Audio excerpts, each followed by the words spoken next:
Who the fuck is this guy? Is this Malak? Hold on a second.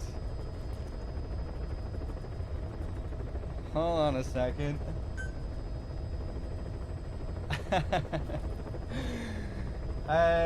Is this Malak? I think this is Malak. Boss, you can now give the order to develop or dispose of nuclear weapons from your iDroid. With a nuclear deterrent, even if you're discovered while infiltrating a rival PF's FOB, most PFs won't dare retaliate. But you, of all people, know how dangerous it can be to have nuclear weapons. So will you add nukes to our arsenal as a deterrent? Or will you take them away from other PFs and dispose of them to help build a world that's free of nuclear weapons? I'll leave that decision up to you. The boss isn't even here, Miller. This is Malak you're talking to. He has no fucking idea what you're talking about. In one ear, out the other. Did you get a word of that, Malak? He didn't understand a word of that. Malak is the boss now. Let's see. So I was not expecting to be picking up at the start of chapter 2. I guess DRK didn't do as much of his usual shenanigans this time. I think he was pretty wrecked. He was saying earlier.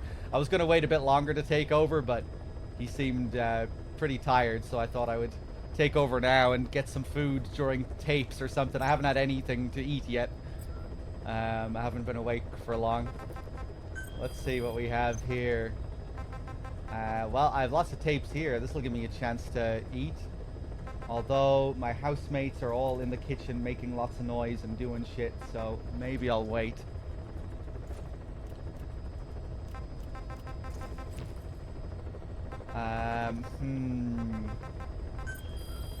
We still have to do the first mission here as well.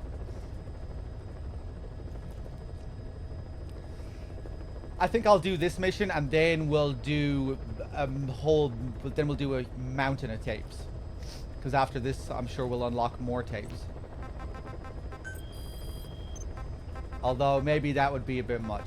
Fuck it, let's go through these now. Emmerich didn't go with depleted uranium for Sahelanthropus' armor because of its strength. He had nukes in mind. Exactly. It's meant to use its body as the fuel component for a nuclear weapon. Sahelanthropus uses built-in uranium enrichment Archaea to melt its own body and extract uranium-235 from the depleted uranium in its armor. Those Archaea perform the enrichment in an extremely short time. The concentration jumps by a factor of several hundred, from 0.2% to over 90%. The end result being highly enriched weapons-grade uranium. Sahelanthropus' body itself becomes a nuclear bomb. Emmerich says if it were to self-destruct, the nuclear yield would be somewhere in the region of 15 kilotons. Since you need about 50 kilograms of highly enriched uranium to trigger a nuclear reaction, that would mean Sahelanthropus contains something like 23 tons of depleted uranium. That's not very much. No, it isn't. That's about what you'd expect to find in a main battle tank's armor. The point is, it can be transported anywhere, even use its conventional weaponry on the battlefield, and the international community will never suspect a thing. I just received word from the R&D team and the transport team out of Afghanistan. They finished installing Sahelanthropus on the base. It's ours now. All right. Don't let any of the staff touch that thing. Especially Emmerich. Of course. That guy's crush on Sahelanthropus is beyond a joke. Guess he really wants to see his tech stand on its own two legs this time. That's not gonna happen. I know it. So you've got no plans to make it operational again? Damn right. Boss, I want to hear it straight from you. Hear what? What the hell do you want with that thing? The drive is busted. It's not like it has a nuke on board. Even if the metallic Archaea could turn it into a nuclear weapon, all it can do is self-destruct. Sahelanthropus just isn't a weapon anymore. It'll draw unwanted attention without even being a deterrent. I know. The weapon's development strut sank 2 feet under that thing's weight. That's 1 year's drop in a single night. We've started on reinforcing the strut, but there's no guarantee it'll hold up if a storm hits. I know that too. Boss, why keep it? It's a mark. Us Diamond Dogs, we don't have a country to call home. That means we have no past, nothing to prove that we lived. Every one of us threw it all away when we came here. Sahelanthropus is a symbol to show that the likes of us brought at least one crisis to its end. A mark in history. So we can't just fade away. It's of no practical use to us, but we still need it. A symbol of what we've done. I'm glad I sounded you out on this. Snake, on behalf of all of us, I want to thank you. I don't need gratitude. I need security. Keep Emmerich away from that thing. Roger that. You said that the nukes Skullface was trying to spread around the world were equipped with a failsafe. Something that could shut them down at will. His will. Quite so. After all, he needed a guarantee that a buyer wouldn't simply turn the weapons back on him. So how can they be stopped? The criticality trigger, that is, the detonator, is a complete black box design. Any attempt to dismantle it causes it to melt in seconds, using the corroding archaea. The design ensures that no detonation is possible unless it disengages the lock. So he had a way to disengage it remotely. Precisely. The client simply presses a button. At that moment, the detonator begins transmission with a surveillance satellite. The satellite reports to him how the client is trying to use the nuke. If he does not object, the lock is disengaged. But if it's a risk to him in any way... The detonator melts down. The same is true if detonation does not occur within a preset time after the lock is disengaged. The nuke is rendered useless. Who the hell would buy something with strings attached like that? The client would never know until the moment they actually tried to use it. Most likely, he would have explained the time delay as the detonators needing time to activate. And he only intended to sell to technologically primitive groups in the first place. Let me guess. He'd claim it was defective and offer a replacement. Shadier than a used car salesman. Skullface shakes your hand like a friend, using the other to control you like a puppet. This is how he works.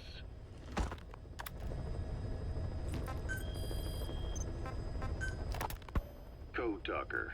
Haven't seen you eat a single thing since you got here. Let me guess. Photosynthesis? Oh? What makes you say that? Well, a long time ago, I knew someone with a similar ability. Well, you are correct. Most of my body is covered with parasites.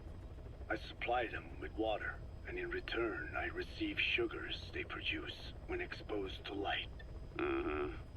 It isn't just my skin either. The parasites also act as my eyes. They have replaced many of my internal organs as well.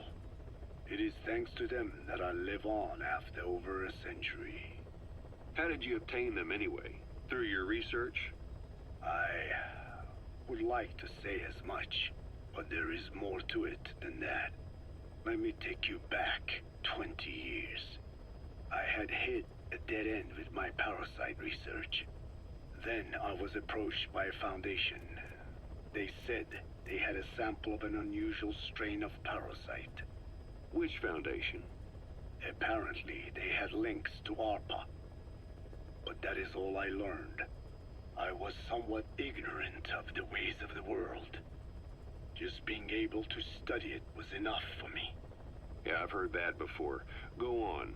Half in doubt, I visited them to discover the body of an old man. Well, to be precise, his partial remains. A collection of parts, you could say. The man had died in an explosion. An old man, you say? His flesh had not decomposed. In fact, the tissue's cells were still metabolizing. The parasite had infected, or should I say assimilated with, the tissues, and was keeping them alive. I became obsessed with studying the body parts, foregoing food and even sleep. Every day was filled with new discoveries. The parasite's biology, internal anatomy, life cycle. But there was only so much I could learn through observation. And so I made a decision. To truly know the parasites, I had to live with them. So, you implanted them inside you from the dead man's flesh? Correct. It was quite a gamble, whether or not they would adapt to me. But fortunately, it appears I was compatible with them. Or perhaps, through my many years of research, my immune system learned to tolerate them. Were they that body's only parasite? Yes. However, there was a separate specimen that supplied its host with adrenaline in response to pain, and yet another that could control insects at will through secreting heterogeneous pheromones. I wanted exposure to them, to take them into me, but my wishes were denied.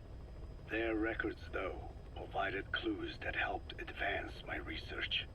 Would you care to join me? A life spent never worrying about food is a most wonderful one. I think I'll pass. But thanks. This has been helpful. I think I'll pass. Skullface has finally burned out. The world is rid of his existence at last. Was he still alive? You could say that. But you could also say he'd been dead for decades. What's that supposed to mean? Biologically speaking, it's hard to say how much was his life. Side effects from the treatment? No, the primary effect. Keeping a dying host alive as long as possible.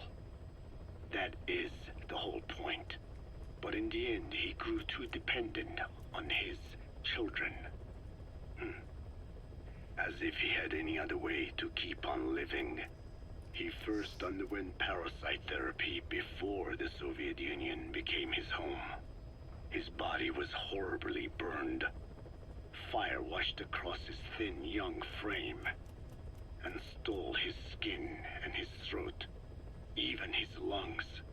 Only through repeated therapies could the parasites keep him alive.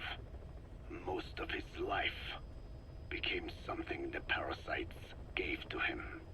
And then he lost the ability to die. That is correct. The parasites live on past the host's death, still aiding cell composition. At that stage, there is no way to extract them from the host cells. There is no way of knowing when the last cell of Skullface's body would die. The only choice was to burn the whole thing. And his children, along with it. And I am one to talk. When my life is snuffed out, I expect you to treat my body the same way. And when I burn, I will truly be one with my children for the first time. You say there were 3 English vocal parasites. According to Skullface, yeah. Skullface had 2 of the English strain with him. You burned both of them. There was an oil fire. I tossed him in. So that just leaves 1. And you tell me Skullface said he used it. He said it was very close to me. Very close. One of your comrades, or someone ordered to kill you. Or he could have been speaking metaphorically. Metaphorically? Close to your spirit, close to your heart. Someone who either loves you or despises you. The second one. Makes a long list. Whichever it is, act with caution. Skullface implanted someone. with the English language strain. Who it is irrelevant. Why? I tell you what Skullface really meant. Very close to you means you will be exposed. All the infected here have been given the Wolbachia. Even if the vocal cord parasites infect them now, they cannot reproduce. But if there's a different host among us, host to the English strain. If that were the case, we'd see the symptoms. What about the non-English speakers? We have plenty of those, but the staff use English as a common language. But if that someone has not spoken English yet, and begins to speak it now, There'd be another outbreak. the final mating pair of the English strain must be found immediately. Skullface is gone, but his threat still remains. On this base, do you see what the final mating pair is? With him dead, those parasites are the stain he wished to leave upon the world. His thirst for vengeance. In the flesh. Think. Does anyone here bear a grudge against you? Who would target you, specifically? The ethnic cleansers that Code Talker mentioned, they weren't Skullface's true goal. All we have is circumstantial evidence, but here's my theory. It was Cypher who started developing the vocal cord parasites as bioweapons, parasitic weapons, and Africa was the testing ground for them. As Code Talker said, their purpose is the ethnic cleansing of only those who speak a particular language, so they could do a weapon of mass destruction to eradicate specific groups, races, ethnicities, or colonies by the language they speak, or a kind of absolute language control. Or maybe a tool for those arrogant fools to build some misguided utopia. I can see plenty of uses for them. However, in practical terms, they wouldn't be as dangerous as you'd think. Counteracting the parasites is easy, after all. Cut them out of your throat to save your life, or just don't talk. That also prevents the infection from spreading. So if the international community were to find out about them, they'd no longer be the threat they were conceived to be. In which case, their targets would be limited to minority groups as a deterrent or a terrorist tool. It's hard to imagine Cypher developing something like that as a main weapon for their arsenal. That leads me to think we've only tugged on one little thread in Cypher's grand tapestry. An obscure corner of their work, possibly forgotten altogether. In any case, things changed. When Skullface was forced to relocate to Africa and he saw that thread dangling. All the time he continued that research, he was secretly following his own agenda. The ethnic liberator parasites. His English language strain. Skullface said there were only 3 samples of the English language strain parasite, and I think we can believe him. Bringing his ethnic liberator's plan to fruition depended on creating an English version of the vocal cord parasites at all costs. But an English strain would have been useless to Cypher. Worse, it could have destroyed everything they'd built. It was the one type they couldn't allow. That means Skullface was forced to develop his English strain out of sight of Cypher's network. Naturally, he couldn't use the greenhouse facility Cypher had set up and filled with guinea pigs. Skullface must have found some secret place to create his precious few English parasites, hiding all evidence like a man cheating on his wife. Somewhere, an entirely standalone environment. And when his plan entered its final phase, he must have made the place disappear. Some little room, could be anywhere, but now nowhere at all. We'll never know where he did it, but to elude Cypher's surveillance, it couldn't have been big. I believe Skullface was telling the truth. There were only ever 3 samples of the English language strain. Why activate Sahelanthropus in Afghanistan? This is how Skullface wanted things to play out. The Soviet Union secretly develops a new type of nuclear weapon and successfully deploys it in Afghanistan. Revealing the existence of Sahelanthropus results in a return to the glory days of the Cold War. The threat it poses reignites the nuclear arms race between the world's major powers. the demand for nuclear weapons increases around the globe. What if you then introduced a nuclear weapon anyone could get their hands on? Non-nuclear nations, militant groups of all shapes and sizes, they'd all jump at the chance. Sahelanthropus was a marketing tool to sell nukes all around the world. But I think it's safe to say that plan was stamped out before it got up and running. The world's intelligence agencies never did turn up anything conclusive on it. After all, Sahelanthropus vanished before word could spread. Everything that's happened is already a fading memory, never to join the pages of history. Except for Cypher. Cypher won't forget. They'll already be working on something quietly beneath the surface. They'll use the pieces of data scraped together from this incident to build their own bipedal weapon. It'll take them a long time to complete it, but for now, the greed sector have found their new life's work. We'll have to be ready too. Alright, let's go rescue some fool in the desert, shall we? Oh boy, what do we have here? Oh, Quiet is on the platform.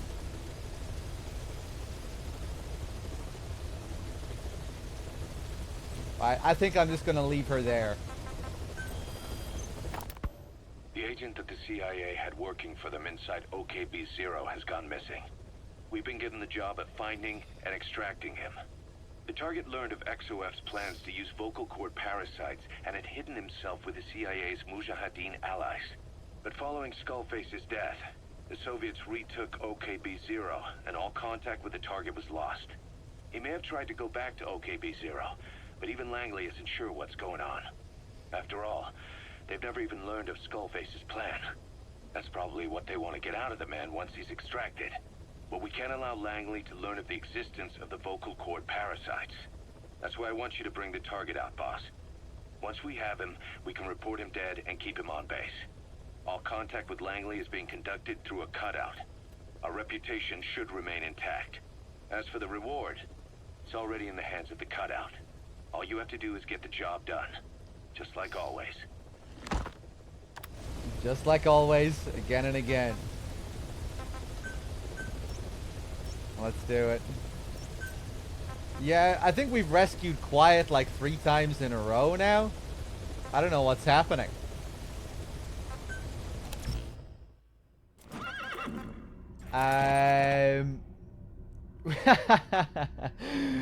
We send Malak in here. Ba-da-da-da-da-da-da. Ba-da-da-da-da-da-da.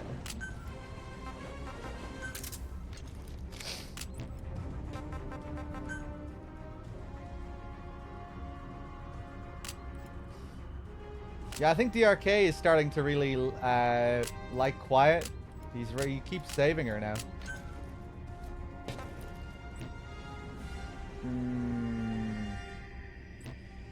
Ga-ba-da-da-da-da-da.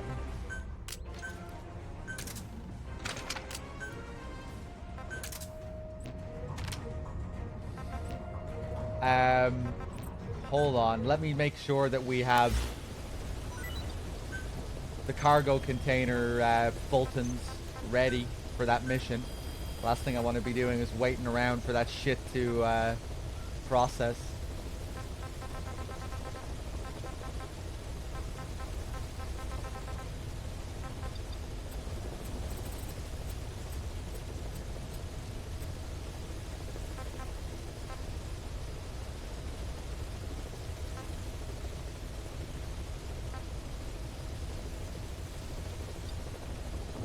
Oh, nice. Okay, we have it. We have it. Cool.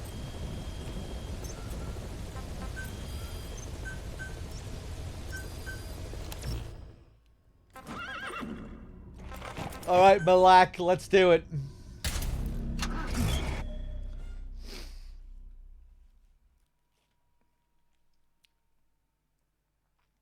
Ice Arrow, thank you very much for the 17. Cheers.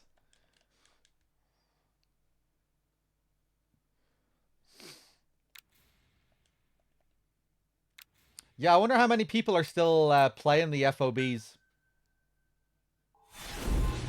guess there's enough people still playing for it to be worth it.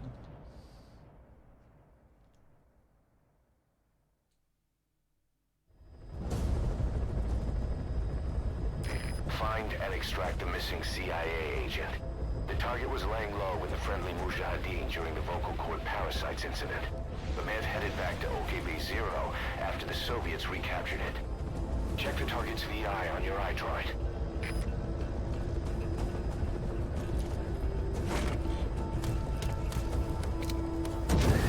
I forgot that you could even send these guys out on main missions like this.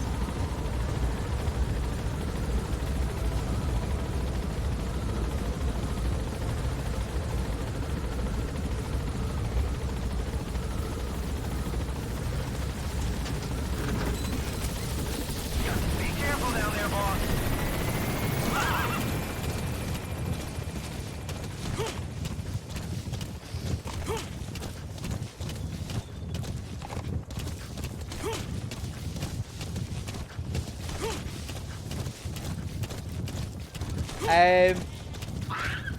I thought I added the Malak emote. Is that it? Are you guys trying to post the Malak emote, but the Malak emote isn't showing up? I'll add the Malak emote. I thought I already did.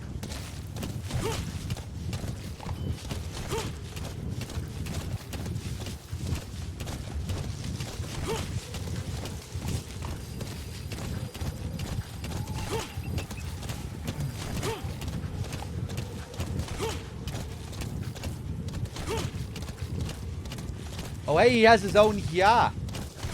Whew. Let's get Pequod ready over at this other spot.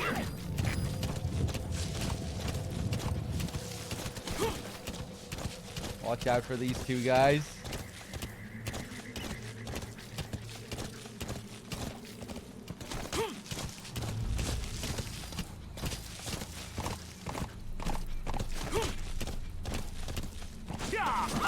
Yeah, this is Malak. Angel, as he's also known.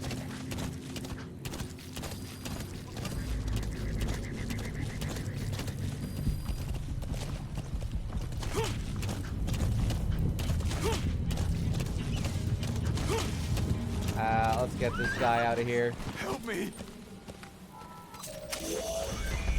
That looks like the target.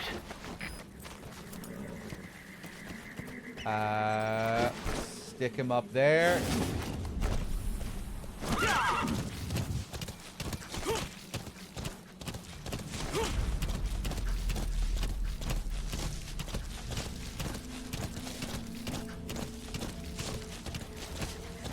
I think this guy we're rescuing is also kind of Malak.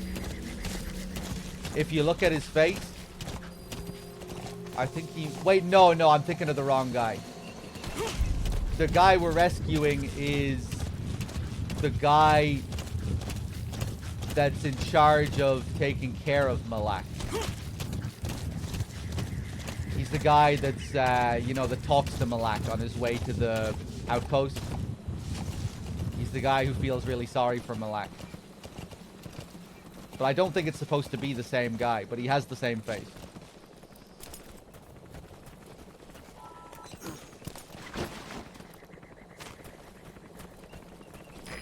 This is Pequod. Arriving shortly at LZ. So in some way, we're seeing a reversal of that mission. Now Malak is saving him. Pequod. Have arrived at Or helping him. We'll stand by.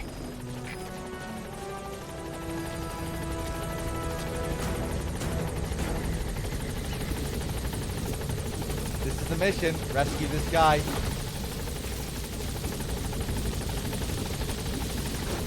That's it. Target extracted. Exfiltrate the hot zone, boss. There is other stuff that can happen in this mission if you're late finding him. The guys in the walker gears will find this guy and they'll bring him to Lamar Hate Palace, and then they'll hold him in a room there until an XOF guy comes to execute him. So you can see more stuff happen in that mission. I showed it last time because I forgot that was even a thing. But this time, I'm just gonna fucking rescue him. But yeah, this guy, he can get taken to Lamar Hate Palace, and there they just hold him there until some XOF guy comes to kill him. Gaining altitude.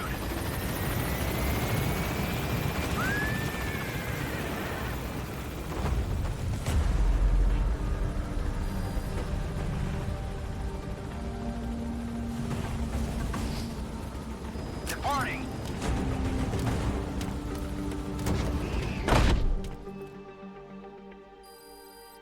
Nice work. Amazing. Mission complete. Boss, the target filled us in on what's been going on. He betrayed the Soviets, passing information to Langley, but got scared after learning XOF used the vocal cord parasites. Then came feelings of guilt that his leak sent comrades to their deaths, and fear that America might deploy such a weapon itself. But in reality, XOF and Langley don't have a collaborative relationship, and Skullface was not working for America. Still, I can't blame the man for being afraid. After laying low with the Mujahideen, he tried to cut his ties with the US and return to the Soviet military. But along the way, someone came after him, and he was forced back into hiding. Could have been remnants of XOF looking to silence him. And you know the rest. He doesn't seem to know much about the parasites, but nevertheless, it'd be too dangerous to hand him over to Langley or the Soviets. We'll keep him here as originally planned.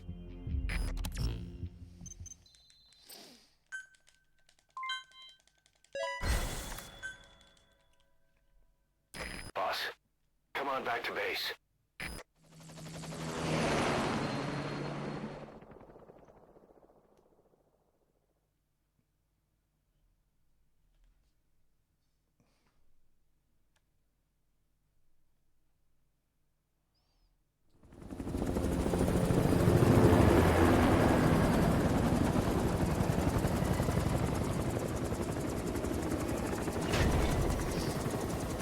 Can I have a second birthday cake? It's my second birthday? No, it's not. Come back to base, boss. Eli wants to stare at you for a few seconds.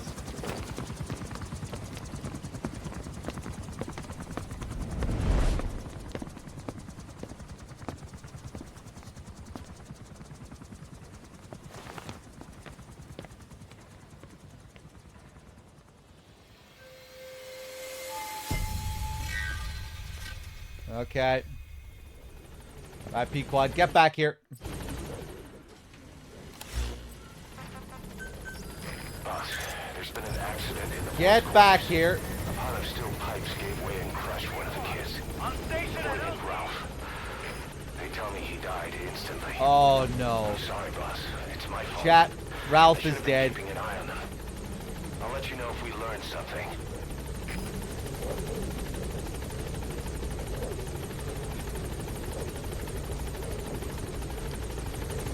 Bound to happen one of these days. Ralph always getting himself into trouble. Climbing up on the pipes. Acting reckless.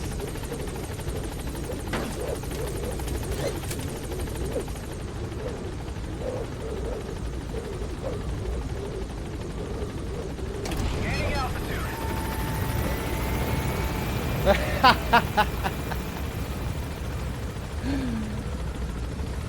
He's mourning over Ralph, that poor guy.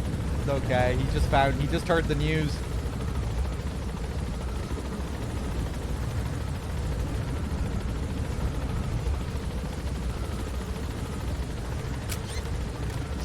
This is the worst part of chapter 2, dealing with these fucking kids.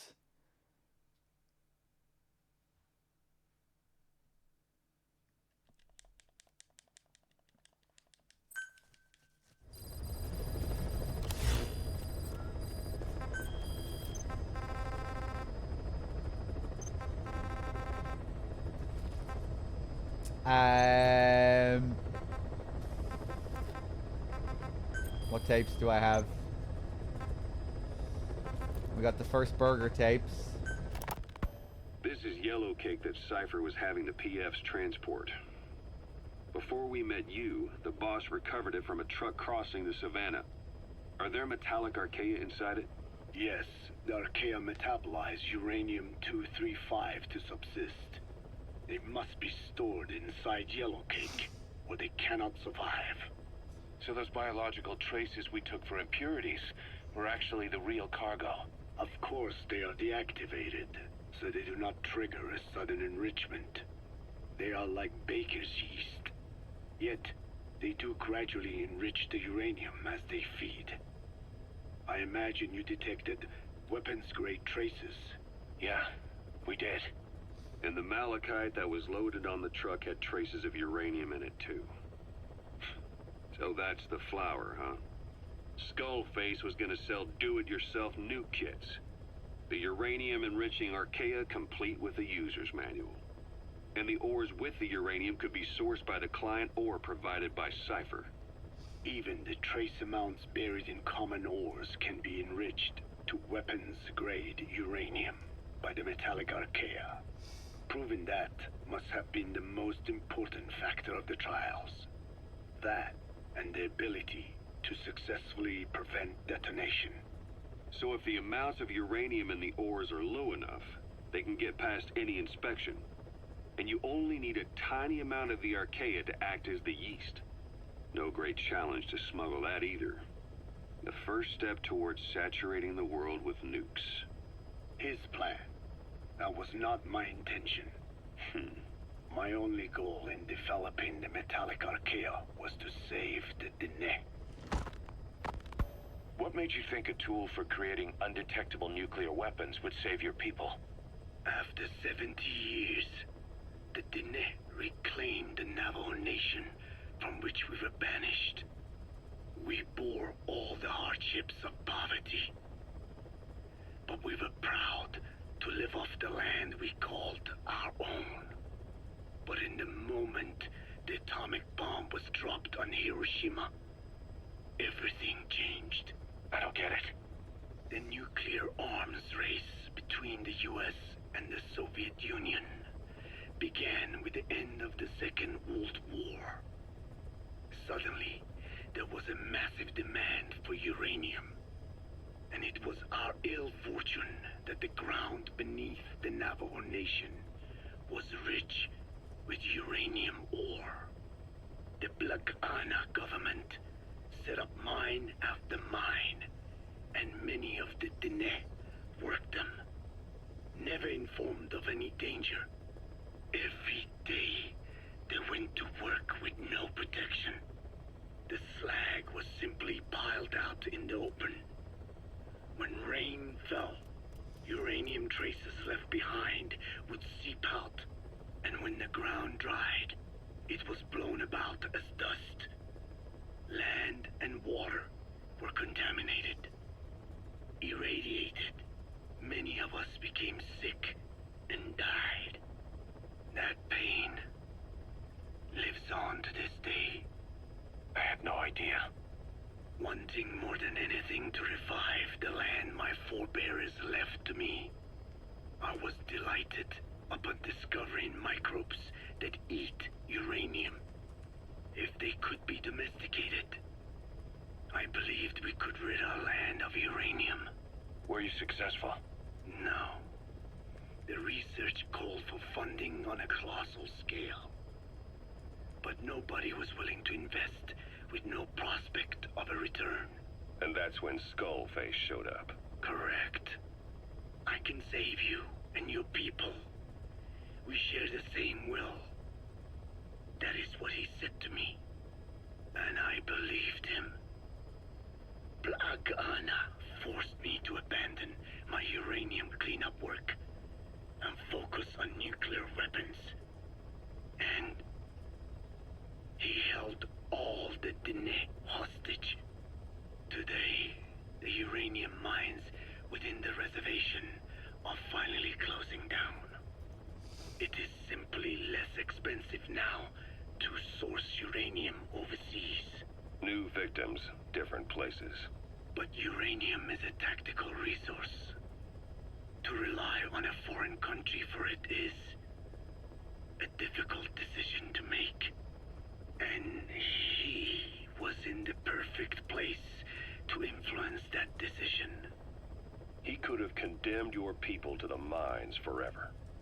The contamination comes not only from uranium. The fallout from the Nevada nuclear tests also settled on our lands. As if our fortune were not already bad enough. We are also downwinders. To save the Dene, I must complete my original research.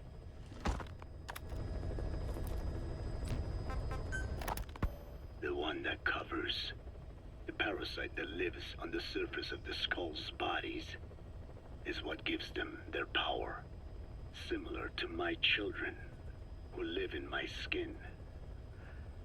I modified the parasites I isolated from the body of that old man, differentiating them with various abilities. One that can blend perfectly into its surroundings by exposing the pigments in its cells at will. Another that, by harboring multiple species of metallic archaea, can oxidize and reduce metal. Isolating the one that covers and transplanting it into an artificial medium should provide the same abilities as the skulls, but they can only subsist within a human body. Once transplanted into the medium, they will eventually die. Another thing, the weakness of the one that covers is desiccation. Their surface moisture loss is greater than ours. The reason they give off mist is to alleviate this by releasing the salts inside them as microparticles. Water vapor condenses around them, appearing as mist. But this dries out the atmosphere until they cannot even produce mist. And once their supply of water from the host runs out, the parasites are in danger. They, along with their host, enter a form of suspended animation. However, a similar effect occurs if they come into contact with a large amount of water. Rain, for instance. The one that covers will temporarily abandon other processes in his eagerness to absorb the water. Pitijolone. Make the weather your ally. Hewitt's dug up some interesting facts about our skull-faced friend. 9 years ago, he was exiled to South Africa, stripped of political power. The upshot's that he ceased being a serious threat, in Cypher's eyes anyway. They eased up on surveillance, giving him an opening to establish his own military unit, one that answered to his will alone. Those men likely had no idea their orders were coming from Skullface. They probably didn't even know the organization was a part of Cypher at all. Anyway, it was in South Africa where he found renewed interest in parasites. And when he discovered the vocal cord parasites, he began to make his plan. Wipe the English language out of existence. Free the world, not by taking men's lives, but by taking their tongues. In his eyes, the greatest symbiotic parasite the world's ever known isn't microbial. It's linguistic. Words are what keeps civilization, our world, alive. There was something Skullface said. America is made up of many peoples, but those peoples never mix. Quite so.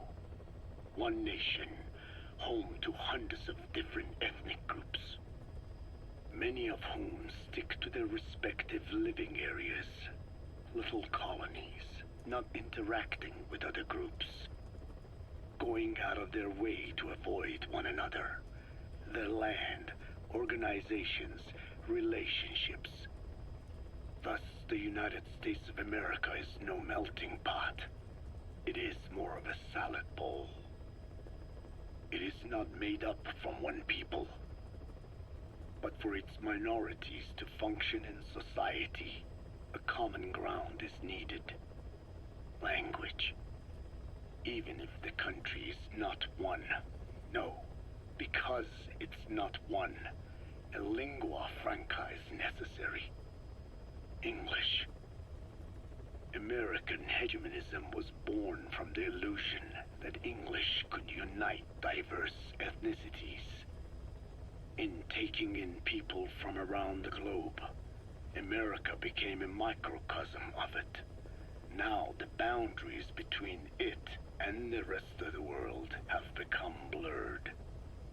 However different our neighbors may be, English enables us to create symbiotic relationships with each other. If English can bring unacquainted neighbors together in America, this should hold true for the world. This salad bowl that is the world can also become one. I have spoken enough. Your men can take it from here. Will you permit me to rest? Have something to eat? I thought you don't eat. I can subsist without food. But there is more to the act of eating than nourishment. We receive nature's blessings, and we affirm our part in it.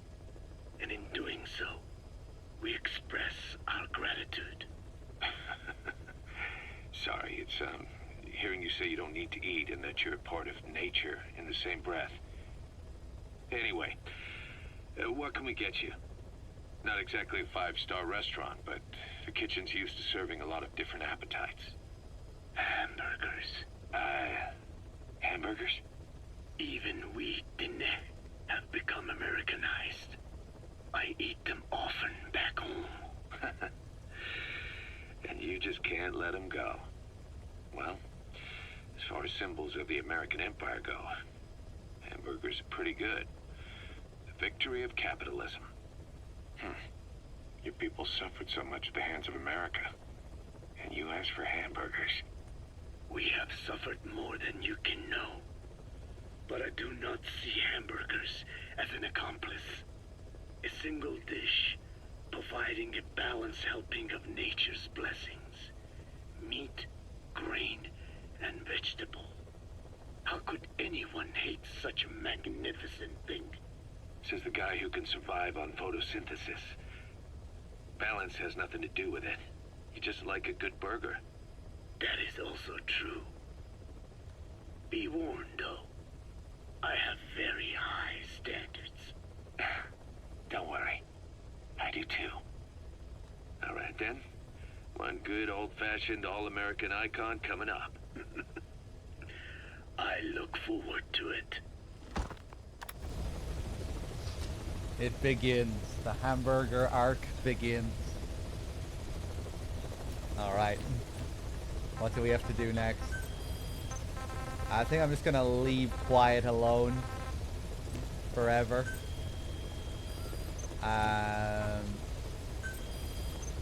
Let's do some side ops. I guess we'll rescue some wandering mother base guys. Say hello to Paz.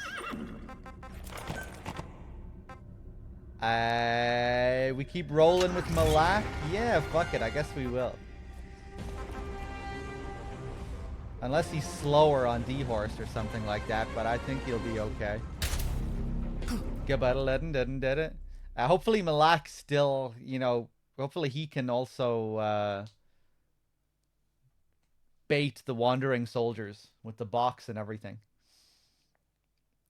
Will they still salute me? Because don't they usually say boss?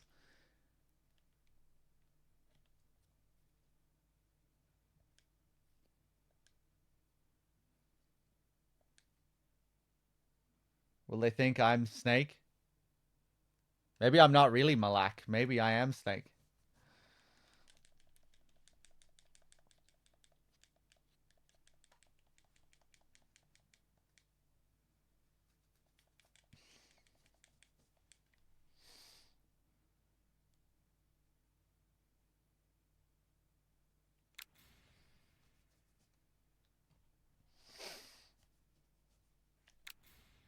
Load the fucking game. Jesus Christ.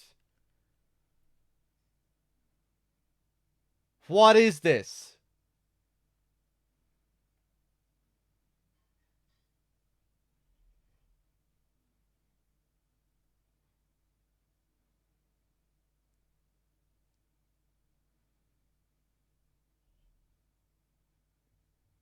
Uh,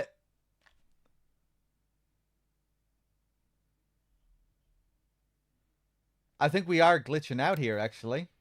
This is abnormal.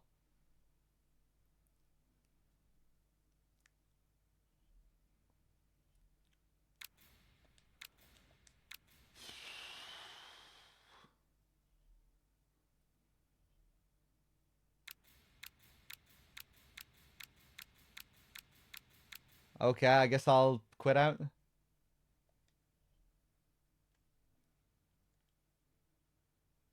I'll wait 10 more seconds.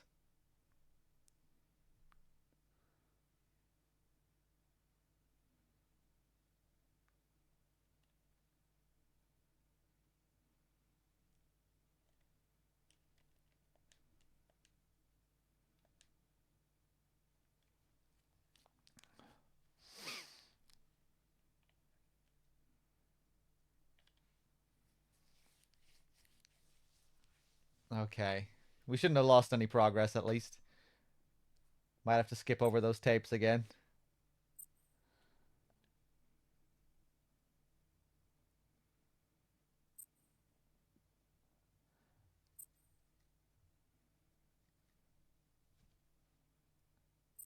But Eli doesn't come up as a match for Venom. That's another hint that it's not the real Big Boss when they do the DNA test. Okay.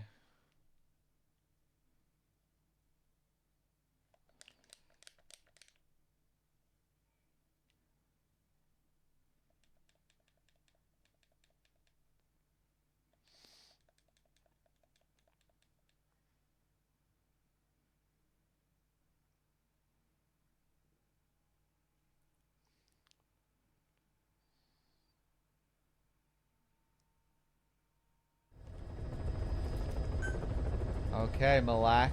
Maybe it was Malak's fault.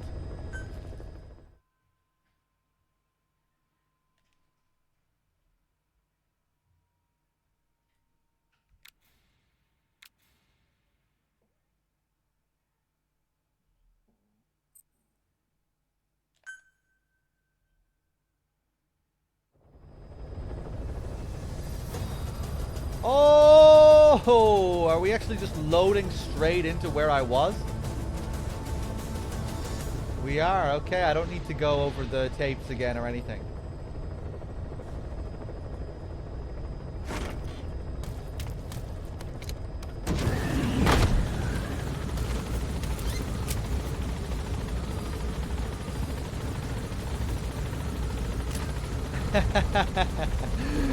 What a badass.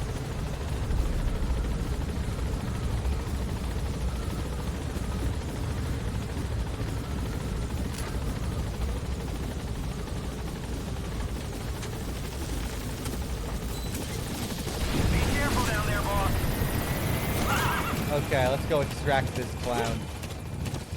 Ooh, I wonder, can I just go up this way? Yeah!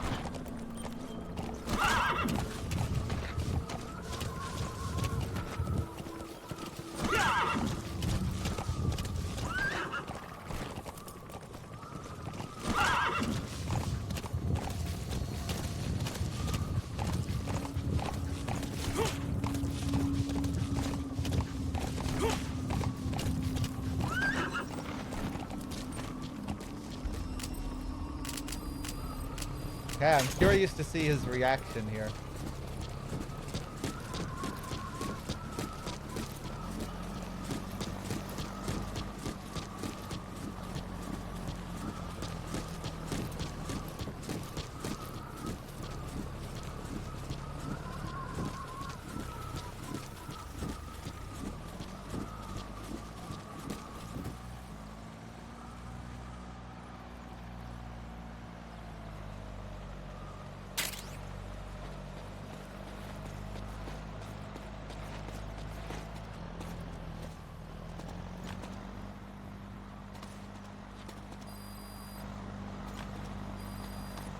Boss, I knew you were. I'm so happy, boss. guys out on a mission at the time. He's fallen a long way from the glory days. But will he come back to us? I guess I'm the boss. That's the target. Is that one of our men from 9 years ago? Bring him home, boss.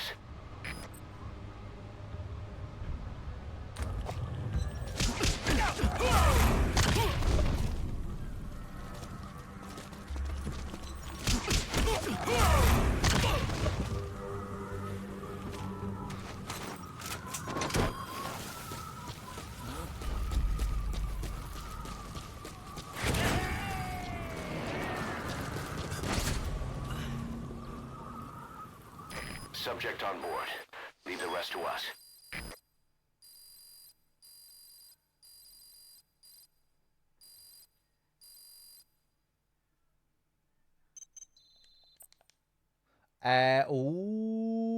Battle gear has been completed. Emmerich's finished development on that battle gear of his. Get back to Mother Base.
Okay.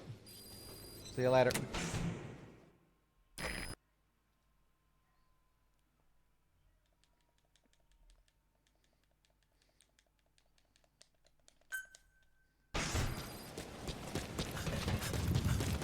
Boss, we need evidence to prove our suspicions about Emmerich. Head to the central base camp in Afghanistan and recover that AI pod. It's time we purge Diamond Dogs of that traitorous parasite once and for all. Roger.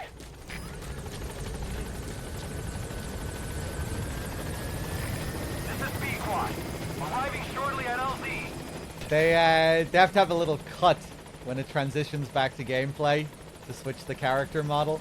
I'm not used to playing as another, controlling another model during all these sequences. B-Quad.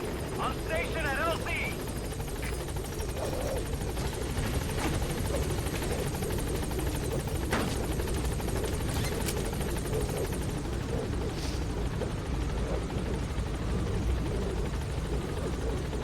Gaining altitude.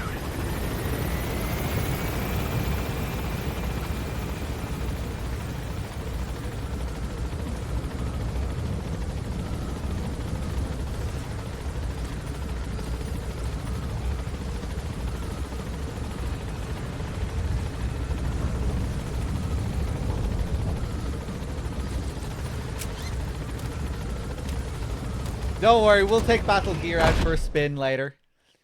Inside the menus. You can take him out for a spin, but just inside the menus. You can send him out on dispatch missions and, you know, it'll do lots of stuff for you. It's just too imbalanced to take him out in the world. We could be out in the world with Battle Gear, but it would just be too fearsome. We need evidence to prove our suspicions about Emmerich. Head to the central base camp in Afghanistan and recover that AI pod. It's time we purge Diamond Dogs of that traitorous parasite once and for all.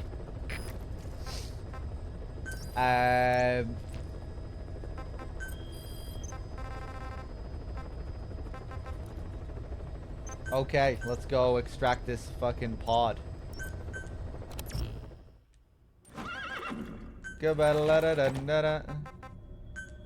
You're gonna suck in on my balls. Ba-da-la-ba-da-la-da-doo.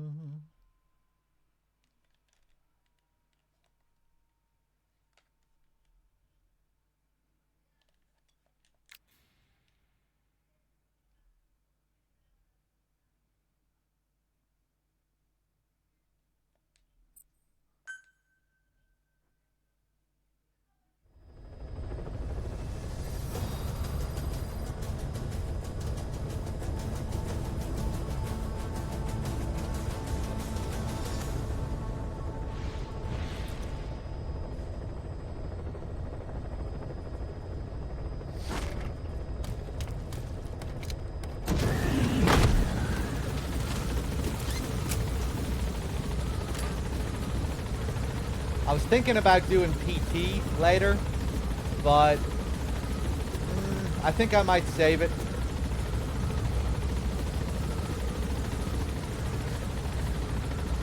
Maybe do it tomorrow. We'll see.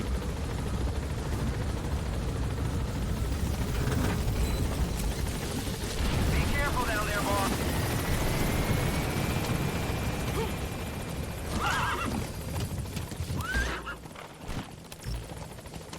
We might just wrap this shit up for today.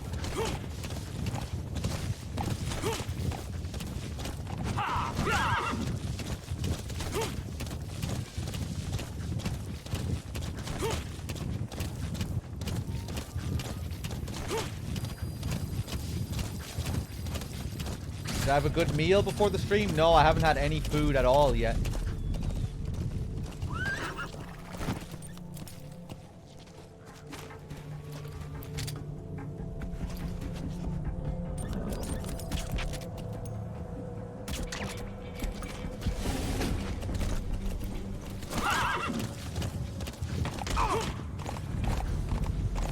Wake him up there, yeah. I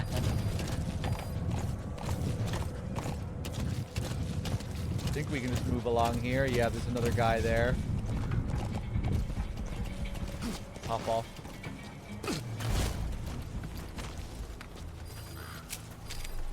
Damn, man, who needs Snake? Look at Malak go.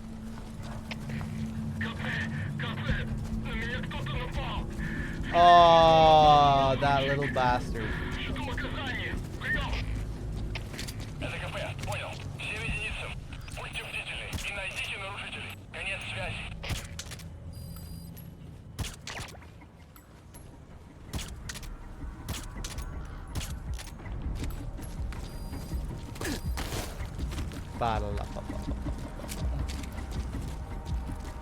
Game order, release date, as we usually do.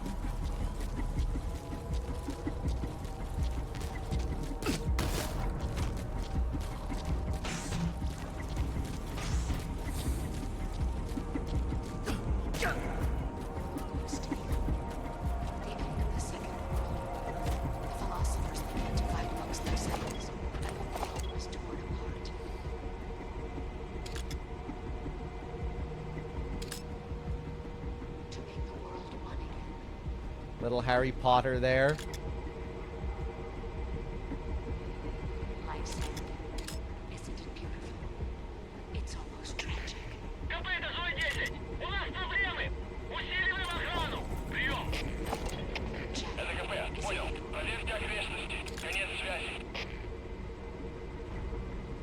The main cast of Peace Walker here. Inside me now. Nothing at all. No hatred. Who is this guy? Not even regrets. Who's this guy in the middle? Yet sometimes at night, I can still feel the pain creeping up inside me, slithering through my body like a snake.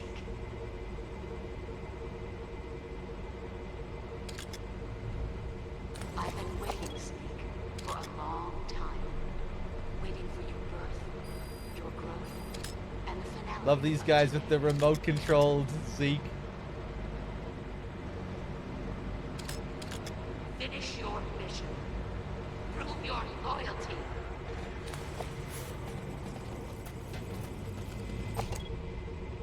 To make the world one again.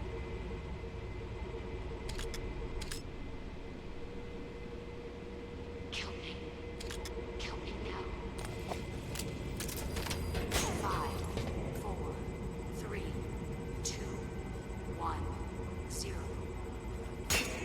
The lonely fox chases the one-eyed hound. 5, 4, 3, 2, 1, 0. Failed deadly system activated.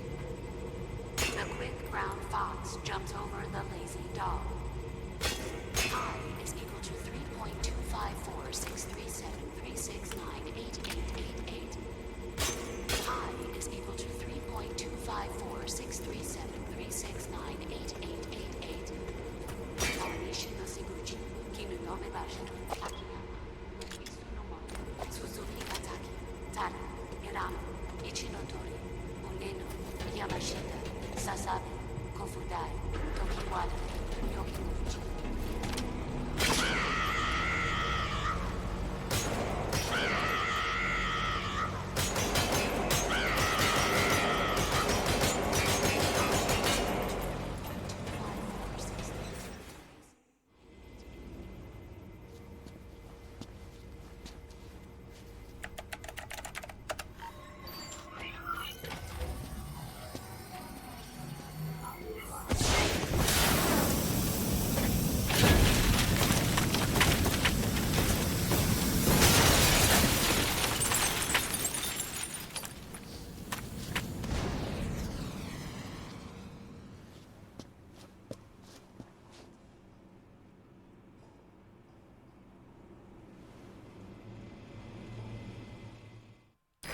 AI pod launch confirmed. We'll pick it up. I wonder what kind of secrets are buried in it. I'll let you know if we learn something. Got a report from the intel team. Remember how the man on fire was crushed by Sahelanthropus? Well, the Soviets recovered his body. Could he really be dead? Boss, head for Yaha Ogu's supply outpost and secure the man on fire's body. If Skullface was right, and a thirst for revenge can turn a man into a demon and keep the dead alive, then this man on fire who's been coming after us ever since you woke up, well, that just might be what's left of our old friend Volgin. Okay, let's go back to the ACC, and now I think maybe I can get some time to eat.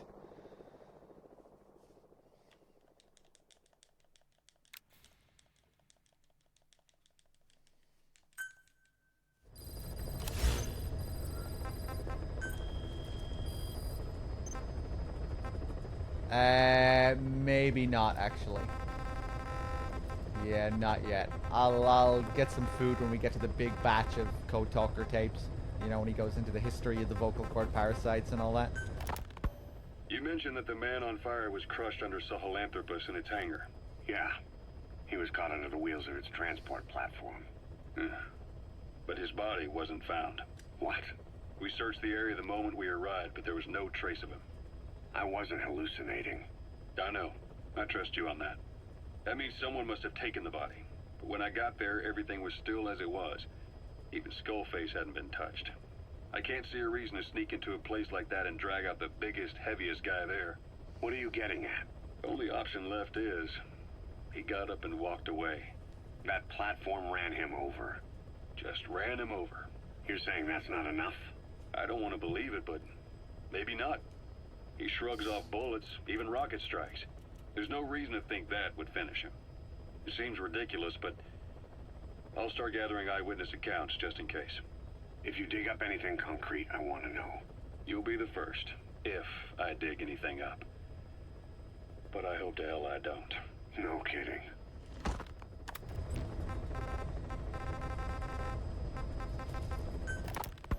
There's something I've been wondering. Why are you called Code Talker?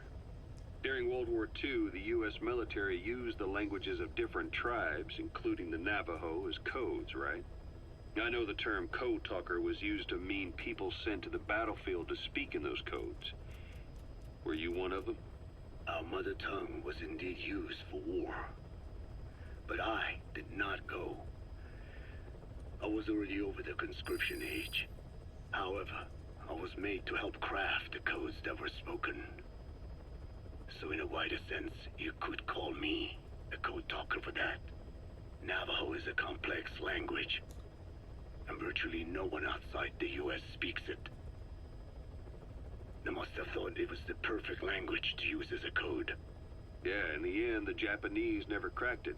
The cipher is king in information warfare. Of course, they didn't simply speak in Navajo. They created substitutions for words according to a code book, and then translated those into our language. Young Diné was sent to the front lines of the Pacific Theater as code talkers. To fight is an honor for the Diné. They were the pride of our people. But I cannot say this history brings me joy. Words are alive. When they are spoken, life is breathed into them. They become a part of the listener. Our words were transformed into lifeless ciphers and used for war. This, after the Black Ana spent generations suppressing the language.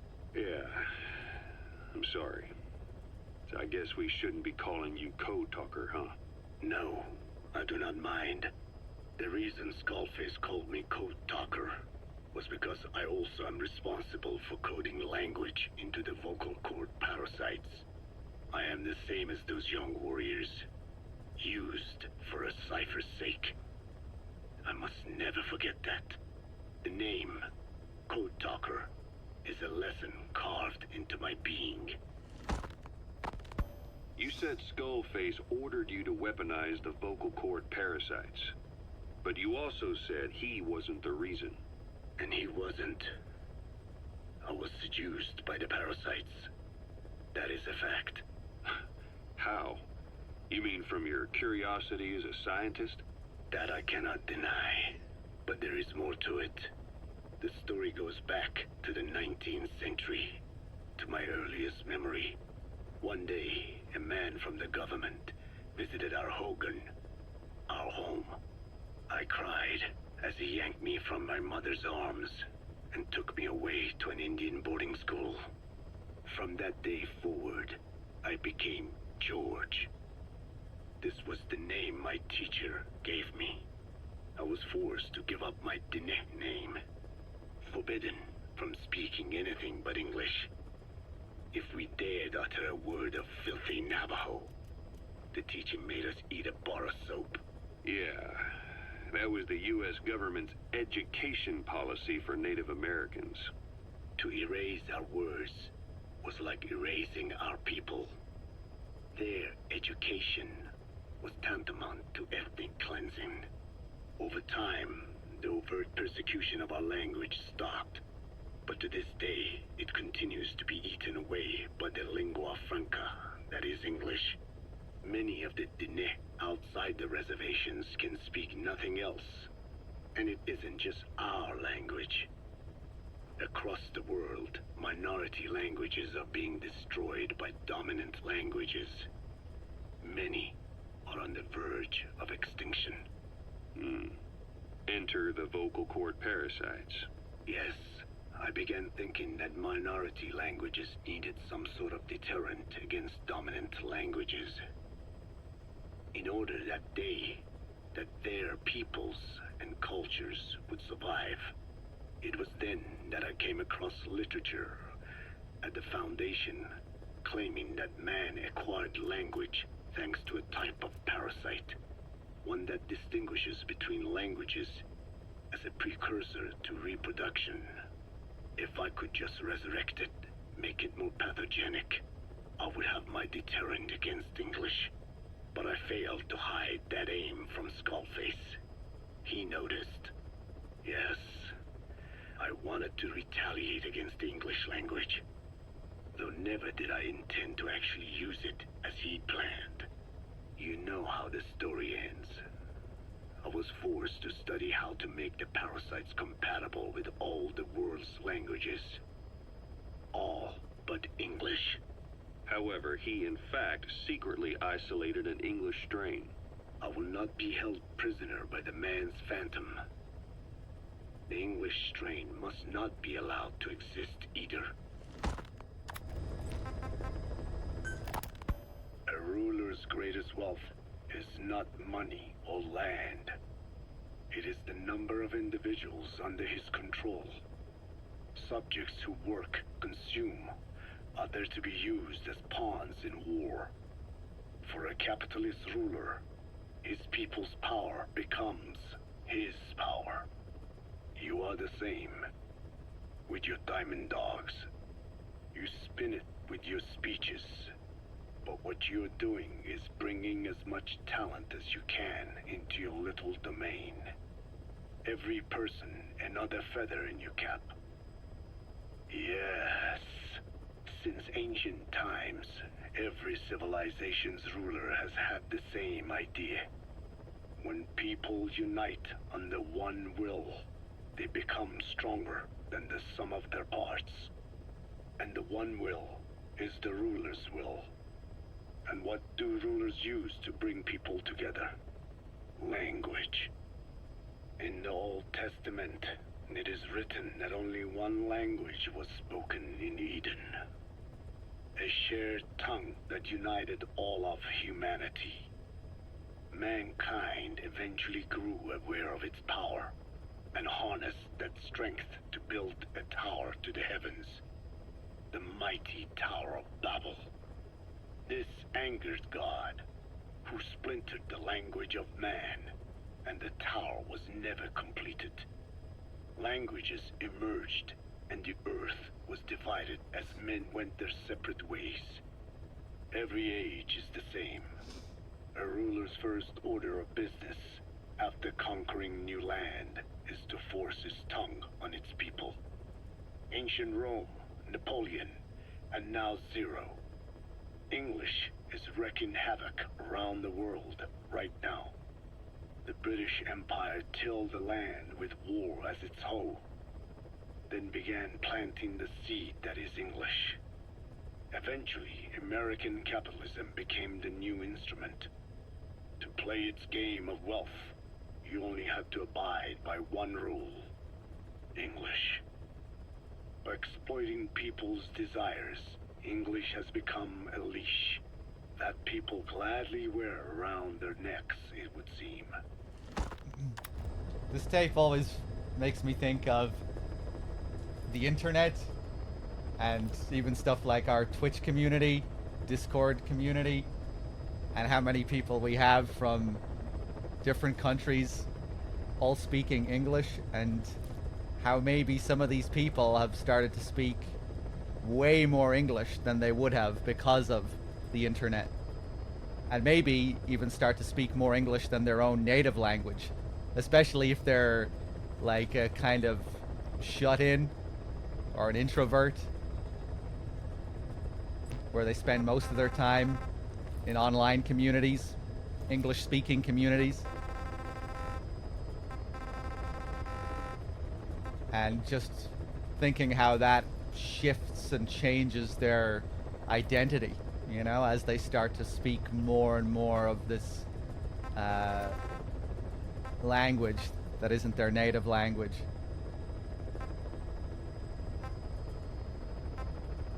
I think about it how it relates to myself as well, you know, not living in Ireland anymore, even though coming from an English speaking language now, even though we did have our own language, but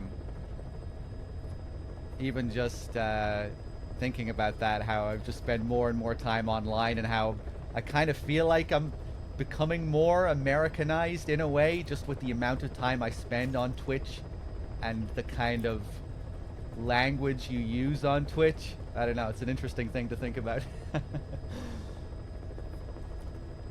Because I feel like on Twitch it is a more, it still feels American predominantly, if you're in, you know, most English speaking communities on Twitch. I guess some communities try to be, some streamers maybe try and, I don't know, add their identity to the stream more, or add their own, add the culture from where they're from, like someone like Limmy, you know, who's very Scottish. And you know, will speak with Scottish slang all the time. Like I when I started streaming, I've just kind of found it weird. I would have found it weird to start like speaking with Irish slang and like the way I would speak to other Irish people.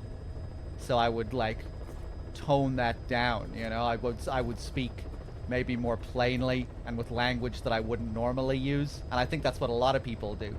And by doing that, I feel like you kind of force yourself to be more Americanized in a way, you know. If you speak more towards the, I was gonna say the status quo, I don't think that's the right word I'm looking for, but yeah, you know what I mean?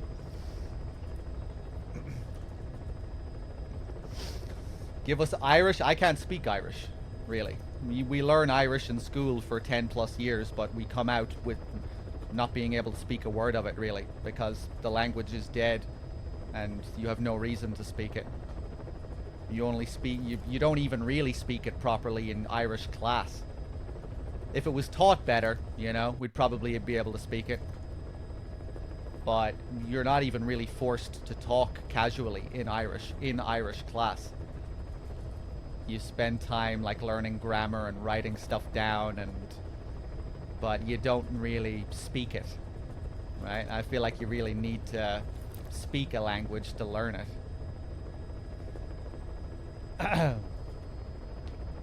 There's a special kind of school in Ireland called the Gaeltacht, and some people go there for a few months to learn Irish, and if you the people who only spend a couple of months there come out of it speaking fluent Irish, because they're actually really forced to speak it and learn it properly. So just a couple of months there and they can speak it, versus the rest of us who spend 10 plus years learning it in school, in regular schools, and we come out barely able to speak a word of it. It's kind of crazy. You know, we learn it since we're kids, and then we come out barely able to speak a word. And we all pass our tests. We all pass our tests, and we come out really not able to speak it. It's, yeah, it's kind of crazy.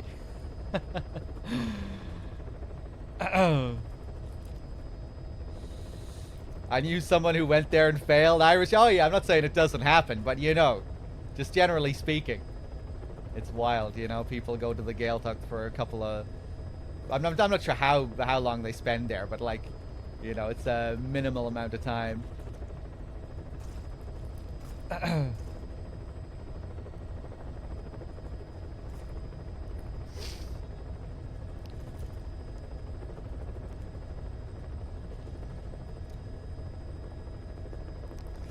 The national anthem, yeah, like, you know, you might be able to sing the national anthem, but you probably don't know what you're fucking singing. And you know, you might still remember a few phrases.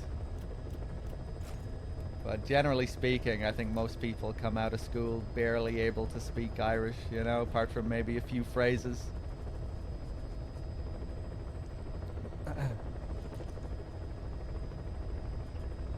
But yeah, I guess online, I feel like the internet kind of feels like its own country in a way.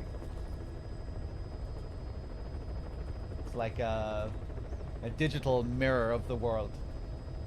And I guess I feel like where I spend most of my time, it kind of feels mainly American.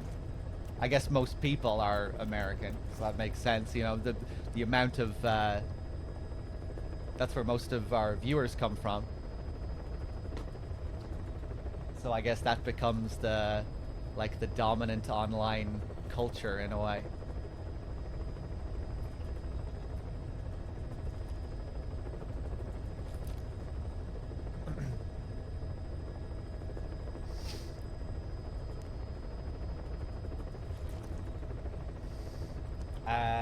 Let's see. Let's go rescue this guy.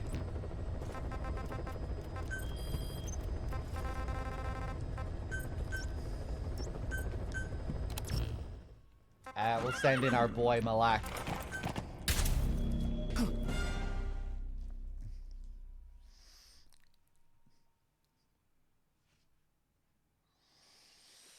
Have I ever been to the US? I have.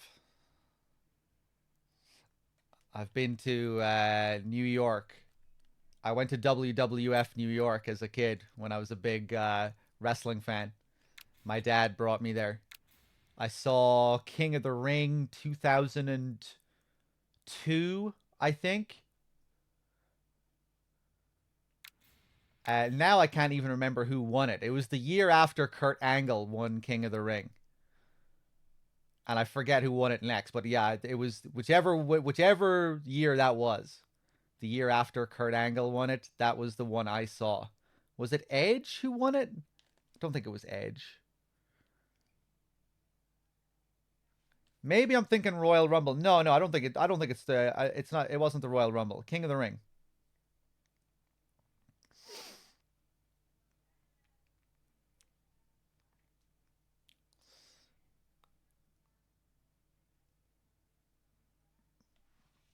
No, it was before Lesnar's time. Maybe I am thinking of the Royal Rumble. But I don't think I am.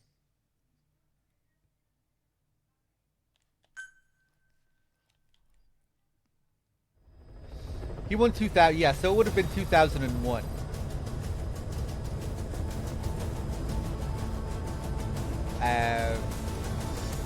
Steve Blackman was there, and I got his autograph.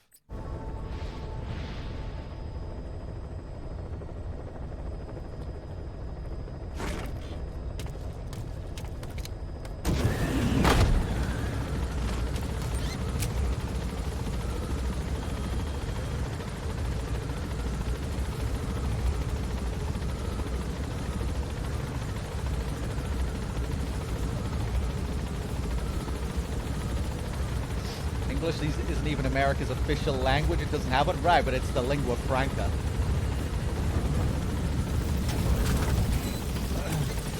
Be careful down there, boss. Let's see.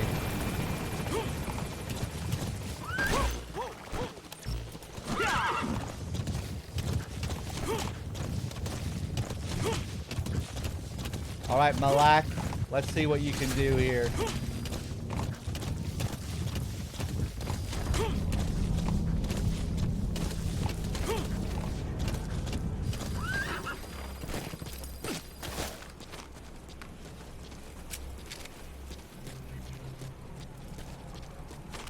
But yeah, I often think of like all the Finnish people you see on Twitch.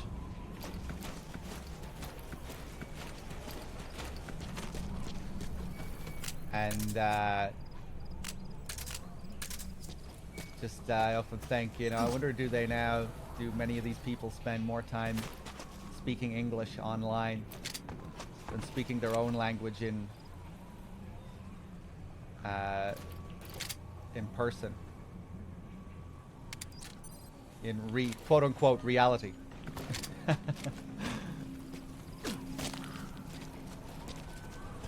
Or just people from any fucking country, but I guess I see a lot of Finns on Twitch.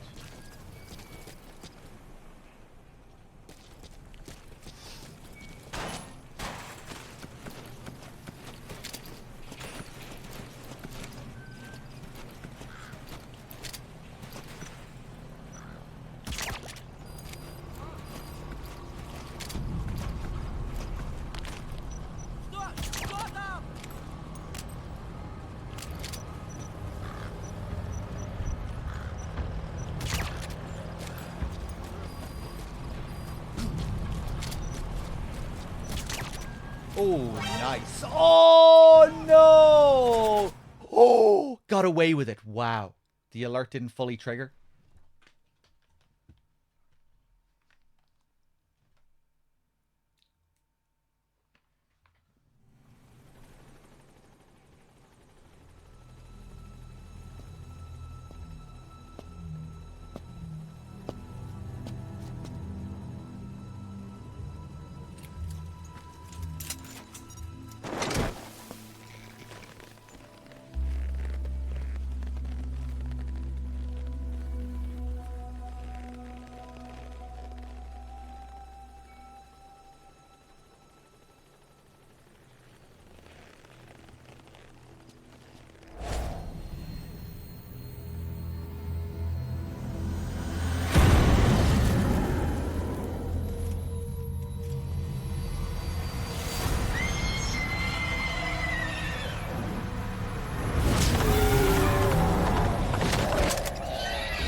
fucking idiot, Volgin.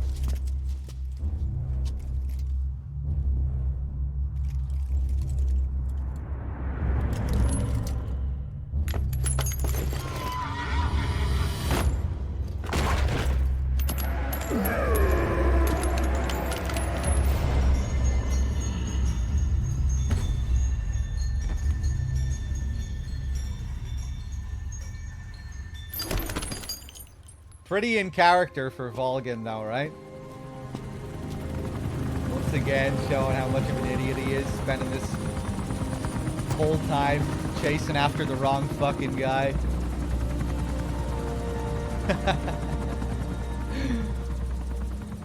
Wait a second.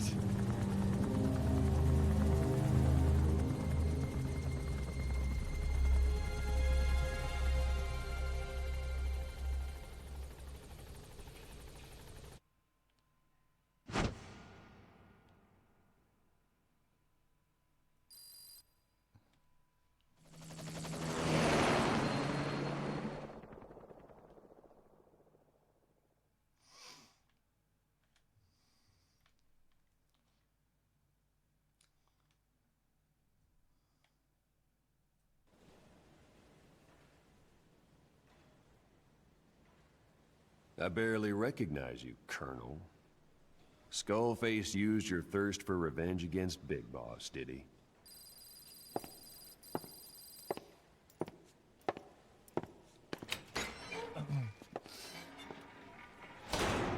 See you later, Volgin. Boss, I've updated the mission list. We've received some new job offers. The details are on your iDroid.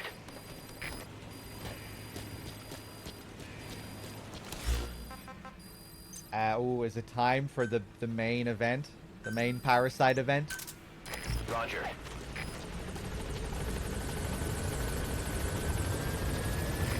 This is Pequod. Arriving shortly at LZ.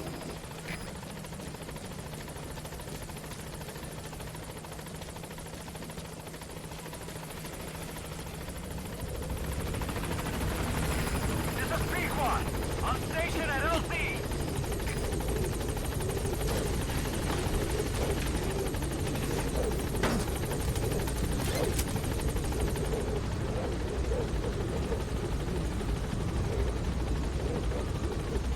Gaining altitude.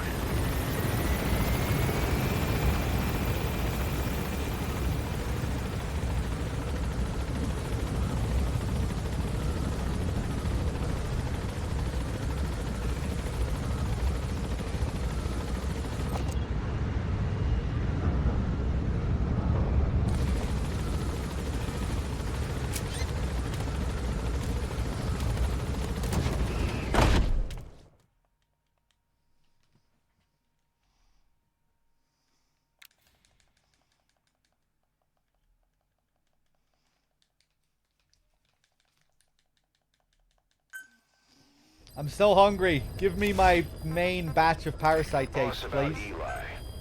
No matter how many times we talk to him, he just won't listen. He sees everything in terms of victory or defeat and still won't accept that you beat him. We're gonna have to put him in his place. Again. If you don't mind, come back to Mother Base and go another round with him.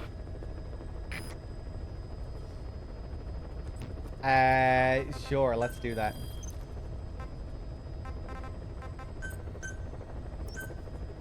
Again.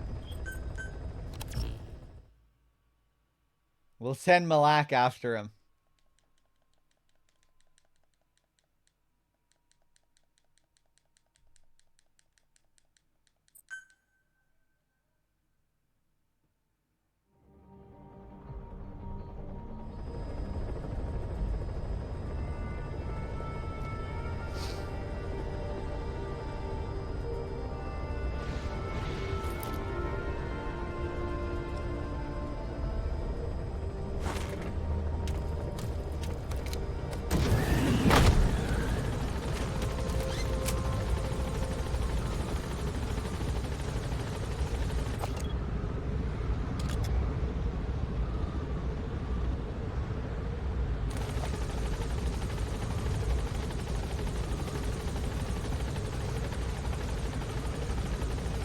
Hey, what's up, Portable? We're in chapter 2.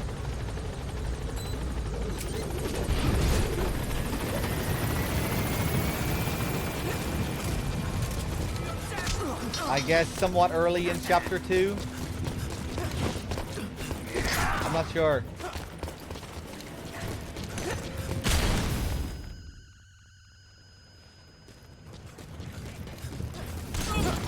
Oh, you bastard.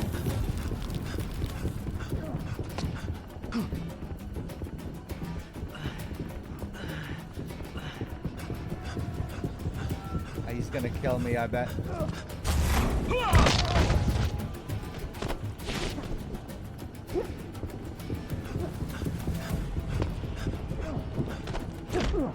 Nice.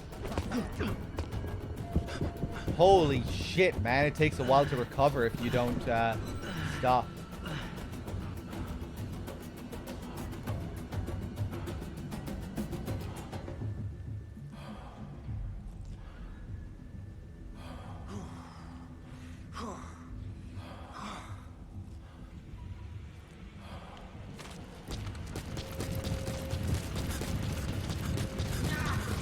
Ha!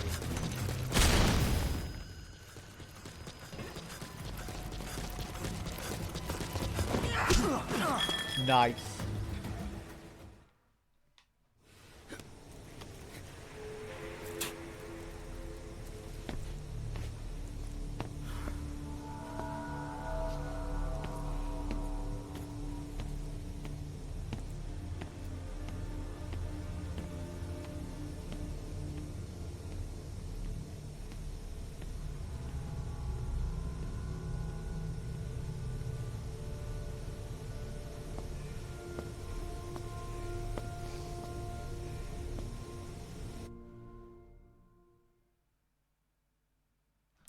As that brat finally accepted that he lost, hopefully now he'll be a bit more obedient.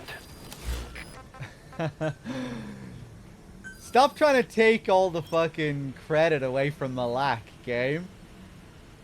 Snake showing up all of a sudden with the dirt all over his chin. Malak should have that dirt on his chin. Snake didn't do anything. Roger.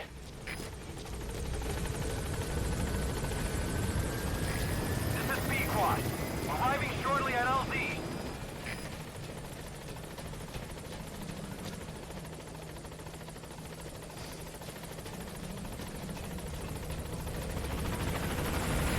This is Pequod. On station at LZ.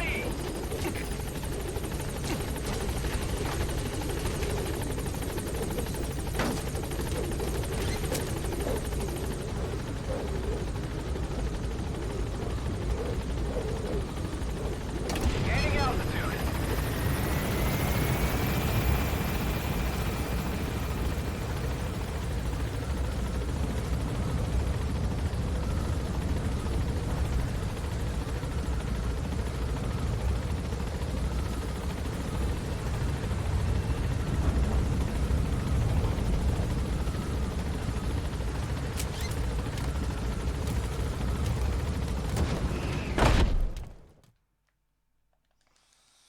Let's go back to Mother Base a couple of times.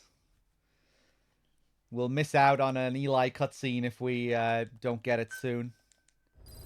There are scenes at this part of the game that you can only get by manually going back to Mother Base. Let's do that.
Anything? Still living up to her name. How about you drop the act?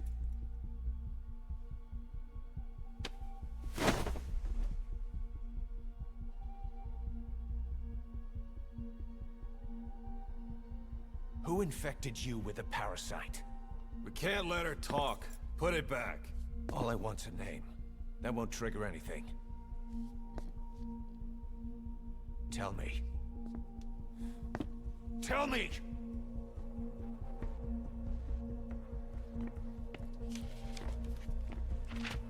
Your lungs have been barbecued. There's traces of rubbing alcohol in your alveoli.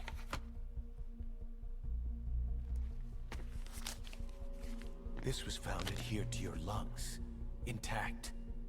A petal. White Star of Bethlehem. The hospital.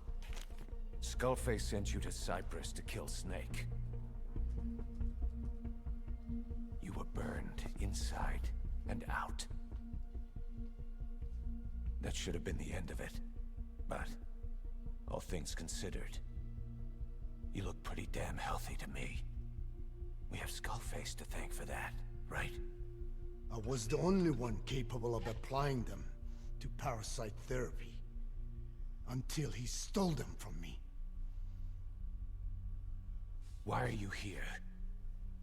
Did Skullface send you? Or did you have your own score to settle with the boss?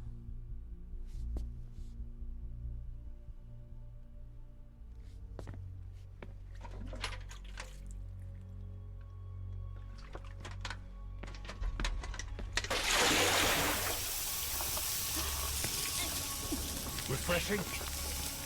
Salt water. No! She'll die!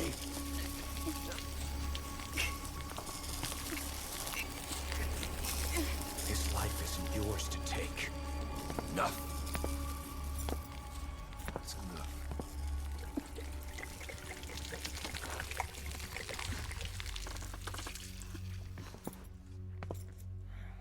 If she wanted to kill the boss, he'd already be dead. Same goes for us. She's had plenty of chances. She can talk. She's not here to kill anyone. You're wasting your time. It doesn't matter why she's here. She works for you now. She's in love with the legend.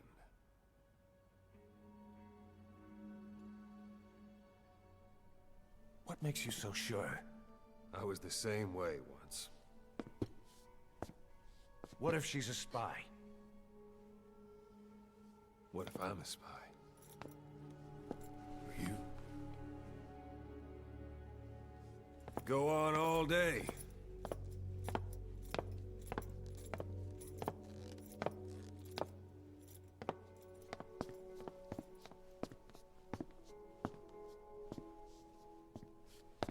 Boss. Let her go. She won't speak, so she can't spread the infection. Wait, what the fuck is up with Snake's beard?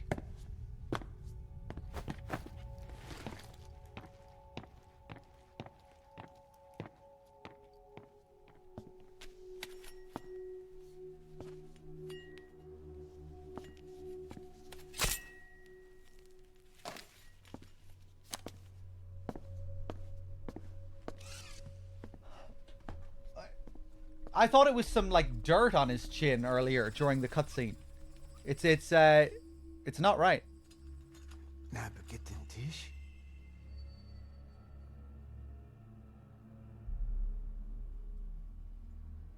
Mish Nagetin Ti. Oh. Oh.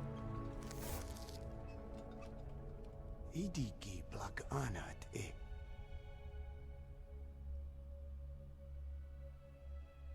Oh. Ako kode jisdesni. Dne Bizad.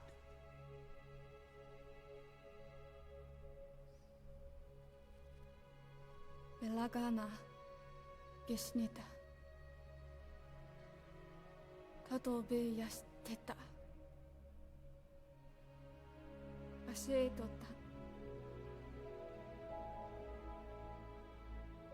同等にした。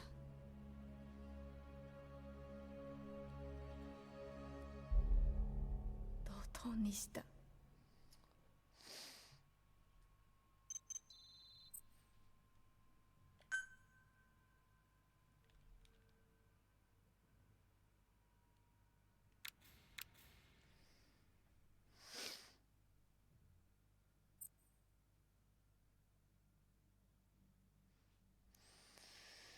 According to the novelization, she sets herself on fire and dies. I always assumed she just died due to the parasite, right? Because she speaks English. Yeah, at the end, she finally speaks English, and she's the one who has the third mating pair. Like she said there, Skullface gave it to her, and she was ordered to speak English here.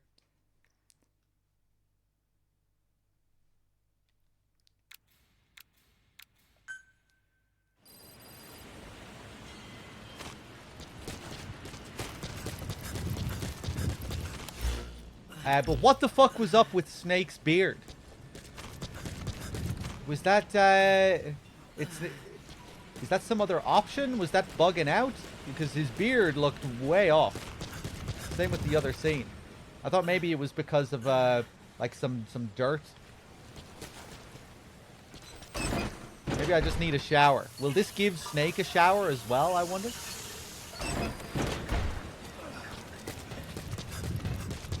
Let's go over to Paz.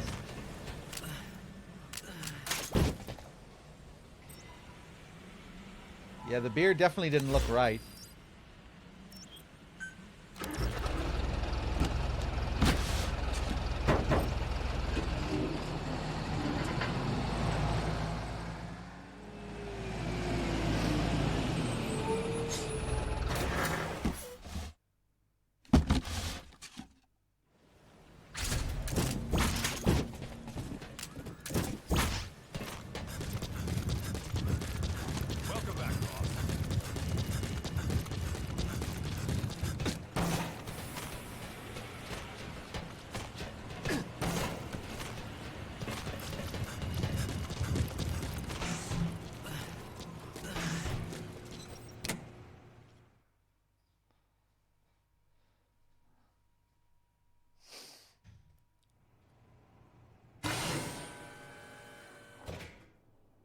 Hey, Paz. Fancy meeting you here.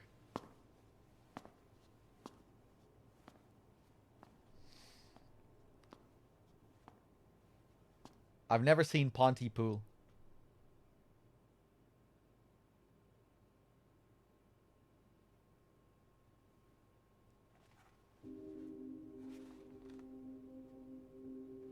Snake?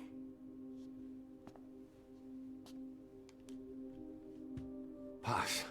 That's right. It's her. What about the bomb? We were able to remove the explosives. Both of them. Bomb! No, it's okay. There's another in my... It's all right, we got it out. There's another in my... The guided tour will be wrapped up by the time you get home.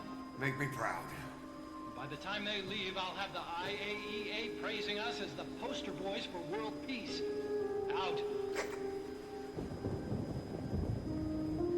Something's not right. Check her again.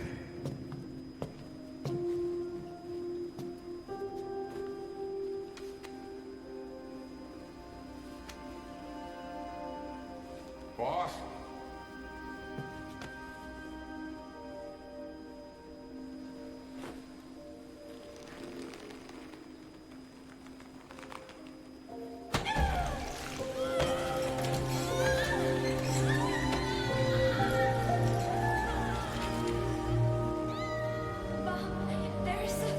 It's all right, we got it out.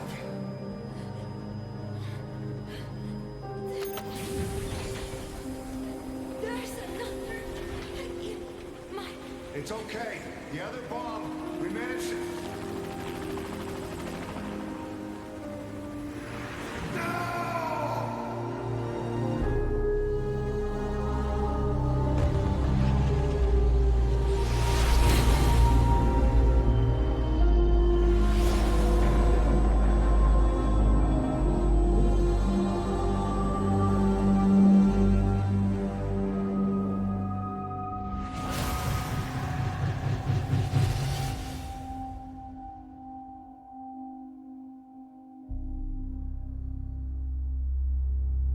She hit the water hard, but somehow she managed to survive.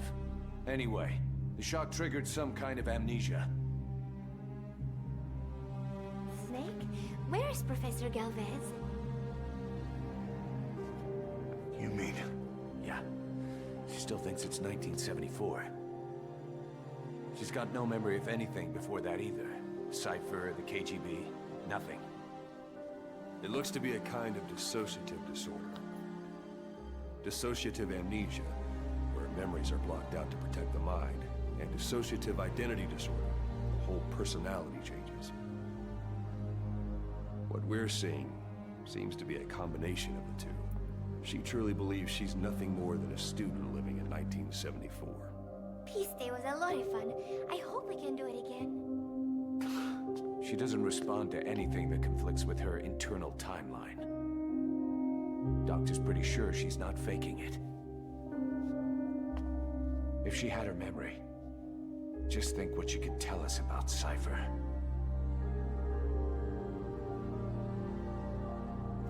The photo is from that guy you brought back the other day. From the old crew.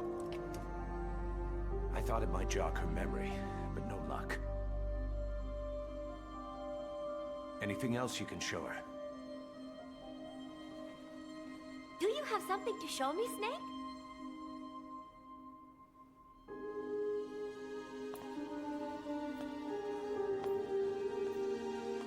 I give up. She's all yours.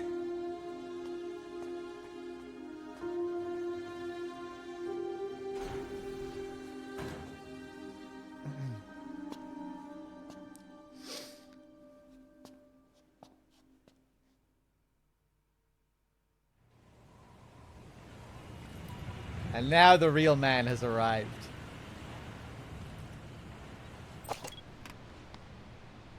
Hello, Paz.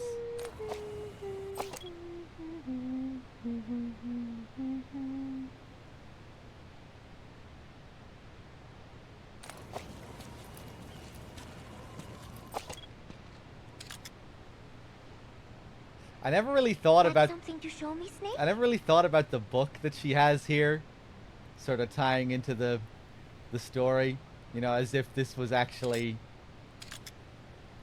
real, you know, this being, you know, because this was all a cover. This was one of this was part of Zadornov's cover story. He wasn't really a professor for the University of Peace. His name isn't really Ramon Galvez Mena.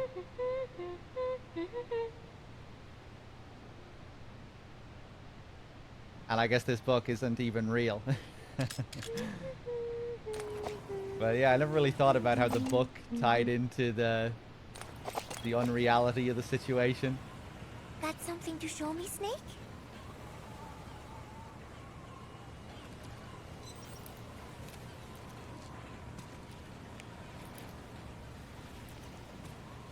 This photo, it is from the other day, right? I like it a lot. I look kind of silly, but it's got a peaceful feel to it. Peace Day was a lot of fun. Everyone cheered at the end, even though I missed a few high notes. We should have more events like that, Snake. Ugh. My head, it hurts.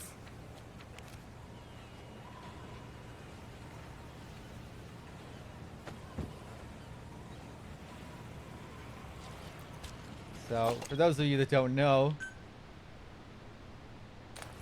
or haven't seen this part of the game before,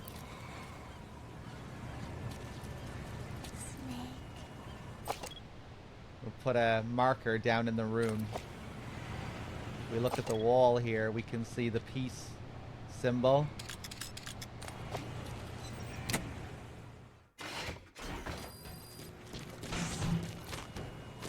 We go around here to where the room should be. It no longer exists. We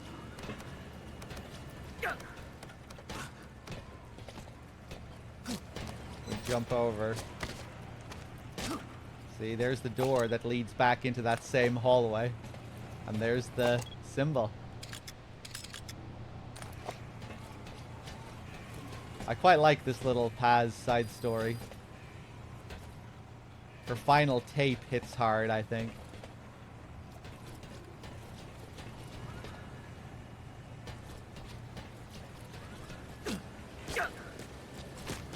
Alright, we'll be back, Paz.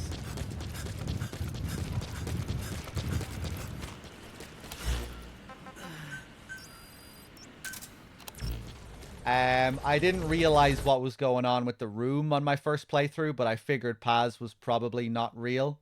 Just considering how strange it was with Miller and Ocelot suddenly walking into the room that we weren't told before all this that Paz was on the base.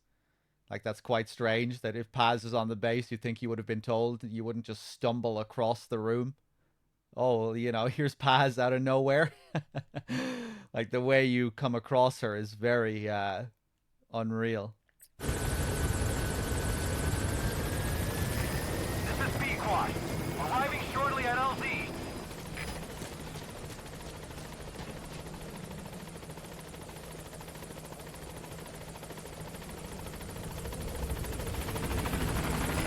This is Pequod. On station. I just think Paz's final tape is a really sad moment. Just the reflection of the good times on Mother Base, and yeah. One of the few parts of the game that really focuses on the real guy, you know, underneath Big Boss, the medic. Because for the most part, he's just a blank player avatar. But with the Paz tapes, it kind of focuses on him as a character. It's still very, very brief and minor, but I like it.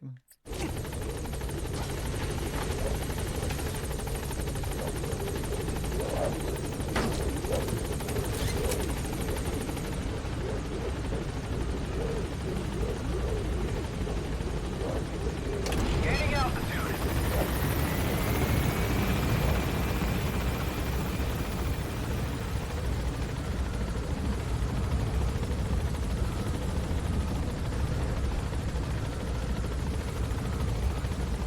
The way Paz is depicted is weird, contradictory with not just Peace Walker, but even the diary to keep you up to speed in Ground Zeroes.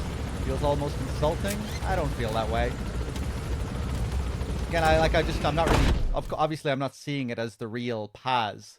It's like someone else's false perception of who Paz was. As if Paz, she's presented as if that's who she really was. As if that innocent schoolgirl persona was her real character. The Paz we have here has no shades of her other self. It's just as if that version of her was the real version. I like it. I think there's something, again, just kind of sad about it.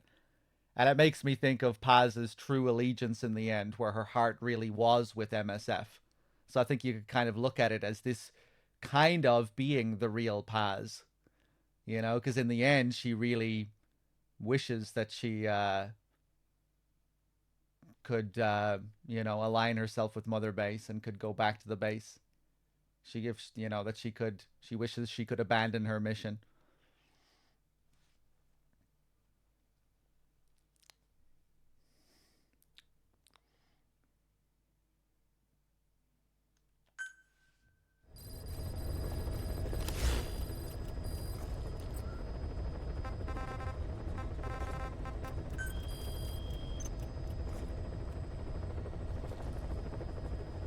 Yeah, I don't know, Dim. I guess I just, I don't know, I think it's interesting.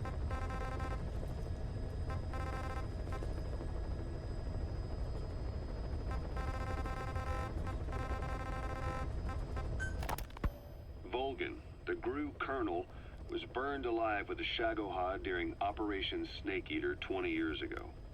Despite suffering severe burns to his entire body, he still clung to life.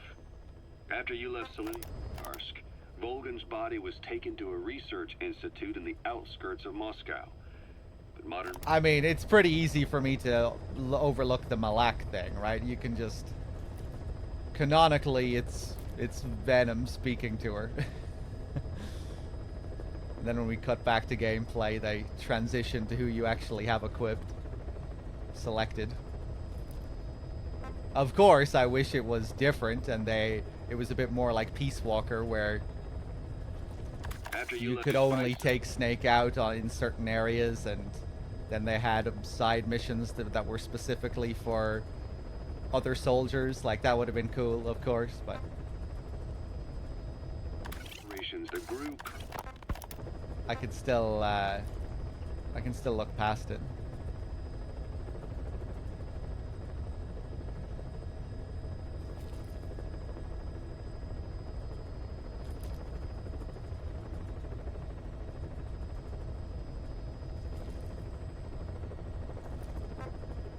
Volgin, the GRU colonel, was burned alive with a Shagohod during Operation Snake Eater 20 years ago. Despite suffering severe burns to his entire body, he still clung to life. After you left Seleniarsk, Volgin's body was taken to a research institute in the outskirts of Moscow, but modern medicine couldn't explain why he was still alive. Not that the colonel was any ordinary man to begin with. That constant electric current he had running through his body that he could unleash at will. To be honest, I was always uncomfortable around him. Thought I might get electrocuted just by standing nearby. The institute studying him was tasked with investigating and developing human paranormal abilities. The comatose Volgin was used to further the Soviet Union's research into such abilities. But not long ago, the facility burned to the ground, and Volgin's body was never found among the rubble, even though the fire started in the room where they were keeping him. This occurred at around the same time you woke up. If Skullface was right, and a thirst for revenge can turn a man into a demon and keep the dead alive, and this man on fire who's been coming after us ever since you woke up, well, that just might be what's left of our old friend Volgin. It's not over yet. Back in '64, in Seleniarsk, you brought his plans for a utopia down in flames. That grudge is what's keeping him alive. The day the research facility holding Volgin burned down, a Soviet jumbo passenger jet happened to crash nearby, far away to the north of that hospital in Cyprus. On board the plane was a young boy who was being studied at the same facility. The plane fell to Earth from over 8,000 feet, but the boy's body was the only one not recovered. At almost exactly the same time as the crash, Volgin awoke in that facility.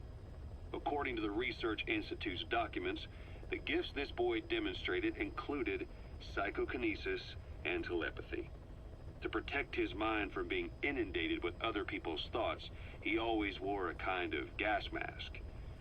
A rudimentary form of psychic insulation, apparently. We don't know where this boy is, but if Skullface is connected to him, we may cross paths with him yet. This boy is part of a new age, where nothing we understand about the world makes sense anymore. Don't let your guard down.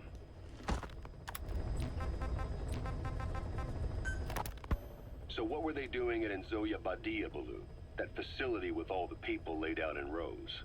The abandoned factory Shibani was held in. It is precisely as you guessed. Black Anna was coding languages into the vocal cord parasites. They infected the subjects with the parasites, then made an incision in the throat to expose the vocal cords. That allowed them to play recordings of a desired language directly to the parasites. And the parasites learn the languages that way.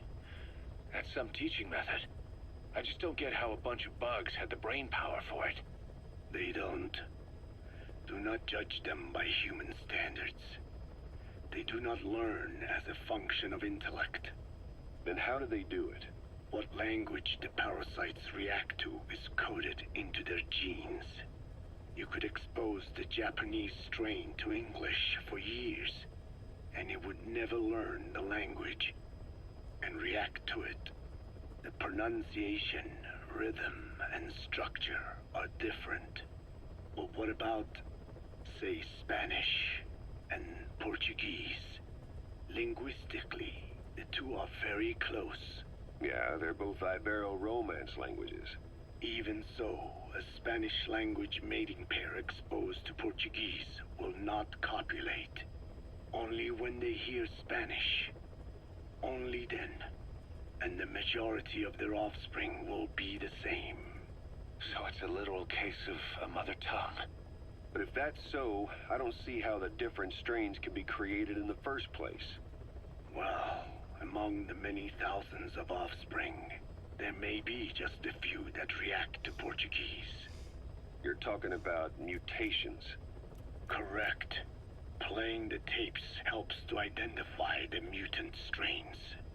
Those specimens are then isolated and bred with one another.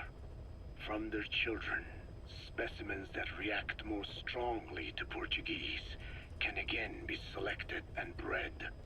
Repeating this process creates a strain that reacts solely to Portuguese and never to Spanish. Mutation and selection. No different to breeding roses.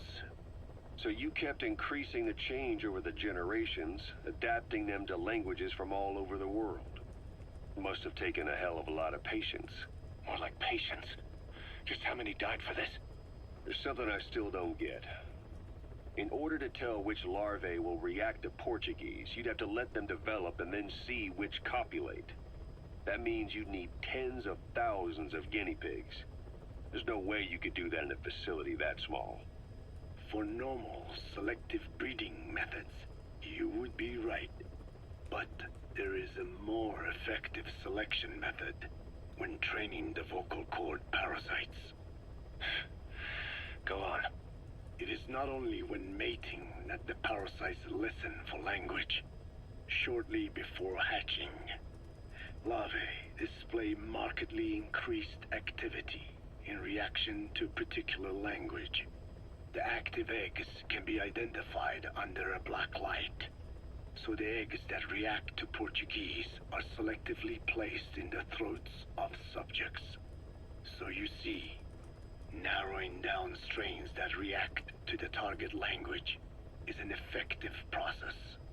Though I'm sure that even so, many lost their lives to create the various strains. Taken against their will into that dungeon. There are two reasons for playing the tapes for the parasites. One, to isolate the eggs that respond to the target language. And two, to cause the specimens raised from the selected eggs to mate. I get how the system works. But why do they respond to language before they even hatch? It's not like they can mate from inside an egg. It is because the larvae learn the language before hatching.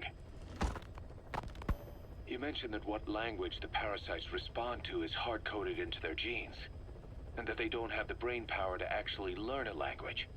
But then you say that the larvae at Nzoia Badia Bulu were learning the languages in the egg. Your story doesn't add up. Your country is home to a unique songbird. The Japanese bush warbler. Sure, what of it? What a beautiful call it has. But no bush warbler can sing it perfectly at the start. As chicks, they can barely chirp at all.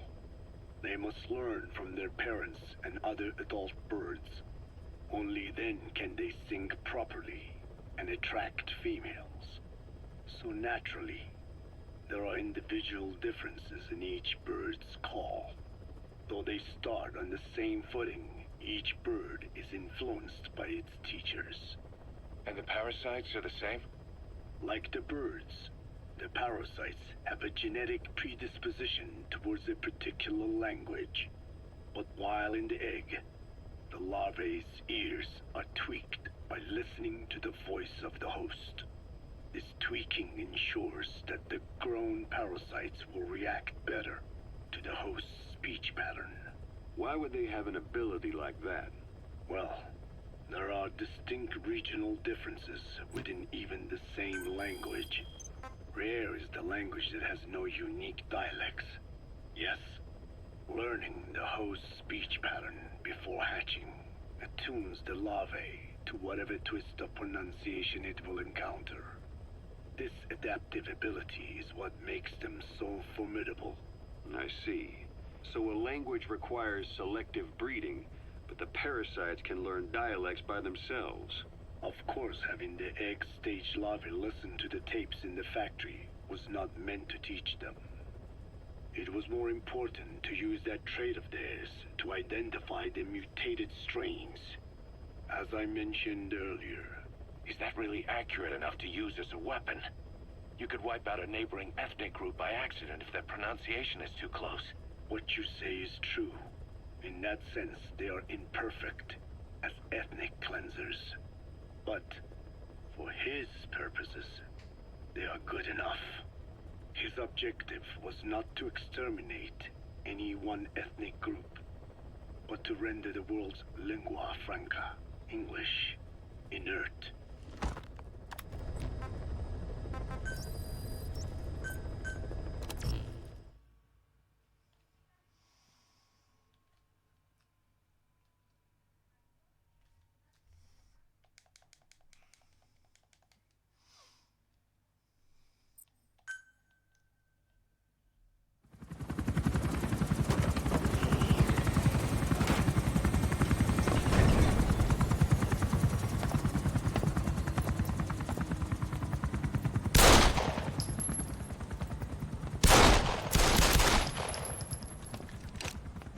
Again.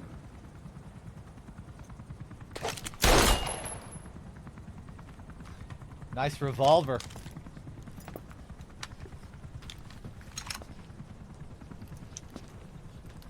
You see that in the movies?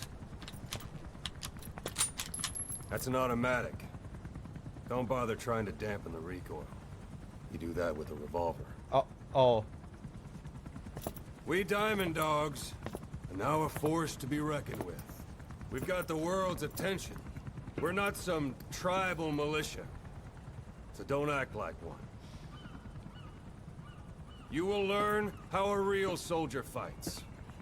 You will forget everything Hollywood taught you. And if I catch you doing something else, you'll know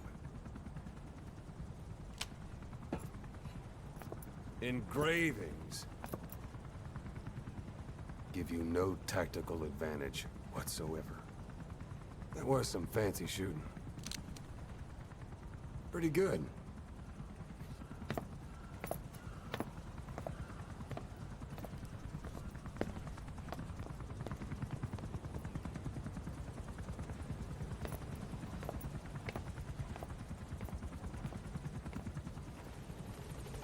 Snake doesn't know what's going on.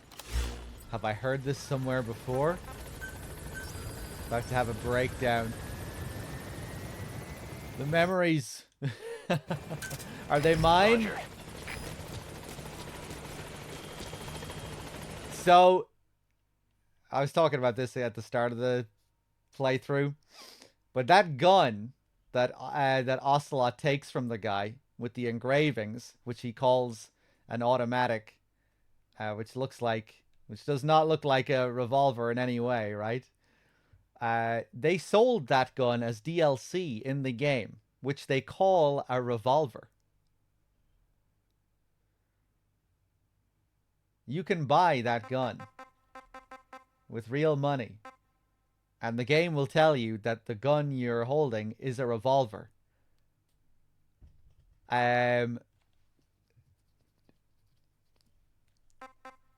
But nothing really indicates that it's a revolver other than what it's named. So it's very strange. Is it on purpose? Is it some fuck up? I don't even know. And it's interesting as well because even outside of this, there isn't a revolver in the game, right? Ocelot doesn't use revolvers. It's very weird. Roger. This is Sequad! On station at LZ! The Tornado 6. And maybe, is the Tornado 6 still supposed to be some kind of fucked up revolver? Because it still shoots 6 bullets? Gaining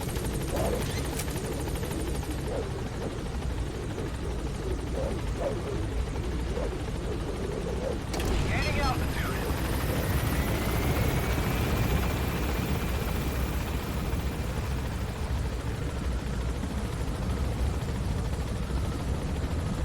Can you get the tornado in the game as well? I guess you can. I don't think I've ever used it.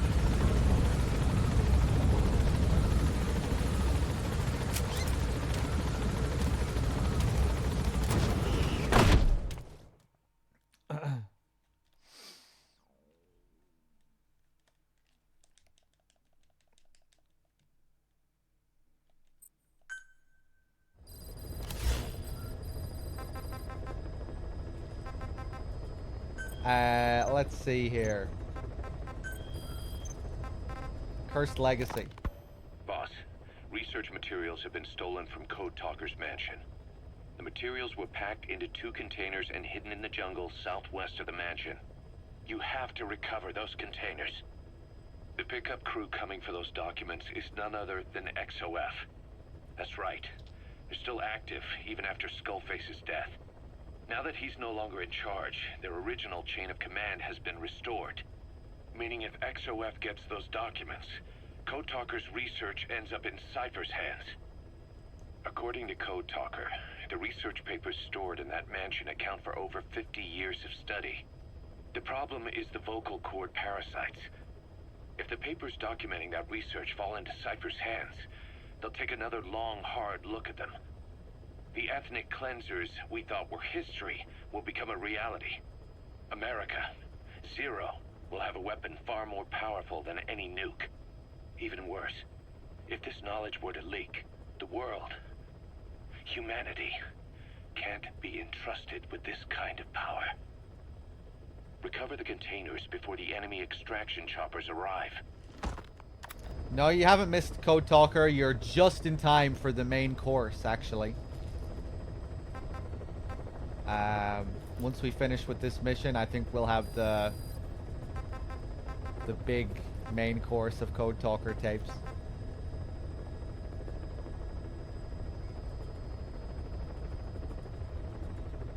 So I think this was originally going to tie in with Kingdom of the Flies.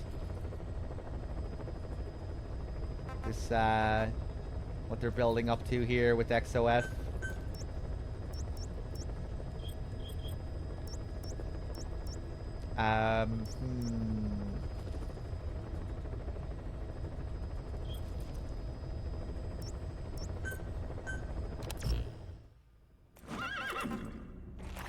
Okay, Malak.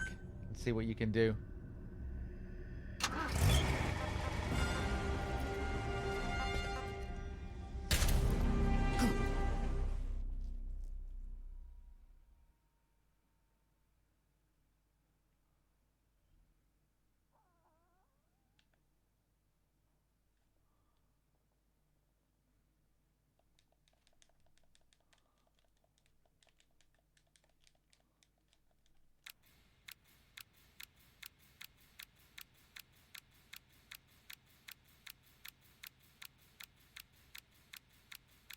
Don't do this again, game, please. I can't.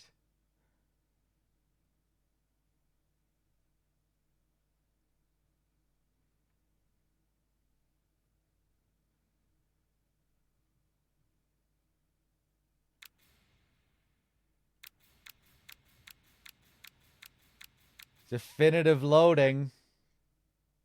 This is new to me. I've never had this happen before during a marathon where the loading screens just completely bug out and I have to shut down and restart. Maybe we triggered something in this playthrough that has caused this to happen.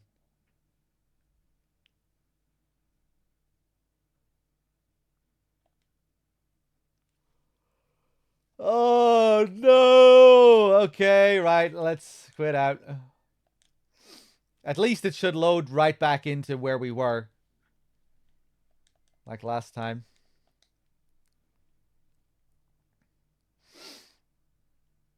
We did something wrong along the way.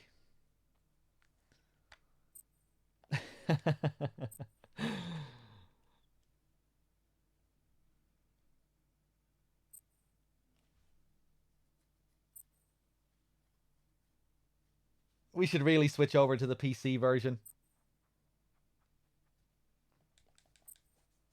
Maybe we'll do that next time. I'll talk to DRK about it.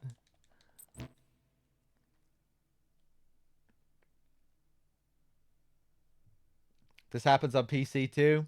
Well, at least for them, I still think it would be better for loading times overall, right?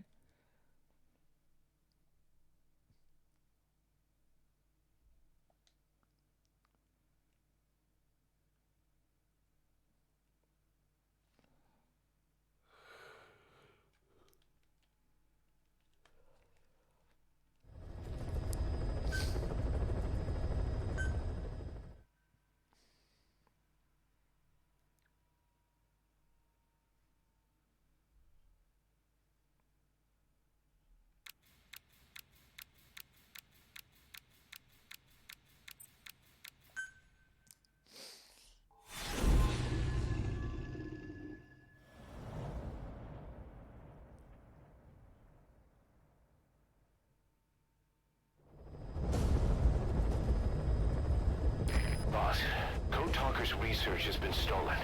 The research materials have been packed into 2 containers and hidden in the jungle southwest of the mansion. Enemy extraction choppers will be there any minute.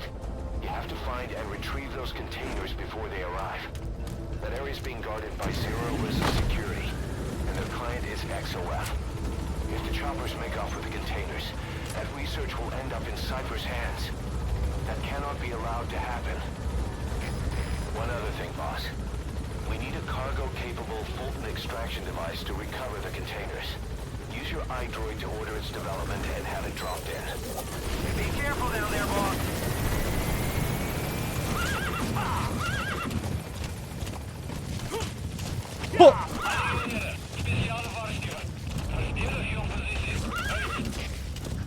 Boss, looks like they're stepping up security around the targets. Watch yourself. No!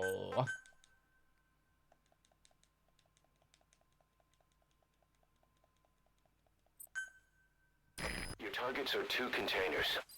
Locate and extract them both.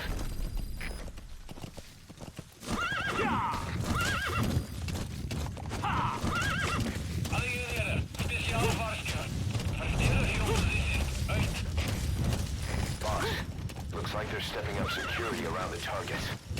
Watch yourself. Visibility in the jungle isn't great. Watch out. You could run into the enemy at any time. Kilish. Feel the roots. The branches. The branches. Become one with the forest. The forest is aware of the enemy's noise. You must be too.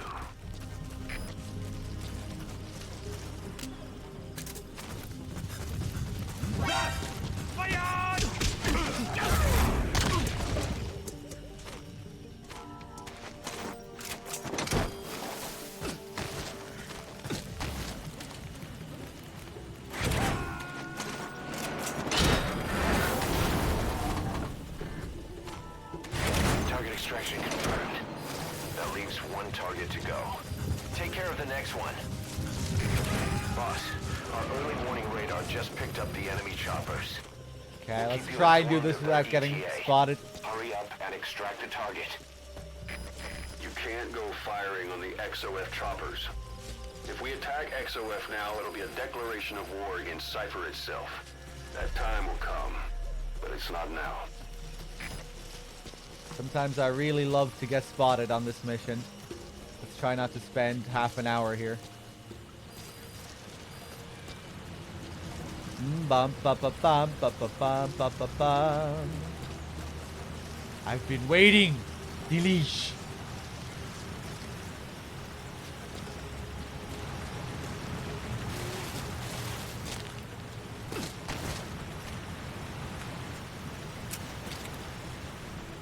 Ah.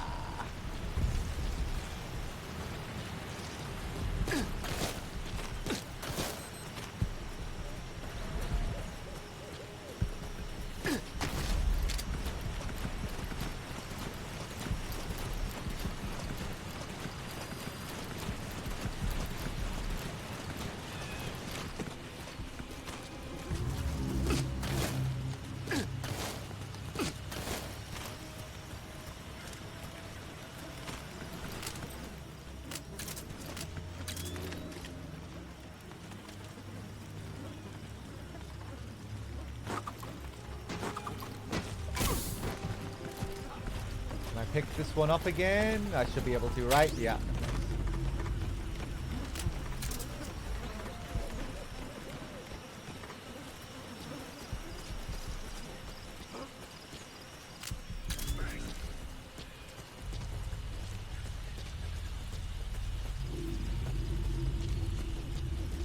Boss, you don't have much time. Move it!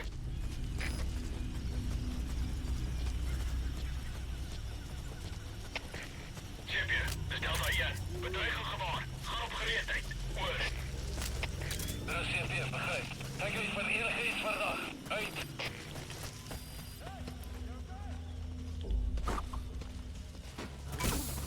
Oh, nice shot.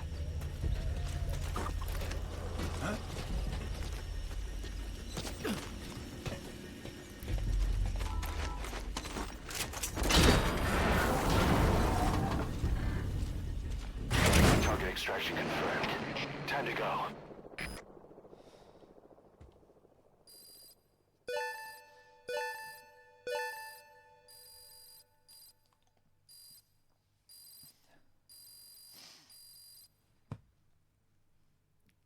Amazing. Mission complete. Boss, we got Code Talker's research materials back in one piece. The medical team has them under lock and key in the quarantine facility. The materials should help their research into the vocal cord parasites. Cypher won't be getting their hands on them now.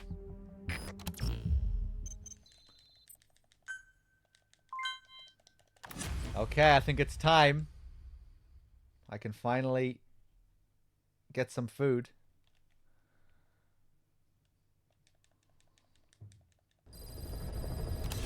Yeah. Boss, about that AI pod you retrieved from Emmerich's research facility. Guess what we found inside? A corpse. Human. The pod maintained a low internal temperature the whole time, and very little outside air got in. That would have slowed down decomposition. Still, the remains were mostly skeletal. Estimated time of death is between 6 months and a year ago. We put the screws to Huey about it. Listen to the tape. Turns out it was the body of someone we knew very well. No, I'm not gonna be eating anything too good. Just some microwavable meal. All right, let's do it. The Ethnic Cleansing Parasite Project. The history of the vocal cord parasites. All this good stuff. Enjoy. I have no doubt Skullface's plan is almost complete. At that point, I will no longer be of use to him. I must leave behind this record at least. A record of how the ancient vocal cord parasites became these abominable ethnic cleansing parasites. I believe he has two purposes for the ethnic cleansing parasites. The first, as their name suggests, is ethnic cleansing. This conflict between East and West that envelops the world will not last much longer. Once the Cold War ends, and the weight of America and the Soviet Union is lifted away, the ethnic conflicts they kept suppressed will all rise to the surface. It is not difficult to imagine that the radical sides will begin cleansing their adversaries. But what if an ethnic cleansing parasite matching the language of the aggressors were to be unleashed? The aggressors would be washed off the earth. At the very least, the idea that retaliation could eradicate your people would prove a powerful deterrent.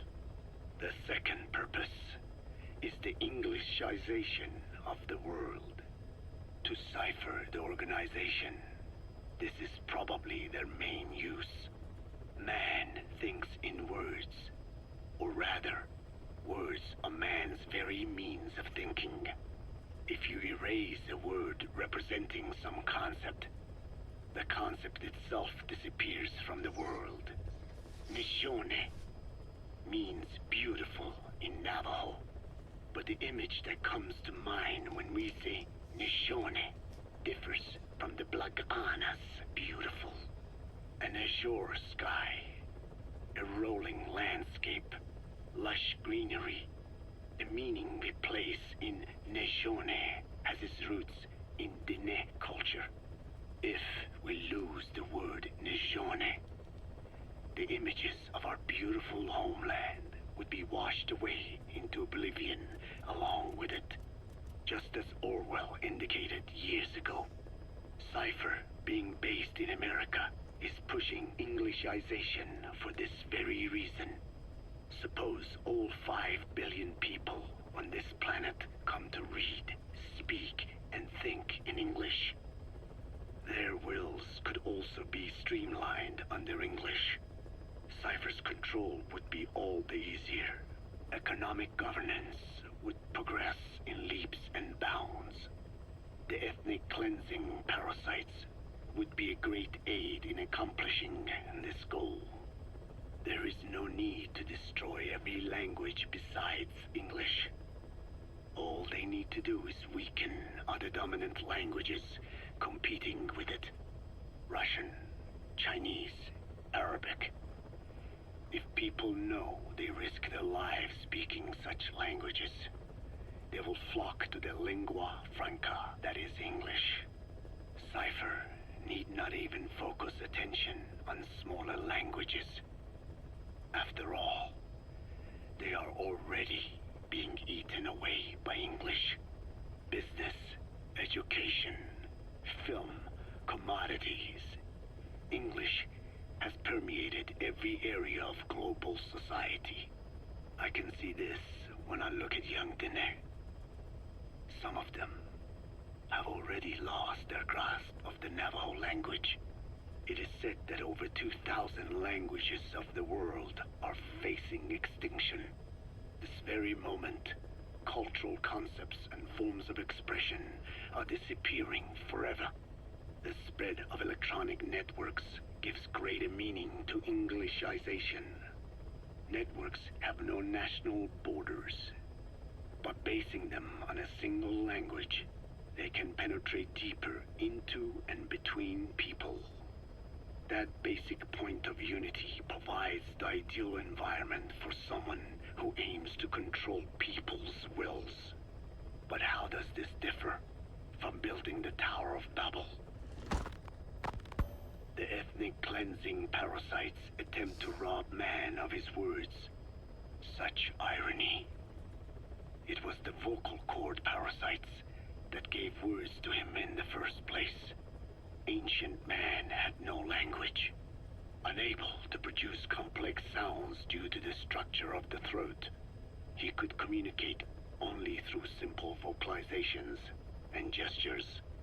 Then the vocal cord parasites infected his larynx.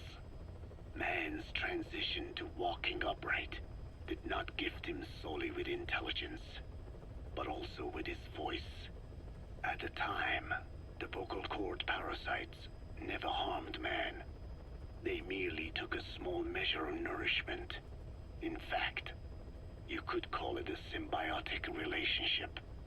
Some animal species use particular vocalization patterns to attract a female and reproduce. Songbirds, certain insects, and also the vocal cord parasites. The difference is that the parasites themselves did not produce sounds. Rather, they had their hosts, man, do it for them. Once secure on the human host vocal cords, a male vocal cord parasite caused the host to produce a certain sound pattern, something like a warble of a bird. Meanwhile, females parasitizing other host pharynxes need only wait. Upon hearing the sound pattern of an attractive mate, they would manipulate their hosts into making contact with the person it came from. The female traveled through his host's saliva to the other host's vocal cords, where the male was waiting and the pair copulated. We can only imagine how the female manipulated his host, but it was probably through smell. Smells traveled directly to the limbic system via the olfactory cilia in the nasal cavity. Volatile compounds released by the female would stimulate the limbic system, which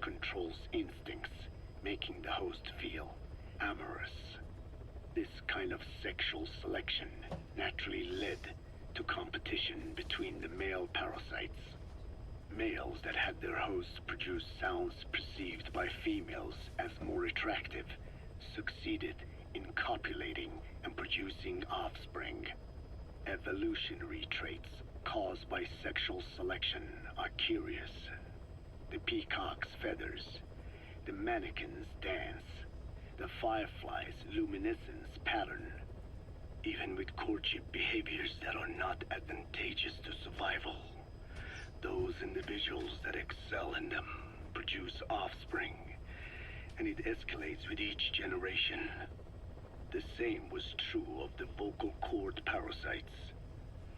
Courtship vocalization rhythms and intonations became more sophisticated, and in order for man to produce such sounds, they had to alter his vocal organs. By lowering the position of the larynx and developing resonating chambers, they enabled more complex pronunciations. But that was not all. The vocal cord parasites activated a transcription factor that would later control man's language ability. A protein that, due to its appearance, is called forkhead box protein P2, or FOXP2. Activating this transcription factor led to the development of brain function capable of creating sophisticated frequency changes. This was the pinnacle of the vocal cord parasite's prosperity. However, this sophisticated pronunciation control was too useful for man to ignore.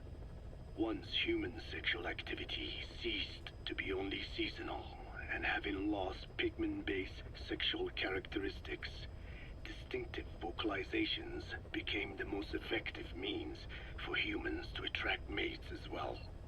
Combined with logic pathways hardwired into the brain, or universal grammar, it was not long before advanced communication was possible.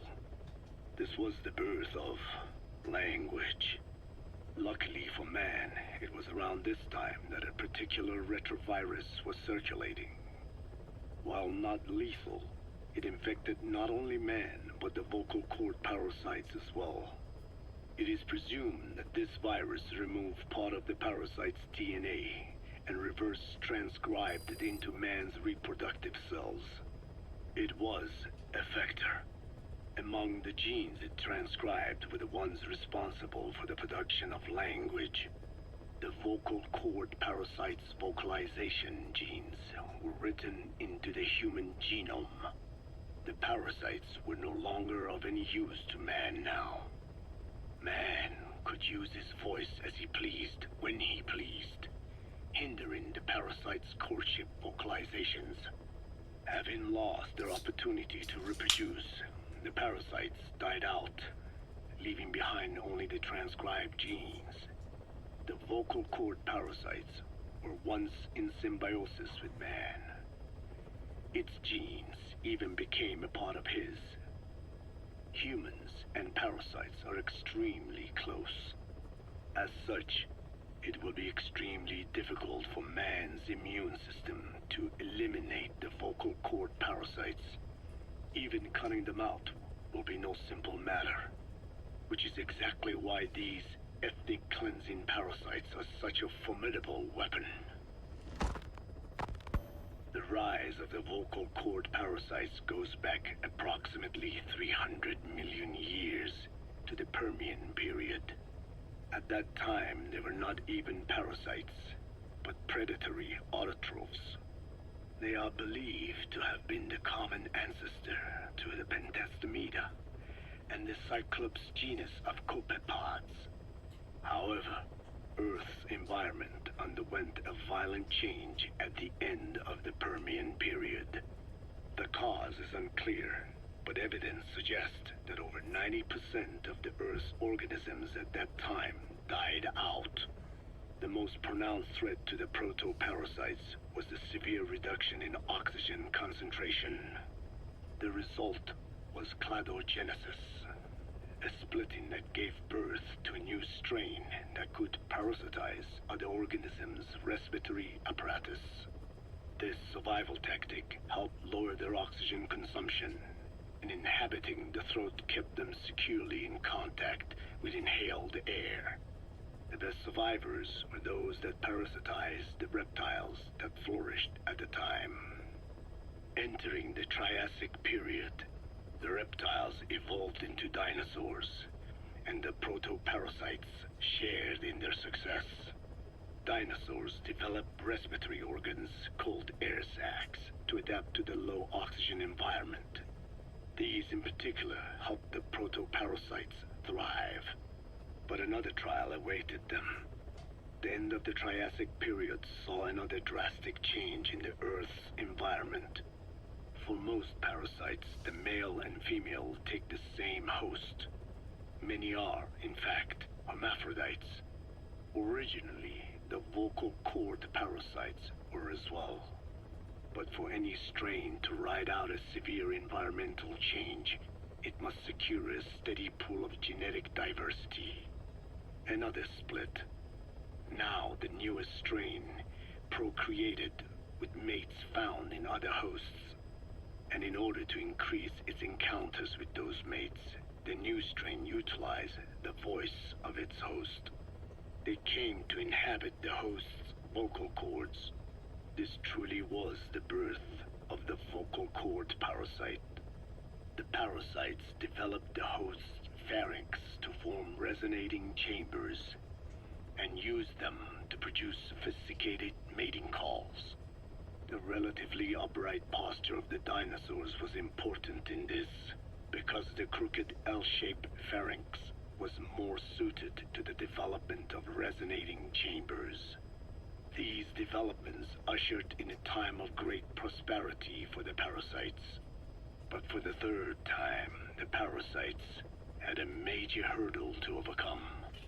The meteorite impact at the end of the Cretaceous period, which spelled the end of the dinosaurs.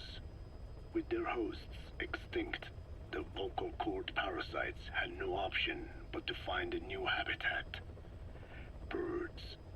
As genetic successors to the dinosaurs, with functioning air sac apparatus already in place, birds were the perfect choice. But the parasites could not survive in birds that flew at high altitudes with thinner air. So they parasitized ground-dwelling birds and altered their respiratory system for the sake of reproduction.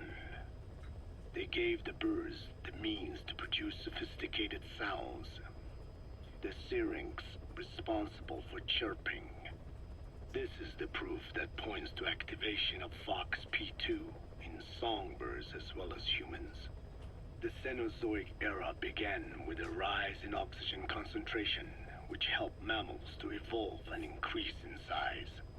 The parasites then shifted to humans as a more effective host. Humans' bipedal upright walking meant that our throats could support larger resonating chambers. At first, vocal cord parasites entered humans using birds as their intermediate host. But eventually they changed to conducting their entire life cycle within human hosts. What happened next is as I have already described. People took the vocalizing prowess given them by the parasites and made it language. And once the parasites could no longer use it as their mating call, they died out. Or in other words, the parasites overcame all evolutionary hurdles except humanity. Skullface shared his opinion on this matter. He said the Ethnic Cleansers Project was sure to succeed. After all, the parasites had a grudge against us humans. To think we awoke them after such a long slumber, just so they could sate their thirst for vengeance.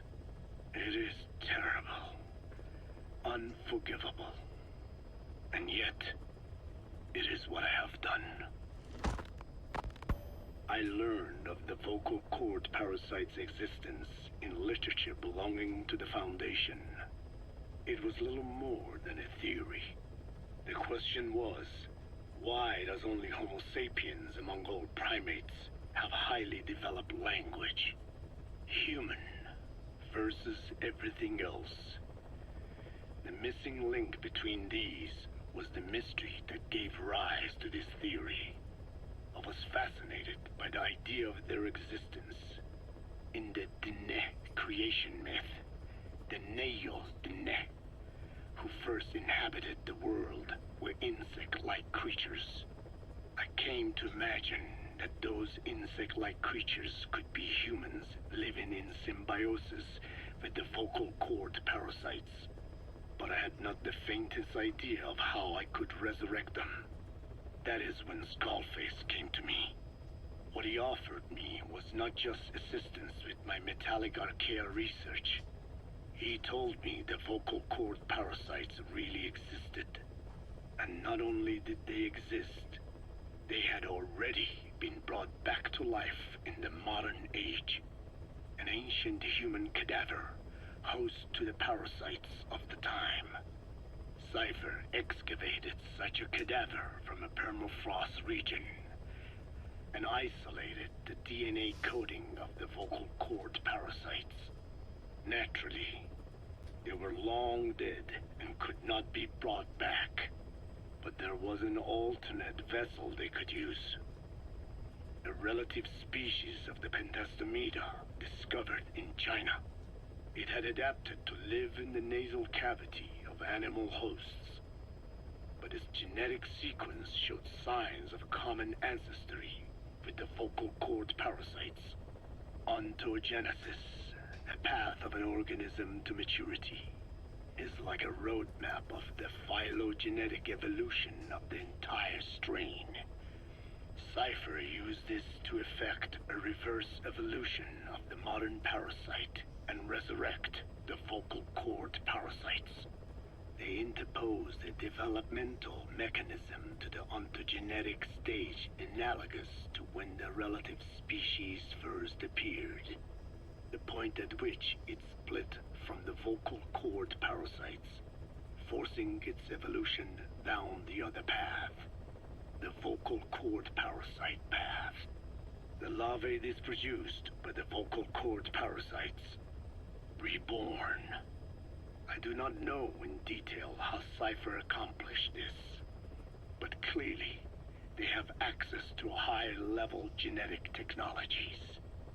Skullface said it was the work of a genius woman scientist, and that the relative species in question was first discovered by a group once called the Philosophers. I was tasked with modifying the resurrected parasites. He charged me with two demands. First, to add lethality to these organisms that had once lived in peace with man, by unleashing the larvae's latent desire to consume nutrients from the host's lung tissue, making them eat and eat until the lungs were destroyed. Second, to have both male and female inhabit the same host and copulate then and there, only when exposed to specific pronunciations continuously over an extended time. What he would do to the Dene if I failed. I had no choice. Originally, the ultimate objective of the ethnic cleansing parasite project was the identification of not only languages, but of actual cultures. Language is deeply connected to ethnicity, but many languages are employed by multiple ethnic groups, and confrontation between those ethnic groups is by no means rare.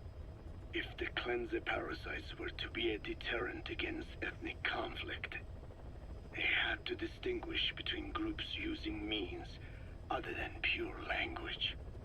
The original plan called for this to be achieved by differences in the transmission vector. Each ethnic group has different lifestyle customs and eating habits.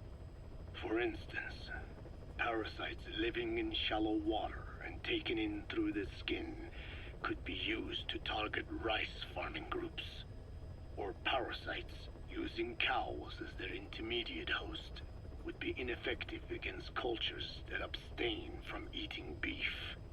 But that is a lofty goal indeed.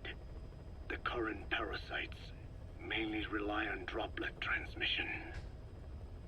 It would take extensive time to alter the transmission route. I eventually learned that the Ethnic Cleansers project had been shut down. It was Skullface who put it back into operation. But despite that, he told me to forget about the transmission route and just focus on language identification. I do not know why. I understand that the Chinese philosophers who discovered the relative species of parasite originally planned to develop a phonogrammic Alexia parasite. The left temporal parietal region is home to the part of the brain that identifies the phonetic symbols of the English language. They wished to create a strain that would parasitize that region and suppress its literacy functions. The brain area responsible for identifying the logographs of Chinese, meanwhile, is in the left middle frontal gyrus, meaning that even if native speakers of Chinese were infected with the parasite, the literacy would be unaffected. Old and new, east and west, there is no limit to the delusions of those in power. But this delusion threatens to become a reality. I have to do something to stop this. There must be something I can do.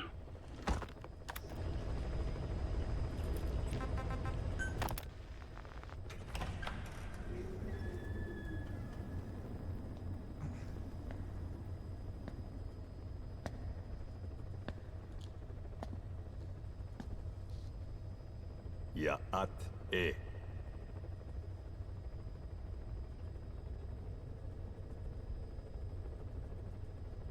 You disappoint me. Have you forgotten my face? Leave me be. You won't respond to anyone else, so I figured it must be me you wanted to see. But now you won't even look at me. Have I not suffered enough? Not until you've eased my suffering first. To tell you the truth, old man, I'm in a bit of a bind. It's about your children. You know what I mean? The parasites. The ones that infect a man's throat, killing him if he speaks their language. They must not be allowed to multiply. You are allowed to live only in order to help me. But you don't want to, do you? So why not choose death instead? Because you want to protect the Diné and their land from me. That's your purpose, isn't it? Don't lose sight of that now. It's in your interest to cooperate. Because if you don't... Madness. The parasites can't detect your people's tongue. So I'll just have to resort to more heavy-handed means. I have the greatest respect for your people. I would rather avoid such a thing, but... we don't always get our way. I was born a tiny mote in a mighty tempest. And until those winds abate, all I can choose is how to act when they blow me this way or that. Tell me, Code Talker, what happens to a man infected with a pair of your parasites? Can they be removed? Can the full-blown symptoms be prevented? It is impossible to remove the parasites alone. They have too close an affinity with humans. Then how do you stop the symptoms from developing? All right. I was hoping for an answer now, but perhaps you just need a little more time. I'll be back soon. I've set up shop, not far from here. We'll be seeing a lot more of each other. If you're close by, then it is almost complete. We're in the final phases. All that's left is to see if I can actually disable a nuke. with the help of your metallic archaea. Once that's done, I won't have to return here again. And your suffering will end. As will your people's. We're almost finished, Code Talker. Each in our own way. My only regret will be not finishing you. There's nothing stopping you. I'm only alive because you want me that way. Ridiculous. As you wish. My regret is this misunderstanding between us. You and I, our goal is the same. We should be working together. A symbiosis. You do not know my mind. I simply want the Diné bloodline to endure. Really now? You're just another mote in the store. How you react to all the slings and arrows, that's what counts. That's why you call those squirming monsters your children. What I have done is forbidden. Forgive me, all of you. The world should be left the way it is. You of all men should know that.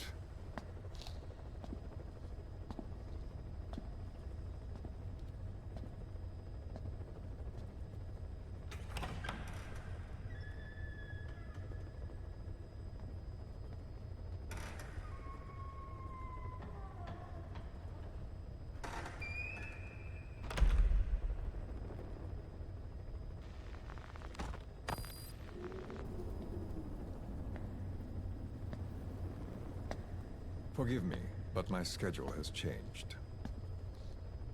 The time for grace and good manners has now run out. Please. Torture will not work on me. Surely you know this. Oh, I have no intention of getting rough with you. You haven't been beaten. Your hands aren't even tied. Just like me, you live in symbiosis with countless parasites. What wounds I might inflict, they'll patch right up. You might feel considerable pain, but I've no doubt you can withstand it. Then what do you plan on doing? I have a soldier standing outside. Nothing special about him, except that he always obeys. I have given him one instruction. Whenever I ring this bell, he passes on a message for me.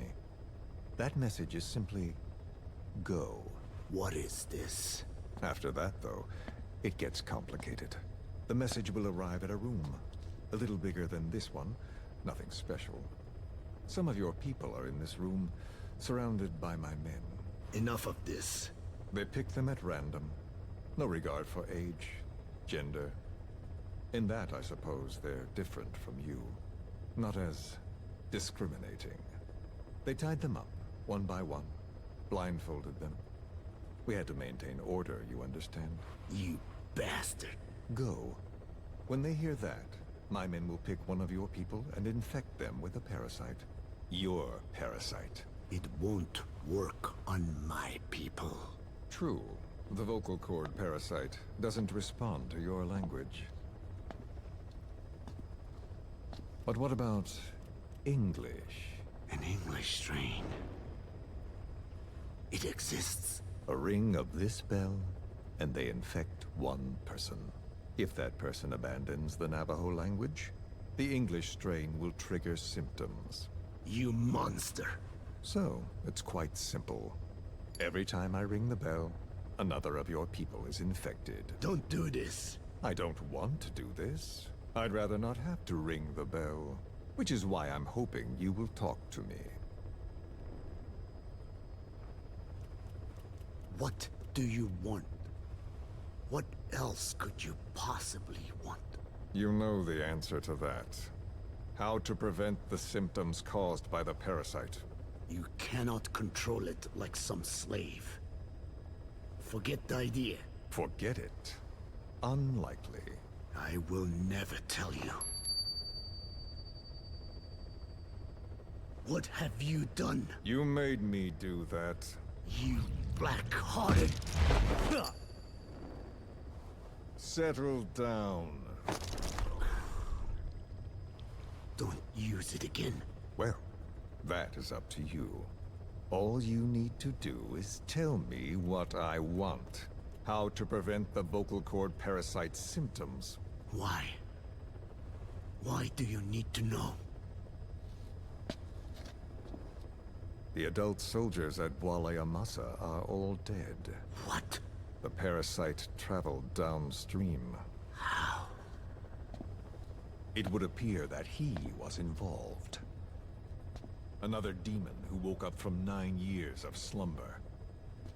As a result, the vocal cord parasite spread through the village. I told you this would happen. It was an unfortunate accident. He is becoming an annoyance. He may stumble upon the truth sooner or later, but I suppose that is really of no consequence. One day, he too will pay for what he has done. Black Anna. The real demon is you. You know, this incident made me realize something. You are right. I should have acted with more humility. These creatures cannot be controlled. All the more reason I require a means to stop them. There is no such way. Oh, really? Wait! Don't ring it again. It is up to you. Out with it! I see now. There must be more to it than that. What? They are in you. You use this land to breed more of my children. And not just here. No. In pursuit of your ethnic cleansers. You sifted through many language strains. Finding hosts. Breeding more and more. You would have been infected in the process. Infected with countless strains. Most likely your mother tongues as well. Romania, Northern Transylvania. You found that one too. Yes, the Hungarian strain. That responds to the CK's dialect. Silence! Black Anna. It is you who shall pay.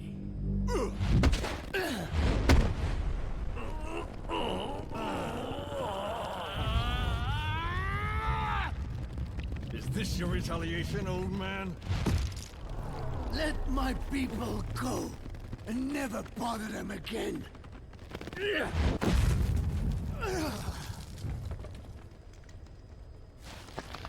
You heard me. What now? What? No! What are you doing? I am not afraid. I probably have every language strain inside of me. Meaning all the world's languages are already lost to me. But that suits me fine. If need be, I myself can produce whatever strain is needed. And that means nothing to you. If you are infected, you can never again speak your mother tongue. Otherwise you will die. As will every one of your countrymen. A few words here and there won't trigger the symptoms. And besides, the time is not yet right to show this face in my homeland. Not until my revenge is complete. Now... Stop! We're out of time. I have to get going. Well... No!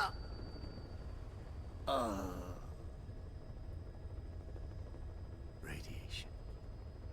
It's radiation. Radiation, of course. So it can be used. But how much? I do not know. Radiation denatures their reproductive cells, preventing them from mating. Same principle as the sterilization technique. The reproductive cells are more sensitive to radiation than the rest of the body.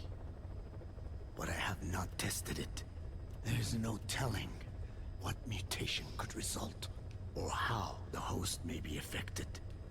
Not to mention, What could happen if this is done post-infection? I don't care. This plan goes into action now. As long as it works, the details can wait. You wouldn't be lying to me, of course, old man. I can guarantee nothing. I owe you my life. My body has been burned on countless occasions, but it survives, thanks to your children. That is why I trust you. Then do not repeat my mistake. What's that? In the West, it is said that the Word became flesh and dwelt among us. In the East, it is said the man of flesh brings spiritual power to words. The people knew back then that these creatures carry the gospel. They do not belong in our hands. They must not be touched. How enlightening. I'll remember that. Consider this my thanks. What are you? Catch. No!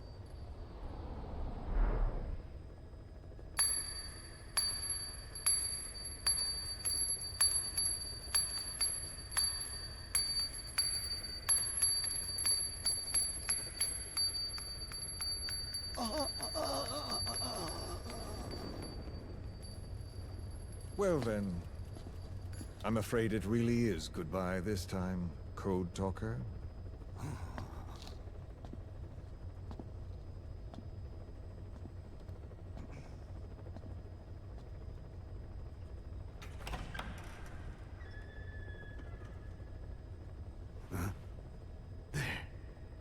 There is no soldier.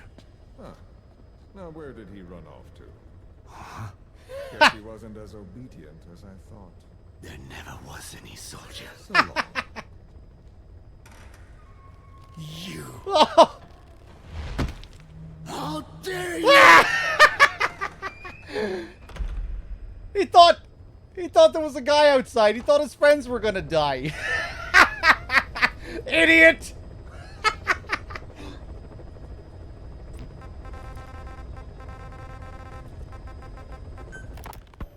Fine. Yes, Strangelove was doing AI research in that lab. Why hide that until now? Okay, so what? I wasn't working alone. You've got to understand. You do understand, right? I didn't want to drag her into this. It's my load to bear, alone. So you didn't create the AI intended to drive Sahelanthropus. It was Strangelove. Skullface was never in favor of AI control. So naturally they argued.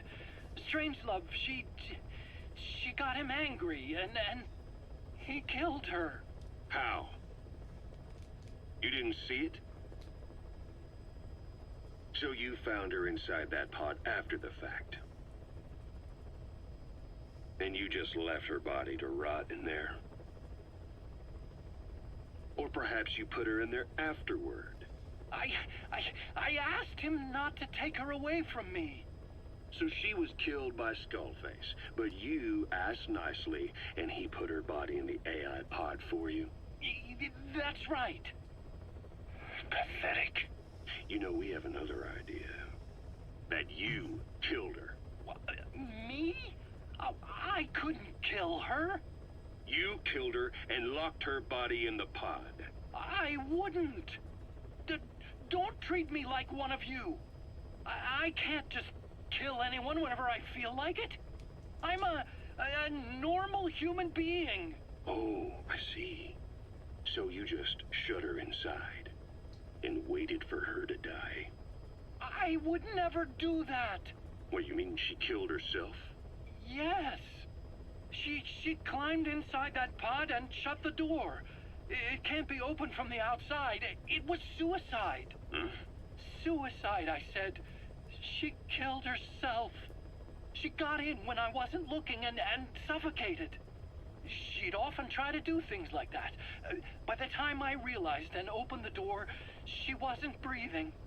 I got scared and shut the pod again. I couldn't bring myself to open it back up. That's right. Me? Kill her? What is wrong with you? I see. Just tell me one more thing. Haven't you gotten enough today?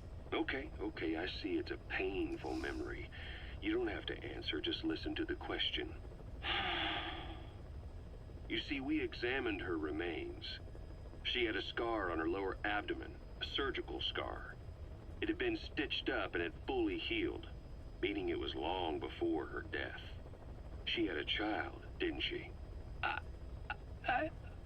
Your child. Where's the kid? How should I know? So there is a child. I've never seen his face. What do you take us for? They took it all. Even my child. I didn't even know he'd been born. I lost everything. How old would he be? It's 4 years since then. And you know it's a boy. Strangelove said so. And his name? We called him Hal, even though I never saw his face.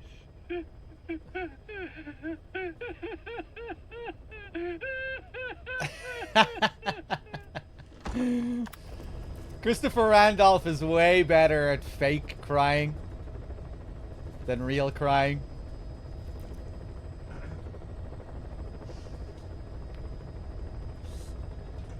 We saw the photograph, Huey. There's a picture of him right on the fucking pod, man. I hope you bought a better hamburger this time, Kazuhira. Right. Well, the last one was lacking in every way. The patty was too thin, the bun too dry, and the lettuce days old at best. Hey, that was 100% all beef patty, and no shortening in the bun either. Nature's blessings, unadulterated, in hamburger form. Is that it? But when taste falls short, so does our gratitude to nature. Making such precious blessings unpalatable is sacrilege. I hate to admit it, but I think you're right. I should have known better than to settle for second best. That's why I had him run some more R&D, develop a new burger. In fact, one of our researchers just dropped by with the latest results. Here it is. See how you like this? We shall see indeed.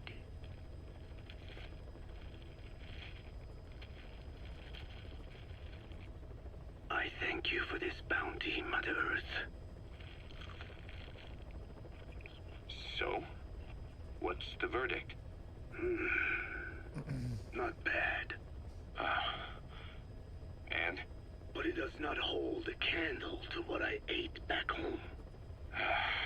Everyone's a critic. Damn it. I was sure the Kobe beef, but maybe we didn't have enough.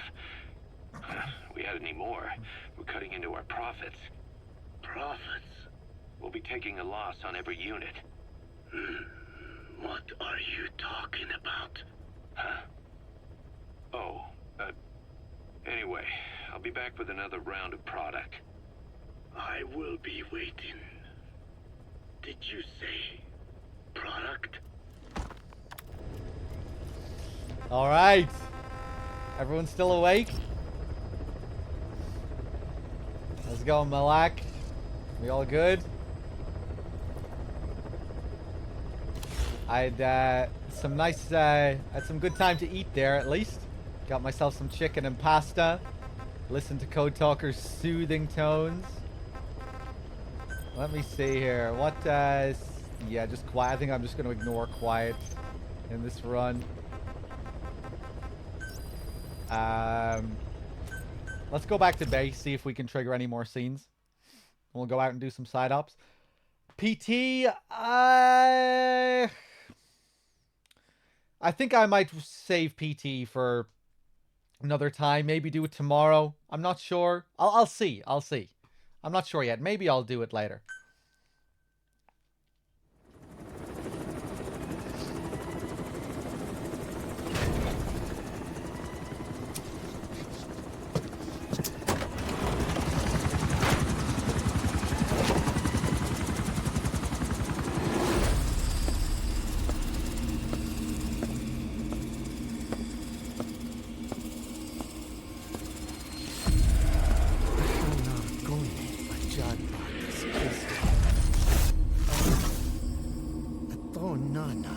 worst again today.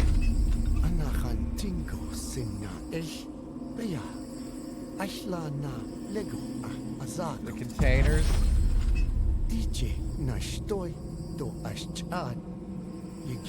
Hey. Eyes on Kazuhira. A message from the parasites.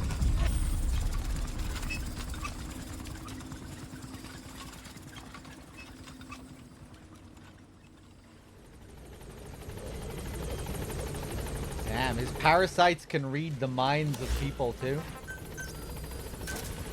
Roger.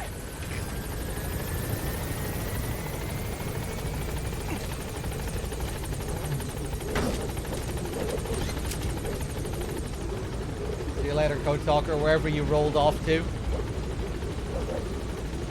Gaining altitude.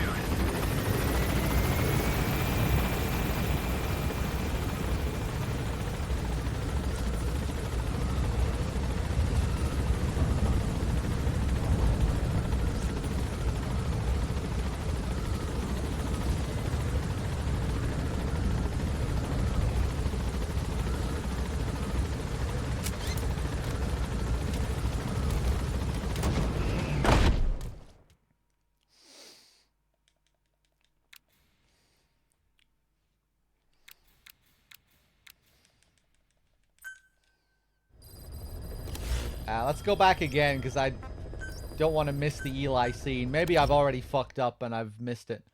Maybe you have to do it earlier. I know you have to do it early.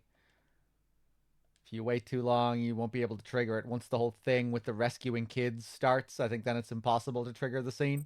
You know, where he has the little fight with Ocelot.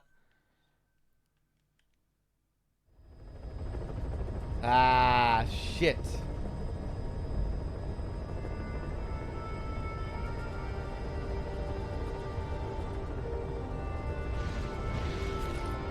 Yeah, we're not getting any scene now. Okay, I'll do another side up and then I'll try it again, maybe. Although I think if there's a scene, it will trigger now, I think. I don't think there's any random degree.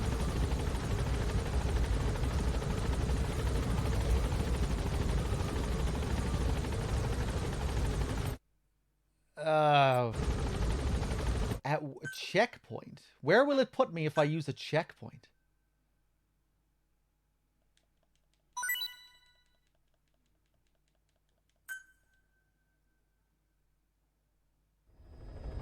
Oh, no.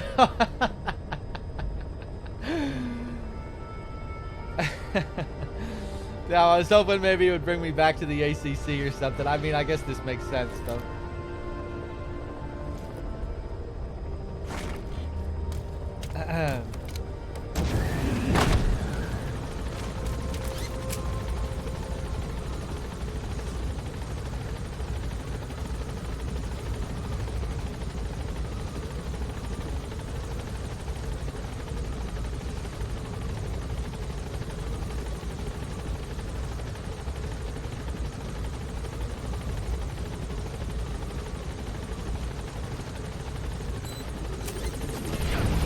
No, get back here.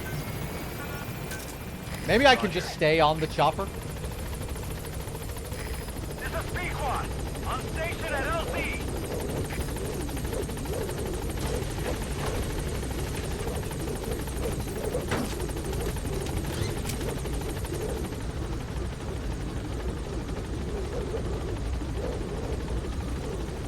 Gaining altitude.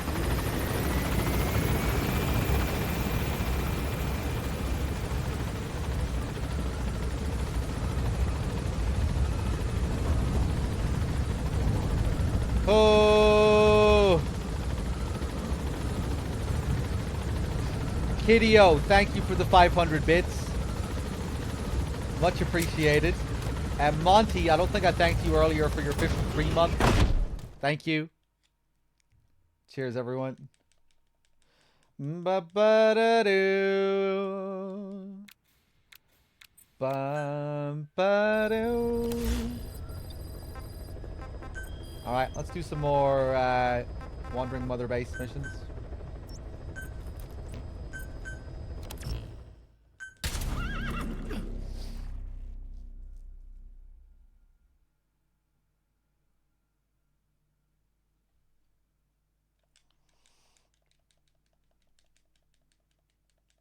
I don't think I'd like to live on Mother Base or the Big Shell.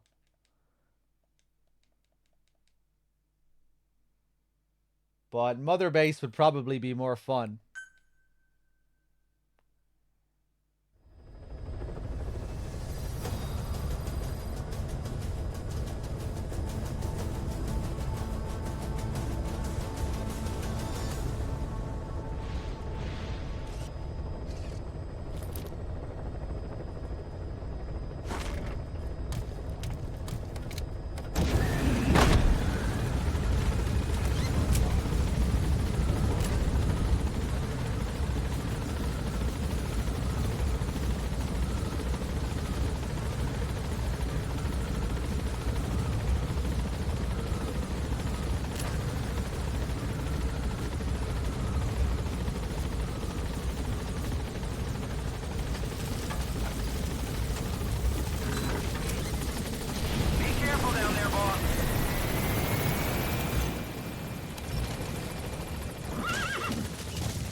Ooh.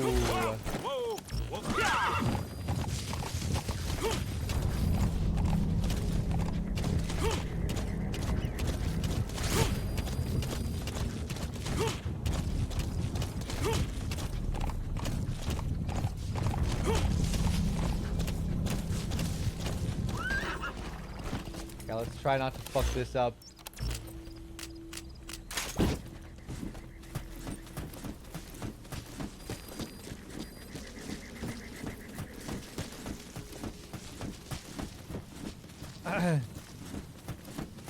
United losing again, Fish?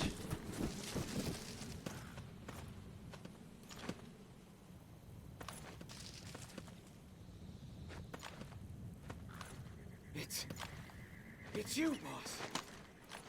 Allow me to serve under you. One of the guys out on a mission at the time. He's fallen a long way from the glory days. But will he come back to us? Bring him home, boss.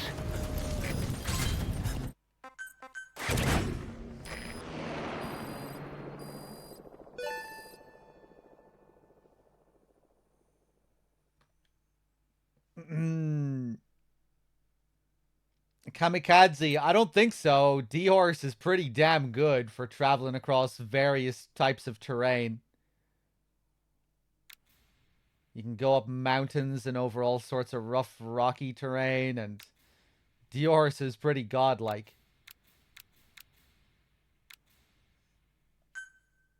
He's easily the most useful buddy, I think. Especially when you know the game well, you know? Because when you know the game well, Quiet and Dee Dee really lose a lot of their power, right? Because you don't need that crutch to tell you where enemies are. And, you know, because that's what both of them have that function where they help you spot enemies, locate enemies, take down enemies for you. But when you get good enough at the game, you really don't need that, you know, because you know where the enemies are. You know how to deal with the enemies. But D-Horse is always useful. I've updated the mission list. We've received some new job offers. The details are on your iDroid. Boss, some of the kids we've been keeping here have escaped. We don't know why they ran off, but it may have something to do with Ralph's death. The intel team's looking for them as we speak. I'll add information to your side ops list as it comes in. Quiet, you don't need to play the game and let her do it all for you, but still not very useful for when you know the game well. It's still a waste of time. You're still just going to be wasting your time using Quiet and leveling her up and waiting around for her to take care of enemies for you when you could do it yourself in half the time. So she's really not useful at a high level. Same with Dee Dee. You need to locate and secure those kids. I'll try to find out what happened. Oh boy, time to rescue the kids. My favorite. Boss, we gave Ralph, that kid who died in the accident, a burial at sea. Oh, poor Ralph. The man in charge of that facility has been severely punished. But ever since, the kids have been acting strange. It's obvious they've lost their trust in adults. I was getting reports of them ignoring the staff, or getting insolent, and even violent. And a few days later, several of the kids did a disappearing act. They snuck into choppers and shipping containers and got off base. Why? Your guess is as good as mine. These kids were born in a war zone, and forced to grow up as war fighters. If they're left alone, war is how they'll die. But I thought we showed them there are other reasons to live. I never liked having children on Mother Base. But the thought of them going back to the battlefield and picking up their old lifestyle is something I can't stomach. It makes me think of Chico, 9 years ago. We have to get those kids back. Hell, they know too much about our operation. I never expected even the kids to betray us. Okay, let's rescue these assholes. These little shits.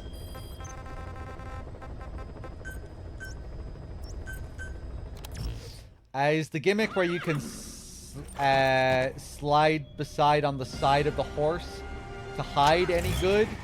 Yeah, it's really useful.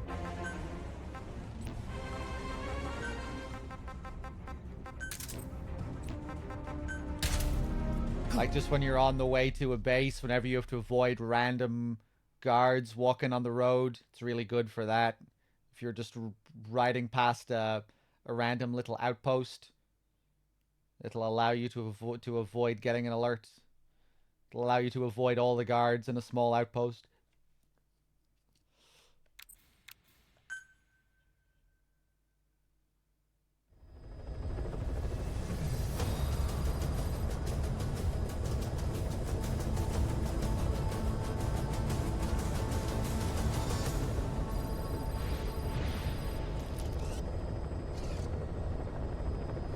Do I notice any skill difference between Big Medic and Malak? Not much, really. I thought maybe Malak was taking a bit more damage earlier. But I'm not sure. Maybe they have the same amount of health. I don't know. Malak is pretty badass.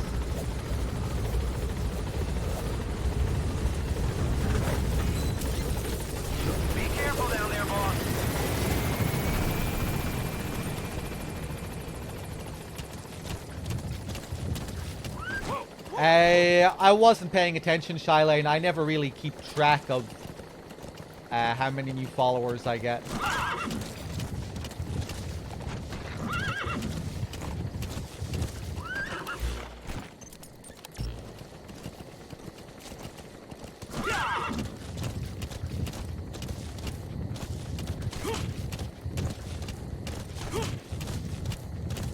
But I would say it was probably around the same, maybe a little bit more early on in the marathon.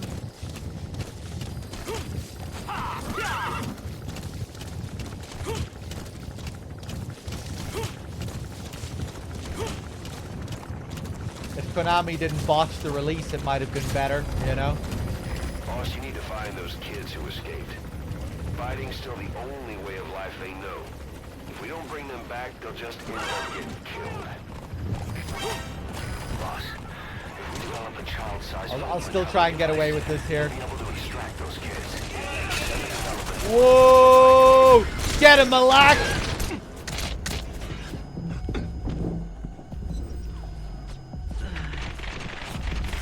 Okay, this kid is gonna die for sure.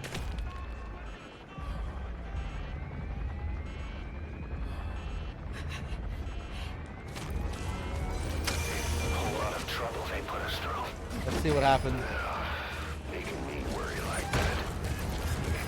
No, it's pronounced Malak.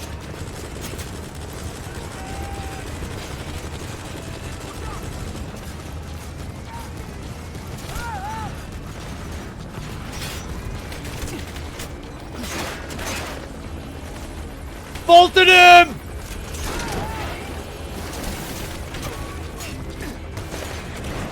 Nice!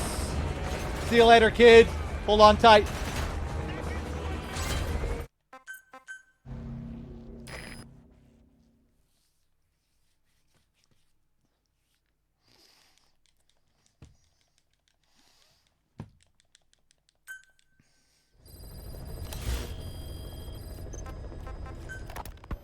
Snake, you remember the White Mamba?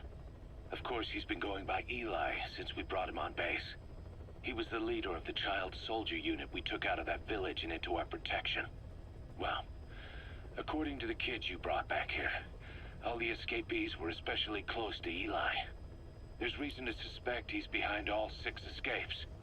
We've already detained him. I'll be questioning him shortly. Wait. You'll be? Ocelot. You're incapable of taking an impartial stance with those kids. Question them all you want. It'll get you nowhere. Ocelot, you get too many kicks from your art of interrogation.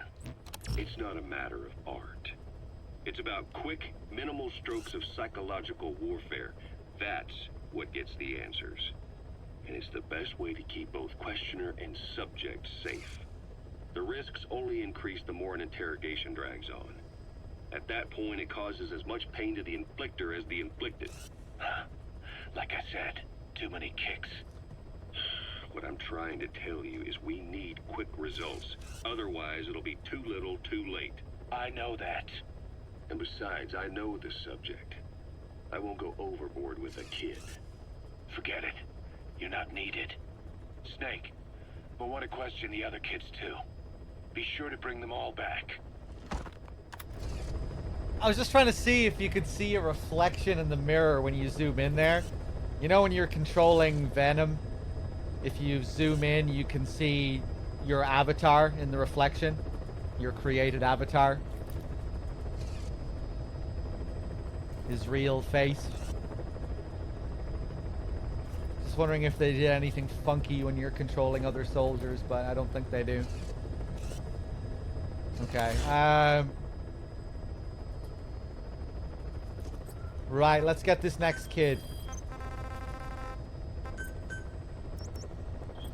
Back to the mansion.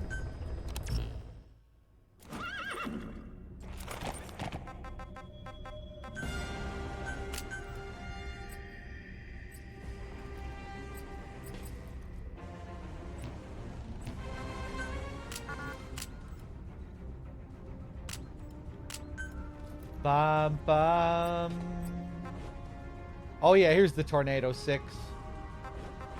My balls. Your balls.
Thank you, Q-Dog.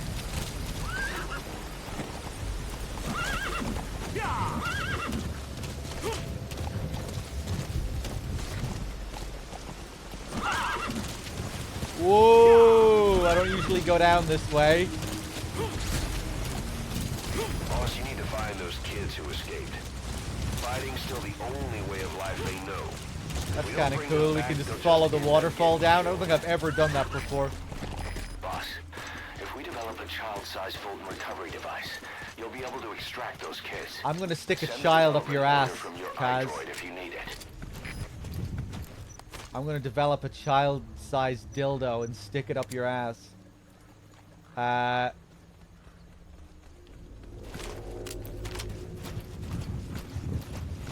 way are you going, sir? You fucking idiot.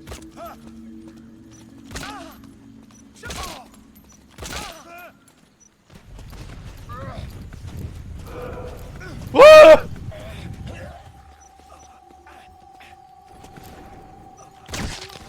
Don't even think about taking out that radio.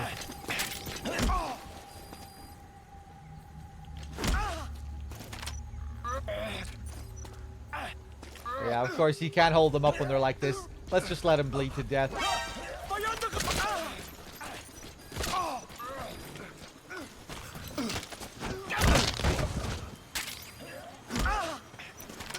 Hands up.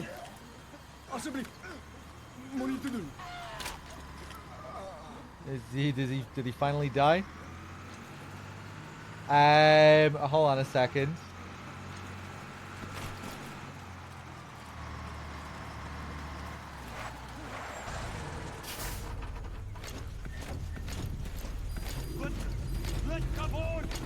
Come on!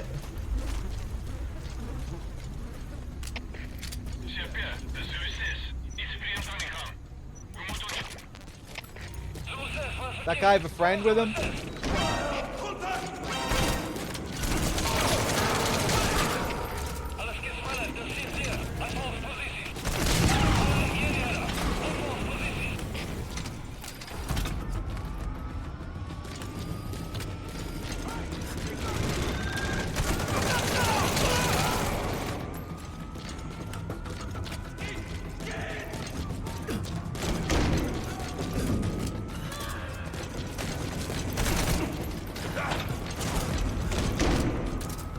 Should have just punched him. Got scared.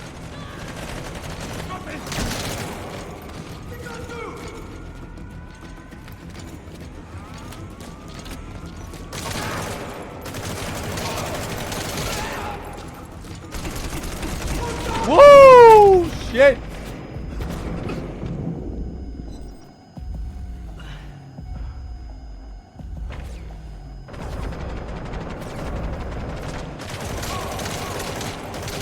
Fucking idiots.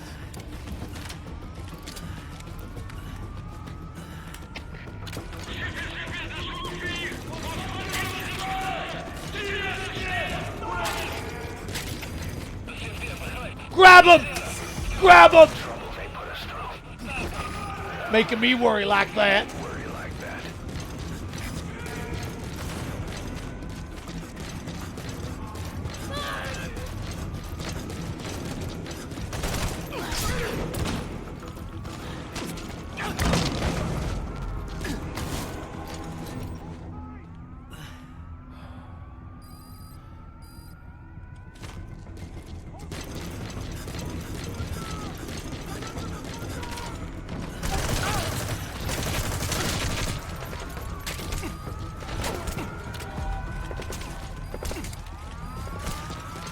Oh, Jesus, Malak! Fuck's sake. Does he have less health than Medic?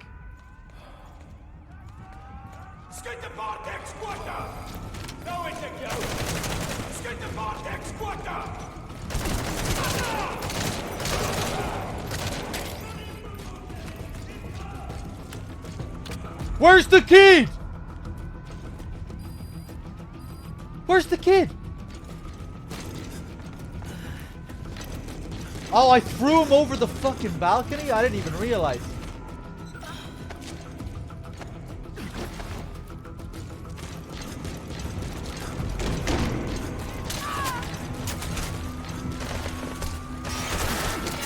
Whoa! Don't shoot the kid!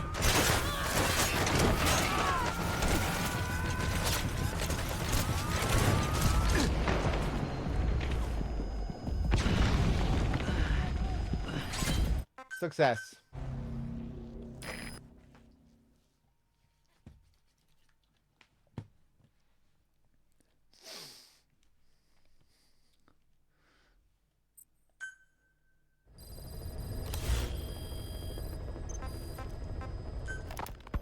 Snake, about the escaped children. Eli confessed. The way he tells it, they wanted to go back to the battlefield. Don't rob them of their freedom, he said. If you bring them all back, there will be consequences. Next to be asking for our surrender. Consequences? What consequences? No idea. That's all I have for now. You're too attached to those kids. Stop protecting Eli. Listen to yourself. Let me question him, and we'll get some real answers. Not necessary. I'll report as and when. Okay, more kids? Oh, Jesus. Okay, this guy. Yeah, this shouldn't be too bad. Let's bring in a vehicle with us. Just so we can stick him in the vehicle straight away. Or maybe I have the child Fulton. I don't think I do, though.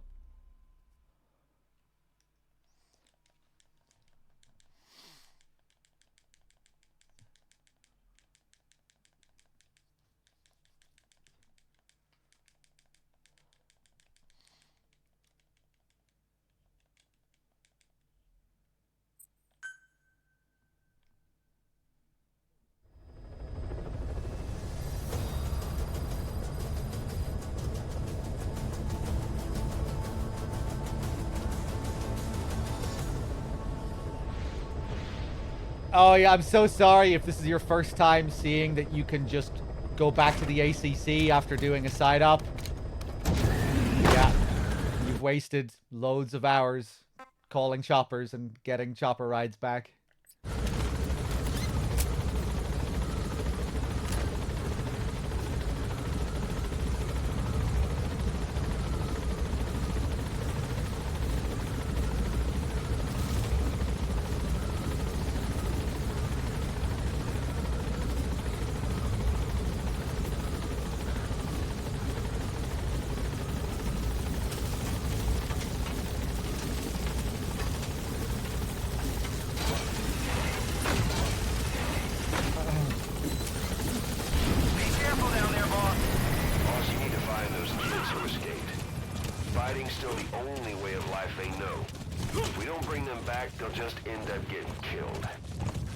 Yeah, I'd say the game could have made it a bit clearer as well. Size Fulton recovery device.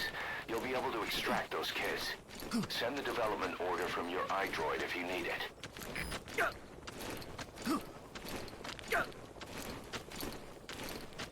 It feels kind of weird being able to just quit out like that.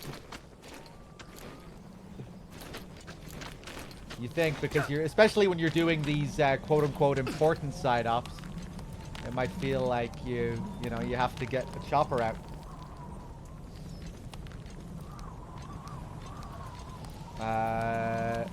No! How do you climb up again?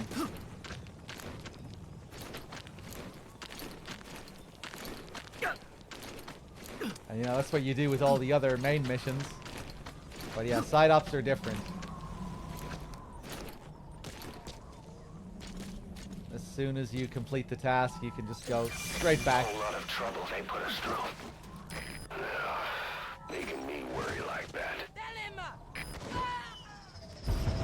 I knew that was going to happen.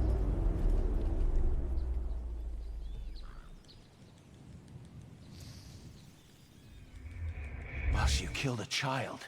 I'm Shut aborting the this fuck up.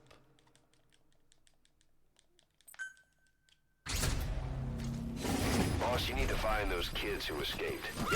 Fighting's still the only way of life they know. If we don't bring them back, they'll just end up getting killed. Jump off. Boss, if we develop a child-sized Fulton recovery device, you'll be able to extract those kids. Send the development order from your iDroid if you need it. I thought maybe if he like slid off the edge there that he wouldn't die. Because you can let them survive these falls. It is possible for them to survive.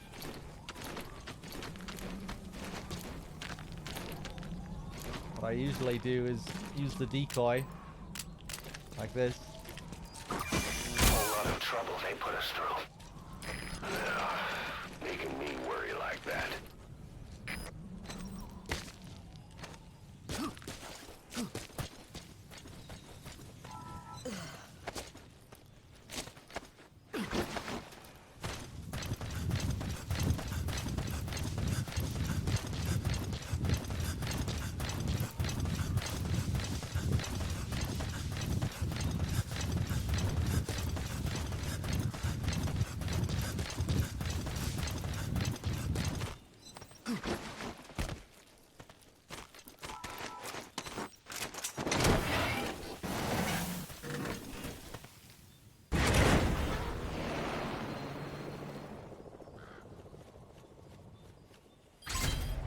There we go.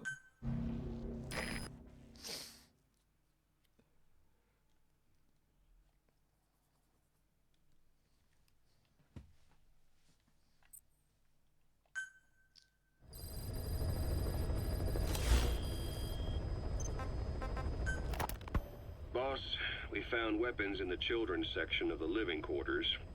As you know, weapons are strictly off-limits. We've got some rule breakers. The weapons we found were handmade. Blades ground out of knives and forks, a couple of bow guns built out of scrap, and explosives made using detergents. And get this, the explosives were tightly packed with nails. The kids put the blame on, you guessed it, Eli. I guess that's what he meant by consequences. I questioned him about it, but this time he claimed they want to be put out on missions. Send us to the battlefield, he says. Miller, enough is enough. You've protected him too much already. It's my turn to question him. Protected? What Eli's doing is issuing a threat. Comply with my demands or I'll respond with force. But it'll be war at this rate. Forks and soap aren't gonna kill us, but some of them will end up dead. Is that what you want? Now, I hate to say it, but they want to be on the battlefield. It's time you gave up this fantasy. Eli, he said they'd rise up against us if we bring the last kid back. There, you see? Ignore his demands. Don't let him return to quarters. That attitude is contagious. We'd lose control over them for good. For the time being, we've confiscated those handmade weapons. We're bumping up security and the number of psychiatric counselors. As for Eli, he needs some very special care. You mean solitary? Well, we can't leave him in contact with the other kids. If you won't do it, I will. Boss, keep working on extracting those kids. Yes, sir.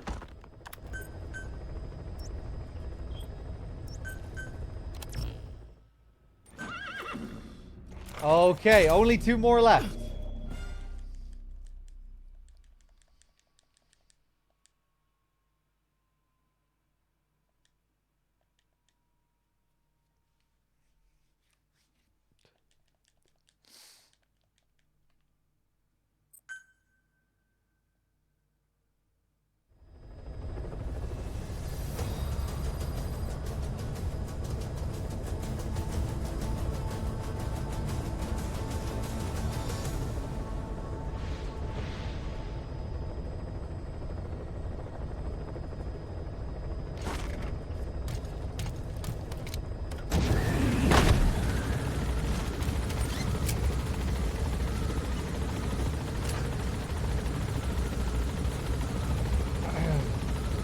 MGS3 Ocelot was cool and suave. He was a bit of a clown, really. Constantly making a fool of himself. Fucking up all the time in front of Snake, getting schooled, getting slapped across the face by his mother, getting disarmed. Failing every time he interacts with Snake.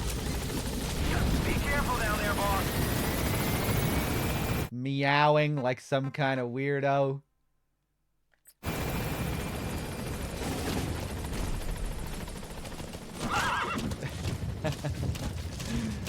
But I like him. Got ran over by a bike, yeah, and then he starts slapping his own face after he gets run over by a bike.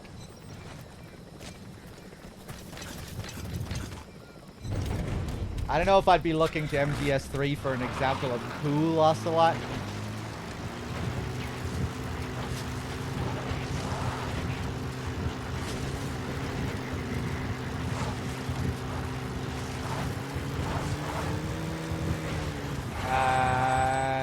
Hold on.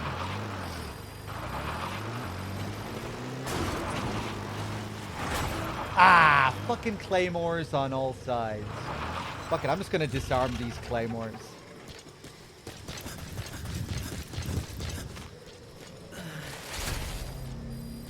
Boss, you need to find those kids who escaped. Fighting's still the only way of life they know.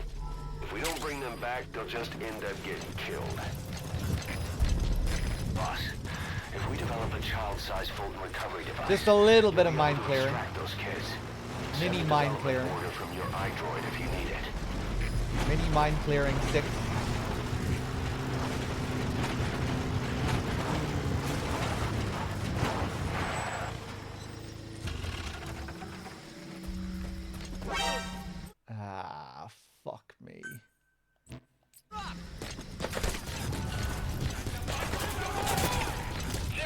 Probably gonna die.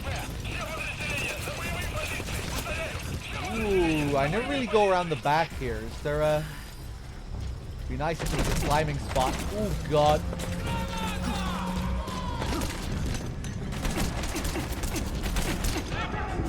Oh, it's over.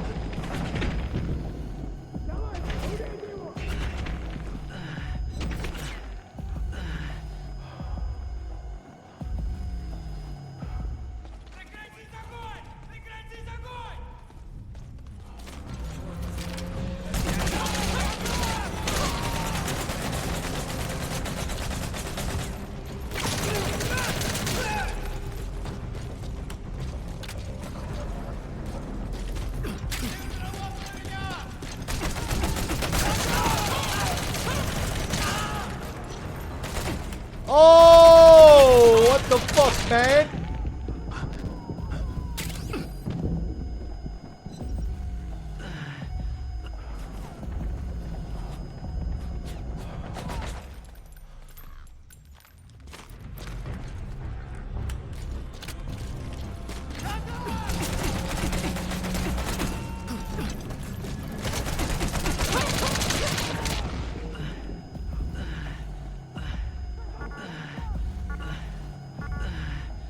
Roll, Malak!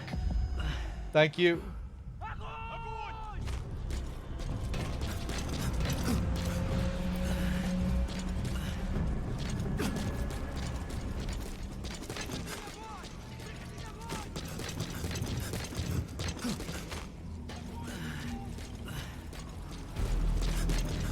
Here he is, this little shit.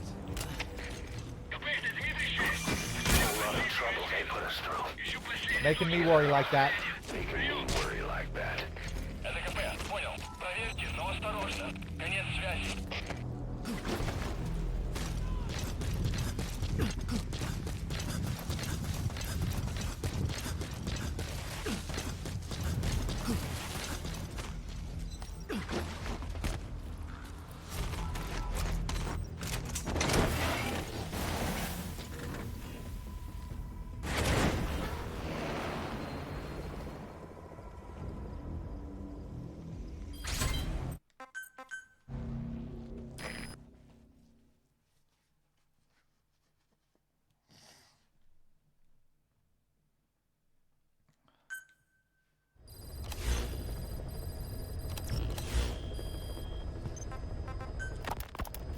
The kids you brought back to base have laid out the situation.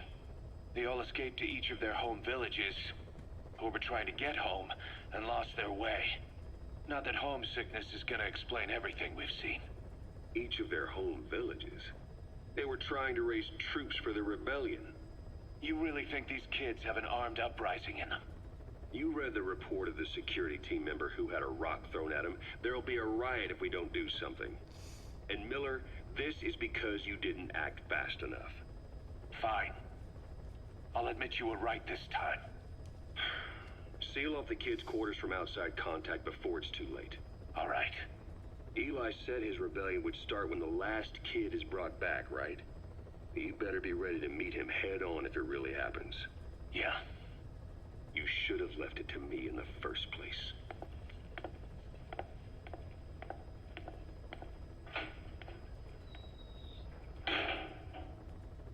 Boss, they're just kids. We have a responsibility to see that those kids make it. It's not about feeling protective or the pros and cons. I hate kids.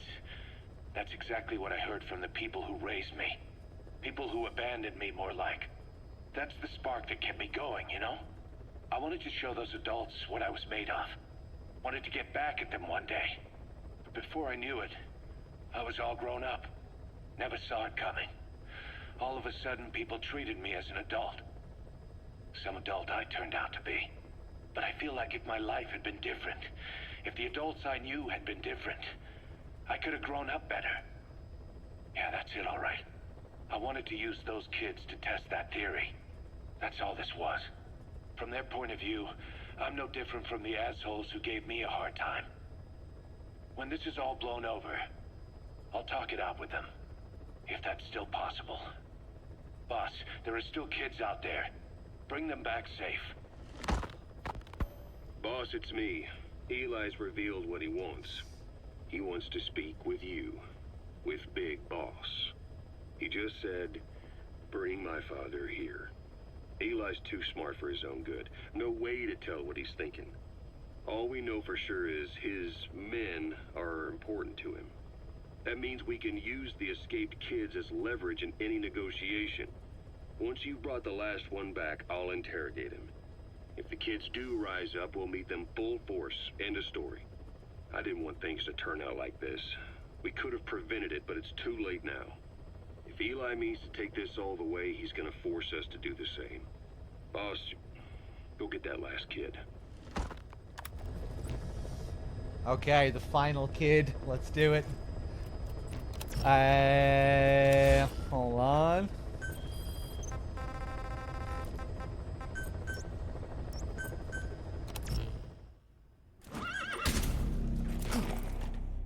Huh.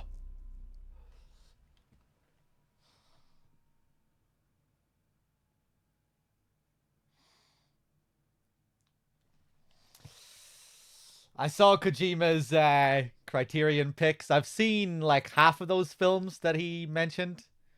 Kurosawa's High and Low. It's a good movie. He mentioned Ugetsu, didn't he? The Japanese horror. That's another good one. Kwaidan. Kwaidan is like an anthology film. It's like 4 or 5 little stories in one package. I watched all of that in one go. It was a bit much watching all that in one sitting, but that's cool as well. It's like a collection of ghost stories.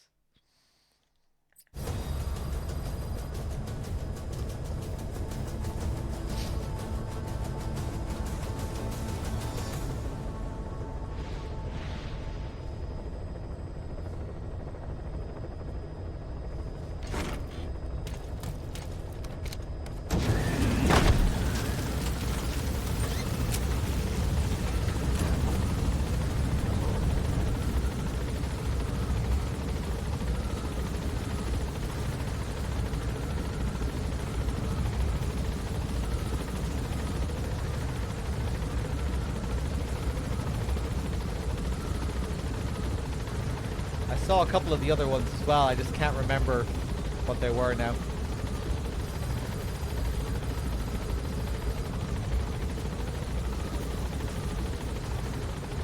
Hey, how's it going, Wexford?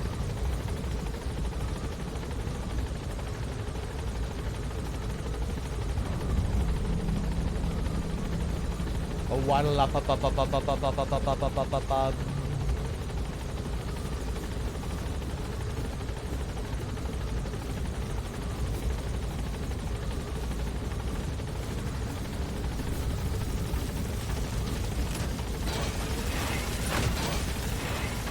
I haven't seen Dreams yet. Be careful down there, boss.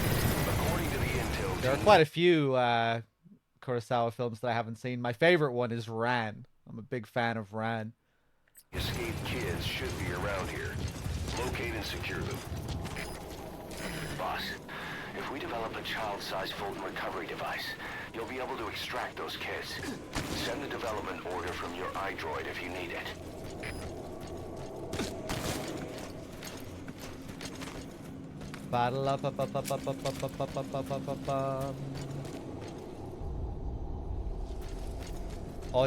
Audition, Takashi Miike. Yeah, I've seen that. I haven't seen it in many years, though. I remember enjoying it, though. Haven't seen it in a long time, though.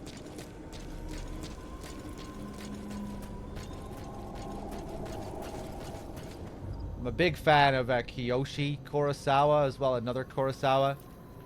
He makes some of the best Japanese horror films. Pulse, Cure.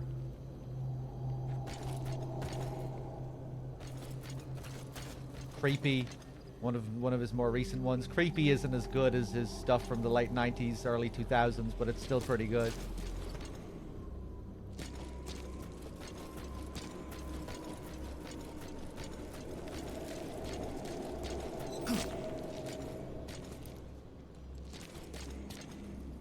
Tampopo, yes, that's the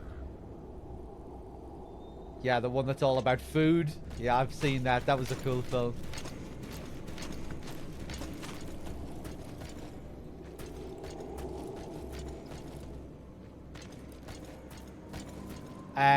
I am not where I want to be. Oh shit, can I climb back up?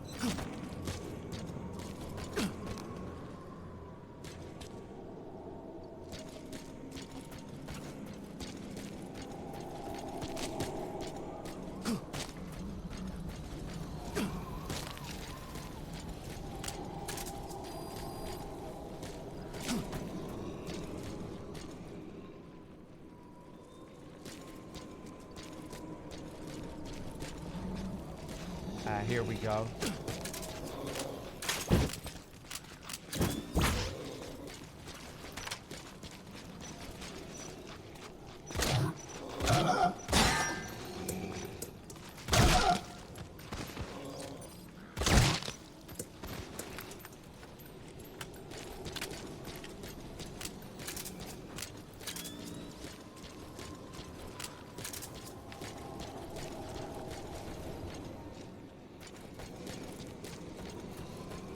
I'm forgetting this.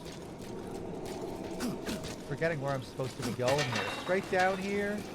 Here we go. Here we go. It's been a while since I've done these missions.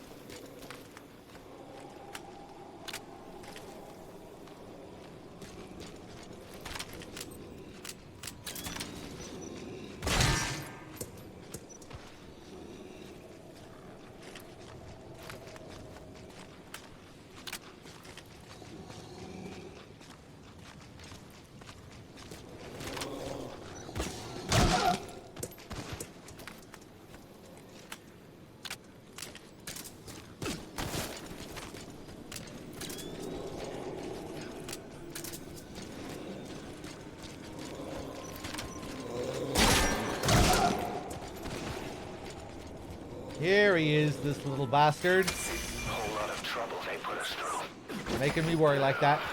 Making me worry like that.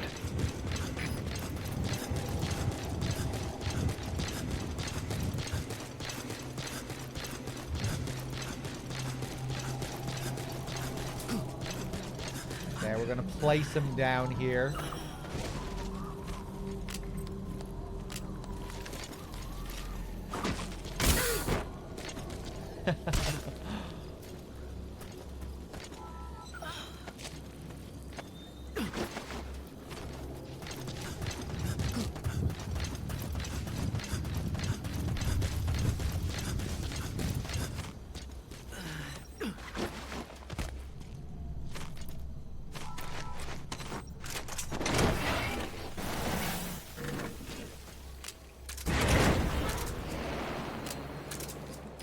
Captured an enemy vehicle.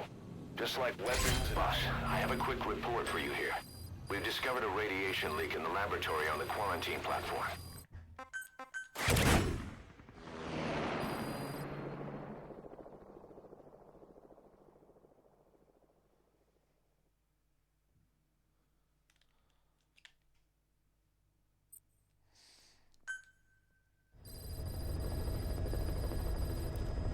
Boss, I have a quick report for you here.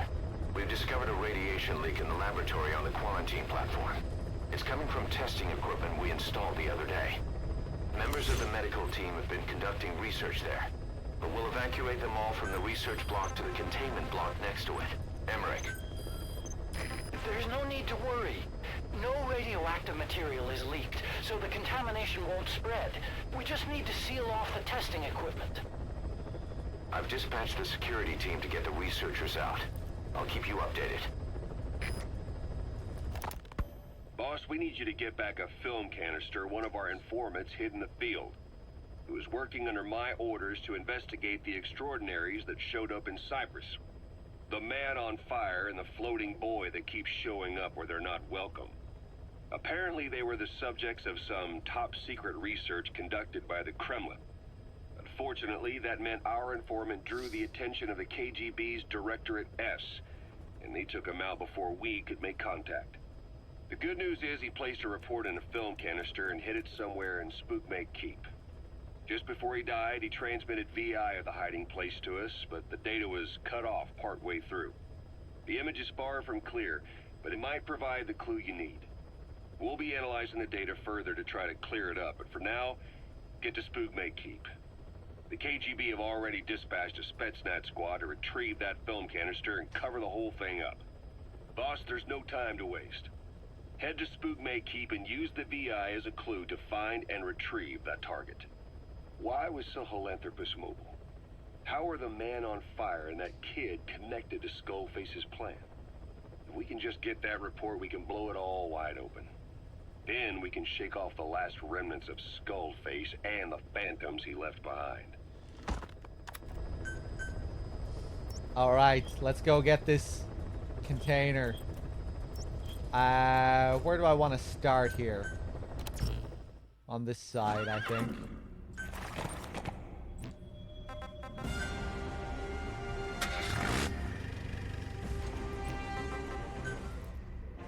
Battle-a-battle-a-batta.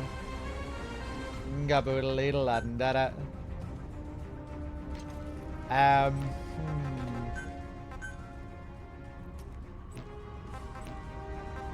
My balls. Your balls. Ba-da-da-da-da-da-da. Ga-ba-da-da-da-da-da.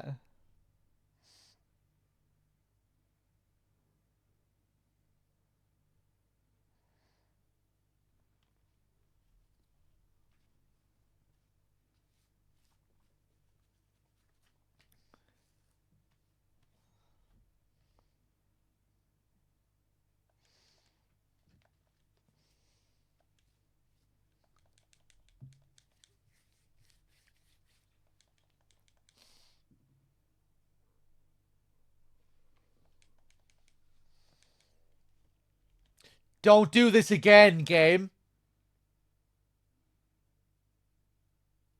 What the hell is going on, man?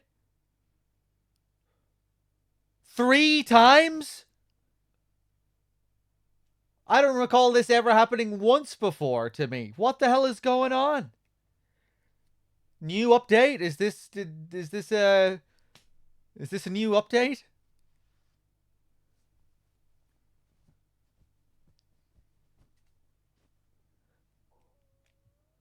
Oh my god. Okay, let's reload. Jesus.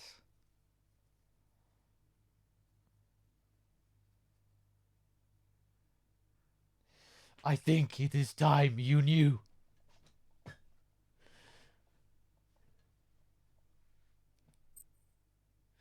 When the Master Collection released, so did the 4th strain. Yes. Now you know.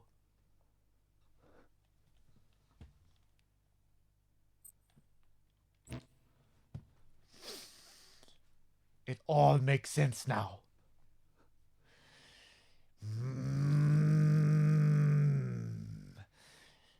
Yes.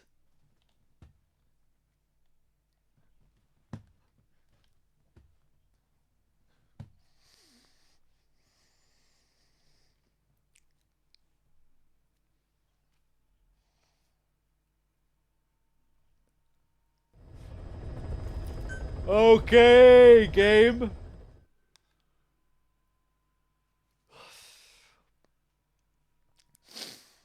Please load. Imagine if it did it again and it was just completely fucked. There we go.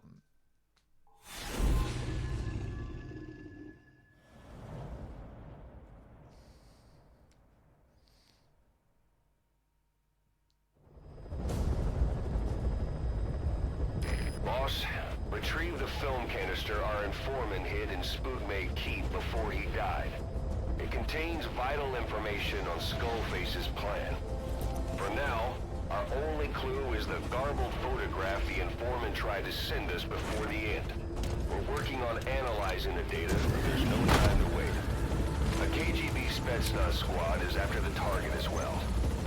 Boss, go to Spookmate Keep and use the VI to lead you to where the dome canister is hidden. It is paramount you retrieve the target before the enemy does. Be careful down there, boss.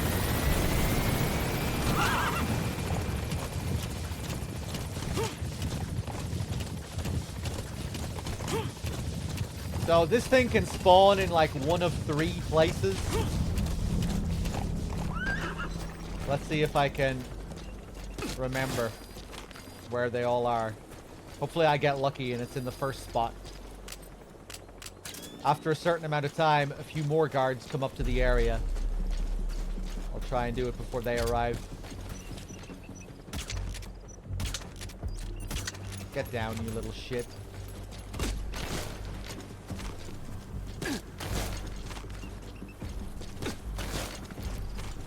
Give it to me. Give it to me. Give it to me. Fuck! It can be in that pot.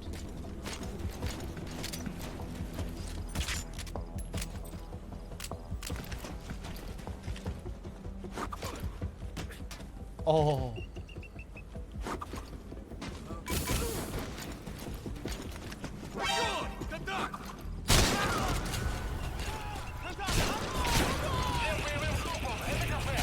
There it is. Grab it. Go. You've completed your objective. Now get out of the hot zone.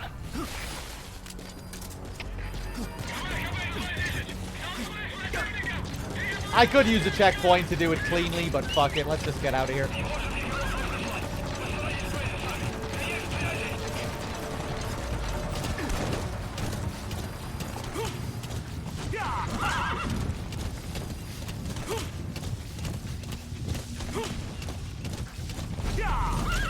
Yeah. Hey, Nico. That's it. You've made it out of the hot zone. No sign of the enemy. Mission complete, boss.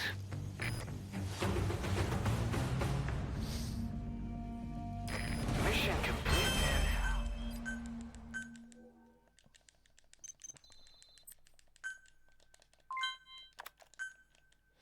I think it is time you knew.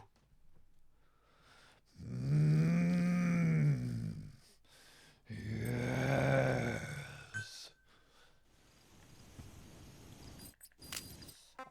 Back to the ACC.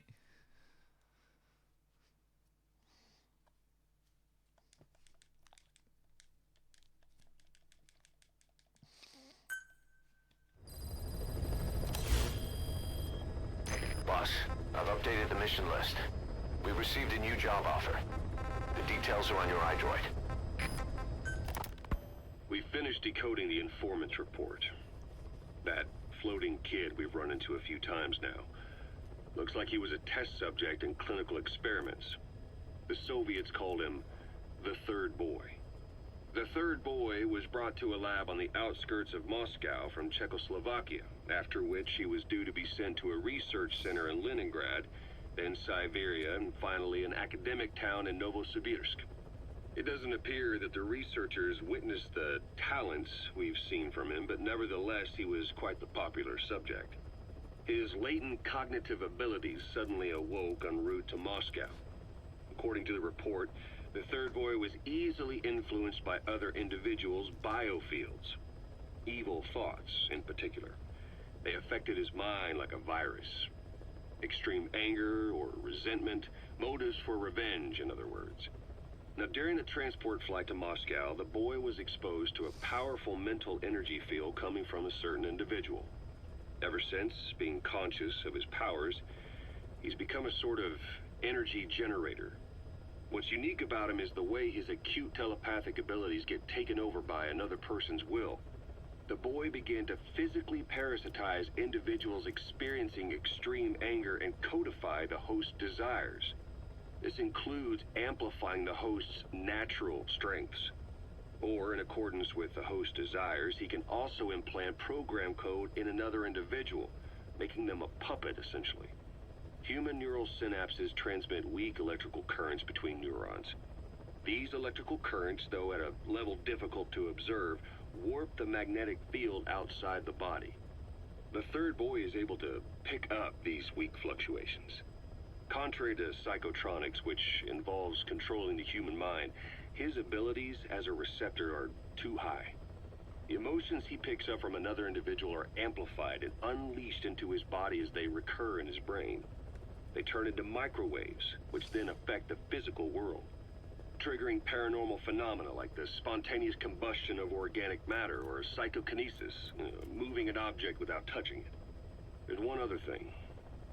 While he's parasitizing a host, the boy's ego gets shut away, allowing the will of the host to take control of his powers, like some annoying static drowning out your own voice.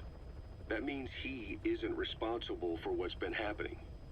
Somebody's extreme anger has manifested through the third boy's powers in ways none of us could have predicted, which would mean this was going on somewhere around us. Looking back on it, a lot of things make sense now. The man on fire, Sahelanthropus, they both came to life thanks to the third boy's powers. Everything has been happening through him as a catalyst. We first saw him in the hospital on Cyprus. The boy parasitizing the man on fire's desire for revenge gave him his new abilities in return. He next appeared at the Hamid Fighters Fort where the honeybee was hidden. There, the boy parasitized Skullface's vengeful mind. He controlled Sahelanthropus, making it do whatever Skullface wanted. Same goes for when we extracted Emmerich onto the chopper. When he appeared at the Devil's House in Central Africa, Skullface's will controlled the man on fire via the third boy's powers. Everything is clear up to this point. But even the informant couldn't pinpoint who the host was in the cave within Surat power plant. Sahelanthropus suddenly became active, then crushed not only the man on fire, but Skullface as well. Surely neither of them could have been the host. Who else was at that location and bore anger more extreme than either of them? Whose will was controlling Sahelanthropus? According to the report, emotions transmitted in children's brains affect the surrounding magnetic field more strongly. Cerebral nerves are covered with insulation called myelin sheaths to increase impulse speed. The reason for this leakage has to do with the fact that children's myelin sheaths are still developing. So, how many children do you remember being there? Children with a burning desire for revenge and bearing a grudge against you. I can think of only one. Eli. We don't know what kind of life he's had, but the resentment he's shown toward adults is nothing short of extraordinary. The third boy resonated with Eli's mind. And that means Eli bore the strongest animosity of all individuals within the boy's reception range, estimated to be a 3-mile radius, beating out even Volgin and Skullface. The third boy has probably remained hooked on Eli's anger since. You remember at the Devil's House, the third boy showed an interest in Shabani? That must have been his ego making a rare appearance. He may possess abilities far beyond anyone else in the world, but he's still a kid. Maybe them both being kids was enough to bring them together. And if so, maybe with Eli, he isn't feeding off him, but acting in symbiosis with him. So what kickstarted the third boy's powers? If we look at the location and time that his plane went down, we can make a pretty good guess. When the plane experienced the first anomaly, it gave an accurate report of its position to a control tower, due north of the Black Sea, 125 miles east of Kiev. Dead south on the Black Sea is Cyprus's Green Line. So the plane's position was directly north of the hospital where you'd been asleep for 9 years. And this anomaly was reported at exactly the same time that you woke up. The plane was enveloped in flame from the inside out. The fuselage burnt to ashes. There were no survivors, at least not publicly admitted. Your thoughts formed a synchronicity with the boy's psyche and were amplified inside his brain. That would have been more than enough to trigger his abilities. Your rage was like a big bang in his head, blowing the lid off his powers. The boy was then secretly moved to the lab outside of Moscow where Volgin was comatose. There, Volgin's thoughts resonated with the boy and he was awakened. Volgin became the man on fire, hell-bent on getting revenge on you. His instincts led him straight to you. Skullface knew Volgin from Operation Snake Eater, or perhaps from even before. Monitoring this pair of extraordinaries, he discovered the hospital and sent his assassin and XOF. Skullface was probably watching the situation from close by. Then, realizing how useful these two test subjects could be, he approached them. Reacting to Skullface's thirst for revenge, this time the boy let Skullface's will control Volgin. Volgin, at times driven by personal revenge, at times through Skullface's will, kept on moving, though his body was little more than dead meat. Perhaps there were moments where even your thoughts affected him as well.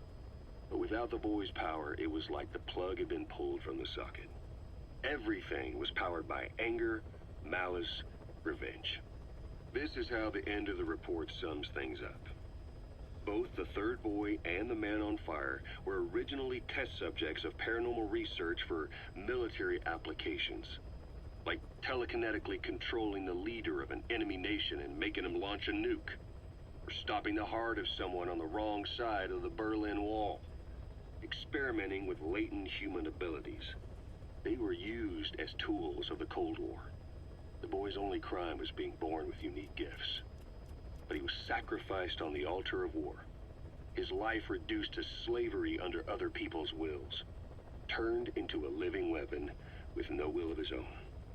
Eventually, the only emotion he could feel must have been the desire to get revenge for the hand he'd been dealt. Boss, it's you that awakened the boy's powers. But there's more to it than that. I guess the anger emanating from you was something he could truly relate to. Feeling hungry, old-timer? Old timer. I do not get hungry, no. But you have a new hamburger? You guessed it. And this time we used lamb. Lamb? You're not a lamb kind of guy? A hamburger is made of beef. Who ever heard of a hamburger without beef? Yeah, but we gotta stay fresh, stand out from our competition. You're what? Just give it a try. If you say so.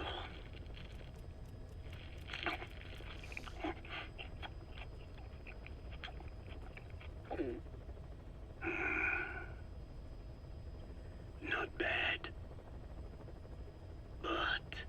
But I cannot call this a hamburger. I thought we were onto something this time. Maybe the problem is that it looks like a regular hamburger. Gotta think outside the box. Too much baggage if they come in expecting just another burger. Let's see, cotton candy? To make it look like a sheep? Yeah. Just a minute. You really think people would eat that? What is it you are planning? Are you using me? A taste tester? A one-man focus group? Well, actually, I've already started. I got a place called, Miller's Maxi Buns. You are kidding me. Well, to be honest, business hasn't been great. No one seems to like my, buns. The Ocelot said Diamond Dog's budget did not add up. But you don't mean to tell me. What? No. Our black budget's got it all covered. I'm not embezzling GMP or anything. Still, let's not say anything to Snake, okay? Very well. However, Kazuhira, it takes more than premium ingredients and a clever recipe to satisfy the palate. Okay, so what do we do? The palate seeks one thing. Chemical additives. Chemical additives. There is nothing mysterious or spiritual about good flavor. The tongue simply identifies specific amino acids, which the brain then recognizes as appealing. Therefore, all that is needed is to chemically isolate those amino acids and incorporate them into your products. To be clear, I speak of flavor. The rest is irrelevant. That seems a little extreme. Do not forget that I am a scientist after all. And using science for the benefit of others is a joy. In seeking coexistence with nature's blessings, not everything can remain in its natural form. When we fall ill, we must be treated. Otherwise, that very nature could cost us our lives. Agriculture is one of nature's many blessings. But through that process, we damage the surrounding vegetation. Yeah. Whether it's a massive farm or a tiny field, we always leave our mark on the land. The same is true of parasites. And for food preparation. If tapeworms in the raw meat of another animal enter the human body, they roam around trying to find their usual habitat. Sometimes even eating away at the brain in their confusion. So in looking through a scientific point of view, you see the necessity for processing food. Yes, it is also sometimes necessary to eliminate certain parasites, or selectively use or even modify others. Alternatively, we could say that if a man is part of nature, the work he does is also part of it. What is important is the balance. Yeah, you're right. Thanks, old-timer. You really opened my eyes. I fooled myself into thinking people today wanted high-quality, all-natural goods. But my favorite burgers were never about that. What they want is something like the first burger I had in America when I went to meet my dad. A Frankenburger loaded with additives. That's the America I knew and loved. I'll be back in a jiffy, old-timer. My next burger's gonna knock your socks off. Kazuhira, wait. What is important is how we balance the... quick for a one-legged man. Frankenburger. What kind of a dive did your old man take you to? Frankenguns. What kind of MGS game is this?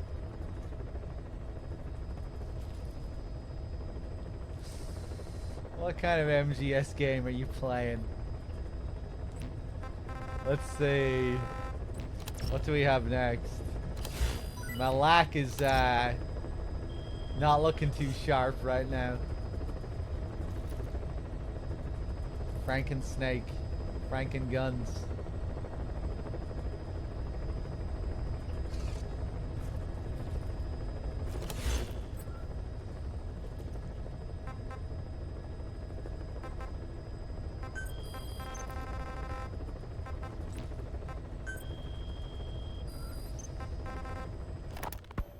CFA are gearing up for a large-scale attack against Angola's MPLA government.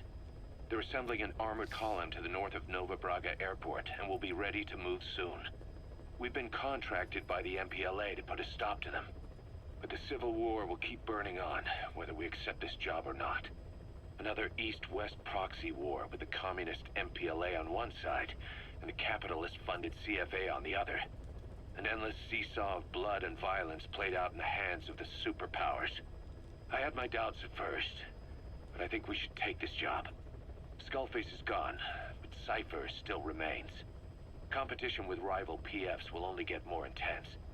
For us to survive, we need to expand our organization and get strong enough that no one can threaten us. So our only option is to fight and grow, and fight and grow.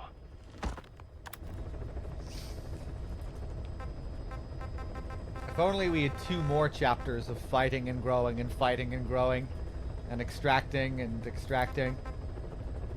That's what this game really needed. 2 more really big chapters. Let's see.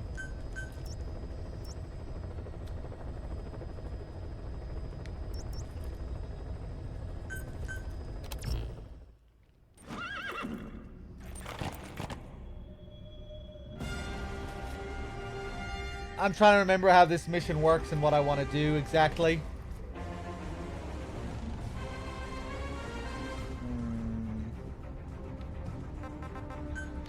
Badoo.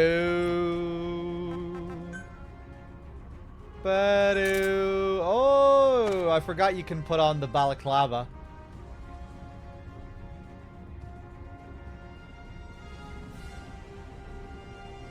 Protects the wearer's face from both flames and shrapnel.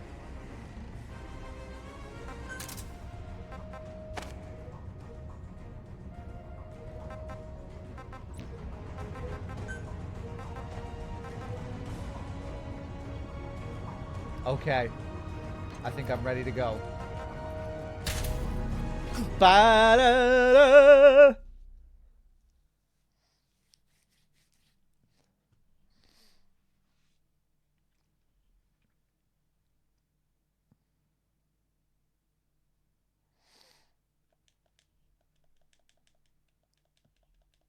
It's been a while since I've done this mission. I forget how it works. I think I kind of remember, more or less.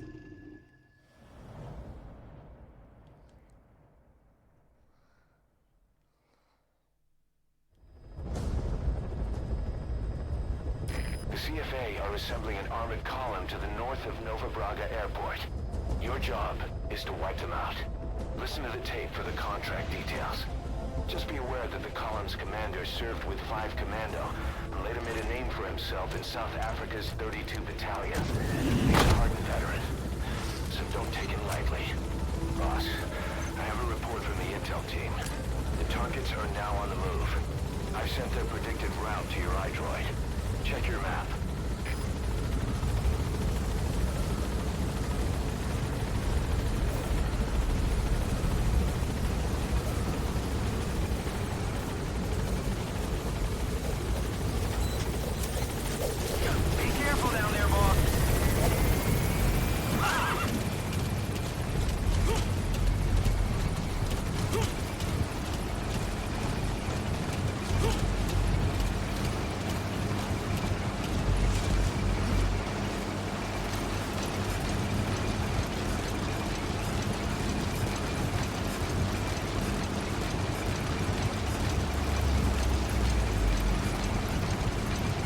Gonna try and stay behind the tank, and when he stops, quickly extract him before he starts to accelerate again.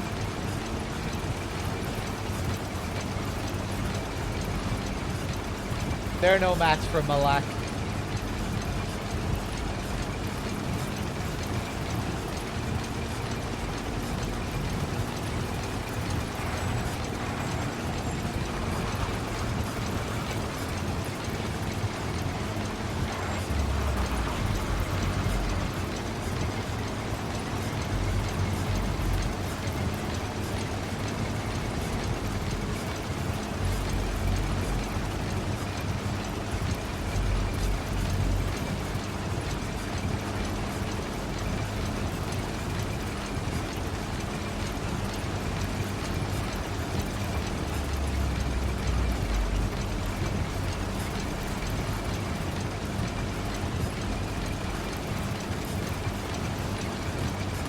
Second now, I think he should stop up here when they approach this outpost.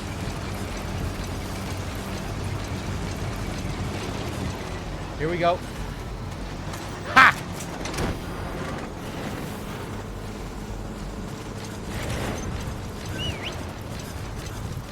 You captured an enemy vehicle. Just like weapons and items, you can use your iDroid to have vehicles you've extracted airdrop in. You can also let members of the combat unit use them on dispatch missions. Boss, we have new targets. Check your iDroid for the details. Okay, now we have this guy.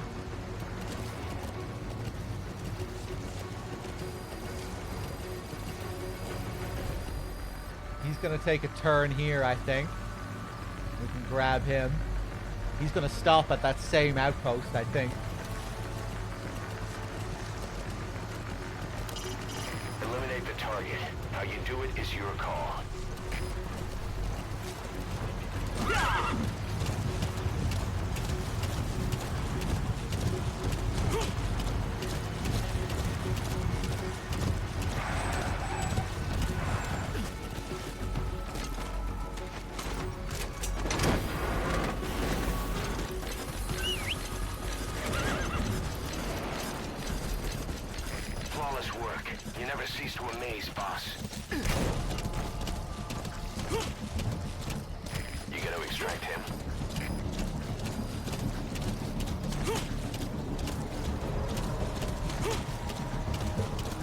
Damn.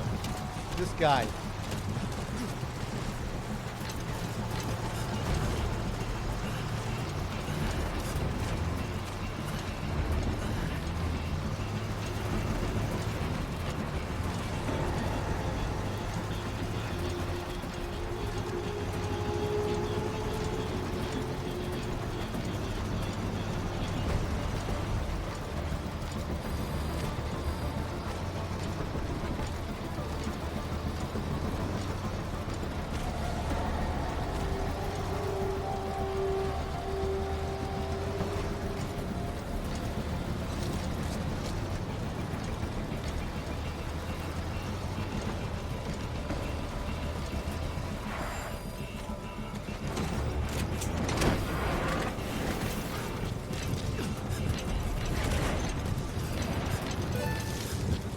Nice work, boss.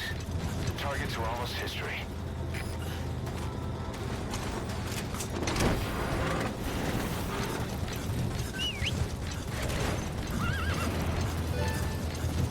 Just one target left. And now we just have the chopper, right? Subject Yeah. on board. Leave the rest to us. This guy parks in Nova Braga Airport.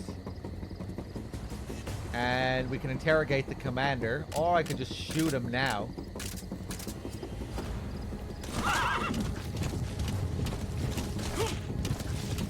Let's go to Nova Braga and wait for him there.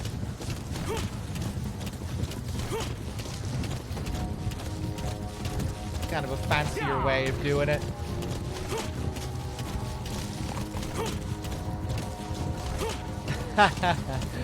Can you Fulton the chopper when he parks? I didn't think you could.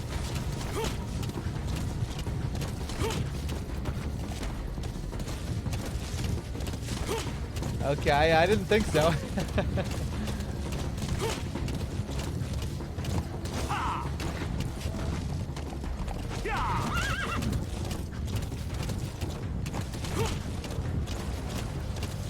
Yeah, it doesn't even land.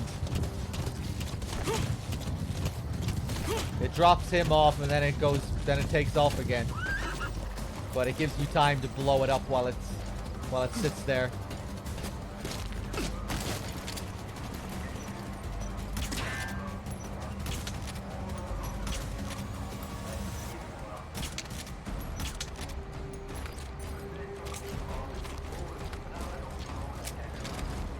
Bum bum bum bum ba ba ba ba ba ba ba ba.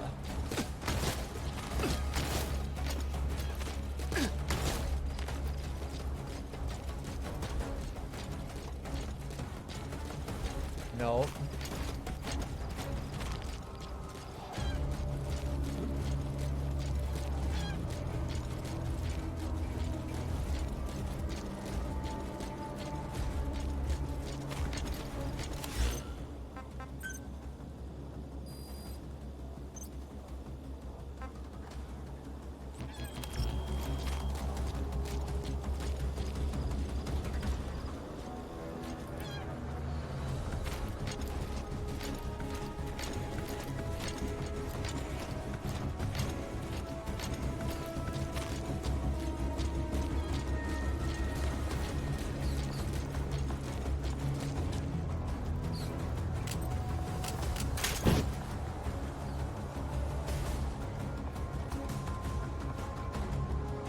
Okay, now we wait.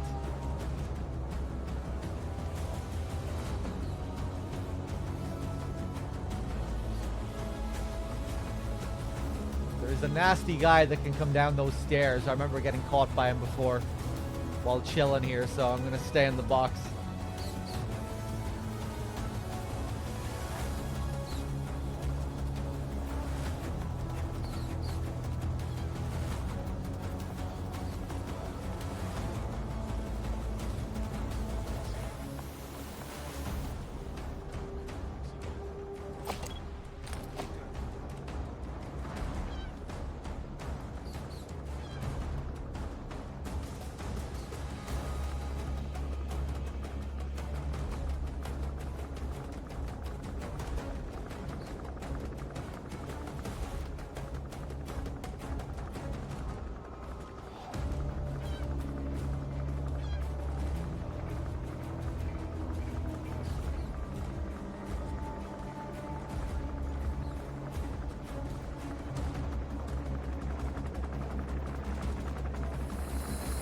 I don't know what that sound is. I think it's doors opening up there.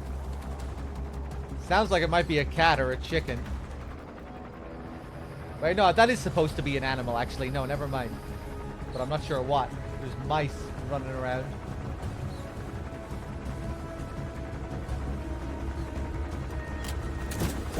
Okay, here we go.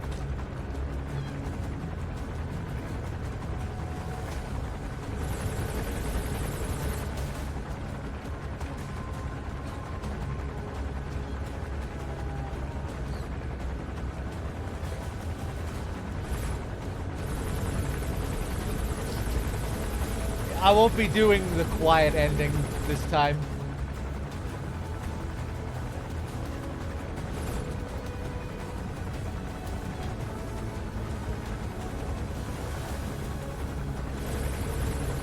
Ba-da-la-ba-bam-ba-bam-ba-bam-bam-bam-bam-bam.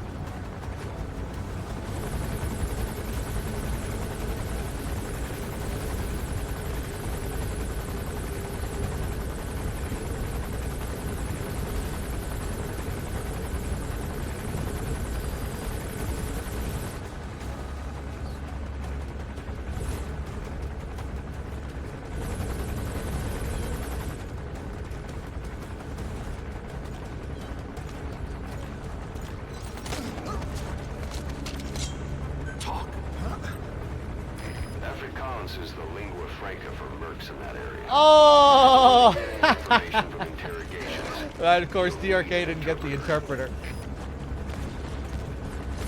Fuck it, we'll take him out anyway. Oh, this is the guide.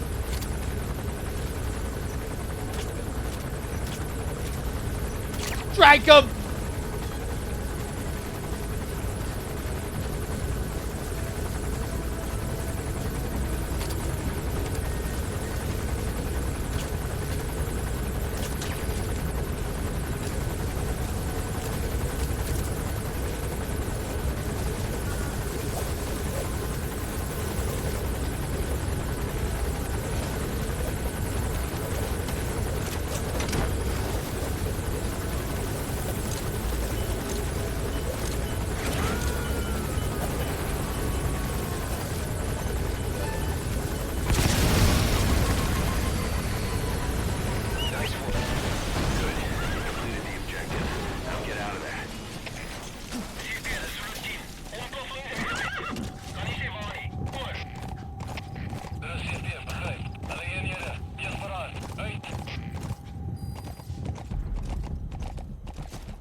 That's it.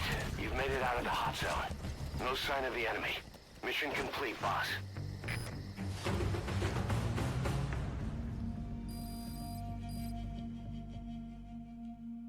Amazing. Mission complete. That right there. All right. Love how you don't even have to leave the airport. You'd think that would still be inside the hot zone, but whatever. Skip. Boss, as we suspected, the mastermind behind the kid's escape was Eli. It's hard to believe, but apparently he'd been plotting an armed uprising against us.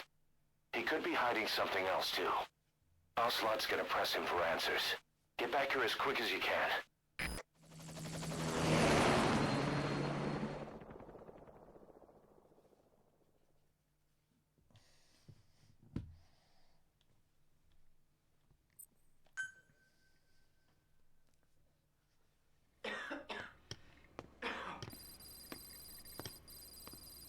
Where is I told you. Your father's not here. they're back? Yes, they're back. But don't get any bright ideas. Your quarters are under full surveillance. Your weapons privileges have been suspended. No more uprisings for you. Did you really think it would be that easy, Commander?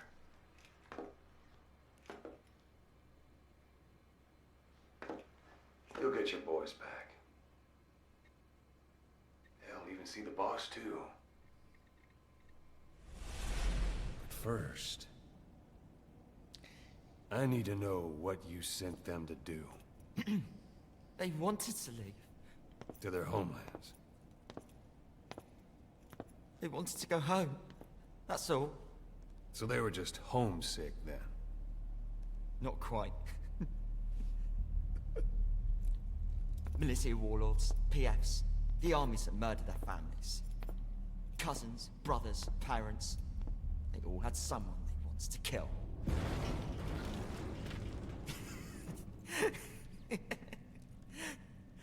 I told them, last chance to face the world with no regrets. No regrets! You better be ready for your drag back here.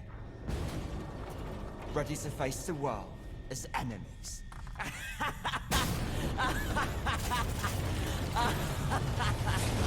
No!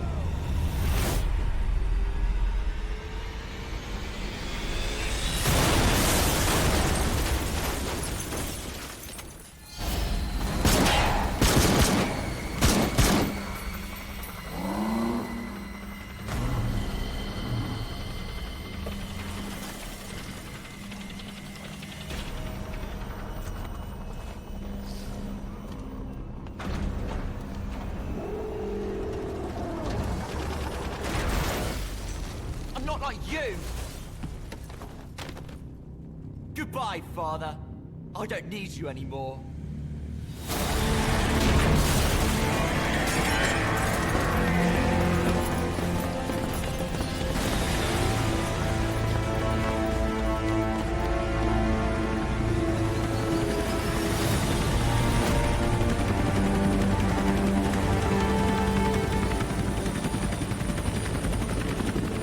Bye.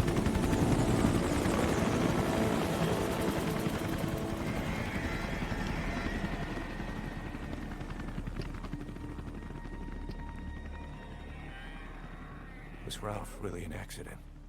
Or did Eli just rig it to stir up the boys? Who the fuck is Anyway, Ralph? He had to have been planning for this all along. Bidding farewell to the world.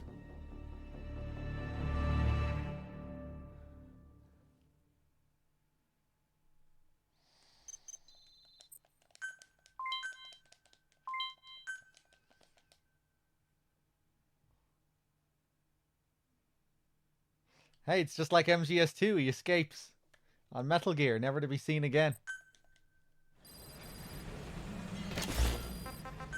Boss, we're looking for the kids in Sahelanthropus, but there's still no sign of them. We don't know if the chopper pilot is alive either. What have we already put in the hands of those kids? We don't know how bad this is until we find them. Also, regarding our concerns about Eli, I finished looking into whether or not he's a product of that project. I have an answer. I put it on tape.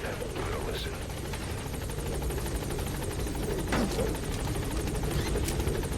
Boss, I've updated the mission list. We've received some new job offers. The details are on your iDroid. Henry, thank you for the 50 months.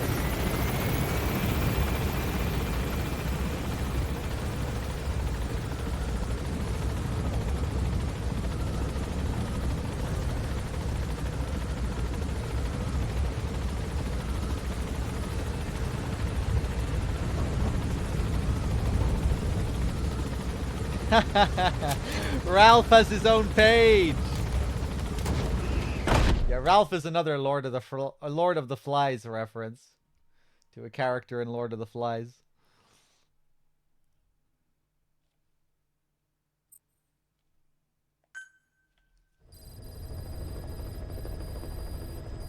About Eli hijacking Sahelanthropus. We know how he got it moving. It was Emmerich. He used the kids in the staff living quarters to carry out his repairs. We got the details on tape. You're gonna want to hear this. What was your goal in having the children repair Sahelanthropus? I just answered their questions. I had no idea they would actually try to fix it. I mean, can you imagine a child piloting it? Oh, sure. Easily. It wouldn't work. I bet it's just like riding a bike. I said it didn't work. Who did you try? I I didn't. Did you put your son in it? We never did that. His name was, Hal, wasn't it? I thought you said you never saw his face. But you made him pilot Sahelanthropus. You used him in your experiments. He wanted to get in. It was such a short time we had. So he was with you. We were happy. You're still happy now. Changing your lies to suit the listener and getting by slipping through the cracks. Building layer upon layer of convenient stories until nothing means anything to you anymore. You're happy all the time because you don't even notice you're doing it. Think hard. Who are you really? You're not a victim and you're not the silent majority. You're a perpetrator and a petty hypocrite. The real world doesn't make you suffer. It's the other way around.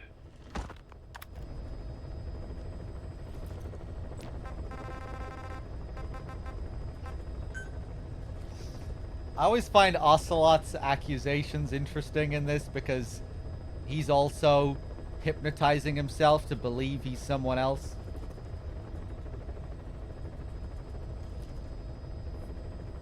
You know, like later on, when Huey leaves the base, he has that dialogue. One day he'll see through the lies he's built up, realize what kind of man he really is. It feels like it feels like it's supposed to have a double meaning. Like Ocelot is ironically talking about himself just as much as he's talking about Huey. Right? Because like for the whole game, Ocelot is supposed to be deluding himself into believing that he's talking to the real Snake, believing that he's supporting the real Snake. When in reality, Ocelot wants to set up this Snake to die, to go along with what the real Big Boss wants to do.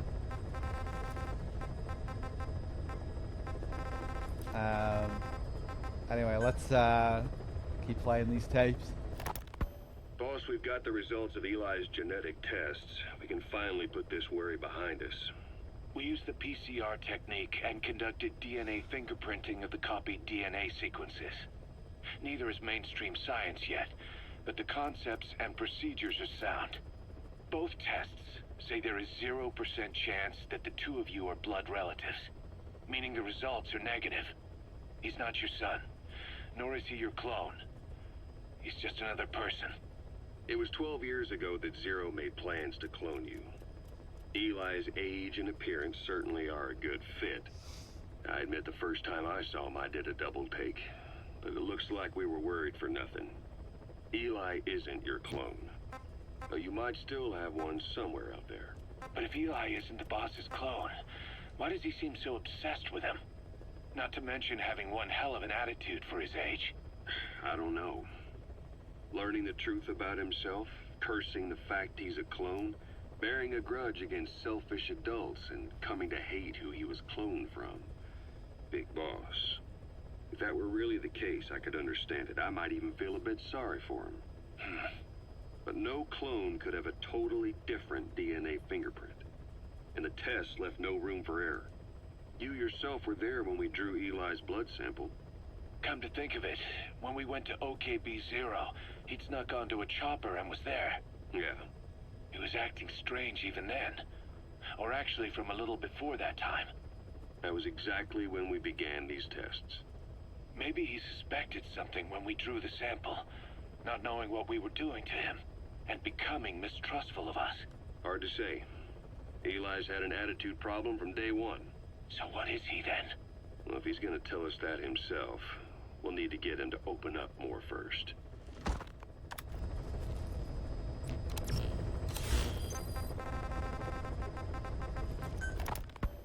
Skullface, real name unknown. Born in Hungary, more specifically northern Transylvania after it reverted to Hungary from Romania. While he was young, the country allied with Germany as part of the Axis powers, but later during the war, it came under Soviet occupation. The Hungarians struggled for independence, but the Soviets came down. Hard. Just like he said, time and again the country was ruled by a foreign tongue. When he was a young boy, he lost his native language, the bedrock for any developing child. His country, his family, his face, his identity, everything was stolen from him. All he had left was his skull.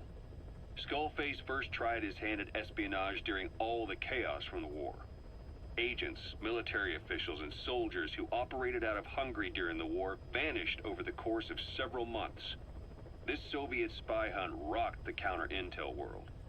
Mysterious fatal illnesses, accidental deaths, drownings, people having strokes behind closed doors. Just like Stalin, no one knew who was behind it. But all you need to do was look for who had the motive. They were all taken out by a man without a face. And now we've got an idea of how he did it too. He'd gotten revenge for his people, but he wasn't finished. Skullface defected to the West, eventually ended up with the SAS. That's where he met Zero. It's possible he began planning this whole thing back then. It's hard to say. In any case, Zero made him his XO. He always did have a thing for oddballs. But this one was set to lead a unit no one else would know about. When Zero created Fox, he also formed XOF as a support team. An unconventional special forces unit designed to support Fox, make it stronger, with Skullface given the orders. Zero never even told the boss about it, nor the CIA, naturally. If Fox was Zero's silver bullet, XOF was the recoil when he pulled the trigger, just like Newton's third law. While you were with Fox, Skullface was operating behind the scenes. Sometimes as your backup, sometimes as a mole or a scout, sometimes as your cleanup crew. Fox's tail, making sure the mission succeeded and that you survived. We only have his word to go on, but Skullface's goal was revenge against those who'd use language to subjugate people. Those corrupting a people's identity by forcing a new tongue on them. Those using the power of language to control information. Naturally, that set his sights on Zero. To Zero, English was simply the most convenient code. But to Skullface, English was a parasite. And by eradicating it, he'd stop the world from being eaten away. If that didn't work, he was ready to see the world scorched by nuclear fire. To save language, culture, and race from annihilation, he was willing to overstep the hands of the doomsday clock. That is, of course, if you believe anything he had to say.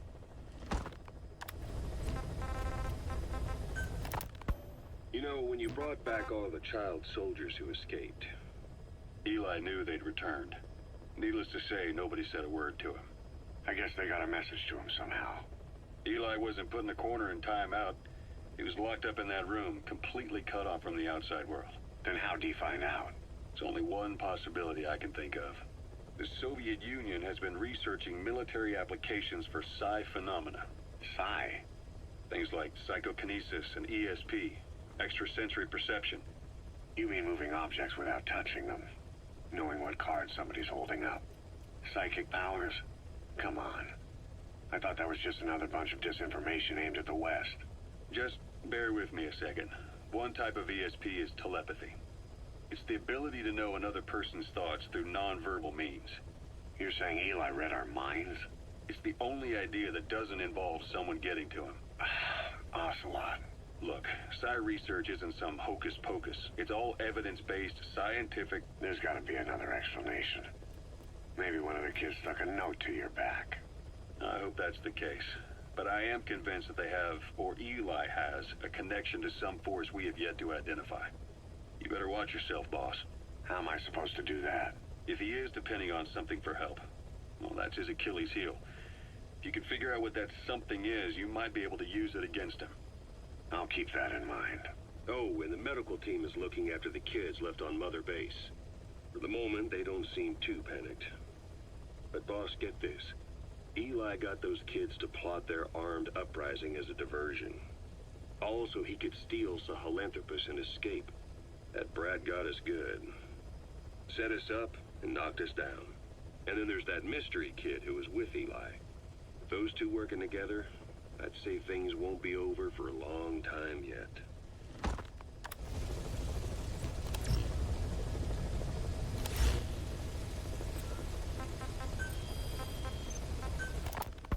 Rise and shine, old-timer. It is complete. I had our best and brightest working overtime, fine-tuning the greatest burger the world has ever known. I call it the Chemical Burger. What on earth is that color? Now, don't judge a burger by its color. Go on, try it. I am not very hungry. What? Oh, I get it. Now, sure, it's loaded with additives, but each one's been approved by the WHO for human consumption.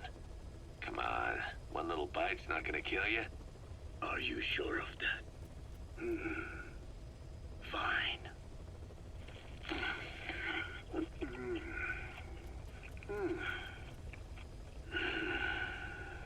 Well, what do you think? It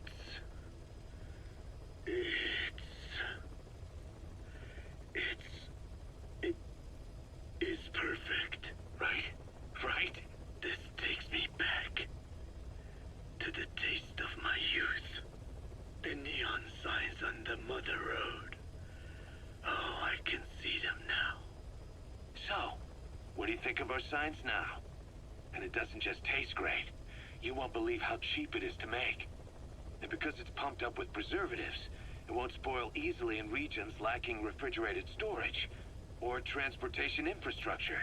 This bad boy could even solve Africa's hunger problem. Excuse me? People will no longer fight over food or find reason to hate one another. Mankind will come together, reunited between these fluffy buns. Forget Pax Americana. Say hello to Pax Hamburgana. Pax Hamburgana. Skullface thought that destruction was the way to free the peoples of the world from American imperialism. But this is different. Tackling something head-on just makes for more conflict. Only by uniting the world can its various inhabitants truly become free. Having lived as an American parasite as long as I have, I know what I'm talking about. The Chemical Burger is poised to be the greatest liberating force the world has ever known. An ethnic liberator. Burger. Now all I need is a better brand image, starting with a name. I gotta run, old-timer. I'll catch you later.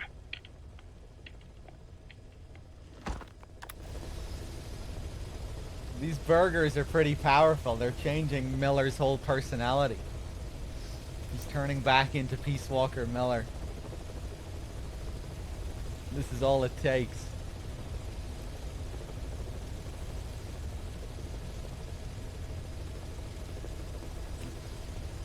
Alright, what's next? Looks like we just have to do more side ops to unlock Shining Lights. We'll keep on doing Wandering Mother Base missions, I guess, for now.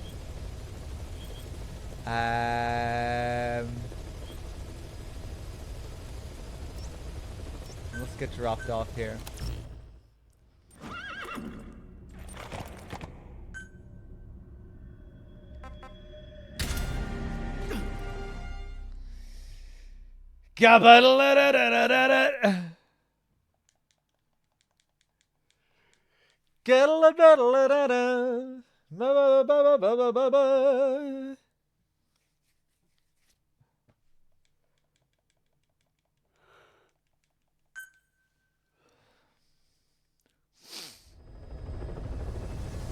We're pretty much done with regular main missions now. We just have side ups, Shining Lights, the ending, Paz ending, Paz story. The mission list. We've received some new job offers. The details are on your iDroid.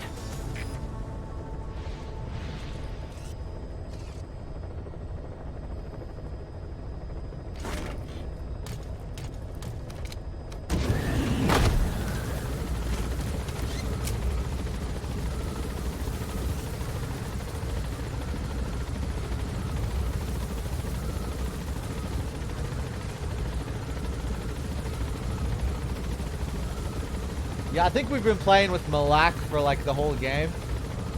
I've been playing with him since I picked up. Since I took over. Careful down there, boss.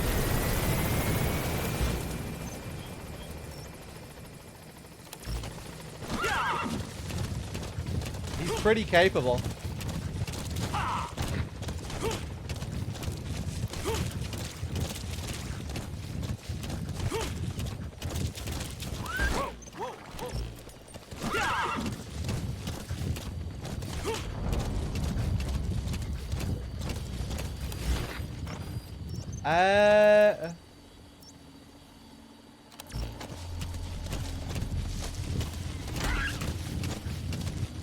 Okay, he's up here somewhere.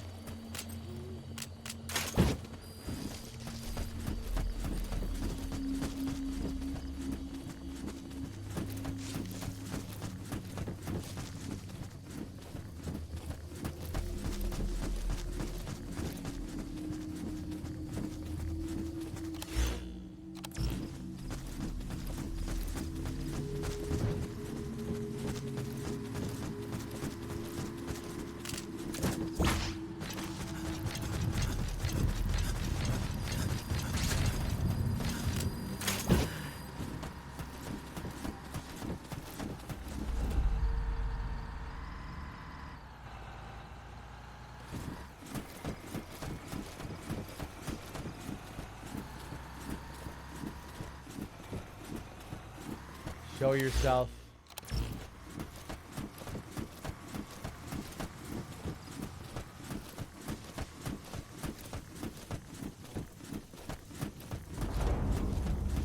Wham, bum, bum.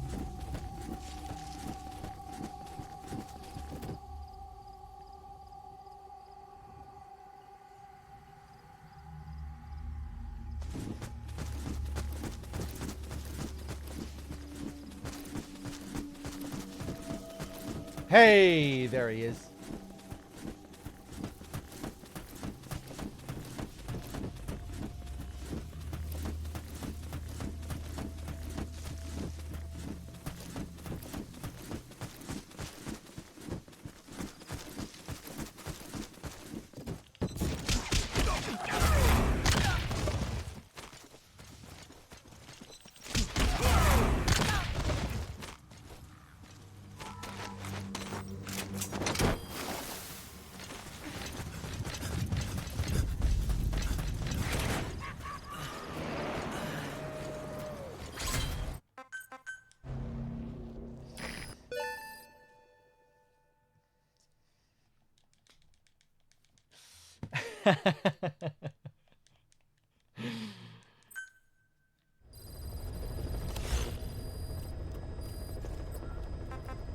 Let's see.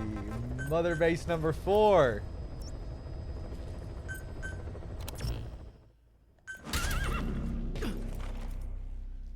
Malak never stops.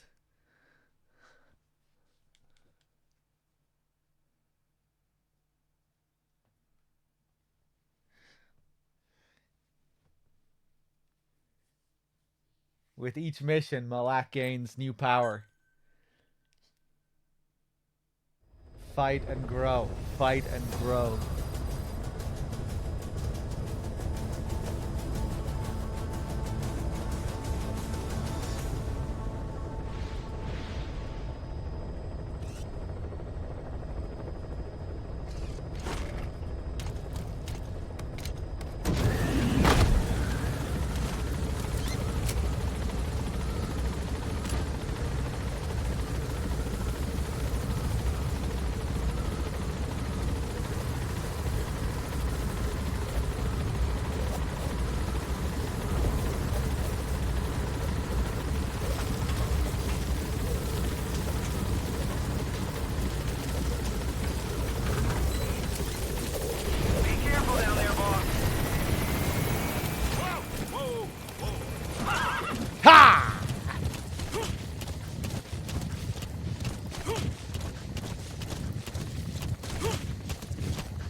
Okay, another one down.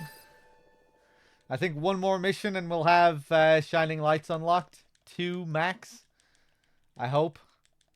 Unless I forgot something. Let's see.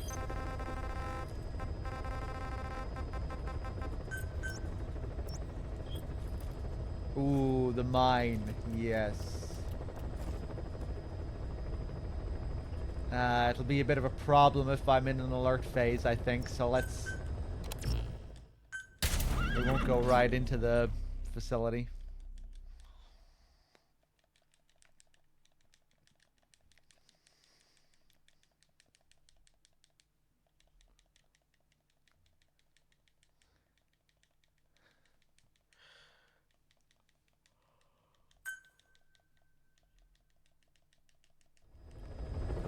Oh man, chapter 2. It's rough.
Probably gonna get caught here.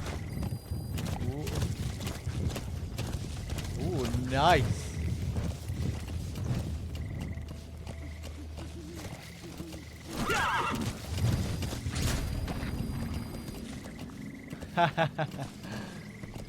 Whoa. Okay, get off, get off.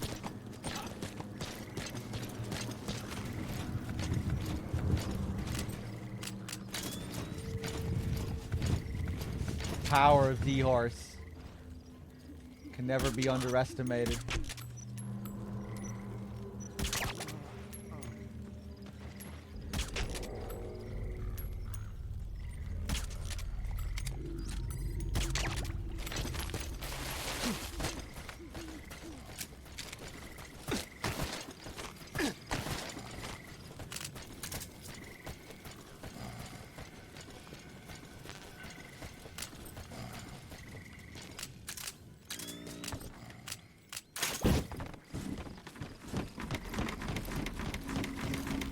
Isn't this guy kind of wonky where he doesn't give a shit about your box? I remember having trouble with this guy before.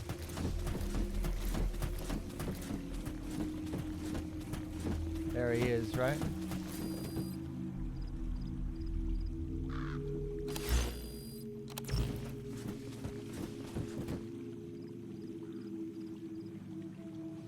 Oh no, he's coming, okay.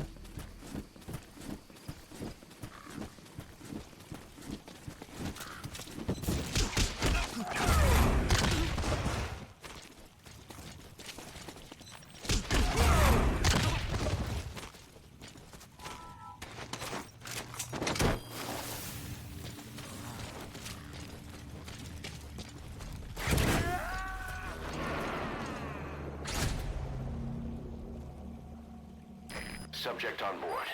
Leave the rest to us.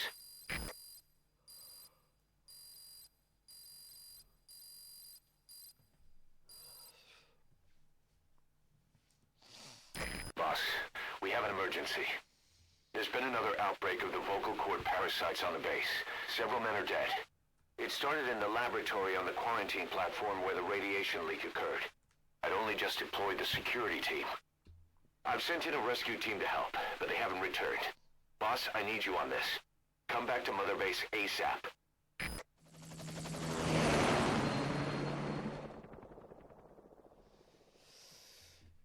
What does GMP stand for?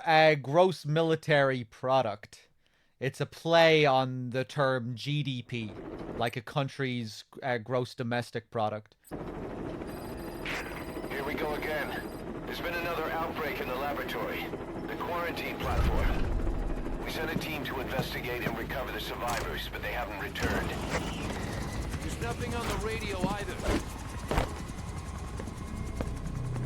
We got a backup team ready to go. Just give the order and I'll go alone.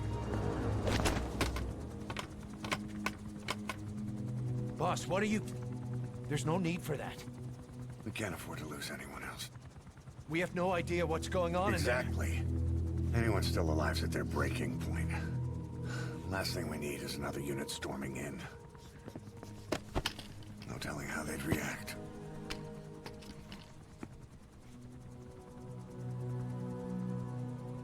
Fine. First off, check how much the infection has spread. Rescue comes next, after we know the situation.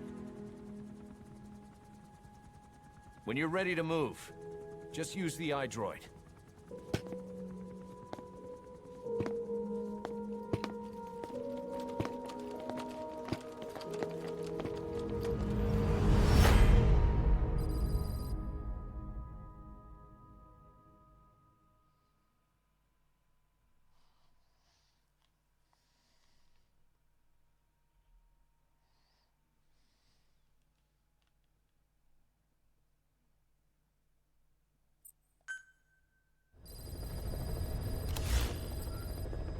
We have no idea why the parasite has showed up again.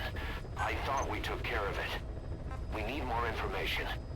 Find out what's going on, boss. Select a mission on your iDroid. Will Malak appear for this mission as well? Boss, we have another outbreak of the vocal cord parasite inside the quarantine platform's laboratory. Several men are dead. It began after we discovered that radiation leak in the facility's research block. I dispatched the security team to seal off the source and move the researchers to the containment block next to it. That's when they discovered the outbreak. I immediately sealed the laboratory and sent a MOP-3 rescue team, but they haven't returned and comms are dead. We have no idea why the parasite has showed up again. I thought we took care of it. I'd like to get any asymptomatic personnel out of there, but we can't tell who's infectious and who's not. We need more information, like how to tell the two apart. Find out what's going on, boss.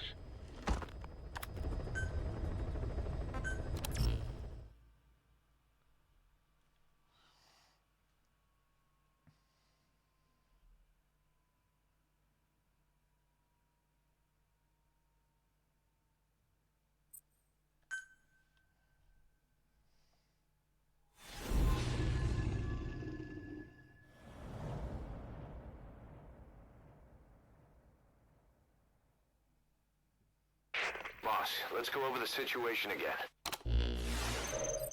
We've got another parasite outbreak in the laboratory on the quarantine platform.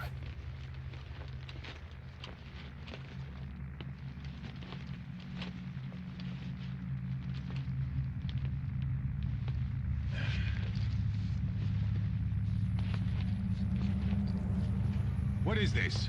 No idea.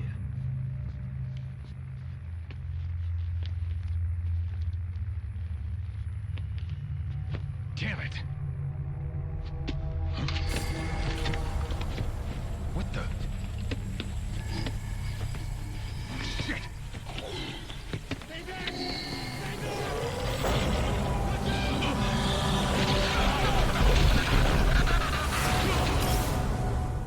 We've sealed all the exits to keep it from spreading. No one's getting out. One of the researchers inside managed to isolate the parasite behind the outbreak. He faxed over his findings. Code Talker's analyzing them now. Why this new outbreak, despite our inoculation? This is still unclear. Introducing the Wolbachia to the infected prevented symptoms during the last epidemic. The parasites lodge in the victim's throat, forming a mating pair. But the Wolbachia turns the male to female, to two females can neither copulate nor lay eggs. That's why the rescue team went in with more Wolbachia. But the outbreak still isn't under control. They should not be capable of laying eggs. Yet, we have a new outbreak. And the Wolbachia have no effect. I pray this is not some new strain. If it is, then someone may have brought it here. If there's a spy running around. For now, we must focus on discerning the outbreak mechanism. The cases show another alarming new development. It is now even more difficult to tell who is infected. The eggs propagate out of sight. No external symptoms. One who appears healthy may be dying on the inside. What the hell happened in there? Boss, I still can't raise the rescue team I sent in. We know how to proceed if we just knew how to ID the symptoms. Finding that out is part of your job in there.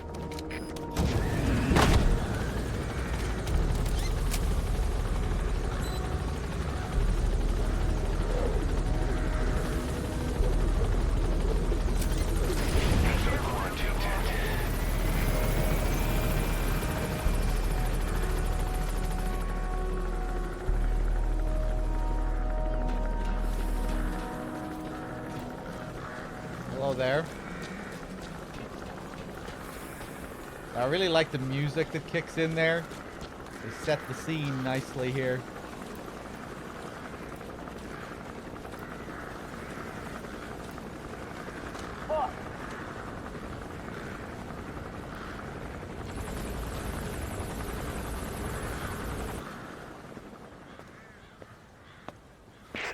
Hang on, Snake. We've just had a transmission from inside. Here's the audio. It all makes sense now. I win. Where's it coming from? Unknown. It cut off before we could get a fix. It all makes sense. Think he means the parasite? No way to know. But right now, that's all we've got. Hopefully he can tell us something. We'll have to close the tent behind you, boss. Don't think the infection's airborne, but...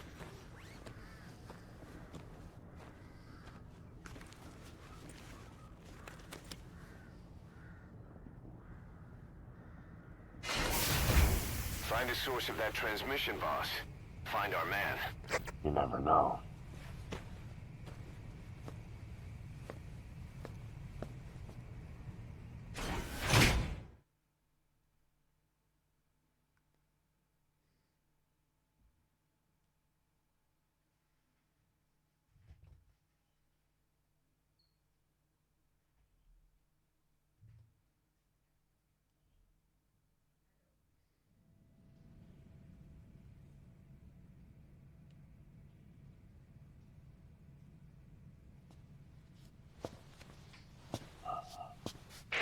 What is it?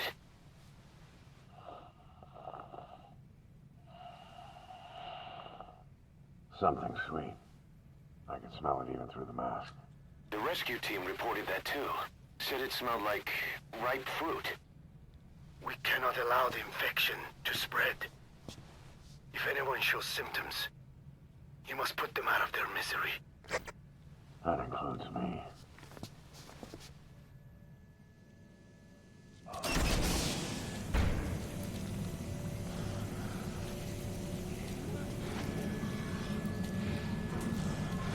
Guess the parasites killed him. Don't touch him. He's covered in blood.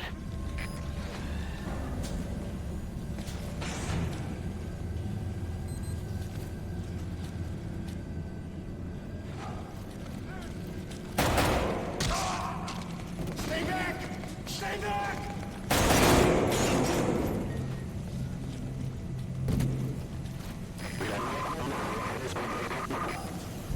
Was that more of the message? We'll try to clean it up.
boss will come. Boss, it's you. He's wearing a mask. He's part of the rescue team. Looks like he's not the one who sent the message. I'd like to hear what he has to say, but you need to keep going.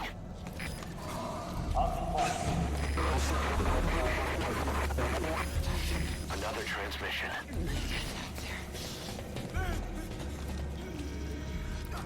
I have analyzed part of the data that was faxed out. It appears even those who barely spoke became symptomatic. This must be some kind of mutation.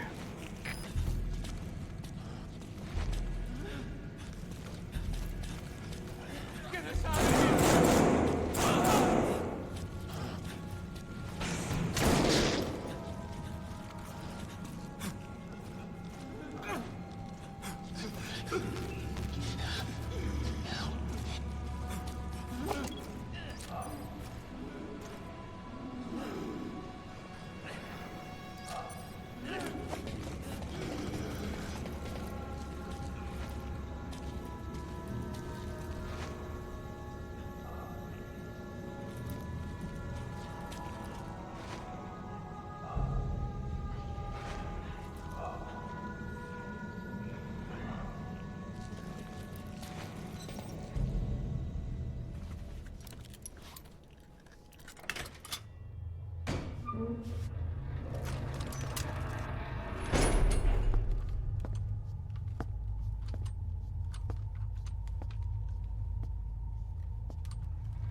Boss.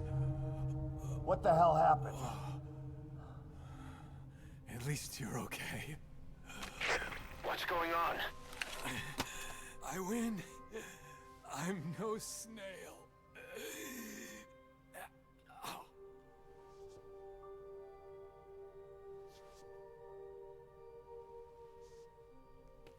Damn it.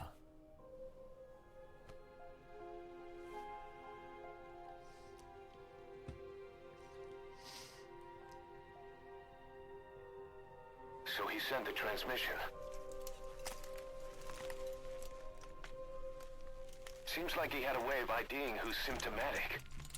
But what was he trying to say? Snail. Yes, of course. It all makes sense now. Do not let anyone showing symptoms get outside. As infection progresses, it triggers an overwhelming urge to get out in the open. That's the parasite controlling them. Once outside, the birds will feed on infected bodies, spreading the parasite on land.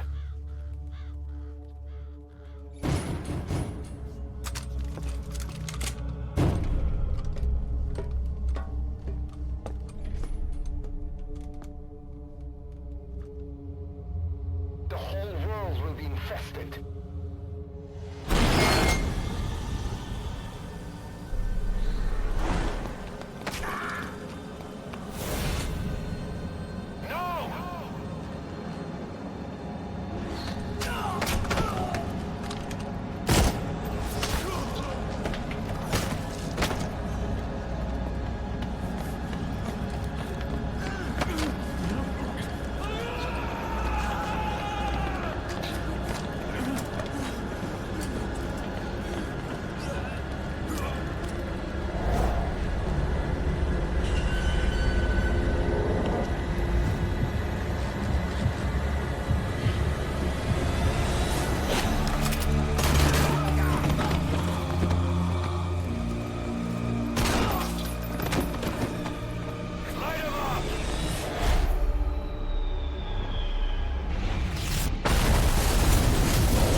You have to shoot, boss.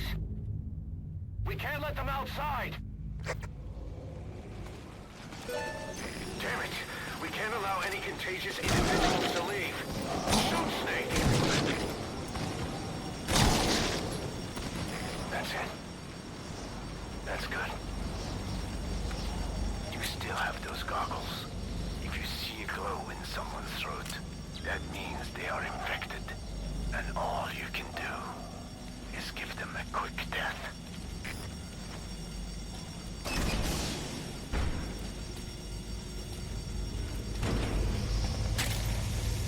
He's infected. Kill him, boss. We can't save him now.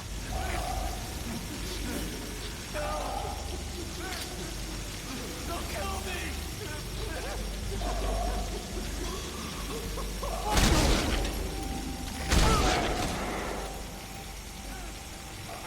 I'm sorry.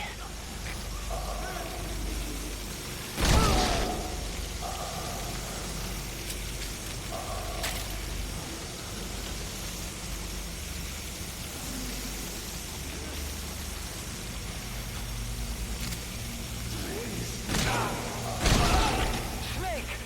You just killed your own... Maverick, what the hell? Nobody asked for your opinion. You need to just stand by and watch this? Are here to kill us! Why?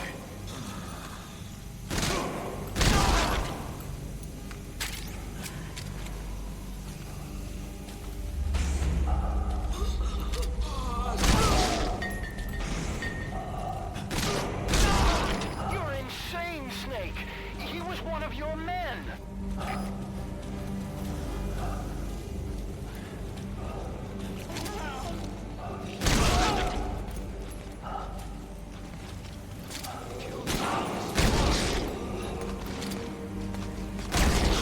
You yourself said we're a family! Or was it all lies?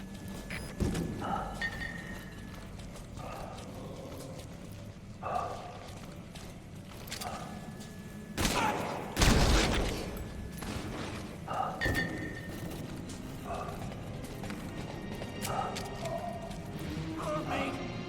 I'm going outside! No, we're dead anyway!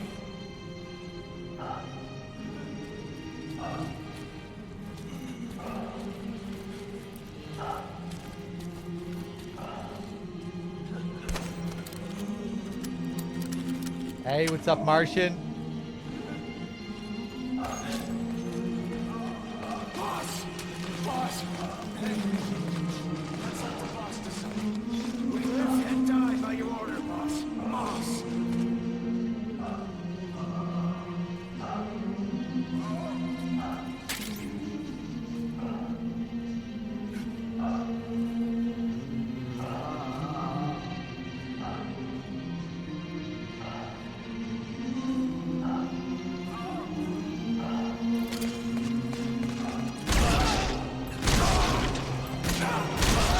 Shooting your own boss? That's not the big boss I knew.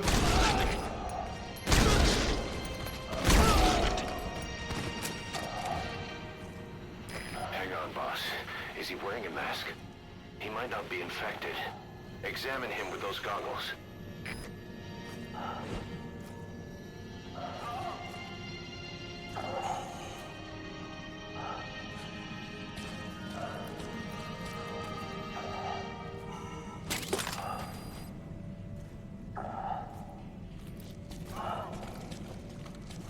Carry the rescue team member to the exit. He's the only one not infected.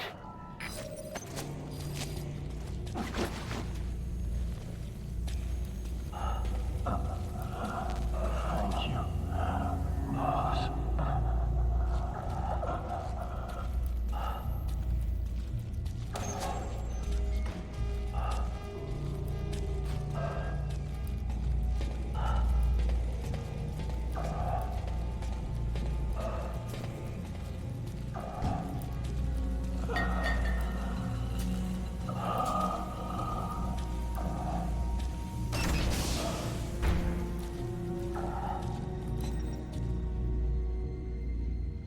Got a survivor. Unlock the door. Wait. I don't think I made it after all. What?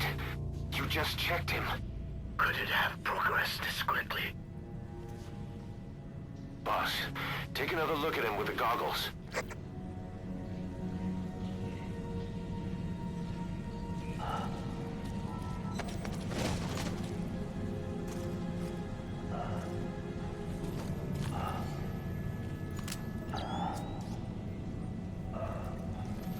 He is infected. I don't believe it. Maybe it got in through my wounds. They're waiting now. All of them. Do it.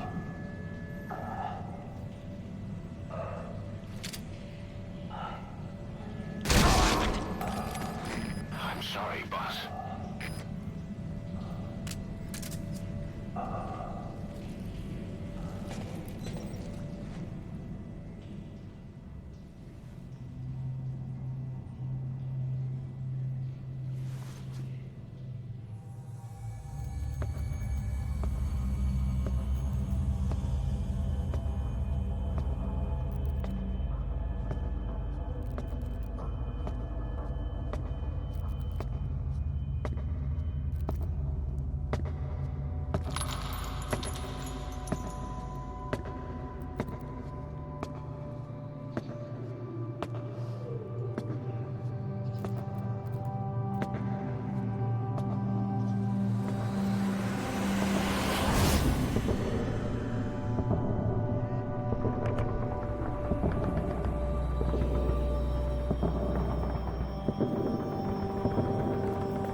There's nothing we could have done for them.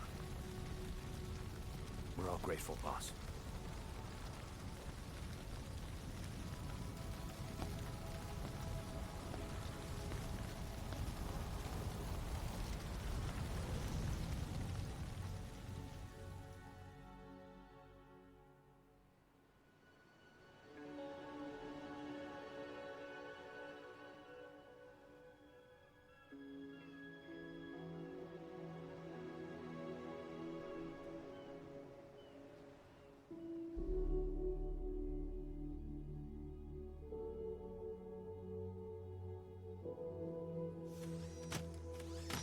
It's your fault!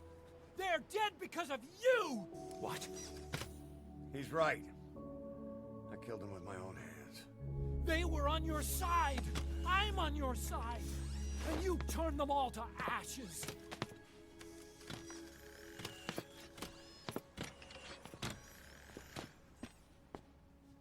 They wanted you to shoot. It was that or be burned alive. Come on. Let's get this over with.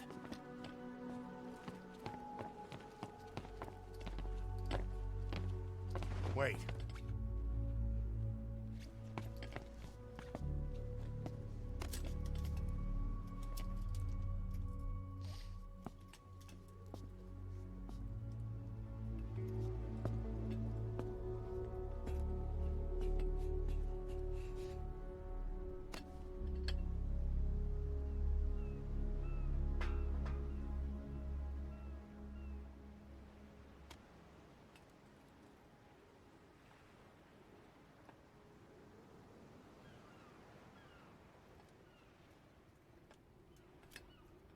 I won't scatter your sorrow to the heartless sea.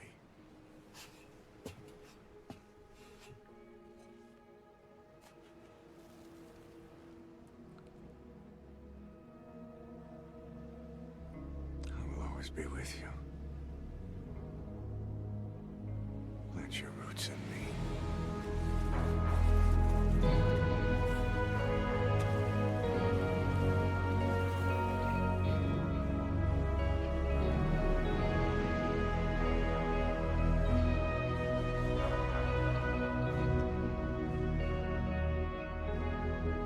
See you end as ashes.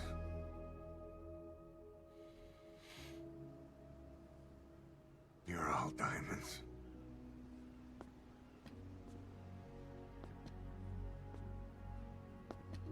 We're not burying them at sea. What then?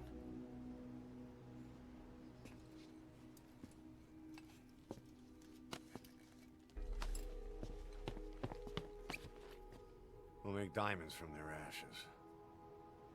Take them into battle with us.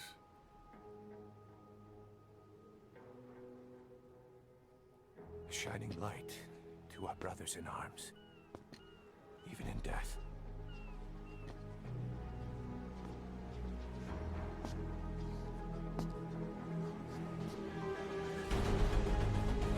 We are diamond dogs.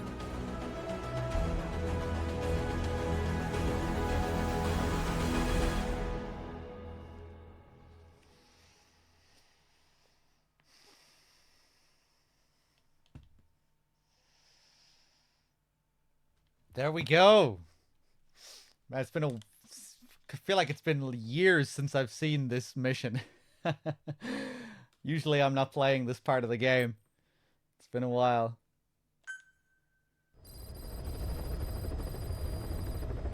Boss, I don't know how you do it. Now we got our diamond. All I could do was obsess over revenge, doubting my comrades along the way. But even after all we've accomplished, the phantom pain never let up. If anything, it just got worse. But you understood that from the start, didn't you? From the moment you opened your eyes in that hospital, you knew it wouldn't go away. Yet you've been fighting the pain and confronting your phantoms the whole time. Knowing full well the battle would never end, not till the day you die.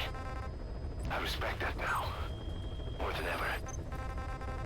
It's an honor and a privilege, Big Boss.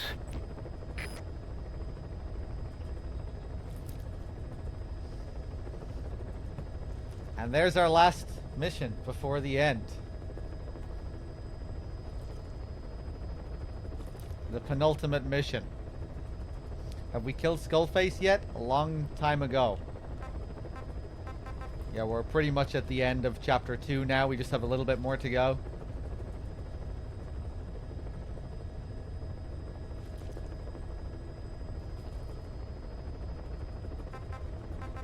The whole plant your roots in me line is interesting to me. What does that mean?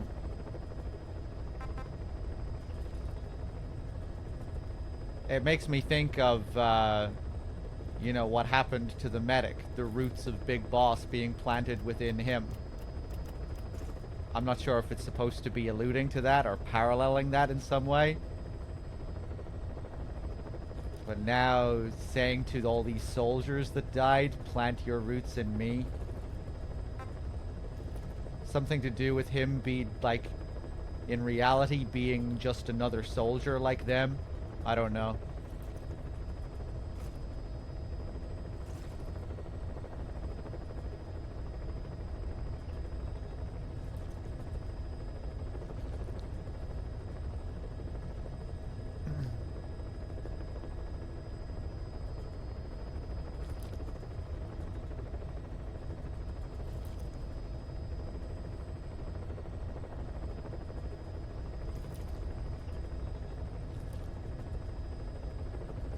Yeah, I guess it also more overtly ties into the idea of them creating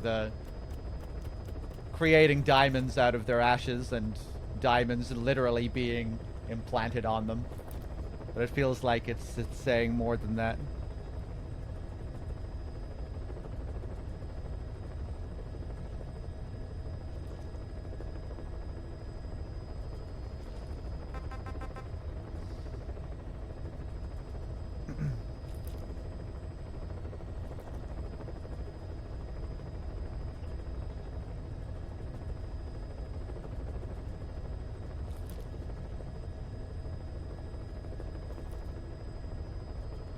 Anyway, let's do some more side ops. We'll do the little Paz story and then we'll wrap this shit up for good.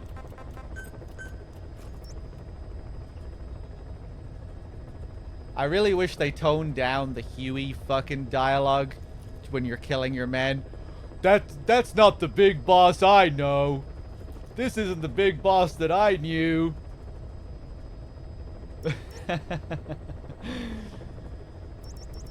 He sounds like a child.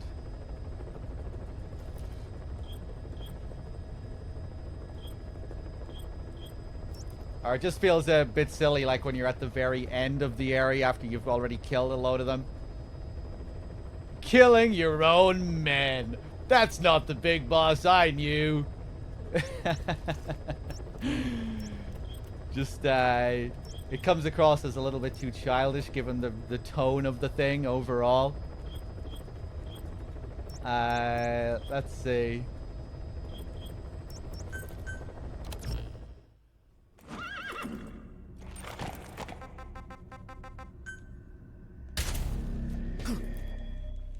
But I don't hate the mission overall like a lot of people seem to, I guess. Of course, like everyone else, I wish there was more to do on Mother Base and the game did more to have you grow a bond with the regular soldiers on Mother Base, you know? It'd be cool if there was shit to do with them. But I still think it's an interesting mission overall. I like the final. I still like the final scene as well with the ashes. Yeah, I disagree that it's like just not impactful. I still think it's pretty impactful. I think it could have been better, and there are parts of it that annoy me, but I don't dislike it at all.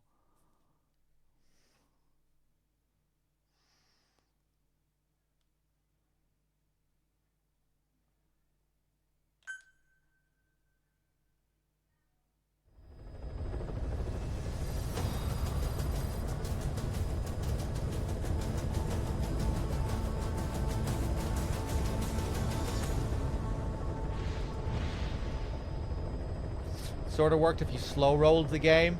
I guess it's dependent on the player.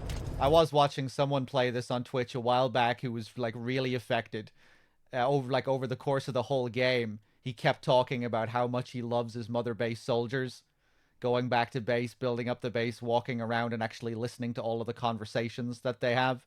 I can't remember the last time I walked around and actually listened to the conversations that they have, and there are quite a few of those conversations. So I guess that was enough for some people to get attached to them.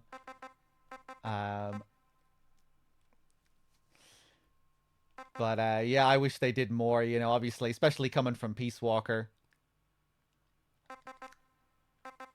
I felt like they were going to do more with Mother Base in this, with what you can do on the base. You know, as it is, there's barely anything to do on the base.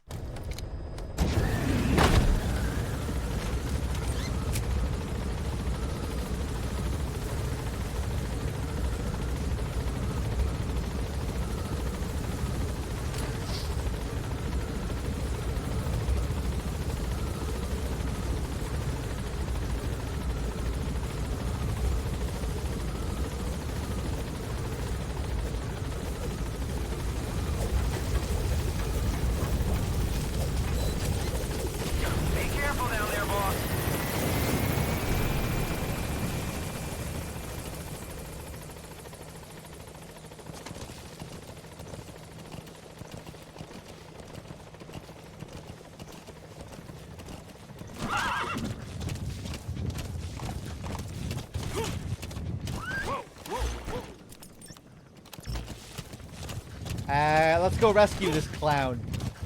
Where is he?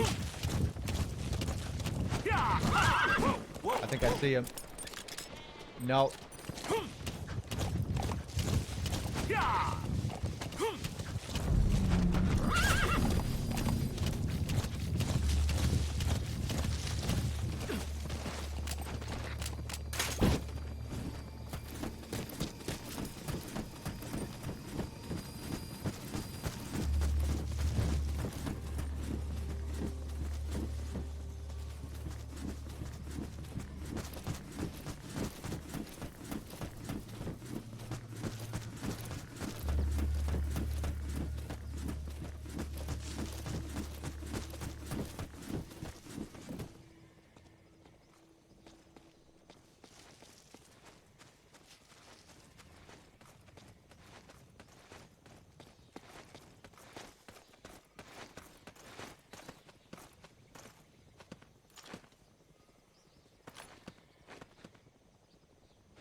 Boss, I knew you were alive. I'm so happy, boss. One of the guys out on a mission at the time. He's fallen a long way from the glory days. But will he come back to us? Bring him home, boss.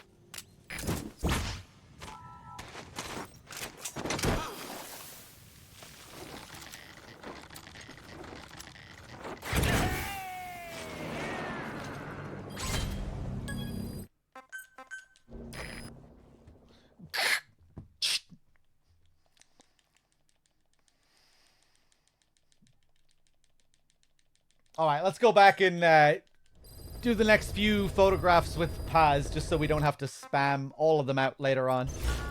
We're getting really close to the end now, at least. Oh yeah, we have to do those too, okay. Let's go back to the medical platform.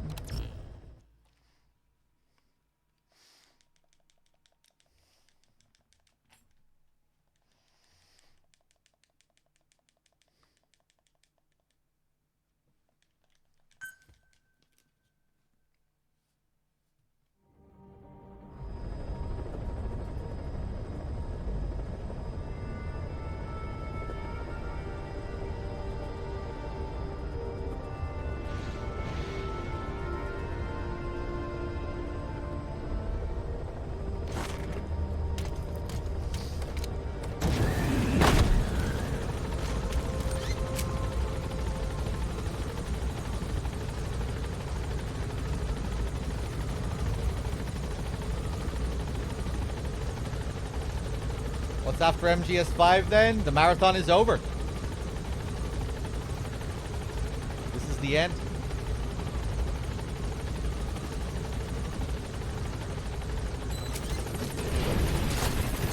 Bum bum bum bum. Bum bum bum bum. Bum bum bum.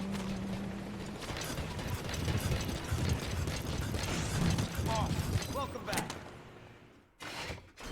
Oh, Snake!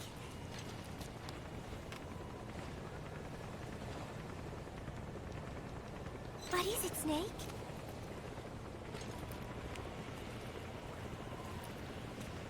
Got a new picture Remember for you. Professor Galvez on his instrument during Peace Day? Woo-wee. Such a funny sound for a musical instrument. He said the Soviets invented it. Everyone sure seemed impressed. Music has no borders. The professor taught me that. Where's Professor Galvez anyway? My head. It hurts.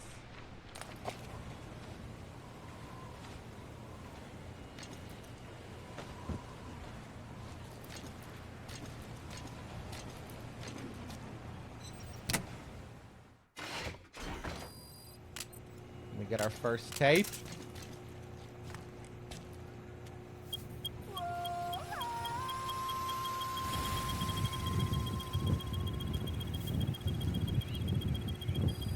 Forget how much time needs to pass. We'll just smoke a whole cigar. Hopefully that's enough. Nope.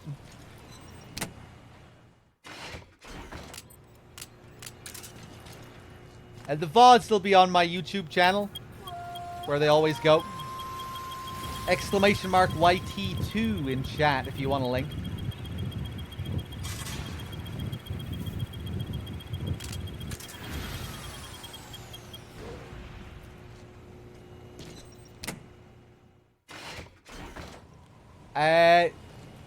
Damn.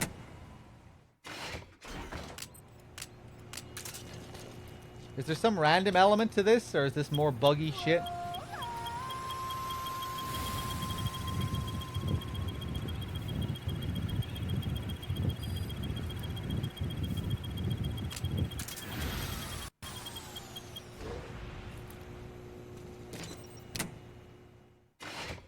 Oh my god.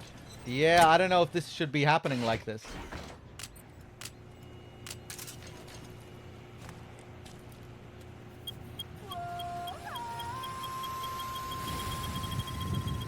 I guess we'll reload. We'll take the chopper and come back. Let's try one more time.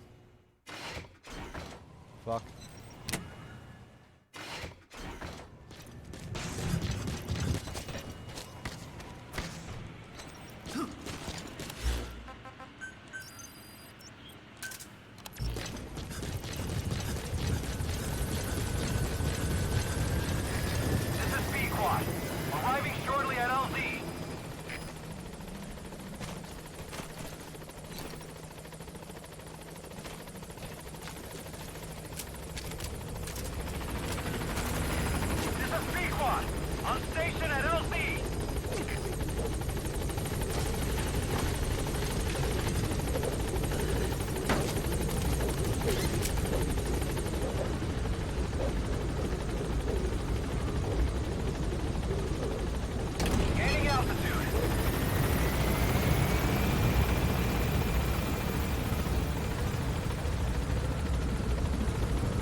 Where do my reaction videos get uploaded? Hey, maybe I'll start making some YouTube videos soon. Now I'm allowed to multicast on Twitch and YouTube at the same time. So maybe I'll try that sometime next month. See if I can build up a YouTube following at the same time.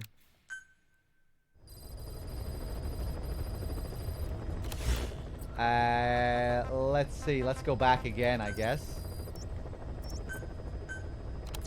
Bum bum bum bum bum bum bum ba-da-doo.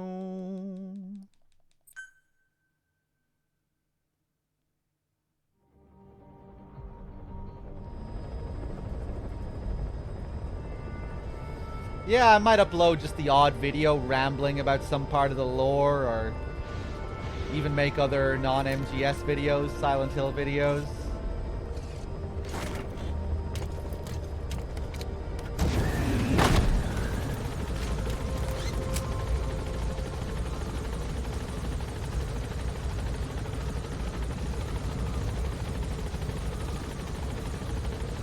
But yeah, maybe we'll start doing marathons on YouTube now as well with the multi-stream. Is there a way to get a YouTube chat and a Twitch chat all combined into one chat? Or am I going to have to like keep track of two chats at the same time? Surely there must be some kind of way to combine chats.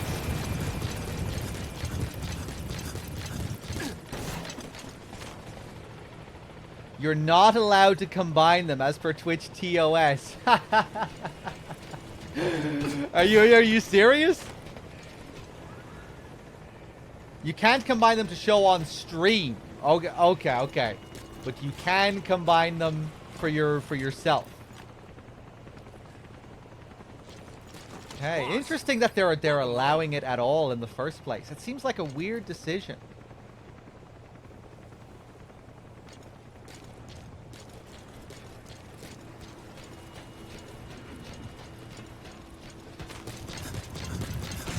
Many happy returns, boss.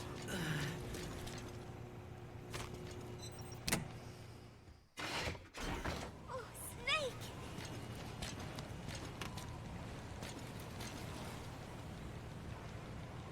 What is it, Snake?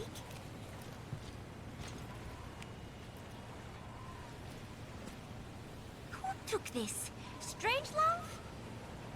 Maybe when she rubbed that sunscreen on me. Oh, I'm trying not to remember it. But you know, despite her quirks, Dr. Strangelove is a good person. I wish you'd come and say hello. Yeah, maybe it'll feel too disjointed streaming to both sites at the same time, but well, I might give it a try, you know? Worth experimenting with anyway. See how I feel about it. My head, it hurts. Is this another bug? The photograph should fall to the ground, right? And you should be able to see the photograph lying on the ground.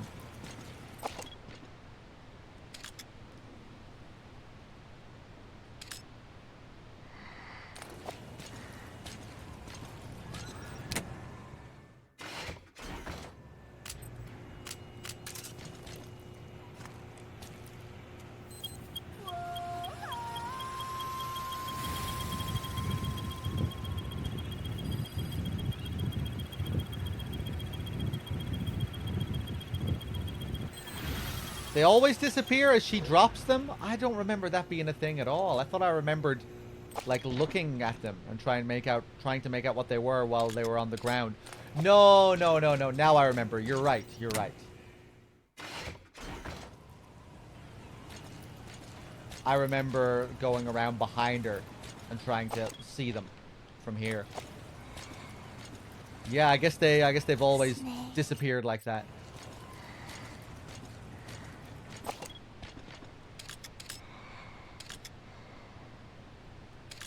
Love the guys in the background here building their little sandcastle mother base. I gotta try this sometime. Next time I'm on a beach. Gallo Pinto. Look at that little sandcastle mother base.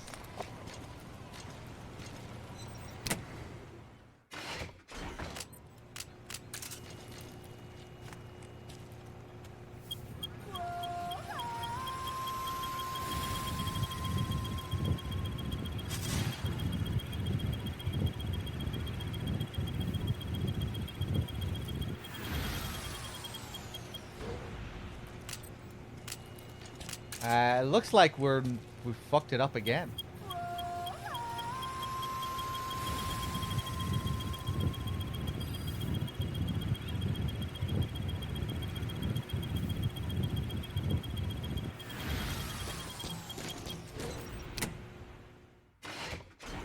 Oh my god, this is really annoying. Is this just not working now?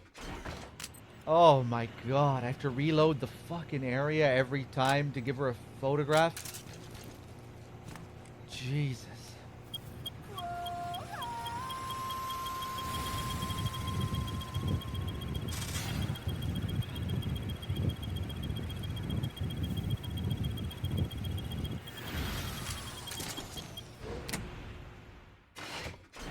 Ugh.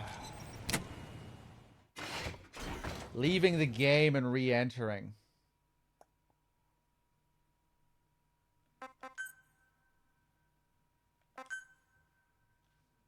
Good idea.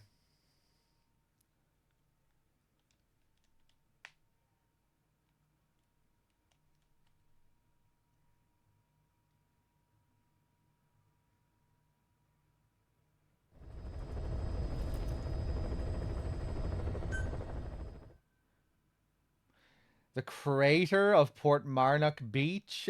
I don't think so. Maybe?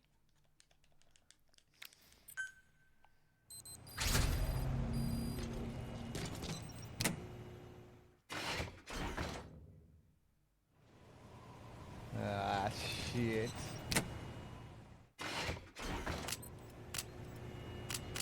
Let's reload. Let's reload. This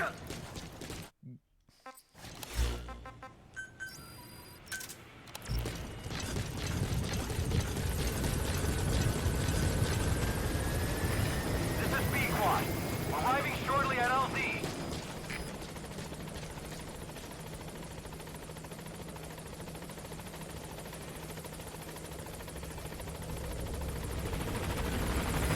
This is B-Quad.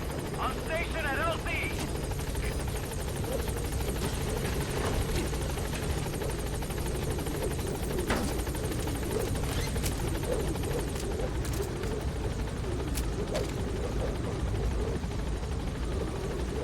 Gaining altitude.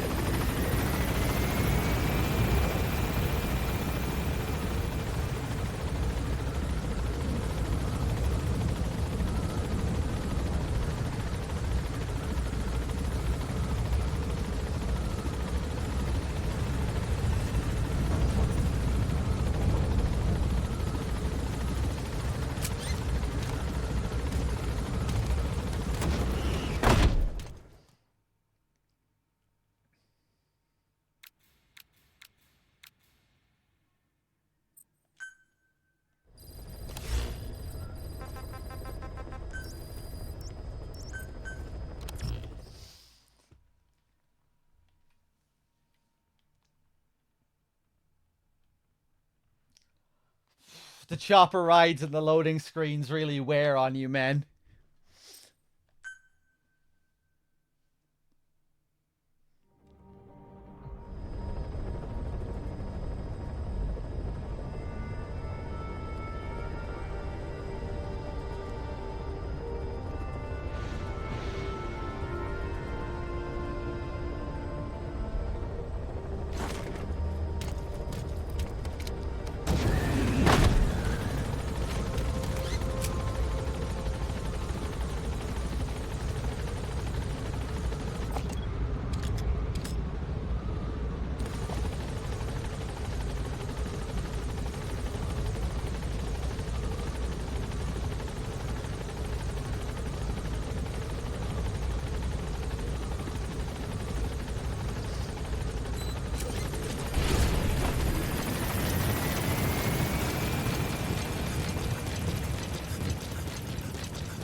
Hello, Paz. I have another photograph. What is it, Snake?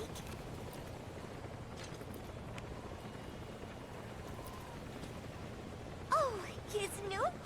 He is so cute. I haven't seen him around lately. Where did he get to? He is the official mascot of Mother Base, so he should show his face a little more. Want to know a secret? I saw Miller feeding Nuke when no one was looking. Meow meow. Come here. Come here, kitty kitty. Come here. Nuke. Nuke. I am so tired. I will just lie here a while.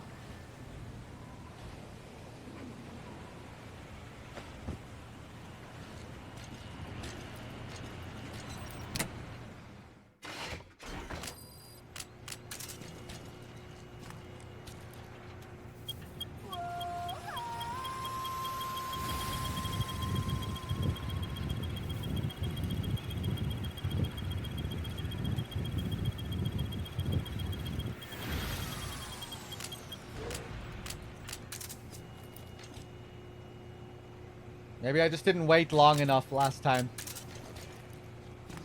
Maybe that fucks it all up.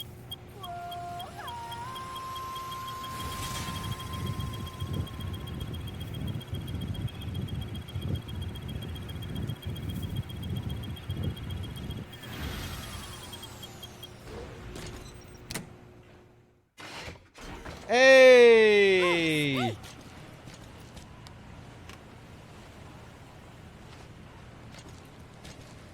What is it, Snake?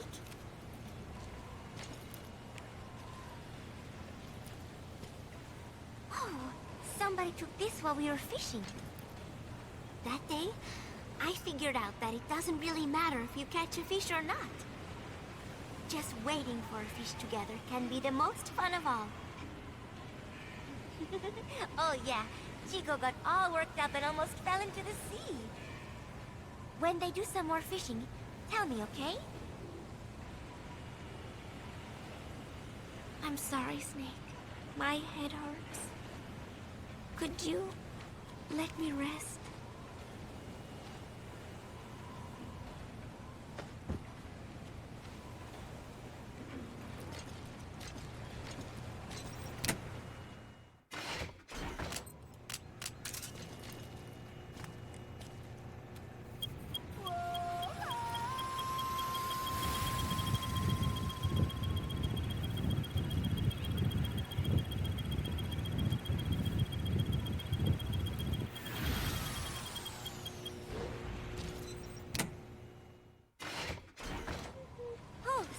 Nice.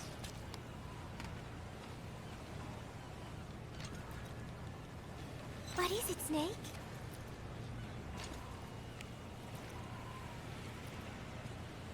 Gallo Pinto!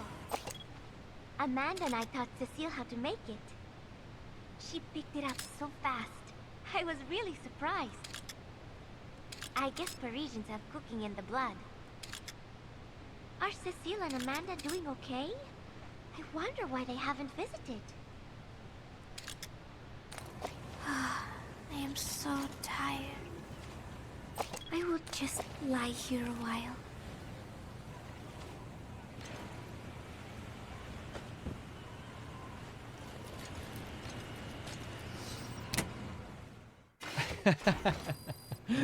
I kind of feel bad for the people without 7TV and they just have to keep reading the word Malak in caps forever.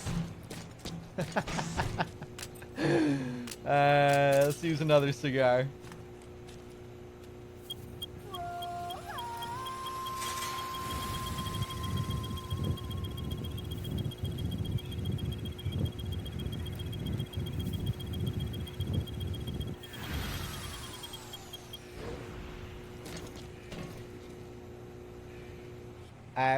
For those of you that don't know, the emote is this guy's face. This character is Malak. So that's what people are posting. Just an image of this guy's face.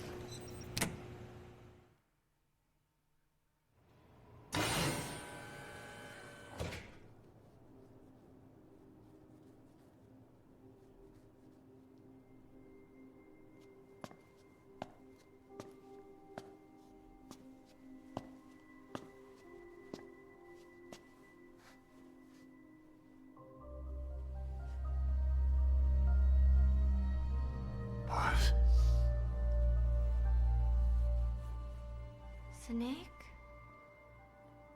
She's been acting differently lately. Before, she'd respond to conversation. Just as long as it didn't conflict with her timeline. But now, nothing gets a reaction from her. What happened? No idea. Well, Miller did go and tell her that Skullface is dead. If anyone should want revenge against him, it would be her. But it's not exactly like an angel of peace to cheer for someone's death. Now is it? There. Take a look at this, too.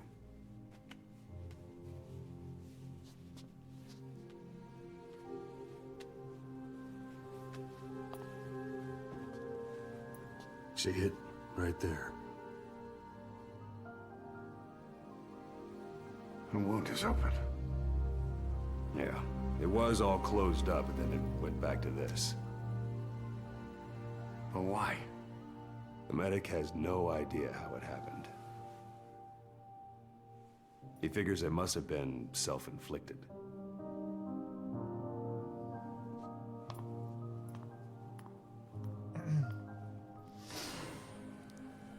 This wound just opened. Of course, we can't fix it. We can't stitch it back up.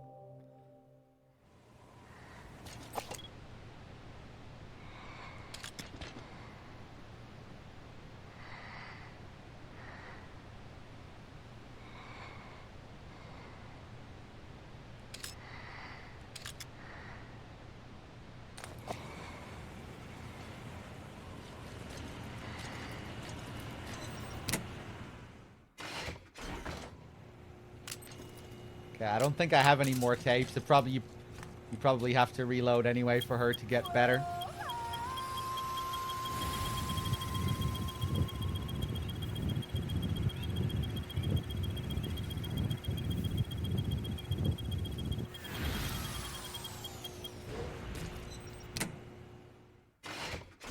Oh no, she's back.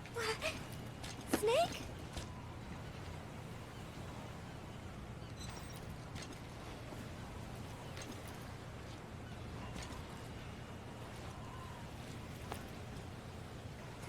Thank you. You were always so kind to me, Snake.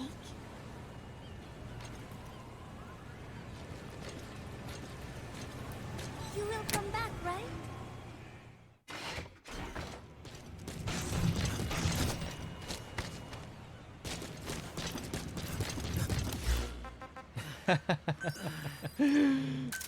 These Malak emotes are cracking me up. No. This is Pequod. Arriving shortly at LZ.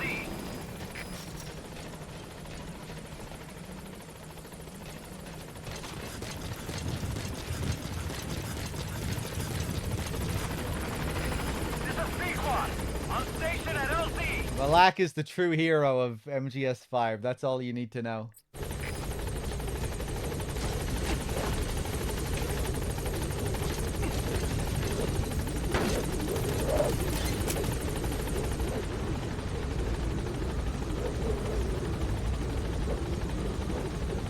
Gaining altitude.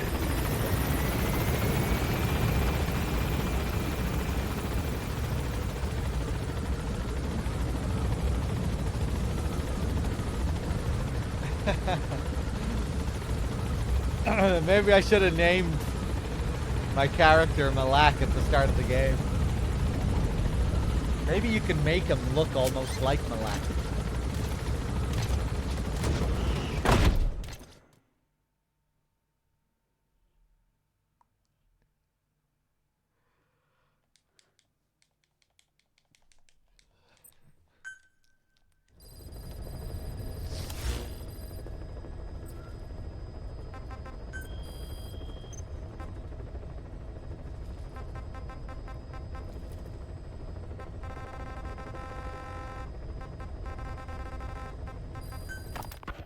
Well, Doctor, I have the report on the incident at the quarantine facility. Assuming the vocal cord parasite underwent a mutation. The only plausible explanations are exposure to some high-concentration mutagen, or radiation. As you know, some of the staff at the quarantine facility were infected with the parasites. The Wolbachia prevented them from copulating, but the parasites themselves can't be removed from their host's vocal cords. Once you're infected with Skullface's parting gift, you're stuck with it. The researchers regularly used X-ray equipment to monitor the parasites in their throats. No problem there, they kept a close eye on the radiation doses. But that equipment didn't just give off X-rays. It was also emitting beta rays. Even though that's unnecessary for the scans. See, beta rays have far worse effects on DNA than X-rays. Meaning the only logical conclusion is that someone added in a beta ray emitter to trigger a mutation. Those beta rays leaked out from inside the equipment. Because the emitter was retrofitted, the shielding was inadequate. And the person who ordered and inspected the equipment was you, Doctor. That makes you the only person with the opportunity to install that emitter. So now you're saying I sabotaged medical equipment for some wild plan to make the vocal cord parasite kill everyone? Or maybe you thought it'd reveal a way to treat the parasite without using the Wolbachia. With that much to barter, I suppose some people would welcome even a pathetic cur like you. Just stop it! You'd have no shortage of buyers, but most would be happy with just the parasite. You wouldn't need to offer anything else. However, if that buyer already knew about the parasite, they'd also know that by itself, it's no longer the ultimate bargaining chip it once was. To sell to that buyer, you need to throw in a bonus. A way to one-up it. There's only one buyer who'd be after that. Emmerich, we record all communications on Mother Base. That includes radio transmissions to and from homemade devices. You've been in frequent contact with people in America. A private biotech company. A client of which is DARPA. And they are connected to Cypher. You made a deal with Cypher. You offered them a new parasite in exchange for your safety. This is the only place in the world where the vocal cord parasite still exists. And you used it as a testing ground. Tried to resurrect their bioweapon. But your plan to obtain the parasite has failed. Your bullshit ends now. And don't think you're leaving here alive.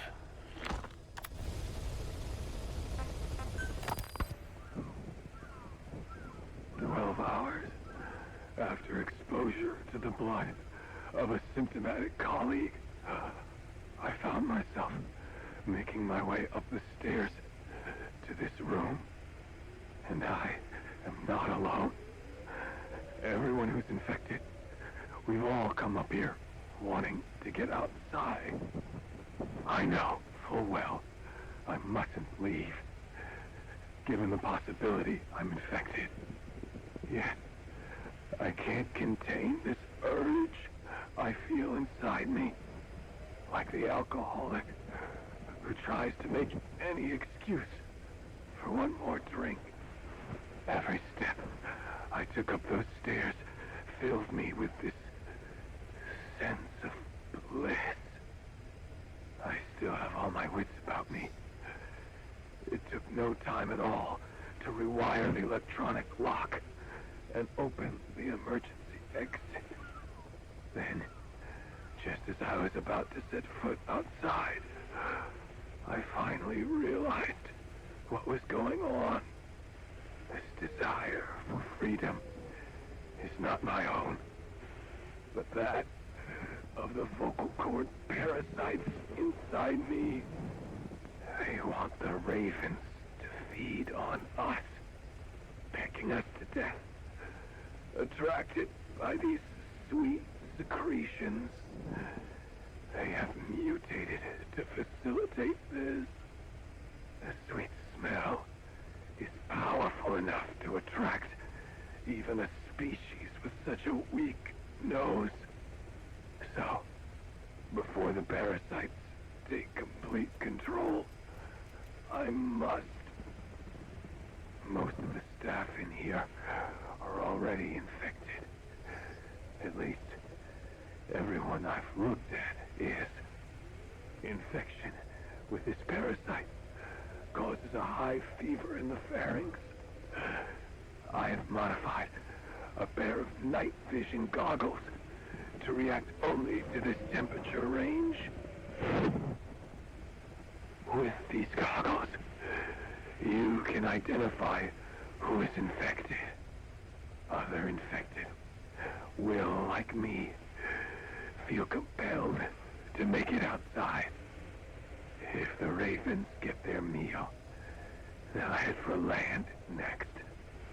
That cannot be allowed to happen.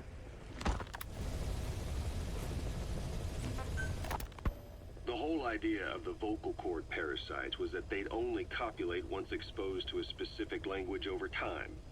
But the parasites infecting our men in the laboratory laid their eggs straight away. The larvae were eating their lung tissue almost immediately. What kind of mutation was it? Those who were infected and cured still carried the vocal cord parasites in their throats. They were still there, but the males had been rendered female by the Volbachia, and copulation could not occur. So we thought, but it is the Volbachia that mutated. Not the parasites? You remember I told you the Volbachia attempts to maximize its number of female infected hosts? Yes, hence the male-to-female transformation. Precisely. But other Volbachia strains use different methods. Cytoplasmic incompatibility, killing the males, and parthenogenesis. Parthenogenesis? Aphids? Aphids use that to reproduce via females only. Very Very good. The females lay their eggs without a male present, creating clones of themselves in explosive numbers. Parthenogenesis was originally a means for an organism to take maximum advantage of abundant resources by increasing its numbers. Certain strains of Wolbachia force this to occur, to create more and more infected females. And that's why our men develop symptoms in the blink of an eye. Wolbachia, causing parthenogenesis, is common in parasitic wasps. Of course, the Wolbachia I introduced to your men did not have this characteristic, but I believe the mutation, whatever it was, caused it to force parthenogenesis in its host, the vocal cord parasites. The Wolbachia we used to prevent egg laying became the agent of limitless reproduction. There's something else.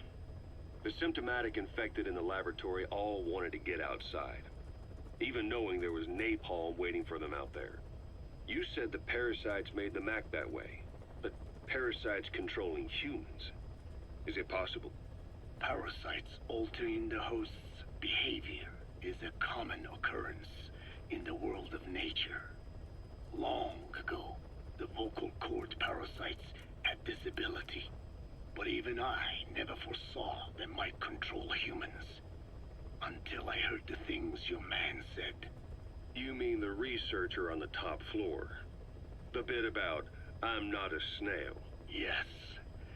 Among parasitic worms, there is a genus called Leucochloridium that uses snails as intermediary hosts. As you know, snails prefer dark, gloomy environments.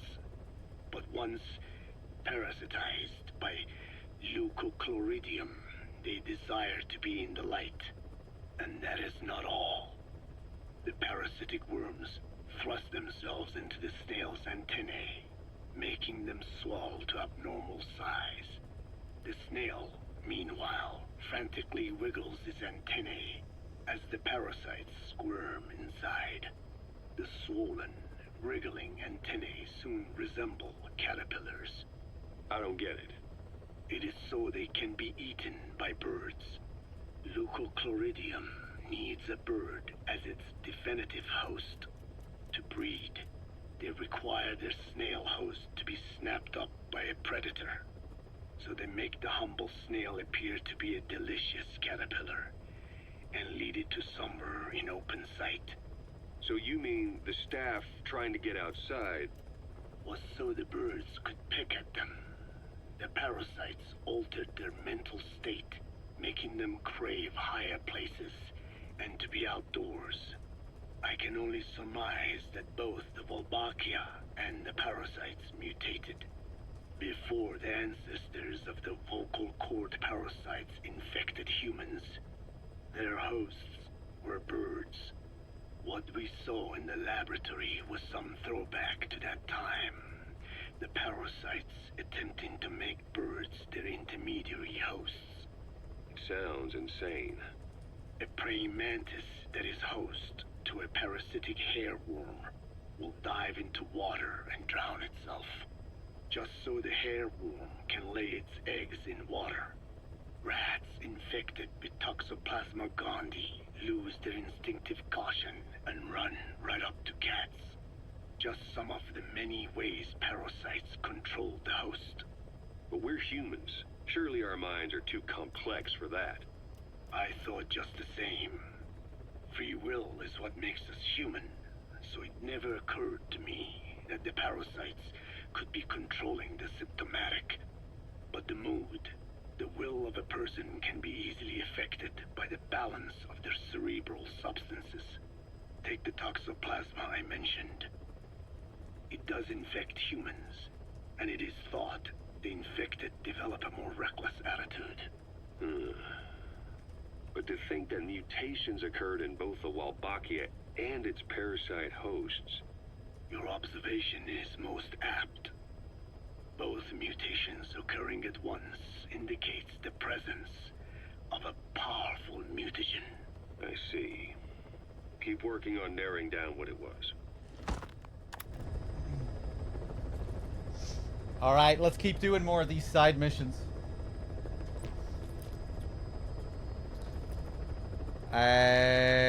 Hold on a second here. Why didn't Kojima get free blow and 5-star hookers for the rest of his career? Why the hell would Konami cut their cash cow? Well, because they had other cash cows that weren't costing $80 million and needing 5-year development cycles.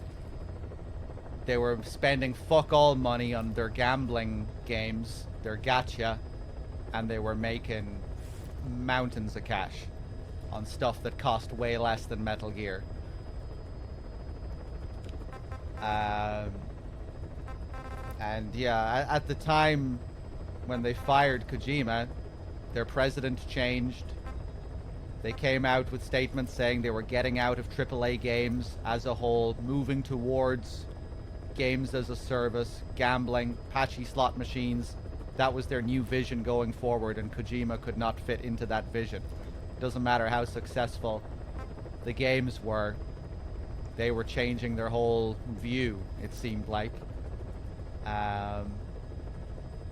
And beyond that, we just don't really know. I can't imagine that's a coincidence, you know, that they fired Kojima at that same time when they revealed their new philosophy going forward, which just so happened to not include big budget AAA games. Was anyone else in the company making games like Kojima? Making these like blockbuster games? I don't think any of their other IPs were like Metal Gear in that regard. They weren't making massive budget Silent Hill games or Castlevania games. They had annual Pro Evolution releases. What else? You know, Metal Gear was like a very unique case for them, I think. And it probably grew to be more and more of like an outlier in their catalog. And it probably only stayed like that because Kojima had the power, you know, and he worked his way up in the company over the course of like 20 plus years, 25 plus years.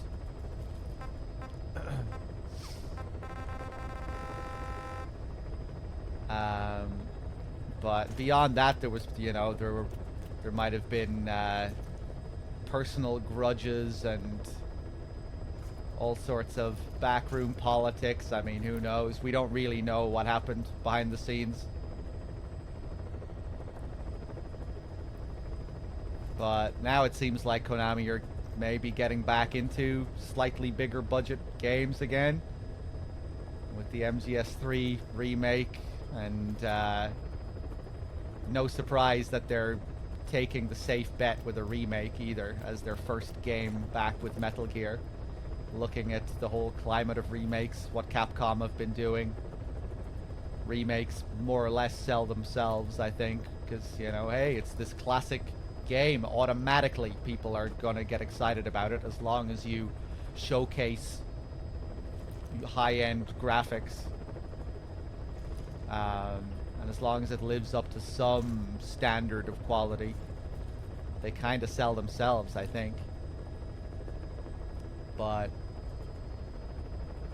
yeah, I remember Bad Humans was saying that COVID had a big impact on their patchy slot sales, their gambling sales. I think they had, yeah, I think that might have impacted their shift back towards games or bigger budget games.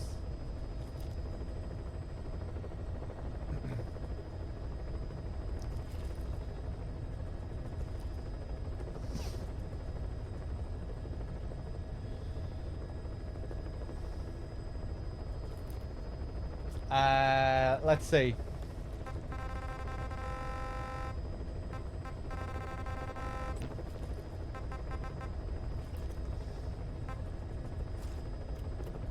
Let's keep rescuing these clowns.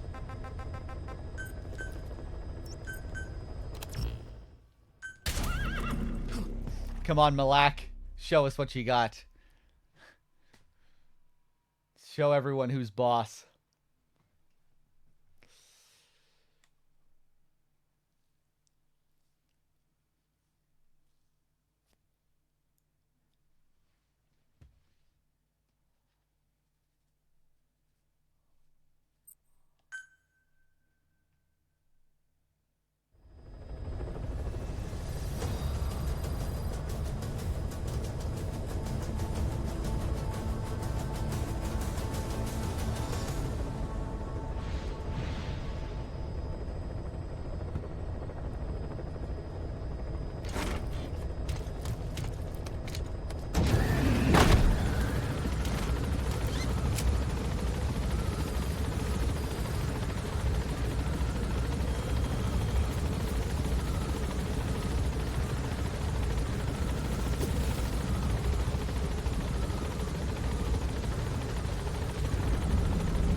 Malak is playable, yeah. You can play as the soldiers you recruit.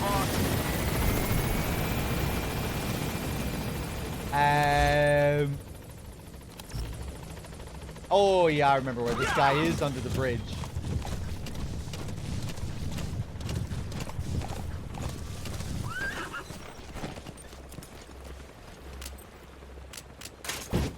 Sometimes I feel like I don't have a partner. Sometimes I feel like my only friend is the city I live in, the city of angels. Lonely as I am, together we cry. Oh no! I fucked it up!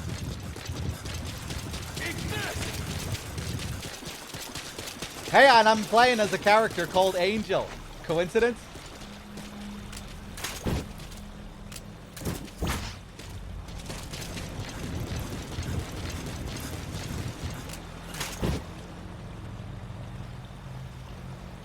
Where is he?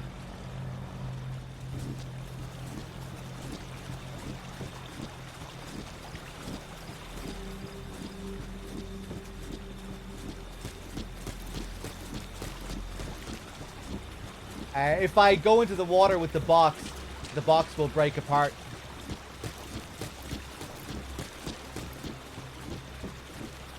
Do I see you over there, you little shit?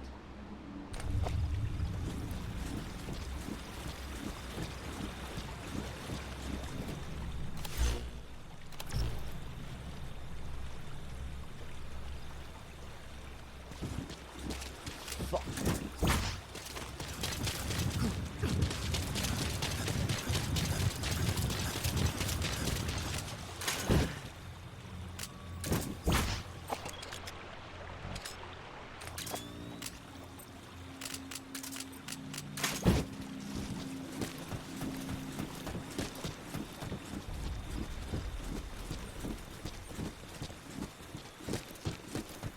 Hey! He did come up here. Ah!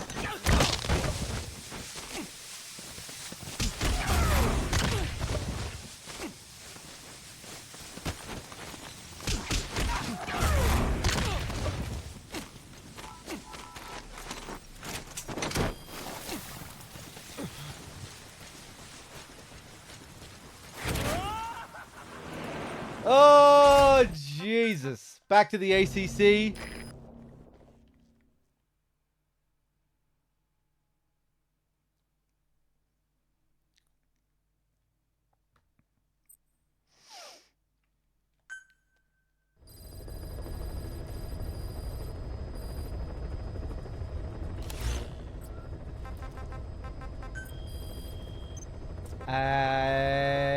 Not long now. Couple more missions, then we should have the Huey interrogation, the Huey trial.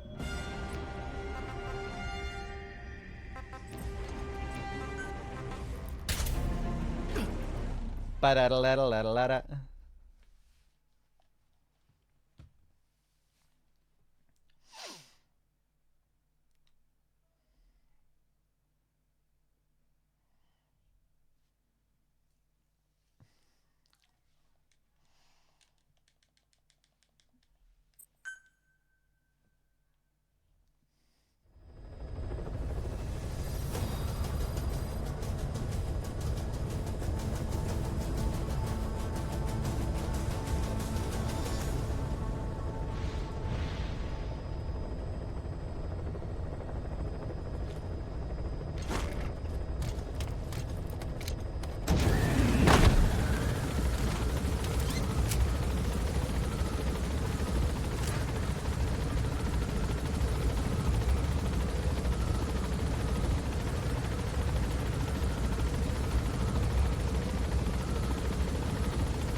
remember where this guy is here.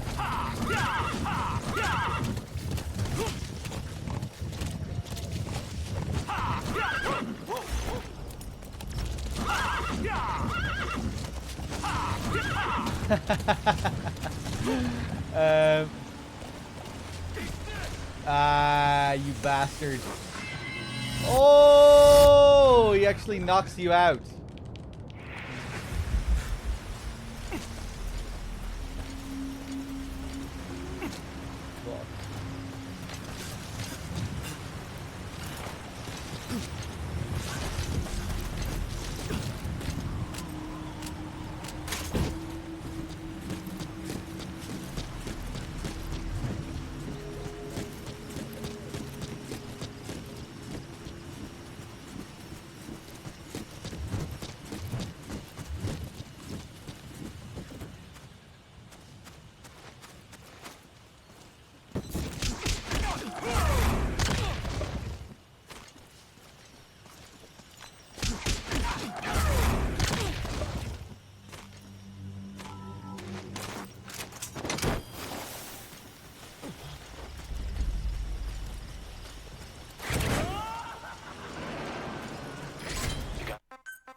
Hey, Red Fox.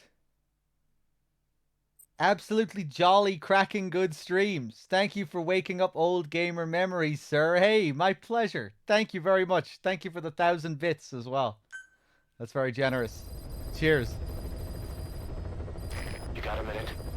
It's about the quarantine facility. We've more or less figured out what caused the mutation in the vocal cord parasites. It was the radiation from that scanner. And the one who installed it was Emmerich. I've added a tape recording of the interrogation. You should listen to it.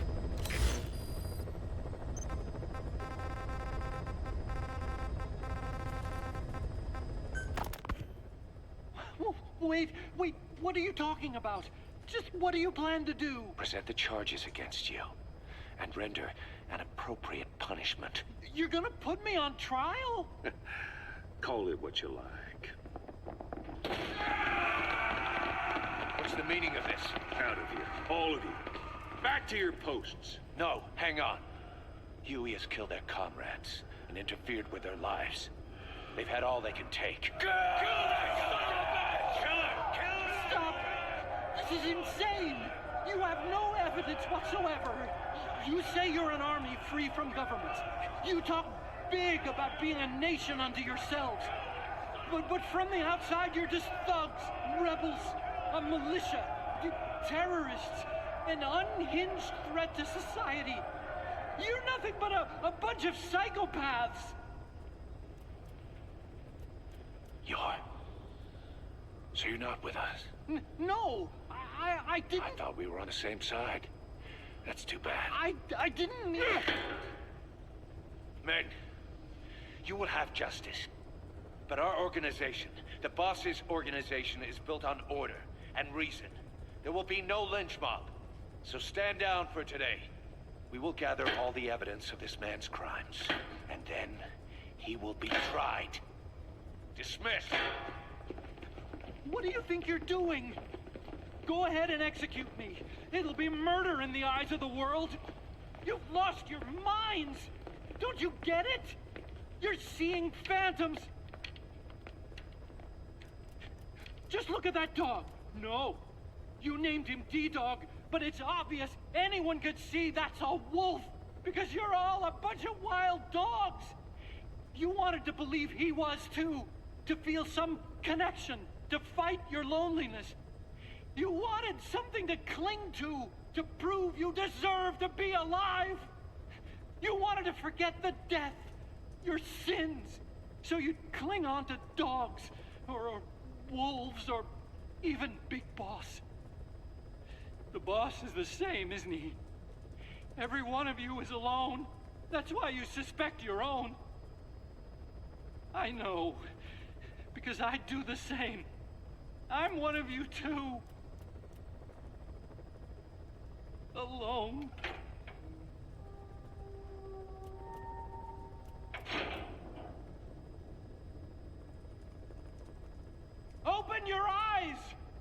What you're doing is murder! Plain and simple! All you ever create is war! War and violence can never lead to peace!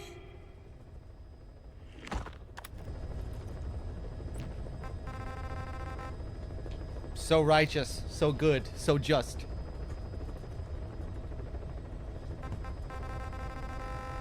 A pure, honest man, speaking his truth.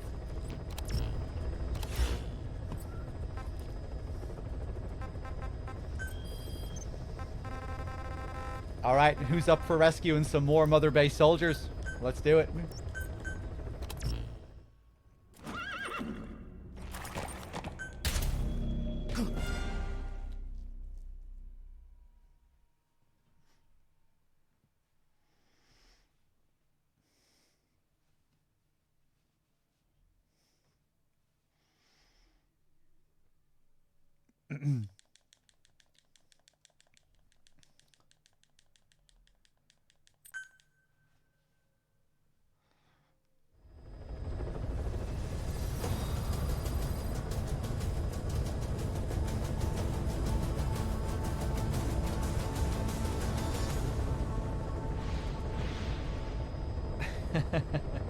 Hey, what's up, Banana?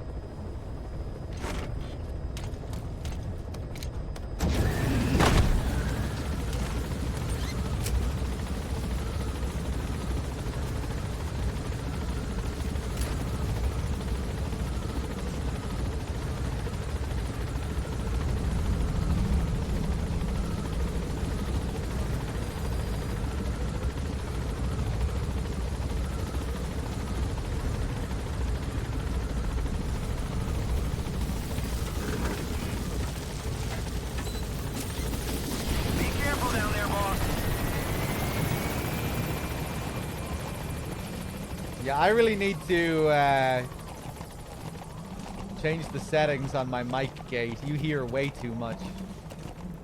You shouldn't be hearing these clicks. I'm not even like furiously tapping the controller, but I am just like, just a habit, tapping X when the loading screen is on. Whoa, whoa. Listen to Malak.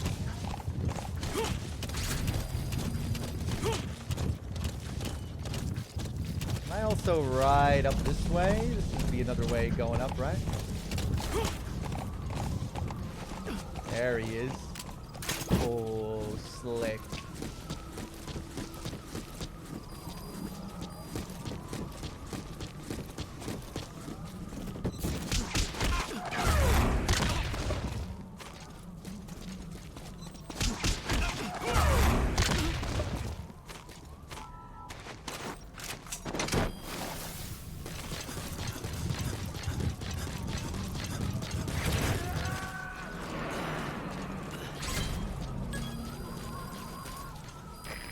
Too.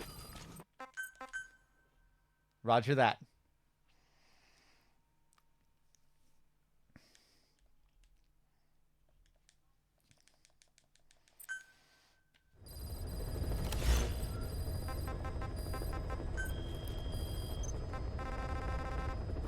Okay, last one. And we still probably have to do like 2 more missions to get the trial.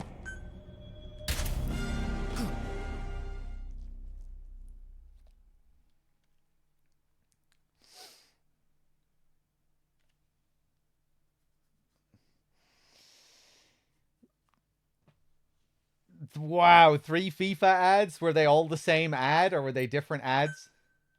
I used to play FIFA back in the day.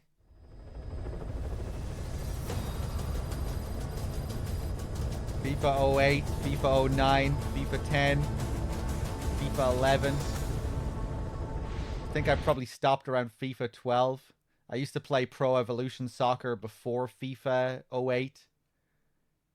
Never really liked the earlier FIFAs before 08. I was a Pro Evo player. I had great fun creating a Master League teams in Pro Evo 6. Used to play against my friend's Master League team. You know, you could stick the team on your memory card, bring it over to your friend's house. He'd have his Master League team on his Player 1 memory card. I'd have it on my Player 2 memory card.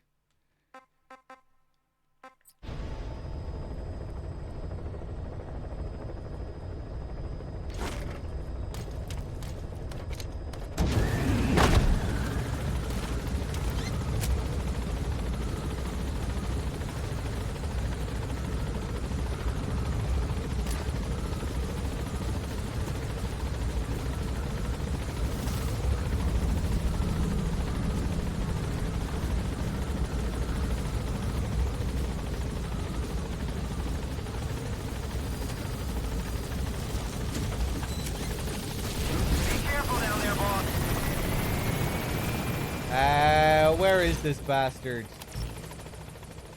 Oh shit, did I already scare him off? Oh yeah, he's over here, isn't he? Just right around the corner. I remember.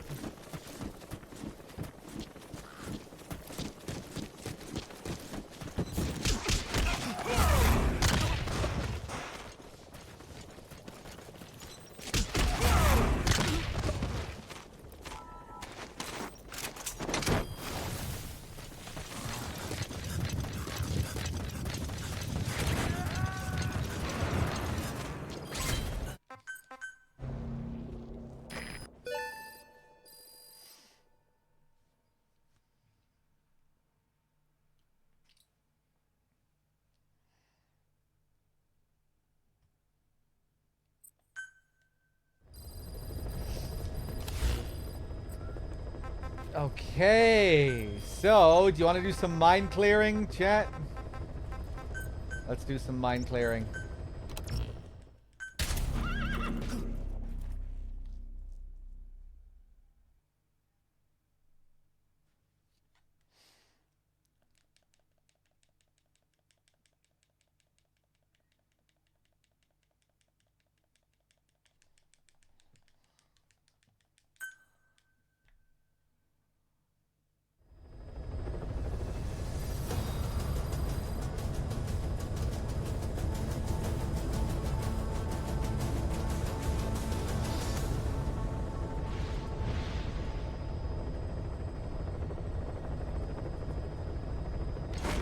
So, we won't get to see all the mine clearing missions in this playthrough, unfortunately, but we'll just do this first one to give people a taste.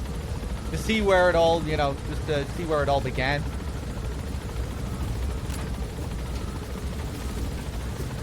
Mine clearing 1 isn't, like, too special. Be careful down there, boss. Compared to later ones, like mine clearing 6, mine clearing 7.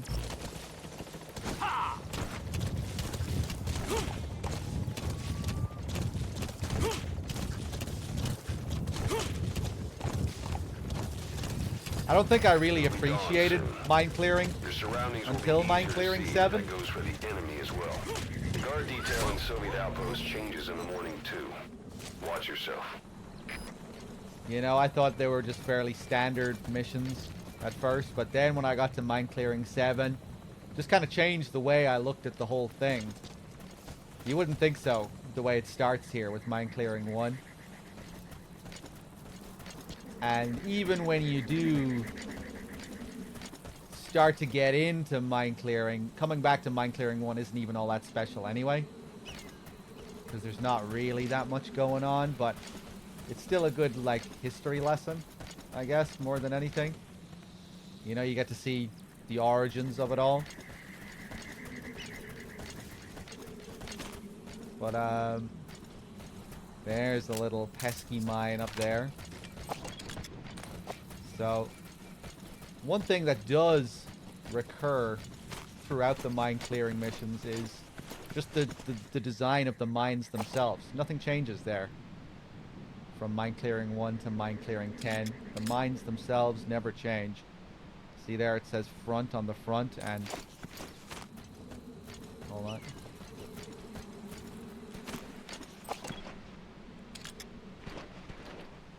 You guessed it. Back on the back.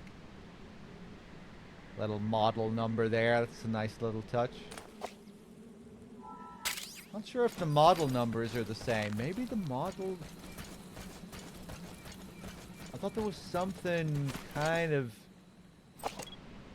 interesting about the model numbers in Mine Clearing 8. 2021 4107.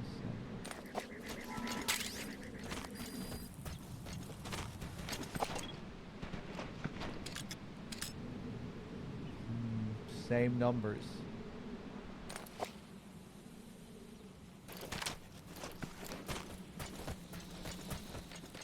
Ooh, fresh.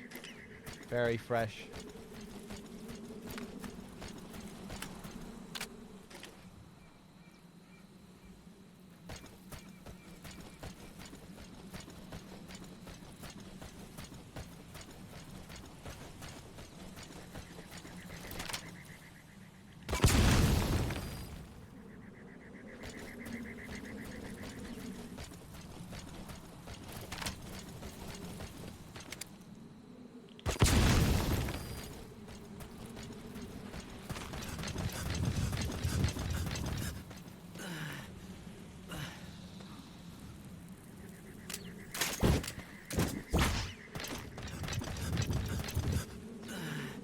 Ha! I see you.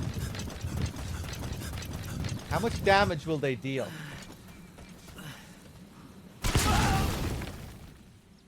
Not much. That's another thing that changes. The mines get more and more powerful as you go from mine clearing 1 to 2 to 3, and at the very end, when you get to mine clearing 10, the mine will actually blow up the entire environment.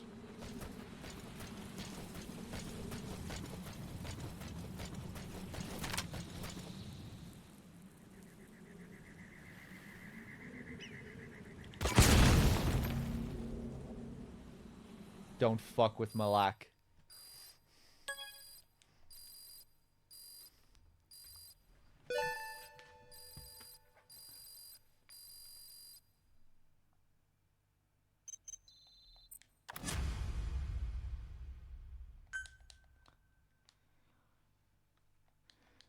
Boss, you there?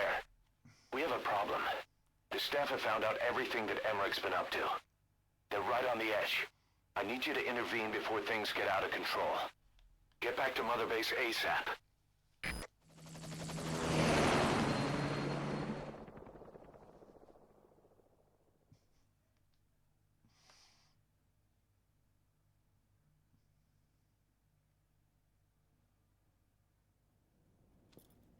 Nine years ago, this man acted as accomplice to the attack on Mother Base. He then provided support to Skullface. Conspiring with Eli, he repaired Sahelanthropus in secret.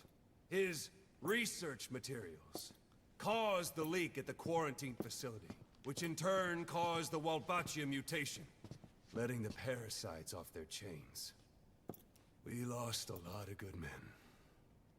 He also stands accused of murdering one of his own family, hiding the body. I haven't killed anyone. The rest is all wrong, too. The inspection was supposed to help everyone. I sacrificed myself for my companions just as much as any of you. Why won't you believe me?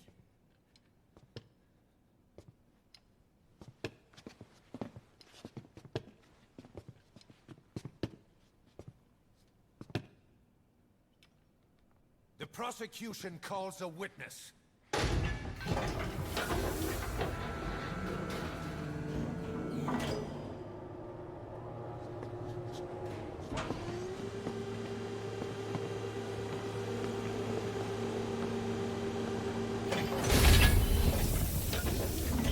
Strangelove's gravestone, haunted by her phantom. It's just a machine. Huey! Damn it, Huey! Open it now! Please! Let me out! Kill me! It recorded it all. Everything. Everything you did living together. How could a machine? You forced your own son into the cockpit of a Metal Gear, a test subject. How? His mother had to hide him away. And for that, you locked her in that coffin. No! She did it herself. It was suicide. And even if I did, what right do you have? There's more. We have you to tell us everything you've done, everything you've thought, all this time. 9 years ago, you agreed to the inspection in return for Cypher's guarantee that you'd be spared. I thought it was real! We've reviewed into everything else that's happened since you arrived here. Please. Guilty! All counts. Kill him! Kill him! Kill him! Kill him!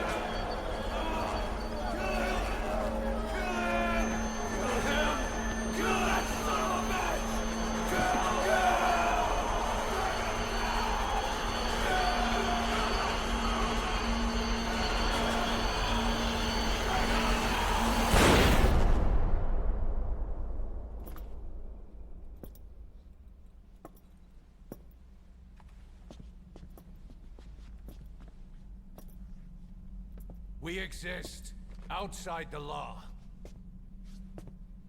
What should we do, boss? Just give the order. We'll handle the rest.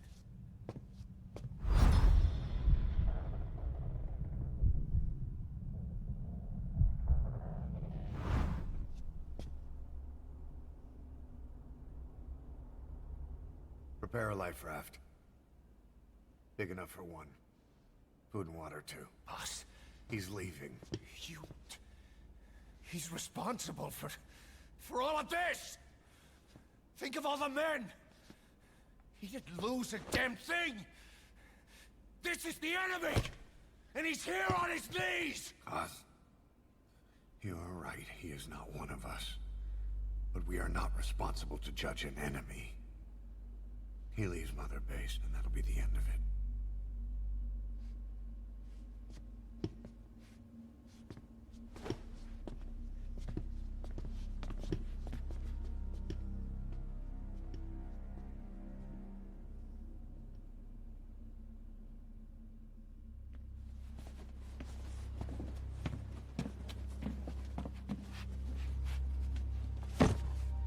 Get back!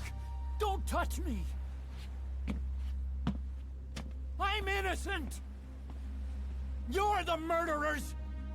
Snake! You should be in this boat! There'd have been no inspection if it weren't for your precious nuke! I risked my life trying to save you all! How can you do this? Am I the only sane one here?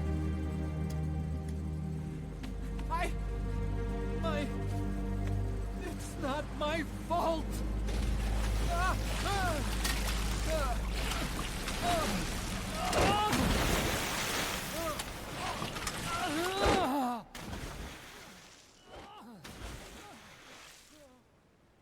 Look, you can't discard your phantoms forever, Doctor. Son of a bitch will make it, you know. I can see it now. In no time, he'll be telling tales about the black-hearted Diamond Dogs. The Shining White Knight, blabbering on about our injustice, hiding behind his fool's idea of morality. And all the other fools will stand around, nodding with every word he says. No. One day he'll see through the lies he's built up, realize what kind of man he really is. What goes around comes around. You can't run from yourself forever.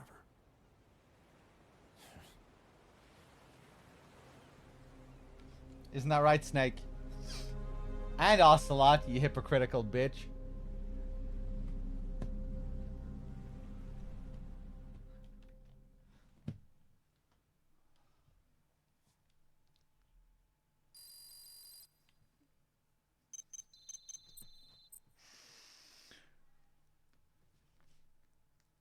Alright, more tapes. Questioning Huey. What happened in the lab? Code Talker and his research.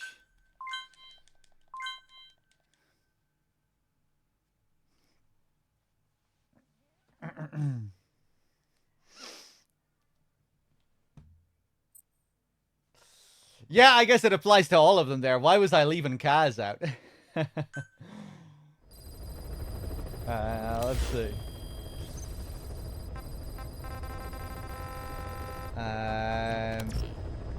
Do I have the final mission unlocked now? I think I probably do, right? Yeah. Okay. Let's go back to Mother Base first. We'll give Paz her last few photographs.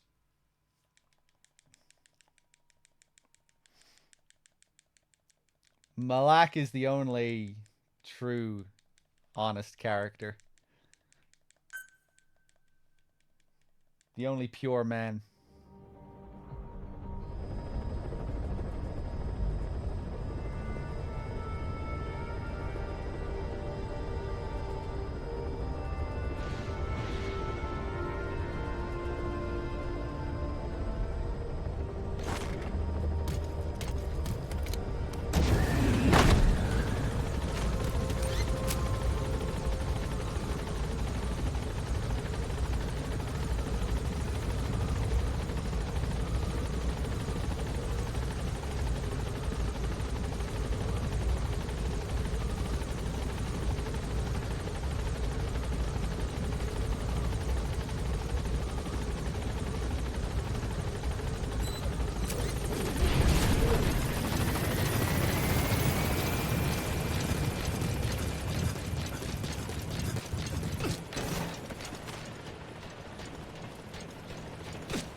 What is it, Snake?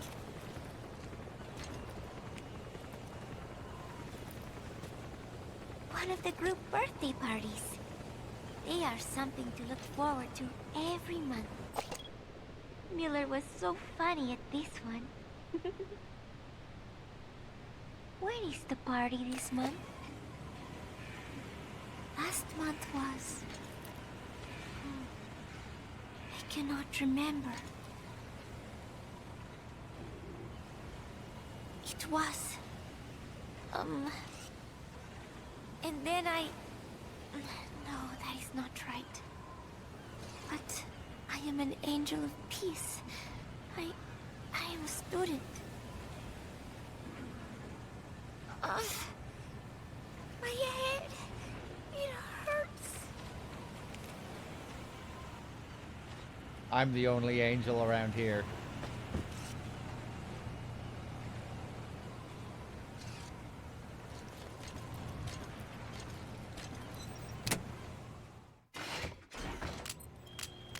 Okay, game, please don't make me reload the area.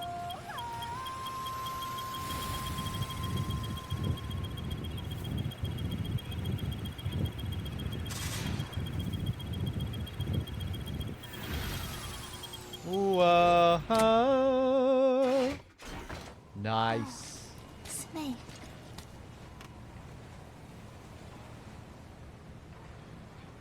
What is it, Snake?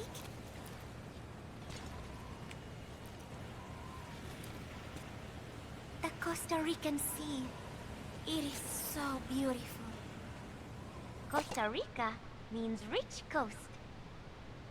Please, please, get them out of my country. Them? Huh? Who was I thinking of? It was... And then I... No, that is not right. But I am an angel of peace. I am a student. I'm sorry, Snake. My head hurts. Could you let me rest?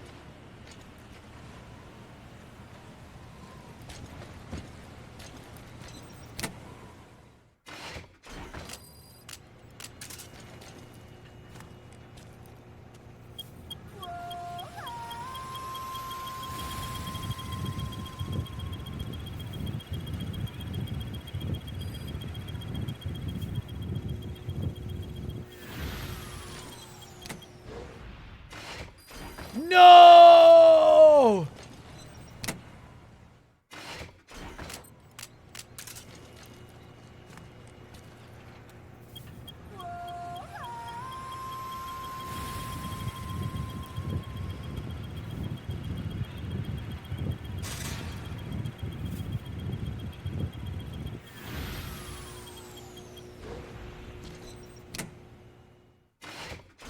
Ah, fuck. Okay, we're gonna have to reload again. Oh, that's frustrating, man.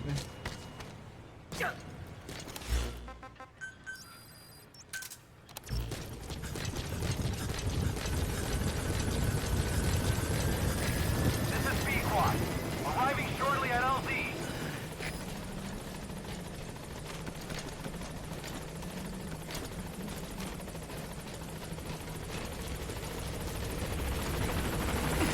This is B-Quad.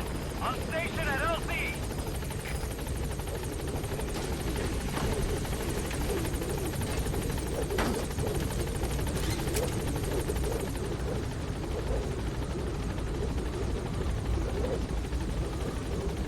Gaining altitude.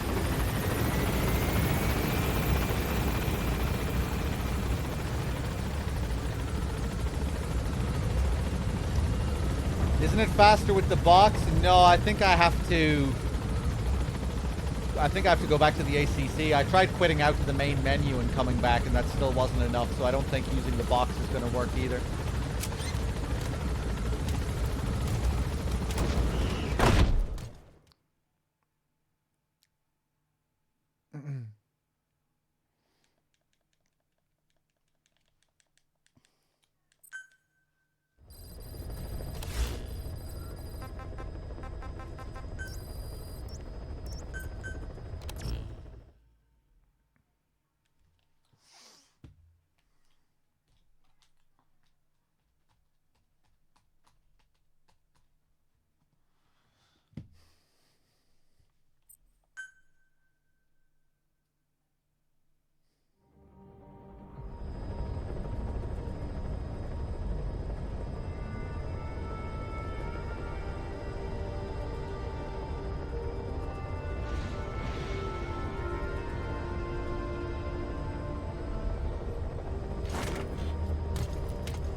Shut the fuck up. Oh, Snake.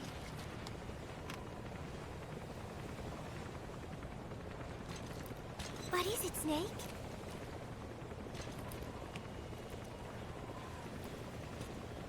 Chico. I wonder what he thinks of me. I have not seen him lately. Maybe he is angry. There is something I am hiding from Chico. Or I thought there was. It was. And then no, that is not right. But I am an angel of peace. I am a student. My head, it hurts.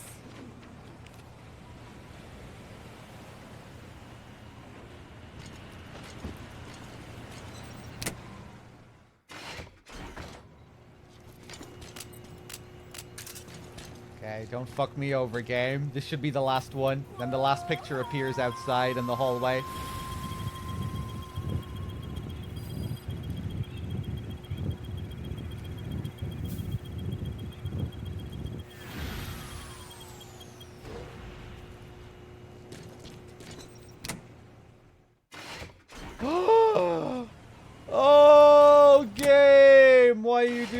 to me. Okay, let's try the cardboard box strat, just because I can't remember if that works. I don't think it does, but hopefully it does. No, because we need time to pass, I think. We're just going to be wasting more time here. Okay, back to the command platform.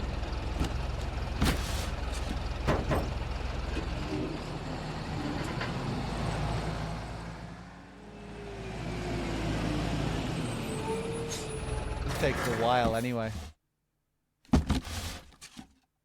Oh Jesus.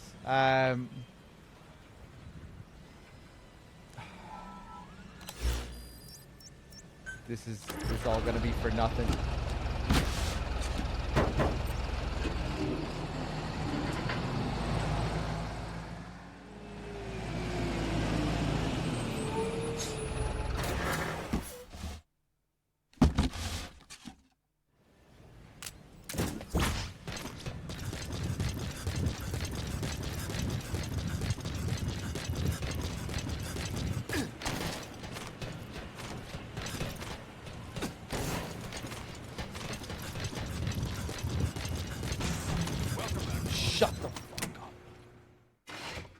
Ah! Okay, Pequod, get over here. Roger.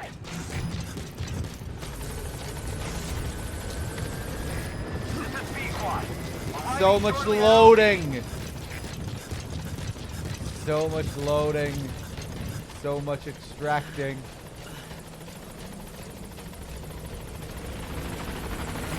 This is Pequod. On station at LZ.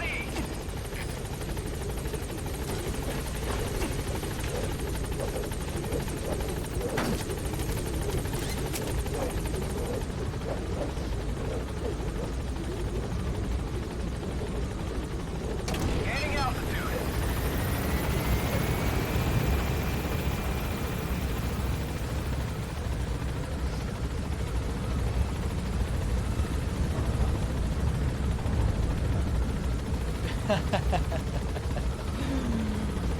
At least Malak is keeping me going here.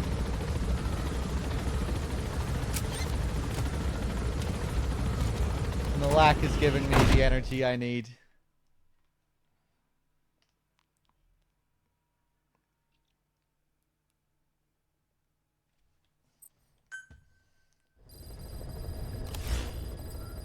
Okay, one more time. Back to the medical platform. This is it. This is going to be the last one.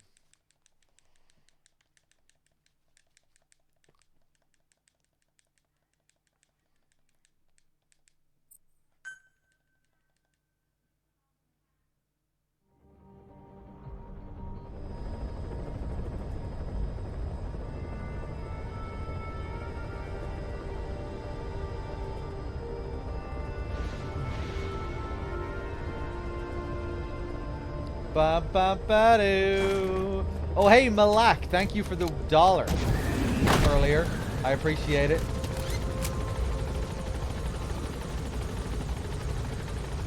Oh, I've had my alerts muted for a bit.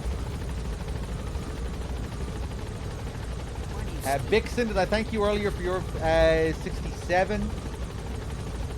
Henry with the 50 as well. Cheers, guys.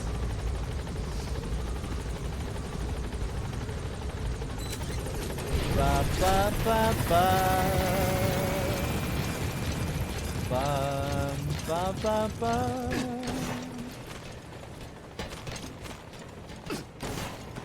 Many happy returns. Shut the fuck up!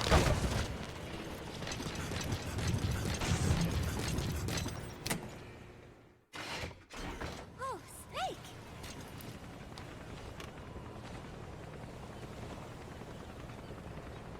What is it, Snake?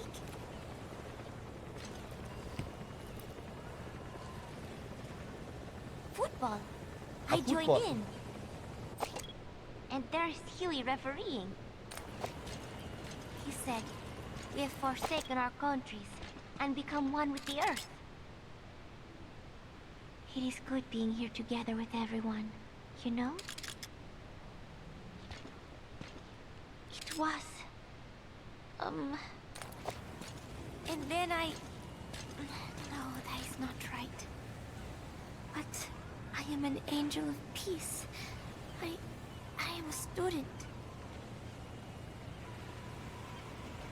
My head, it hurts.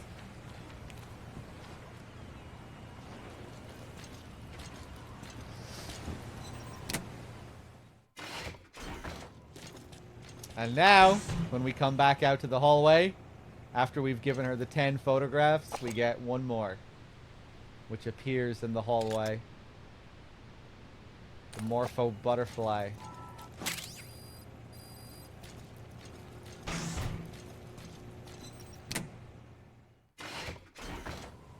Oh, do I actually have to wait again? I thought it triggered automatically regardless of whether I waited or not. Okay, we might have to take one more chopper ride. Hopefully the game is nice, and we don't have to.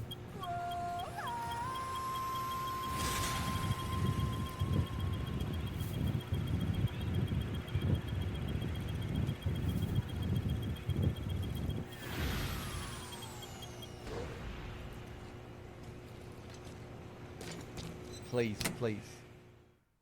Okay, we're getting the ending. Stay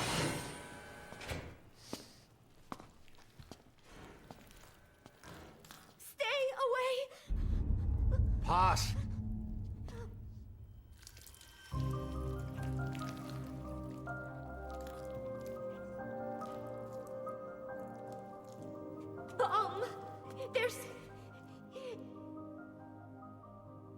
There's another!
So now the room disappears for good. Remember I showed earlier that this was the... If you plant a marker here and come around, you can see that the room doesn't really exist. And now there's no way of getting into the illusory room. But the peace symbol still stays there.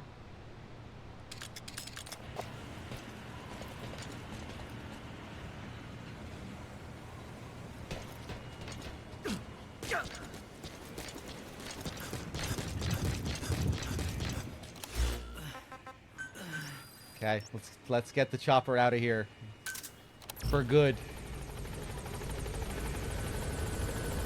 We get the last tape. I really like Paz's last tape in this. The Speed Quad, arriving shortly at LZ.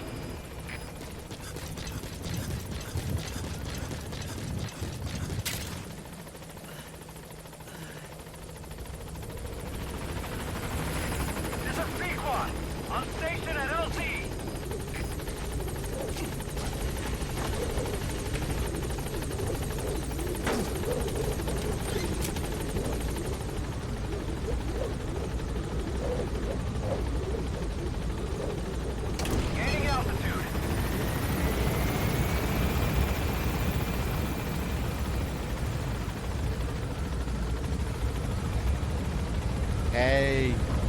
Yokohama. Thank you very much for the 5 months.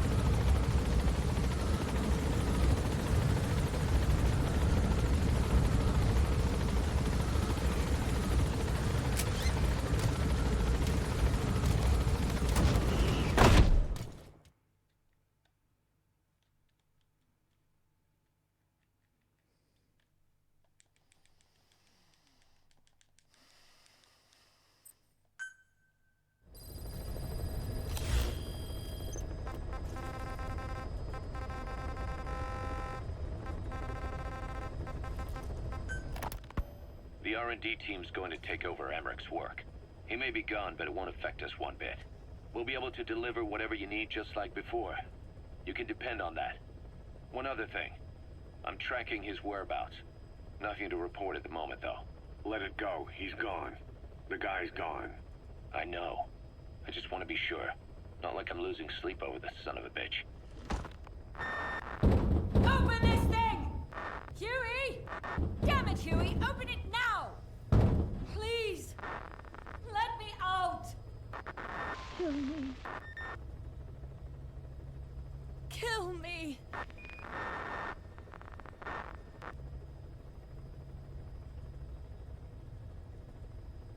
If only I'd tried to get out sooner. Perhaps I'd have made it. Why didn't I stop the hatch from closing? Even if it meant losing an arm.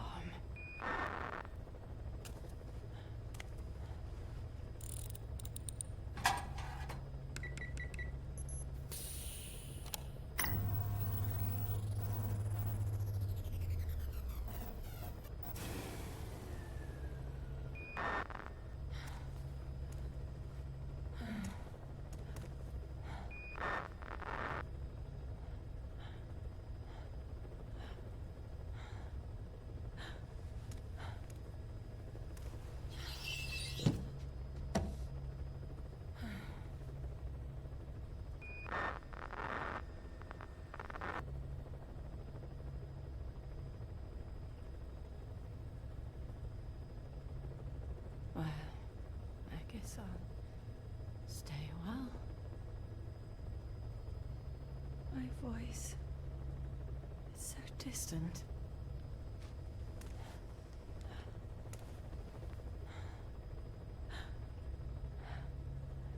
But you can hear me, can't you, Joy? I know you can. You're recording all of this. Deep down in some memory board he'll never find. Duplicating it. Burying it under heaps of meaningless code.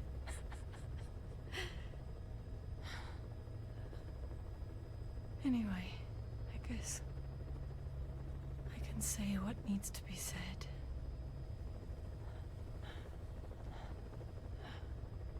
I can still do that much.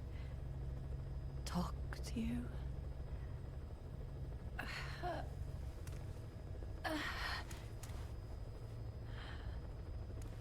Even if I can't face you.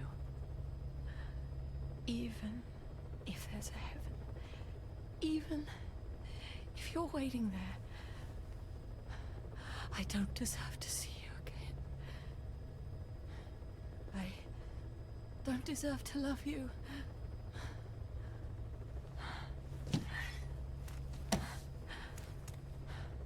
I signed up for Zero's plan.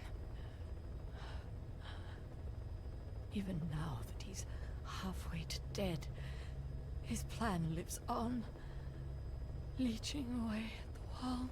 And it took your strength to make it happen.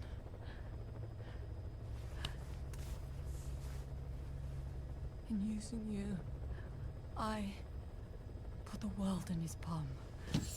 Once and for all.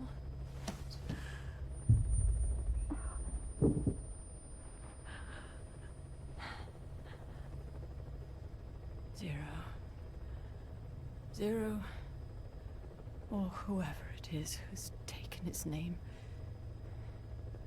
They found me after the Caribbean. They made me simulate his will, so that even after the body was gone, that will would keep the world turning the way they wanted.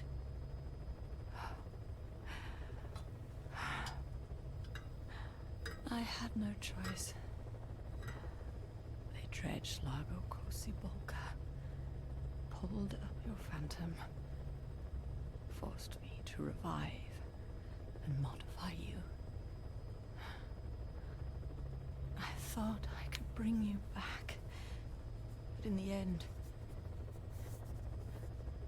I sold your will to him.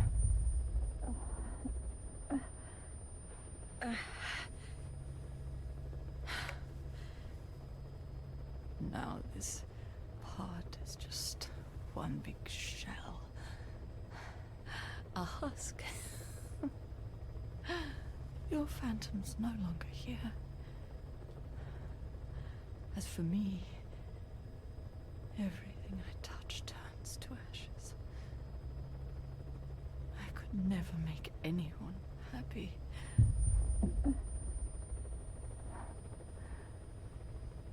And now I'll never see my son again.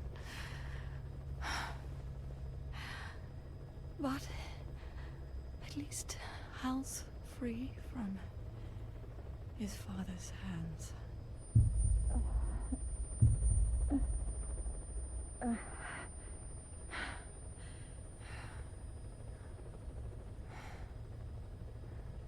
Me, with child. Can you imagine? I wonder how you took the news. Were you jealous? I knew what I was doing.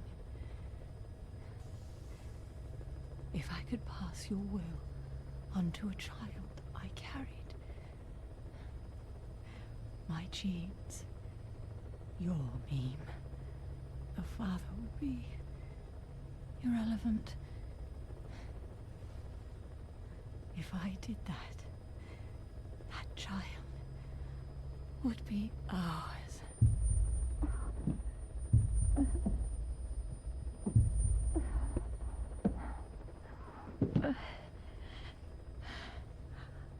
I've been a fool. Pride, conceit, baseless theories. Of course, I couldn't see through the dream. The false you I created. I only wanted to pass your will on to the next generation. But Zero took it away. And now I haven't just lost you. I've lost my...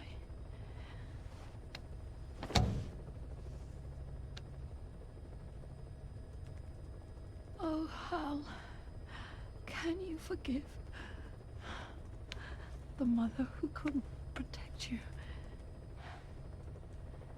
The one who let them take it all away from us. Oh. Oh. There's still hope. You... the one he took away. He'll never break your will. The will to make this world the way you saw it could be. I buried code, just to be sure. Inside of you, there is an egg. And when someone finds it, when they crack it, there'll be nothing left to stop you. The world you envisioned will become a reality.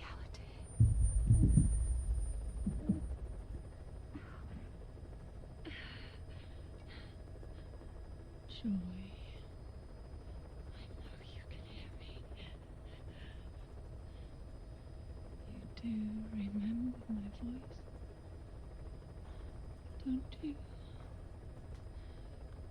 Please, take care of our son.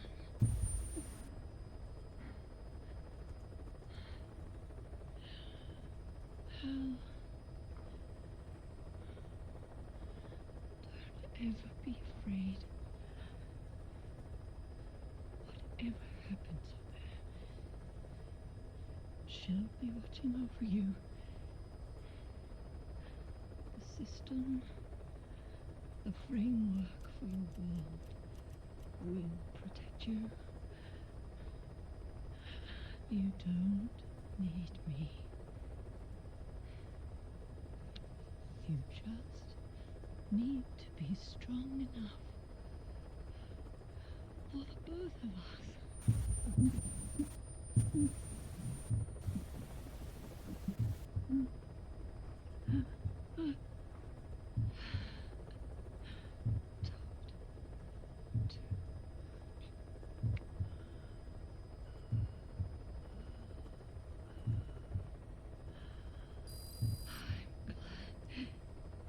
It's you.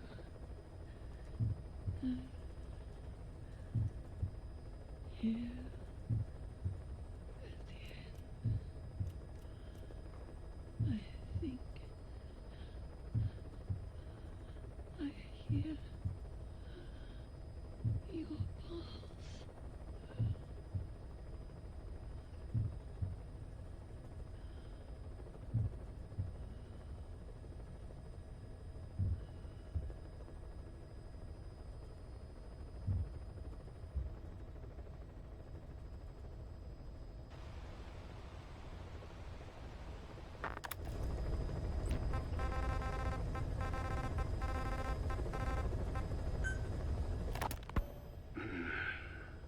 It appears I was looking at things wrong. What do you mean? All of you.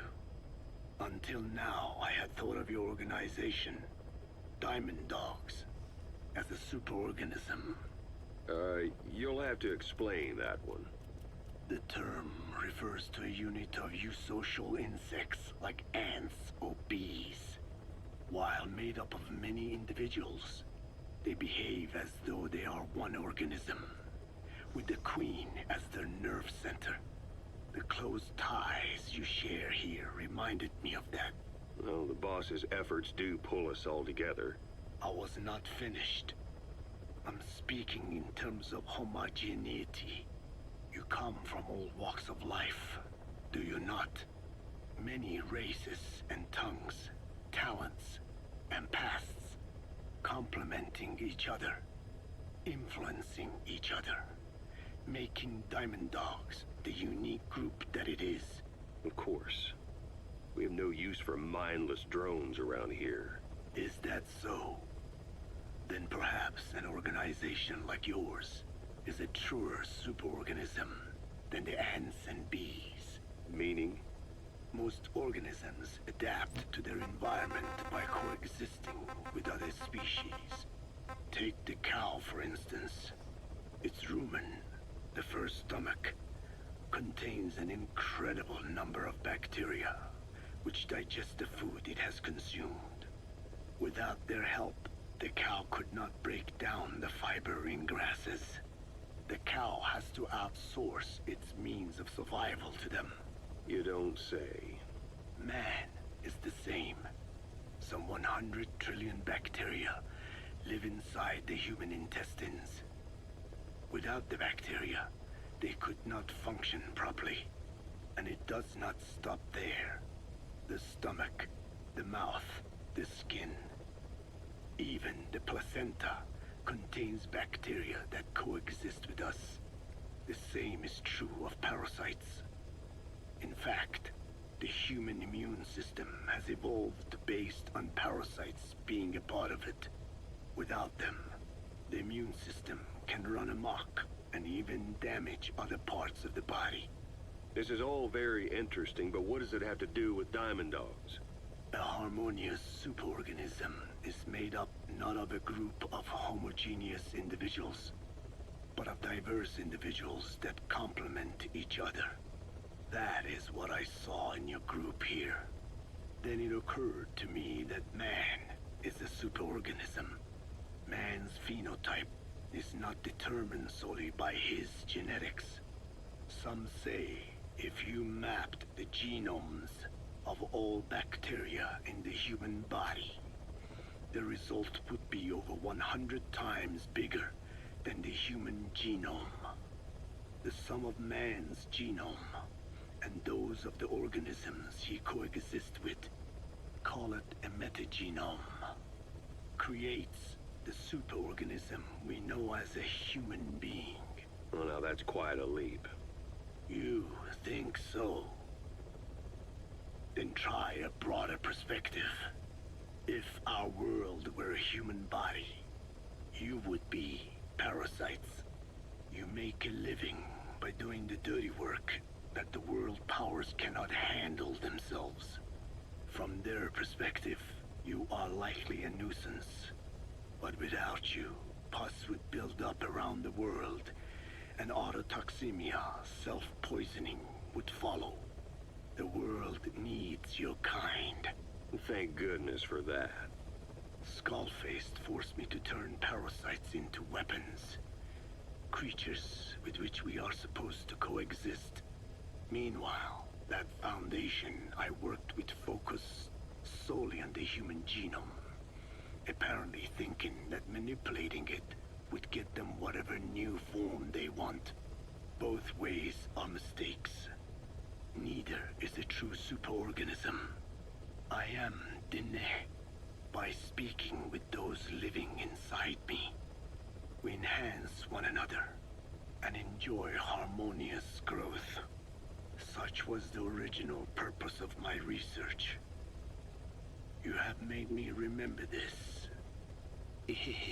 Well, it's an honor. You can travel the world, but you won't find another place like this. If the whole world was like this base, I think the peoples of the world would bid farewell to fighting for good. Maybe that's what the boss wanted in the end. I want to thank you, Code Talker. Your pinpointing the cause of the vocal cord parasite's mutation enabled us to purge an enemy from Mother Base. You mean that scientist? Yeah, I was convinced he betrayed us, but I was wrong. He was never on our side to begin with. So ultimately, there was no traitor among us. And yet I made everyone distrustful with my talk of spies. The end result being men turning on each other in the laboratory. You must not blame yourself. They were all infected with the mutated strain. The outcome would have been the same. You know, we defeated Skullface, but it didn't lessen our pain. It's a pain we'll never be rid of. I see that now. But I thought I could burn it away. In the end, all I burned was our own men. Infectious diseases, parasites. Without such foreign enemies, the immune system will start attacking the body, developing allergies and autoimmune diseases. The same is true of organizations. You're right. But I do not deserve to rebuke you. My desire to retaliate against the English language is what attracted me to the vocal cord parasites in the first place. Had it not been for that, I would never have been used by Skullface. We both allowed revenge to crawl into our minds and lay its eggs. Sahelanthropus will unleash that thirst unto the future. How long are we going to be tormented by what he left behind? There is no choice but to live with that pain. Be symbiotic with our vengeful nature. Whatever we do, we must not allow that thirst for revenge to control us. There is going to be a kind of festival held on Mother Base.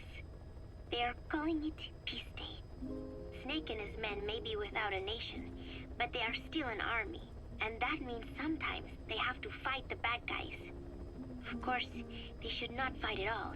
It is obvious to me that any problem can be solved with reasonable discussion. Maybe Snake and the others think so too, because the idea is to set aside war for one day a year and relax in peace.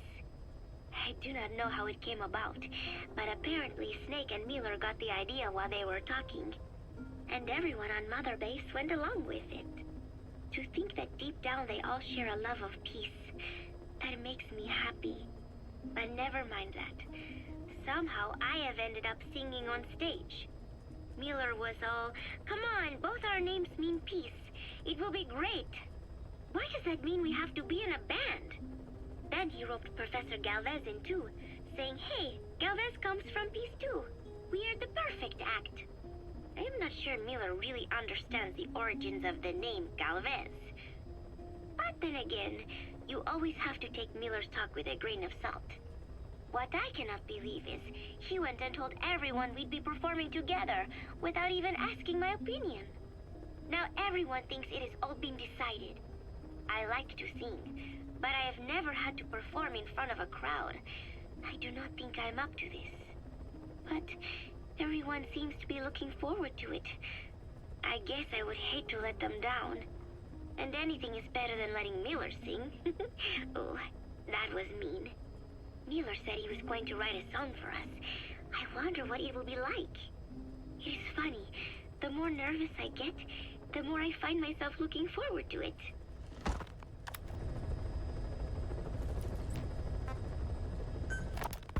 The whole base is busy getting ready for Peace Day. Miller has finished writing his song, so I went with Professor Galvez to listen to it. Miller was really into it, humming away as he played the song on his acoustic guitar. But the song melody did not match up with the guitar chords at all, and it sounded more like a mess than music. Miller's very enthusiastic, but I think he's tone deaf. I guess the guitar backing sounded good at least. But as I was wondering how to break it to Miller, Professor Galvez took out an odd instrument. It was just two antennas sticking out of a box, more like a radio than a musical instrument. He said it was invented by the Soviets, but why would Professor Galvez own a Soviet-Russian instrument? I asked him, and he told me music has no borders. Well, I cannot argue with that. Good music is something people of any nation can appreciate. Why not abandon war and just make music together? But anyway, the professor offered to try playing the melody on his instrument in time with Miller's guitar.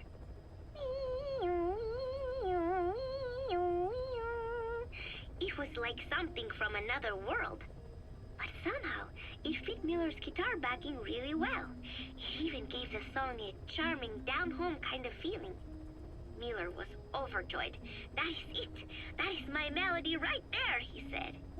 It sounded totally different from when he sang it.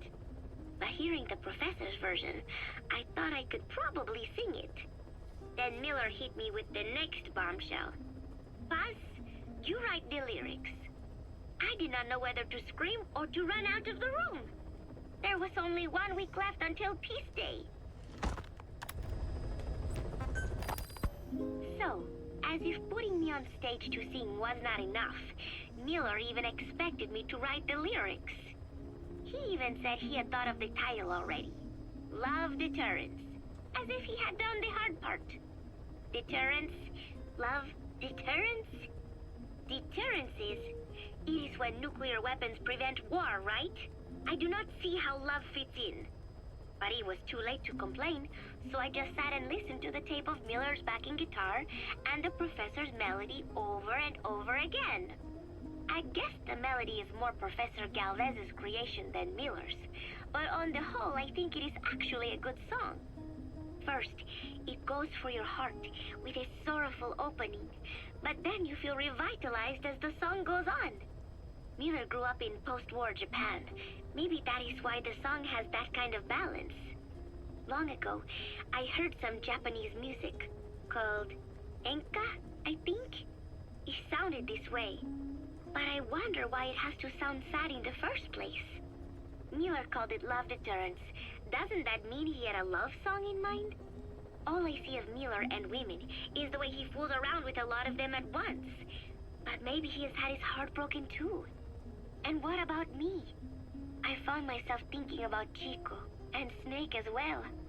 I know Chico has a crush on me, so naturally he should come to mind. But why Snake? He saved me, and I feel indebted to him. But I thought that was all he meant to me.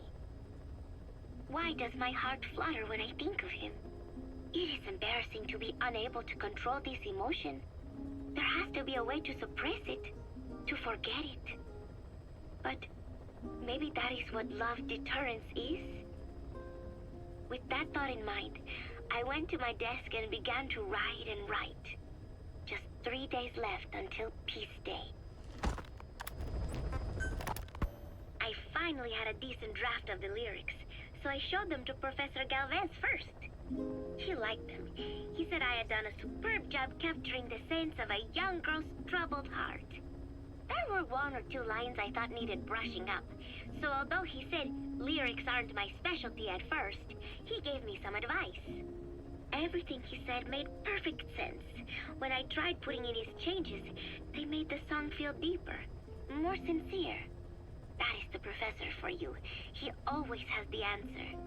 With the lyrics finished, I was ready to show Miller. He does not often take things seriously, but all of a sudden, he was saying, "Paz, you have the soul of an Enka songwriter." And I did not even listen to Enka all that much. Maybe I am pretty talented after all. But still, it took so much time to write the lyrics that there is hardly any time left to rehearse before Peace Day. The 3 of us rushed into the makeshift practice studio on Mother Base to see how we sounded together. Miller strummed away with a big smile on his face. I sang the main melody, and Professor Galvez improvised a backup melody. I know the professor is smart, but is there anything he cannot do? And Miller's guitar playing sounded a lot better now that he stopped singing. But I can hardly criticize his voice. I thought I had learned the song well enough listening to the tape as I wrote the lyrics, but I had trouble with the pitch and kept missing the rhythm. I have to practice, but there's almost no time left. It is just 3 days until Peace Day. Wait, I thought there were 3 days left before. I went and checked today's date with Miller and the professor. The date has not changed. It is the same day. Something is strange. Am I reliving the same day? Peace Day never came. Every morning I wake up expecting it to come, but it is always 3 days away. That cannot be it. I have not woken up at all. It is just a dream. It is all a dream. I am in it, and you are in it too. I am the dreamer, but you are having my dream. Do you get it now? You do, don't you? Peace Day never came. With 3 days left, I followed my orders from Cypher and launched the operation. I hijacked Zeke. I fought Snake. I lost and was thrown into the ocean. I survived, but I was captured by Cypher. How happy I would have been if they had let me die then and there. But wishes do not come true. We just cling on to our dreams, our phantoms, mine and yours. But I think this one is coming to an end. After all, you have figured it out now. You can kill Skullface, murder Huey, slaughter Zero, burn the whole world down, and it still won't bring me back. Me, or any of the dead. And that was our business. War. We bought our daily bread with money paid to us for killing. Maybe us getting killed was just balancing the scales. You know, Mother Base was never the heaven we wanted it to be. But I was still happy to have lived with everyone there. It was such a short time. Such a hypocritical peace. But while I was on Mother Base, I was happy. So, I hope I am not the only one who looks back on those days with happiness. There is more to remember than hatred and rage. But of course, this is you thinking that I should think that. It is no mystery now. I am just a phantom.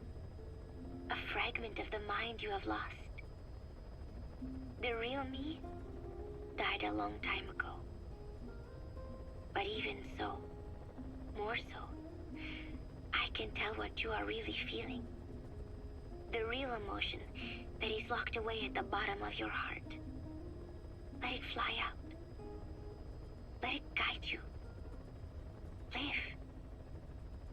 I think it is my job to tell you that. That is why I exist.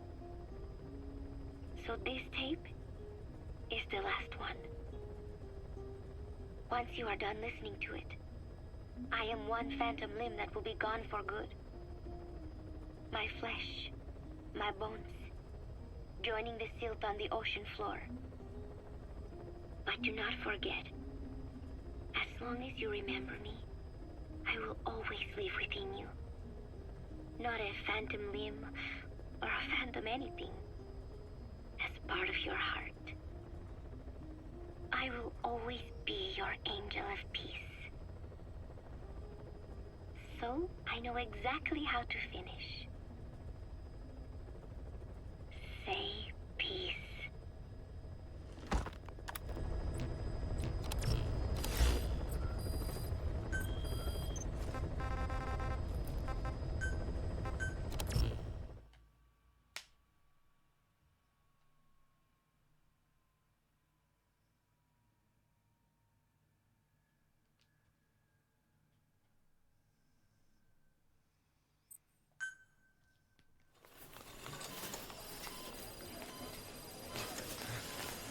Don't you die on me, damn it!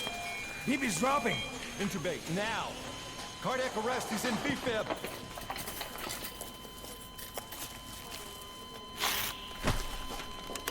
Clear!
Kde chcemy?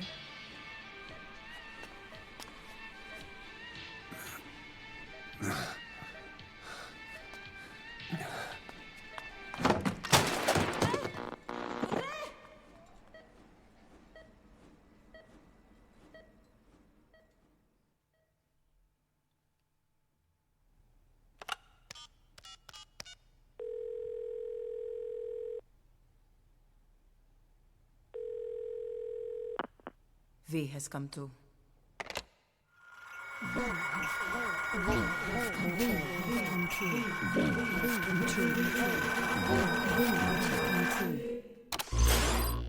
V has come too.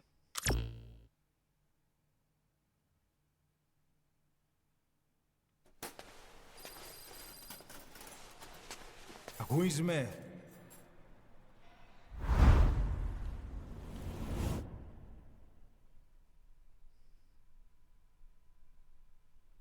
Ακούεις με?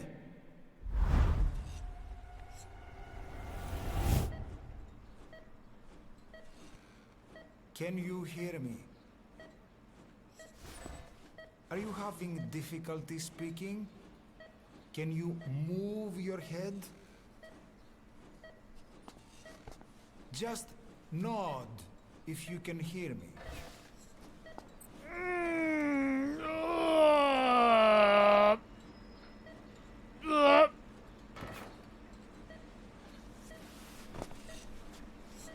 Look up, please.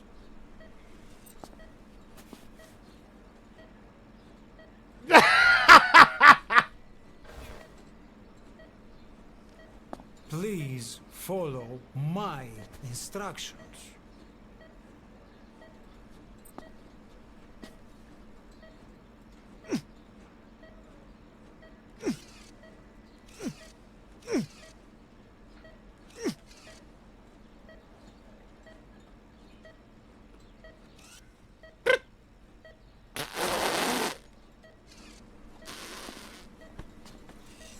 You can hear me. Yes?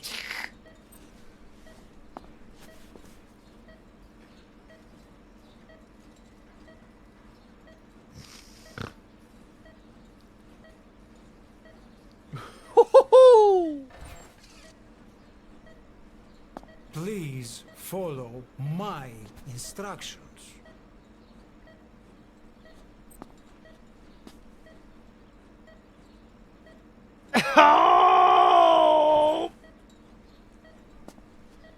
Look up.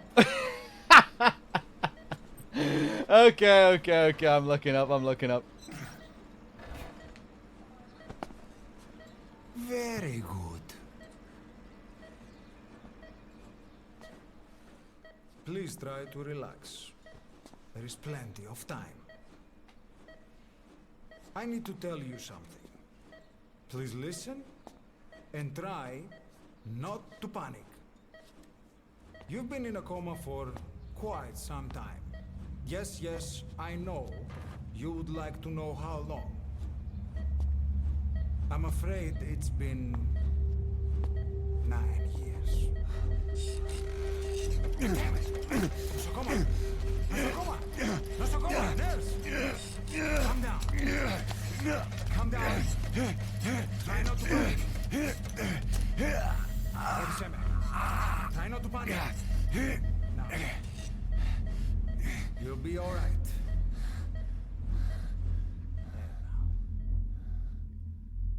Just rest.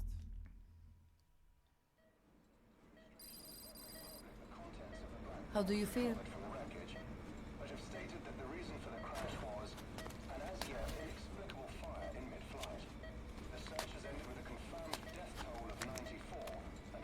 It's been 1 week since you came to. Now, let's try getting you out of that bed. Nurse. Don't worry. You've lost some strength, but we've been maintaining your muscle mass through massages, CPM therapy, and EMS. Now, I need to explain something to you, but you mustn't be alarmed.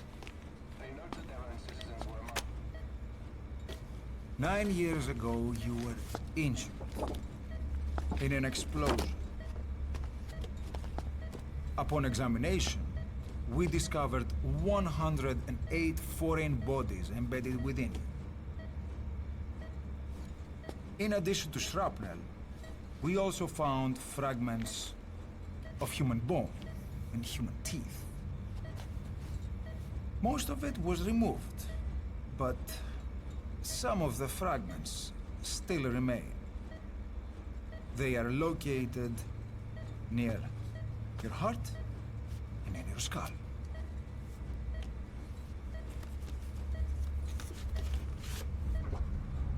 Look at this. The fragments are lodged deep within your cerebral cortex. We couldn't give you an MRI, the metal, you see. But even if we were to extract it, you would most likely suffer a brain hemorrhage. Mental and physical impairment are unavoidable. However, your current status is not life-threatening. One more thing. This X-ray is of your upper body. You better look now. Best to understand your situation sooner than later. I know it's difficult, but please look down.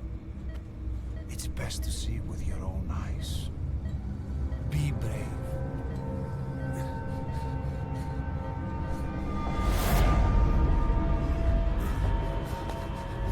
Nosokoma, Grigor! Try to calm down! Calm down! Please! Calm down! It's gonna be okay!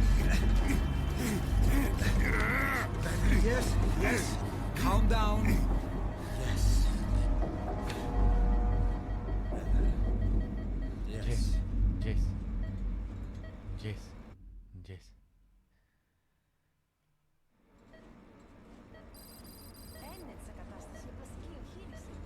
Κάποιος ήδη γνωρίζει ότι έχει ξυπνήσει. Διατρέχει μεγάλο κίνημα. Πρέπει να ενεργήσουμε άμεσα. Προετοιμάστε τον για εγχείρηση. Δεν το πιστεύω. It's true. There are those who wish you would never woken up. You should be dead, but you're not. The wheels are in motion. Your enemies are everywhere. We must alter your appearance immediately. Otherwise, I fear you won't leave this place alive. It's a wide open world up there, so there's something we need to take care of first.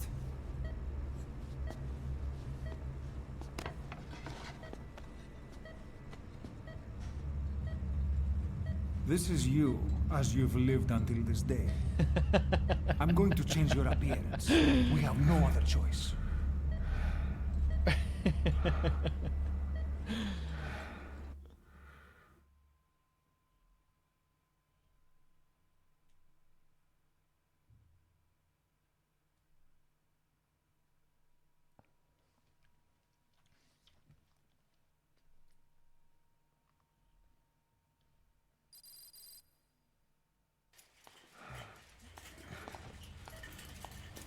Very good. Now, let's remove these bandages. Your face has healed nicely. To tell you the truth, these bandages were more for your protection, to hide you from those who want you dead. As of today, your name is Ahab. Forget everything. Your name, your past.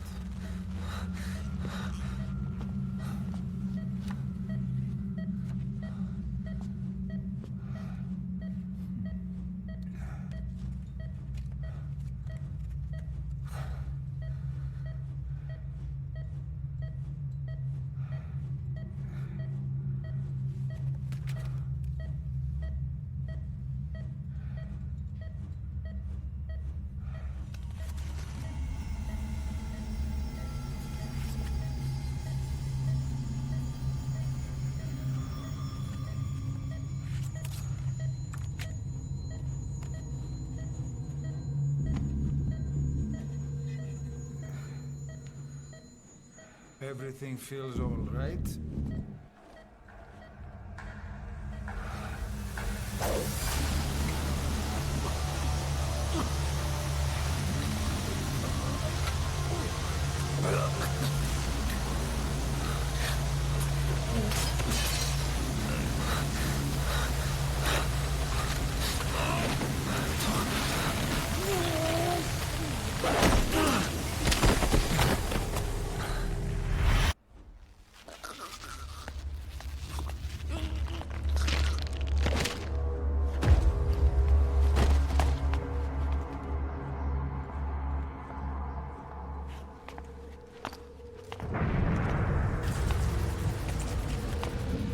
Not yet.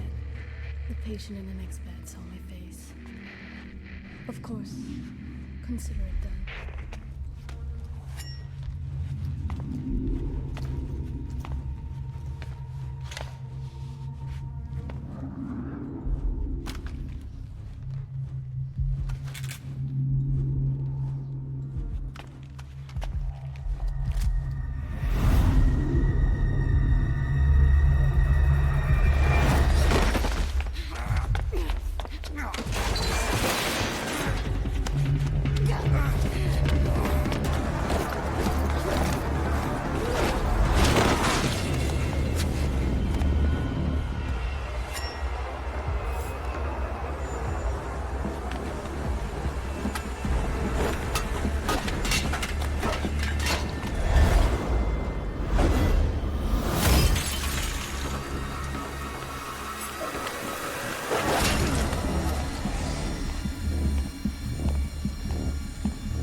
Okay, have time to go.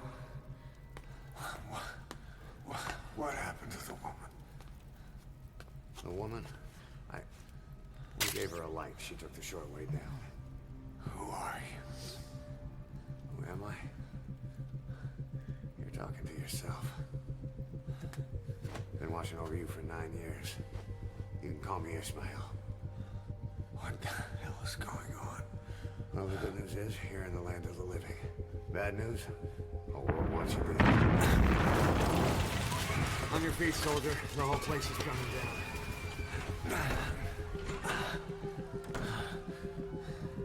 Need a little pick-me-up? Okay. Here. Nothing like a little digoxin to get you back in the game.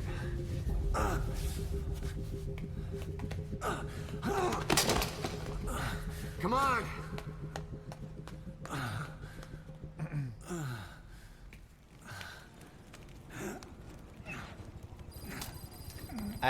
Hold on a second. I need to change my camera settings again.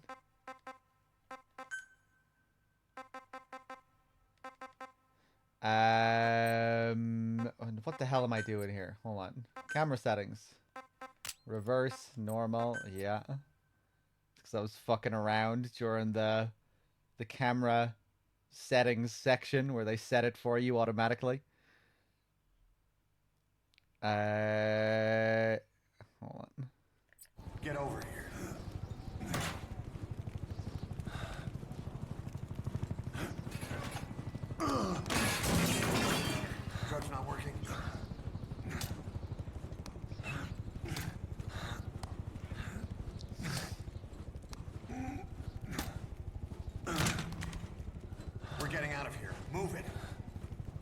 Is it just those 2 bits of dialogue that changes?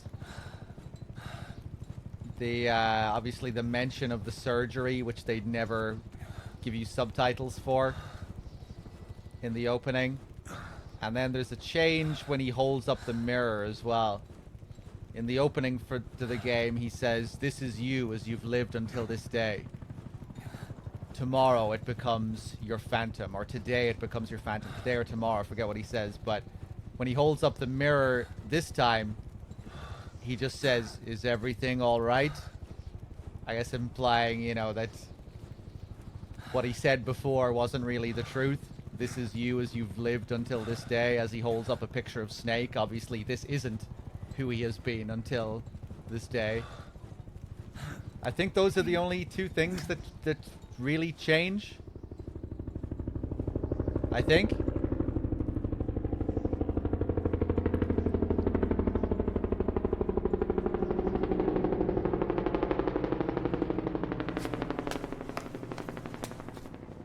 Let's take the stairs.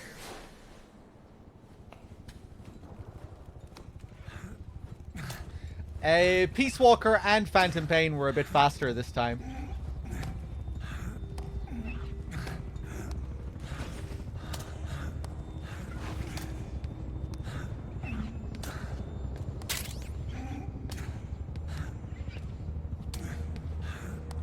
Sharp, thank you for the 9 months.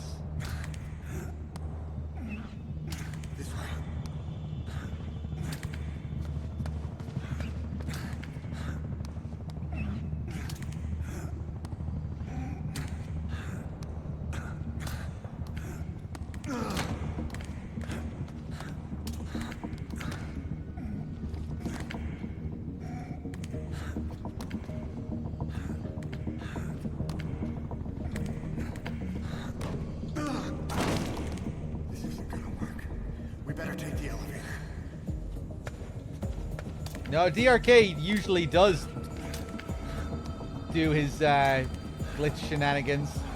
He just didn't do it this time. This is the first time he didn't do it. I think he was really tired. He told me he fell asleep on stream during his last session, but apparently nobody noticed. He said that he was running into a wall for 10 seconds at one point, but nobody noticed.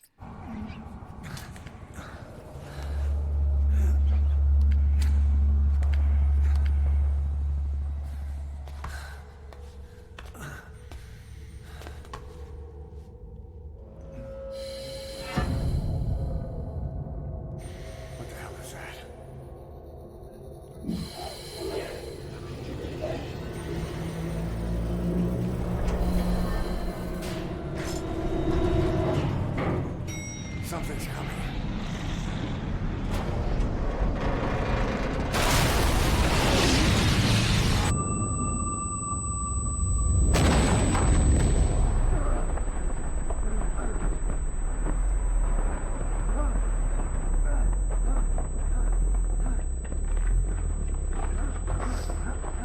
I like how you can't see any beard on Ishmael. Like, you can see under his lips, there's no, you know, you can see where the beard should be. There's no beard at all. Is it a mask? Like the mask Kojima wore at GDC? Remember when Kojima showed up wearing the Ishmael mask?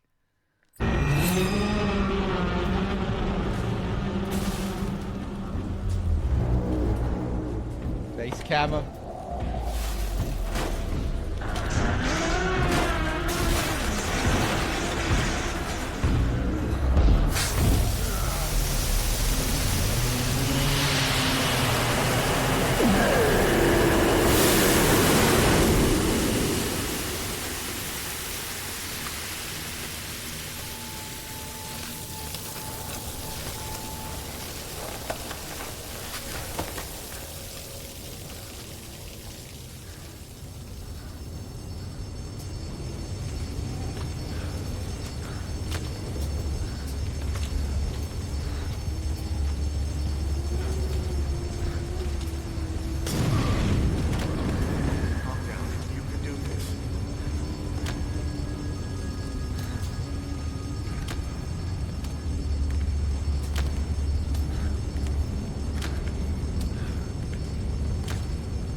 Good, let's hurry.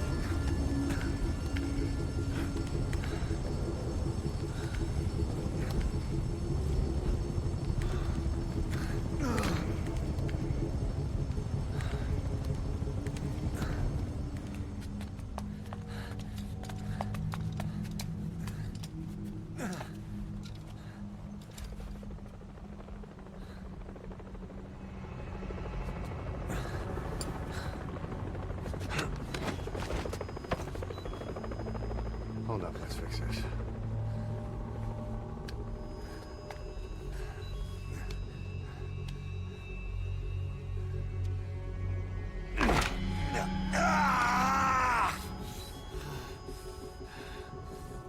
Next time, do it yourself. It's always good to try and mend your injuries while hiding from the enemy. Over there.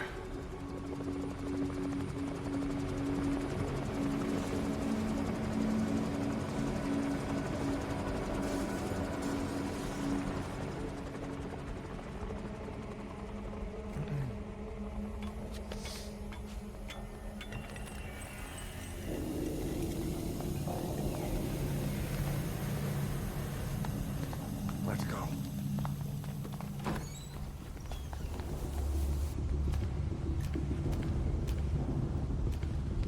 This way, hurry.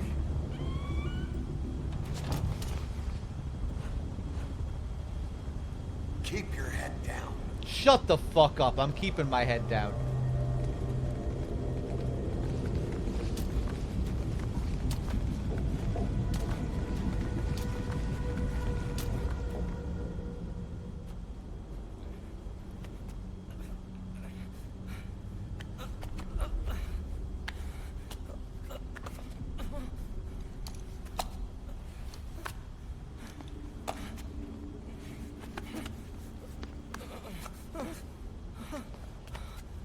Help me, please.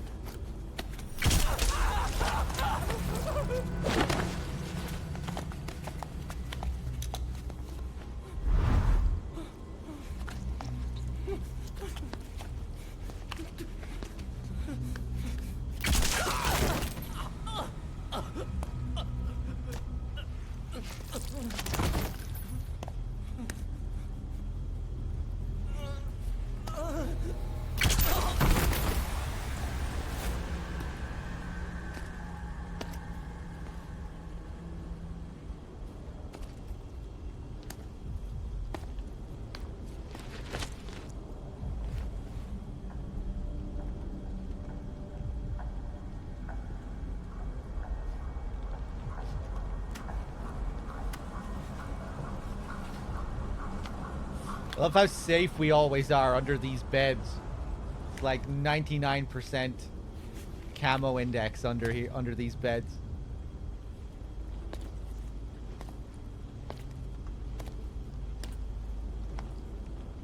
We're invisible here.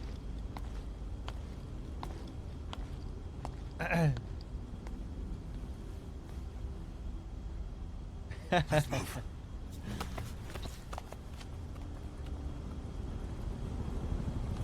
I guess beds can be pretty OP throughout the series. Help me! I don't want to die!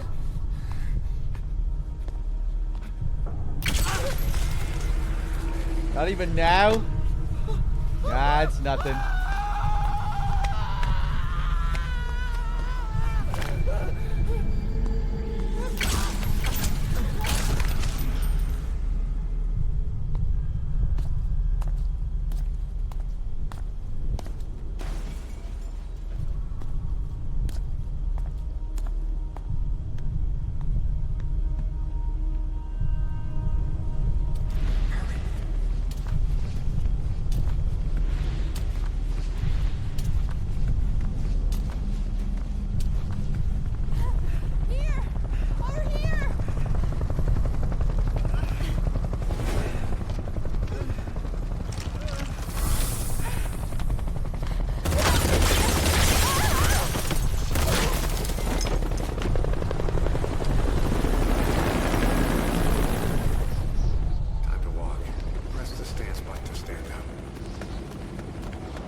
caught in those searchlights. Here they come. Hurry.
Get out of here, Steve.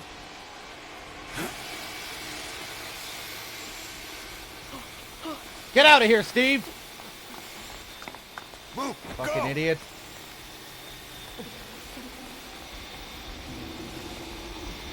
Keep going, Steve. What were you doing that whole time? No.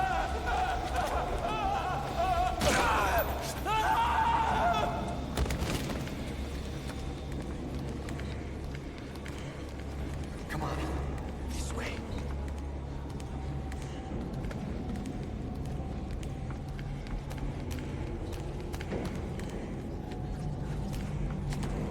Shit!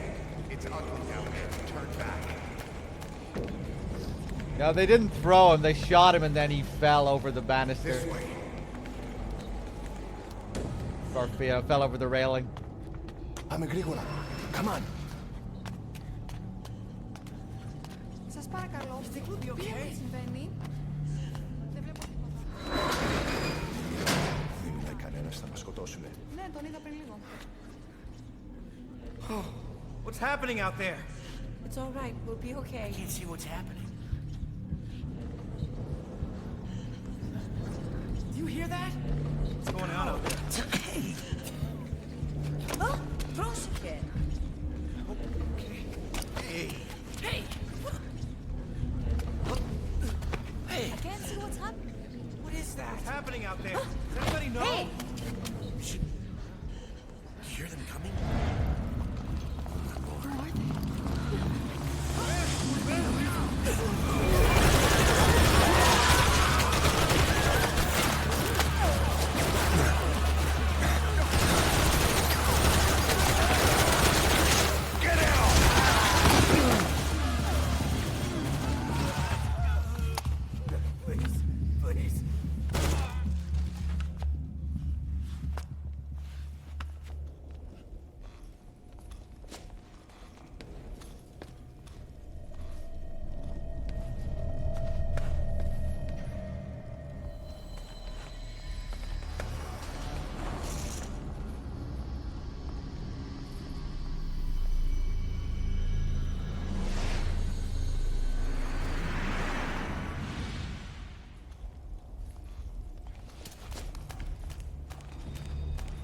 Wait.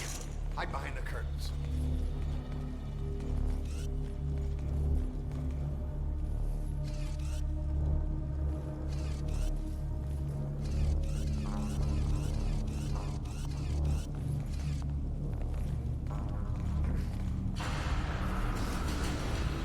I don't think Chapter 3 was ever going to be any significant chapter. I think all we're missing is Kingdom of the Flies.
Anything?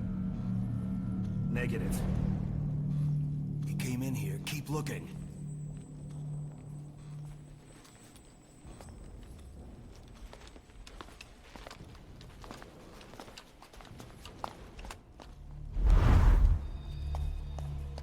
This way.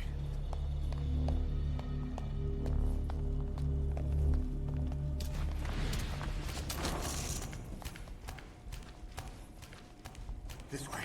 We're sitting ducks. Blend in with the bodies. Get down on your stomach and crawl.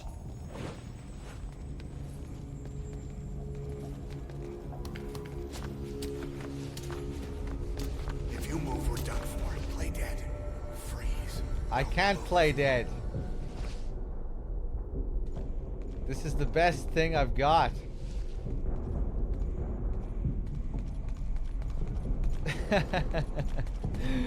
Yeah, we're just gonna sit up here on our shoulders, on our arms.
Everyone's falling out the windows. It's a rule, when you get set on fire, you have to fall out a window. Take this!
Hold on.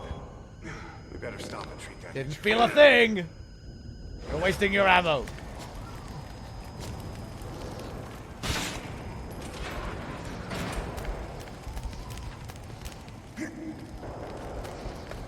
Alright, lead the way. We'll have to take the stairs down.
Hold down the aim button to aim.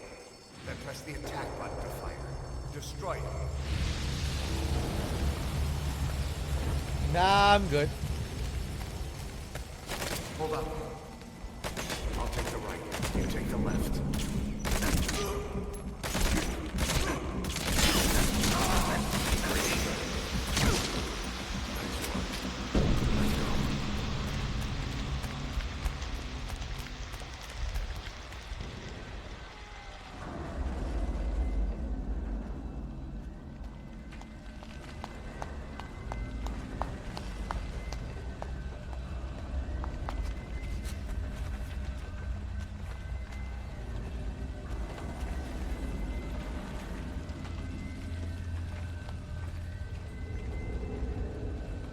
I am pretty good. I shot my guy and I shot the guy he was supposed to get. I killed both of them. He didn't do anything.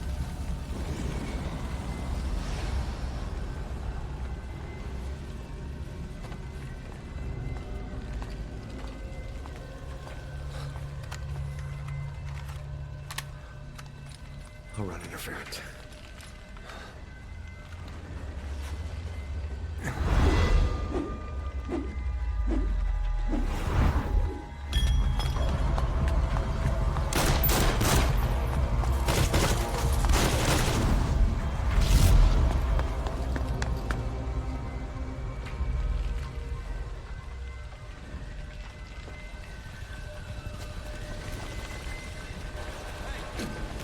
Oh, nice.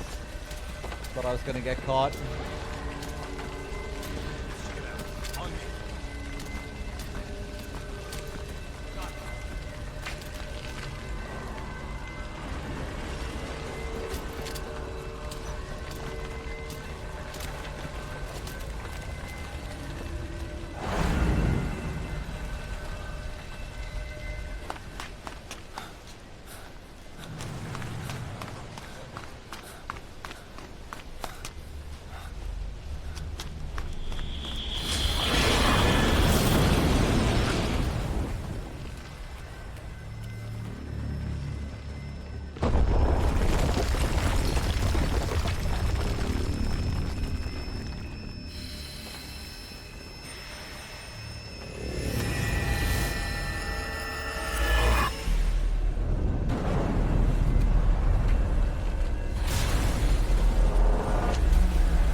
This way, boss. Hurry.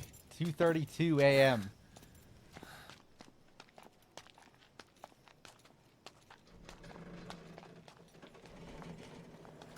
We're just left hanging.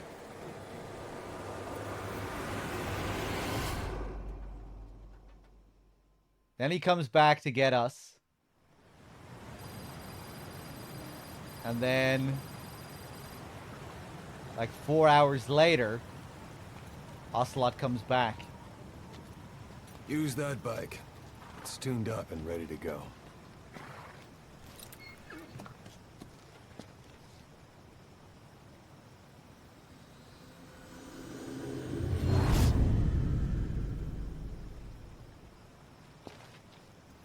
I'll handle the rest. Here. That's your name as of today. You best change your face, too. Now this one, he'll take your place. From here on, he's What's Snake. wrong with that face? He believes it, too. My very own Phantom, huh?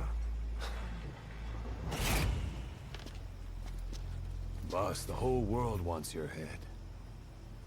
Don't worry. He can handle it. Move now. Quickly. Aren't you forgetting something?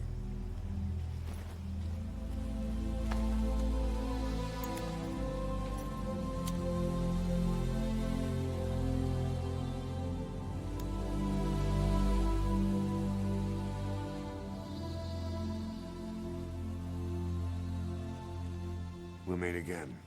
Right.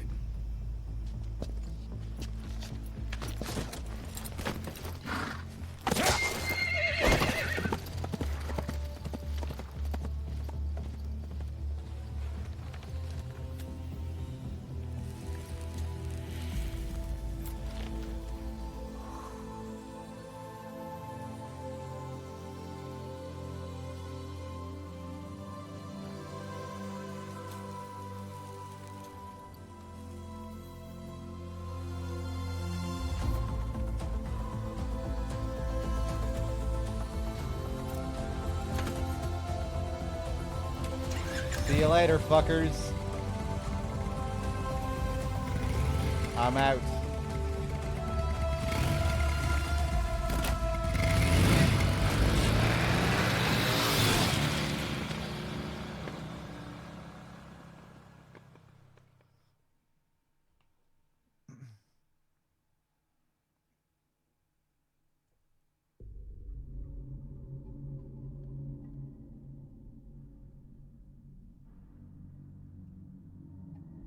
Kojima's final betrayal.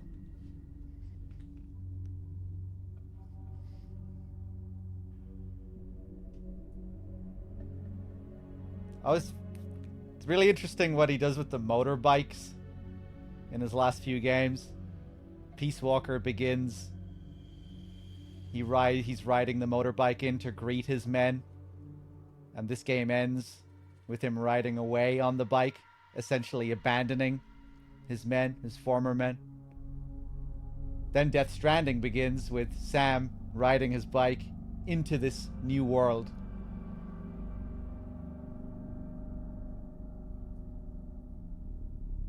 I guess you could say it kind of plays off Eva's betrayal at the end of MGS3 when she rides off on the bike as well. Perhaps you could tie that in.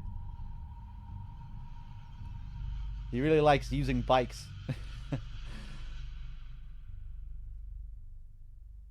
For these key scenes at the start of a game or at the end of a game.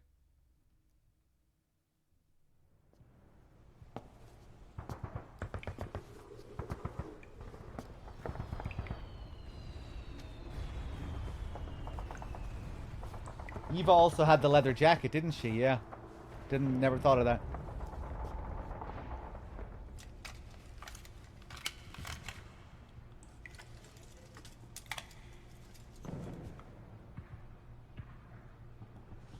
Alright, boot up your MSX.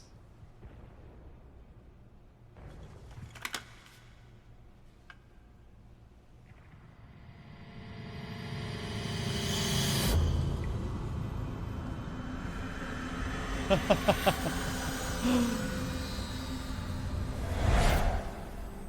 time for anesthetic. We have to open her now.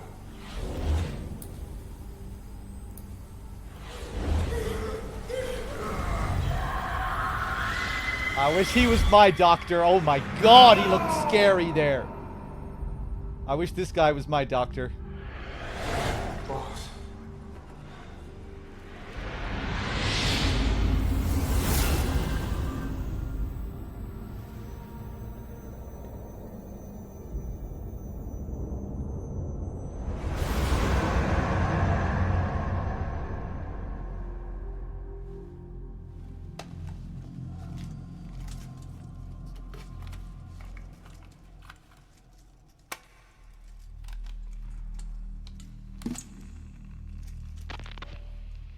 Now do you remember who you are? What you were meant to do?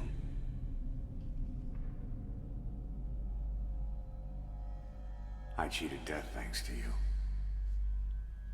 And thanks to you, I've left my mark. You have too. You've written your own history. You're your own man. I'm Big Boss. And you are too. No. He's the two of us together. Where we are today, we built it. This story, this legend, it's ours. We can change the world and with it the future. I am you and you are me. Carry that with you wherever you go. Thank you, my friend. From here on out, you're Big Boss.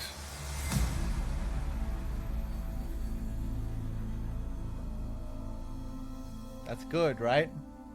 We all want to be Big Boss.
Smoke and mirrors. Literal smoke and mirrors. There we go. Well, not actually. We have truth tapes. Stick around for truth tapes if you like. And then we'll be wrapping up. I think I'm going to wait and do PT some other time. I'm very tired. I don't think I'd be able to give PT my all right now.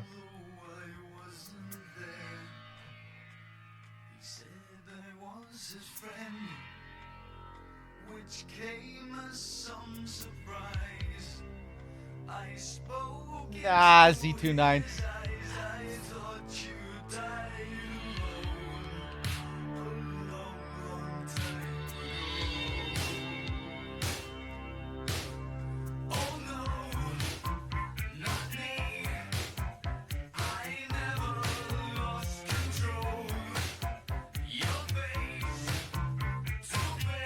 I promised medieval. Forgot about that.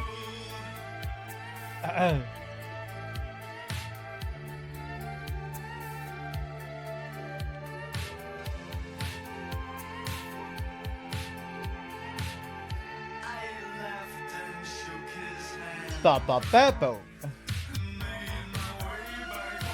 Ba ba ba ba.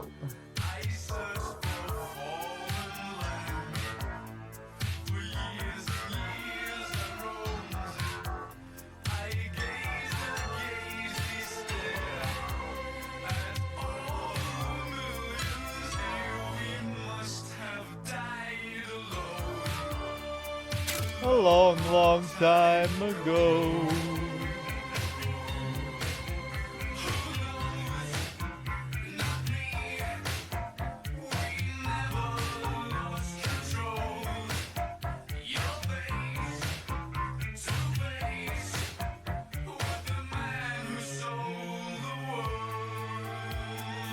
Has my opinion on this game changed over time? Not really. I don't dislike it as much as a lot of people seem to, and this in our community at least. I'm just kind of mid on it. Fucking the gameplay really gets to me. The repetitive gameplay I dislike more than anything, I think, really. The extraction missions, the absolute slog that is Chapter 2, the endless loading times, the chopper rides.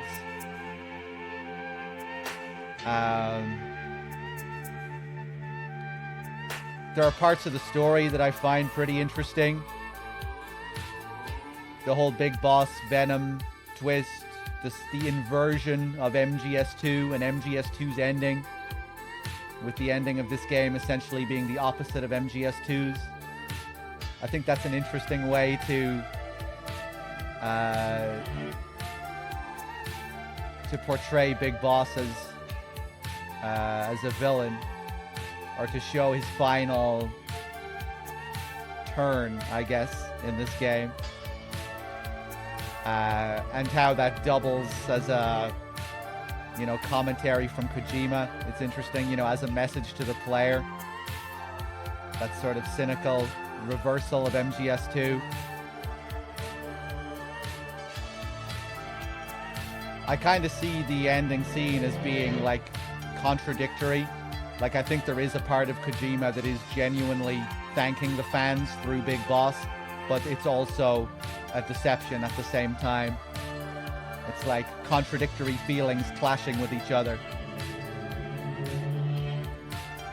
I don't see it as, I don't read it as cynically as DRK reads it. I think DRK reads it purely cynically, as, this is Kojima's revenge.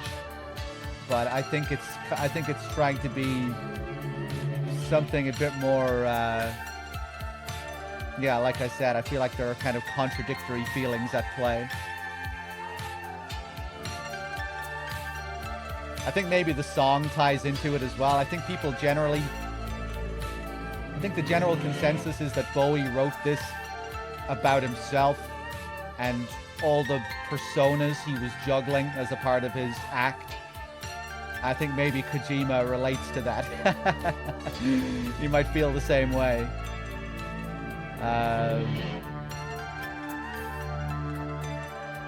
But yeah, I think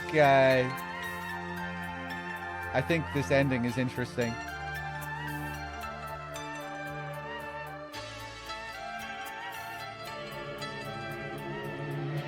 Ba ba ba ba ba ba ba da ba.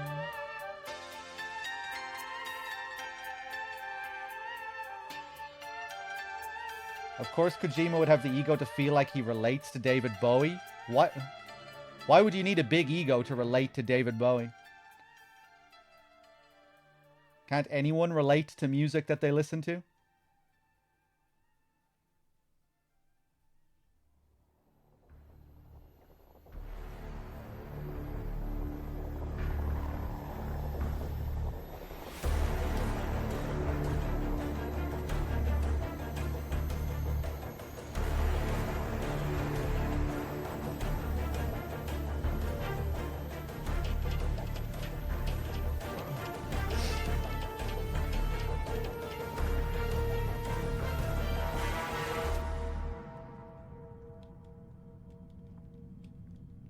Because Kojima is pretentious, he's not allowed to relate to a David Bowie song? I'm still confused.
It's really the gameplay that kills me with this game. Ironically, you know, everyone, when it comes to the general opinion, the general consensus, it's like, oh, you know, the story is a mess, but the gameplay is the best it's ever been. You know, it's the standard opinion. I don't really give a shit about people having that opinion, but it's just funny because I feel the opposite in a way. I mean, I still think the story is a mess too, but it's really the gameplay that kills it for me. You know? I probably find the story in this game, as messy as it is, to be more interesting than some of the stories in the other games. You know, it stimulates my imagination more. I think about the story of this game a lot more, you know, and it gets the gears turning a bit more. I never really think about MGS3's story that much, you know. It's kind of or MGS1's.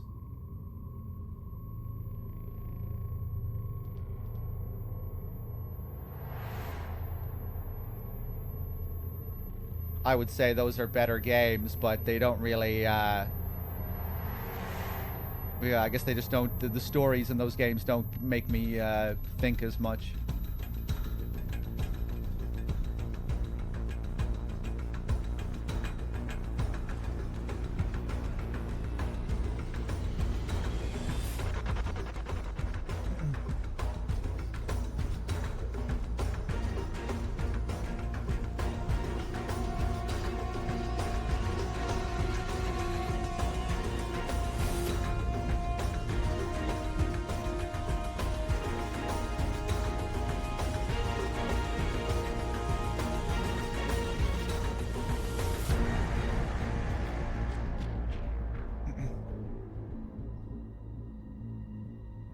I've been thinking about this quite a while, quite a bit recently. How I find things that might be worse to be more interesting, you know? Like, I've thought about this with regards to MGS4 for years. Like, I keep telling myself, maybe, like, do I really dislike MGS4? I find so much of it painful, but it's the main reason why I'm such a fan of the series, I think.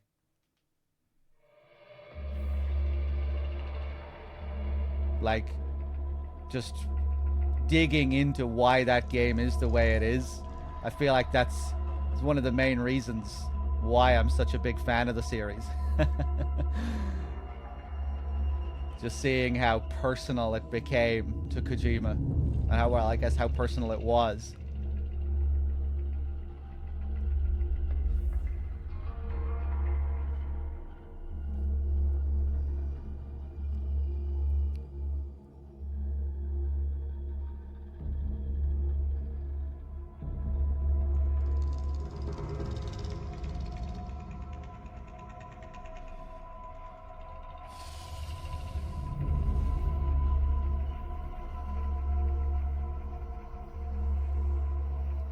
I think you should be able to... Are some of the pre-release trailers just not available now for 4? I know recently they did some AI upscaling for some of those trailers, which look quite good. But I'm not sure. Maybe some of them are still... Maybe you still can't access a few of them. I'd say they should all still be available. Big Boss dies. When? Out in the abyss. What was sometime. It all for? If the boss has some plan, what is it? The real Big Boss is working separately from us to create his new nation. New nation? A military nation above and apart from all. The true Outer Heaven. Something created to maintain world balance. Independent of the struggles for supremacy, for personal profit, the cycles of revenge between countries. It'll be an army, all right, but more. Big Boss is building a nation. But until it's complete, we support the other Big Boss. The Phantom carries on his legend, his meme. That is Big Boss's plan. So that's the way it is. 9 years ago, I thought everything had been taken from me. But now I really have lost it all. The boss, and the future we were building together. One day, the age of Big Boss's sons will arrive. They'll likely want to settle the score with him. We have to shape that age. We'll each have roles to play. Building the foundation for a revolution led by both Big Bosses, the True One and the Phantom. No. Big Boss can go to hell. I'll make the Phantom and his son stronger to send him there. For that, I'll keep playing my role. You know, sooner or later, there will be only one boss. There's only room for one boss. His sons are fated to face each other someday, too. If the day ever comes that you go back to Cypher, I'll aid the other son. And then you and I will be enemies, too. One of us will have to kill the other. Fine by me. I'll be ready for the new age.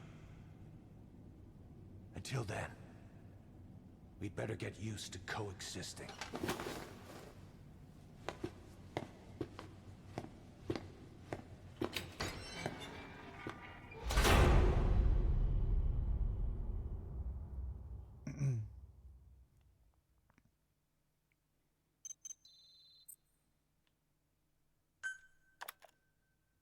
Okay, it's time for the truth records.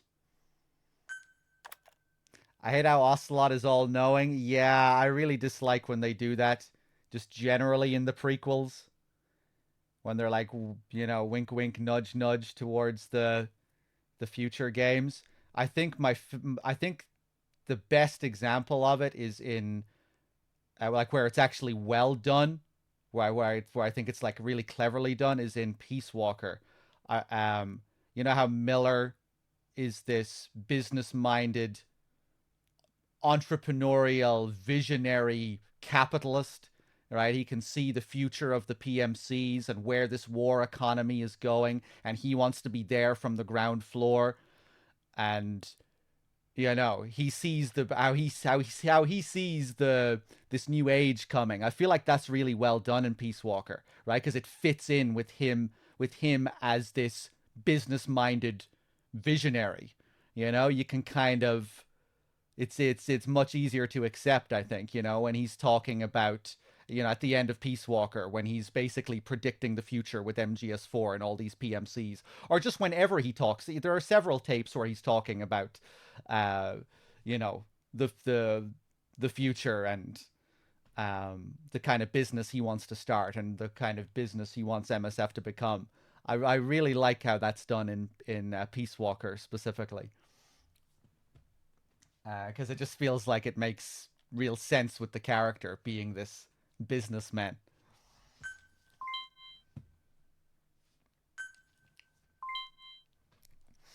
Let's see.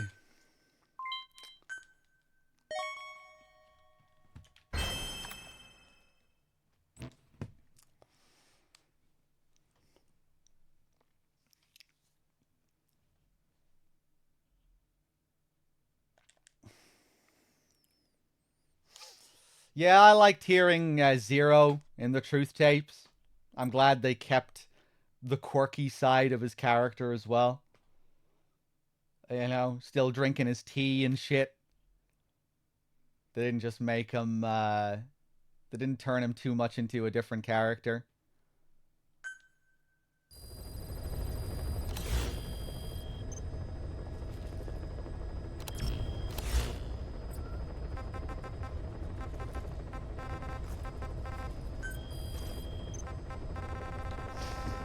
All right.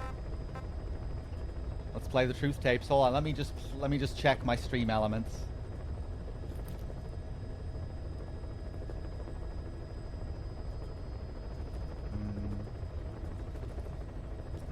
John Beer 86. Thank you very much. A seeding. Thank you very much. Wait, no, never mind. I'm thanking follows, and follows never deserve to get thanked. Fuck you guys. I take those thanks back. Don't unfollow, and don't ever come back here again. Hold on. Where are the subs? Where's the fucking cash at? Where's the money? Where's the bits? Show me the money! No, you're very welcome. Any new follows, I greatly appreciate it. I'm just not used to this new activity feed on Stream Elements. I'm not used to seeing my follows because usually I don't see them. Yeah, I need to use the filters. Let's see. Chorus and Reverb, thank you for the 3 months. Mr. Kittenzilla, thank you for the 38. Hermdog, thank you for gifting the sub to Eurovich. Chirp, Big Boss, everyone, thank you. Thank you. Boss, how are you back on your feet so quickly? There's a non-smoking ward. Boss. If I listened to everything the doctors said, I'd probably die in here. No point waking up after 9 years for that. Well, having you out of that bed makes things a little easier. Bad news, huh? Things are looking worse. Go on. They found out about you waking up. And the man on fire picked this time to wake up too. We'll have to move forward ahead of schedule. Miller already has the preparations underway. We'll have to wake up your neighbor too. So he's not. He seems awake now. No. Well, he's not actively conscious yet, at least. He was a doctor, too. In his mind, that past no longer exists. Your past is his past now. He's going to be your phantom, not some simple diversion. He'll act as the new big boss, and the act just isn't for Cypher. He'll be your face on the world stage, until the time comes for your resurgence. You make it sound easy. We've been busy over the last 9 years. His altered state of consciousness has helped us implant powerful suggestions through induced hypnagogia. He's experienced all your missions on record and shares all your knowledge and experience to make him believe that he is the one true big boss. No one around him will doubt that he's the big boss they know. So, is he the real big boss or a stand-in? What does that mean to him? Nothing. The human brain is capable of many illusions. Of pain, of the future. What happens from here depends on his skill. You can vouch for that. He was always the best man we had. But 9 years ago in that helicopter, he threw himself between you and the blast. In that moment, the man you knew died. He died protecting you. And now, by becoming you, he protects you again. This is just a detour in his journey to hell. And don't forget, it's what he wanted. He's in his dog days now. It's not just him. We'll be putting the people in this hospital in the line of fire. They'll be your shield and necessary diversion to buy us some time. And you? I'll be right by his side. Can you keep it up? It's a hell of a lie. It won't be a lie. I won't know his secret either. I'll believe that he's the real big boss. I'll have no conscious knowledge of you. Where's the lie in that? Self-hypnosis. It's nothing new in my line of work. Manipulating memories, the past. But that's not all. When the time is right, I need to remember that you're the real boss. In a world, it's double think. In this year, 2 + 2 = 5. And I want you to do the same. Right. His bodyguard? Correct. It won't be long before this hospital comes under attack. We'll wake him up right away, but he won't be back to full health in time. You'll need to take him through his final paces. Yeah. I want to see his face again. All right, John. I've never forgotten you in these 9 years, but I have to forget you now. Adam, I'm counting on you. What's up? About the 1972 project. Les Enfants Terribles. You never did like the French. All that Catherine the Great aristocratic pompousness gets to me, that's all. Palace talk. They can keep it. Les enfants terribles. The terrible children. That madness Zero started. Or the start of his madness. You found out something new? The plan itself was abandoned in '76. ATGC dismantled the project, and their account with DARPA was closed. So I was worried about what happened to you. Your sons. They're no sons of mine. And they're sure as hell not me. Just a bunch of cells grown in a lab? What they are is much sicker than that. Well, Zero doesn't think so. Eva doesn't either. To them, those boys are your clones. They're you, down to the last hair. And? The first boys were raised free range, like we thought. Both of them. David has never left the States, but the other, Eli, has disappeared. Might as well call it abandoned. They're through with him. Where is he? He was in England, Zero's home ground. Apparently he traveled to Africa after that, but that's where he escaped from Zero's care. Just like that? Why? Who knows?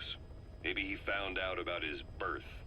If he's alive, he'd be 11 or 12 by now, old enough to think and act for himself. So he might still be alive?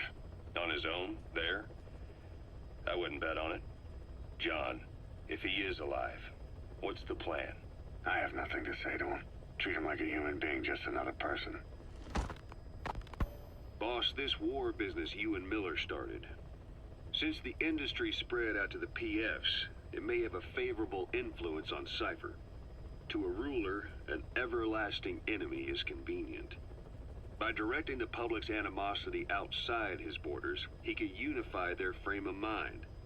Guns for hire continue the war, then enrich the economy with their spoils. War as a business will become a permanent tool for manipulating the public mind. A new business model. You might even call it a war economy.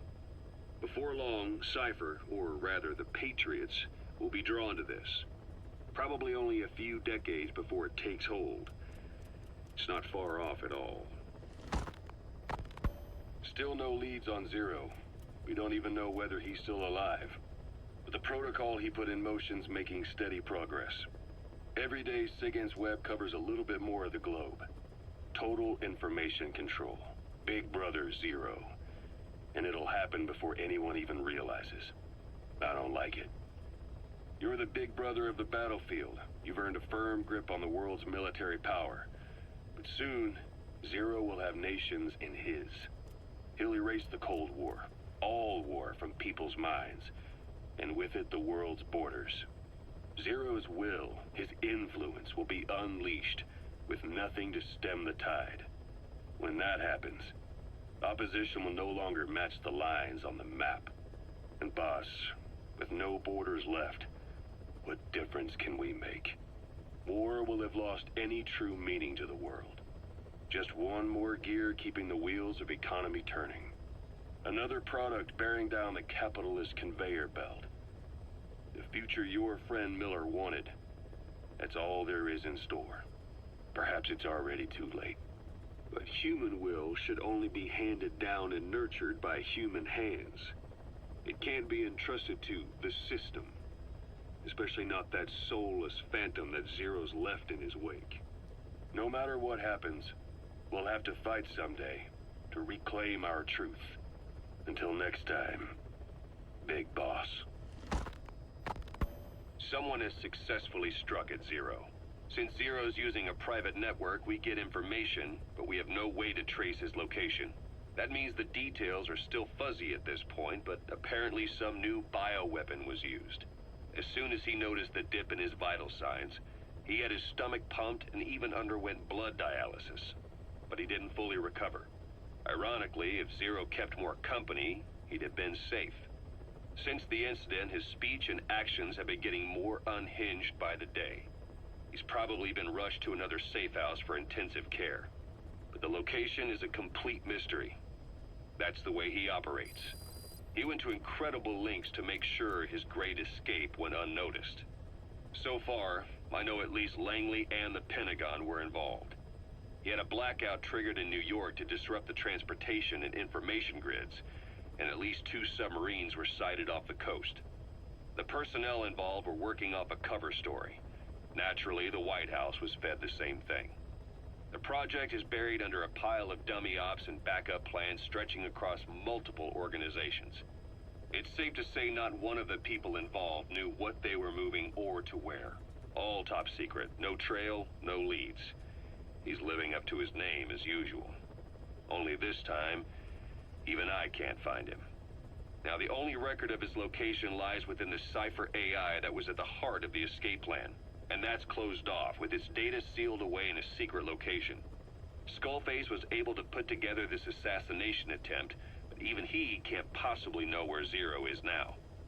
I'll keep searching, but when you're up against he who controls information, it's gonna be a long battle. Boss, it was Anderson after all. That's right, the man who went by Sigint during Operation Snake Eater. Following Zero's disappearance, he's taken over command of Cypher. Well, to be precise, the AI he oversees has. The idea to have an AI act for Zero came about in '74, when the data from the mammal pod penetrated NORAD. Clearly, an AI couldn't be allowed to make its own decisions. So they would take away its ability to act, and instead, create a specialized system in which the AI, bound by specific rules, filters the massive amounts of data it collects before passing it on to people, subtly guiding their decision-making. A system of the people, by the people, for the people. So they began researching how to do it. DARPA apparently brought Strangelove on board to head it up. She was forced out after a certain incident. The direction of the project and any trace of her existence was scrubbed after her departure. Before Zero lost consciousness as his condition worsened, he left instructions for Anderson. Through a cutout, of course. Zero went out of his way to hide your location in order to keep you safe. This meant sacrificing his own protection. It was the only way to ensure you could stand alone as your own man. And here I am. The only link between you and the world that's passing you by. I'm your last connection now. This was Zero's last request. His will. Once you're awake, we need to discuss the best way to ensure your safety. Oh, and they've got a name for Anderson's AI project. It's called the Patriots. It's all about ensuring that the concepts driving society appears the same in the mind of each person in that society. About maintaining the identity of the individual, and yet having that individual willingly make up part of the whole. I guess it's fitting to call that patriotism. Creating a united world. Zero's will is already fading into a shadow of what it once was. Systems, guidelines, rules, laws.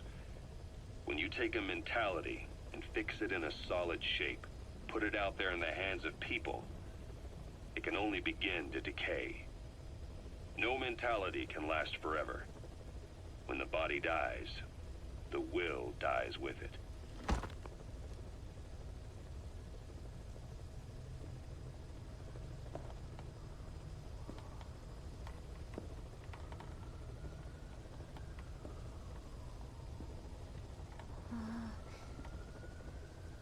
Huh?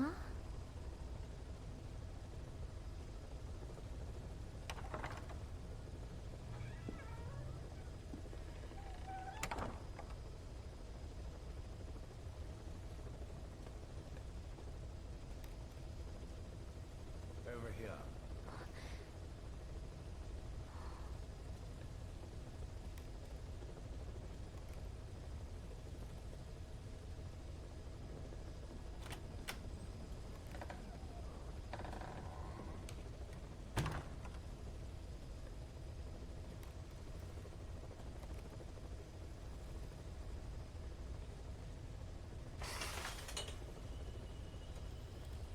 Hello? Not there. Here. Huh?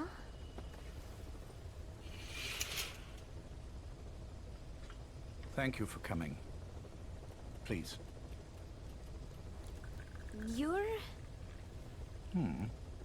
Is it that odd?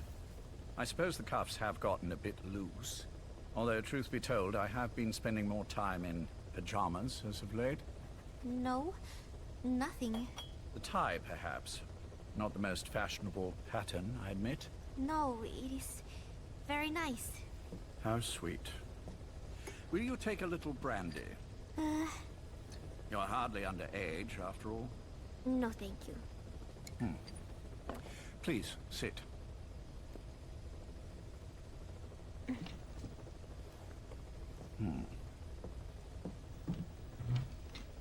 Pacifica Ocean.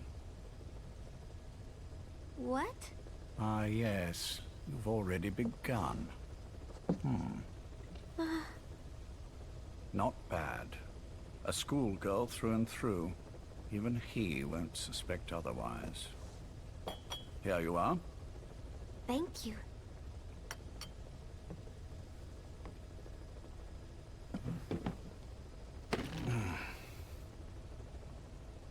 I heard you were sick?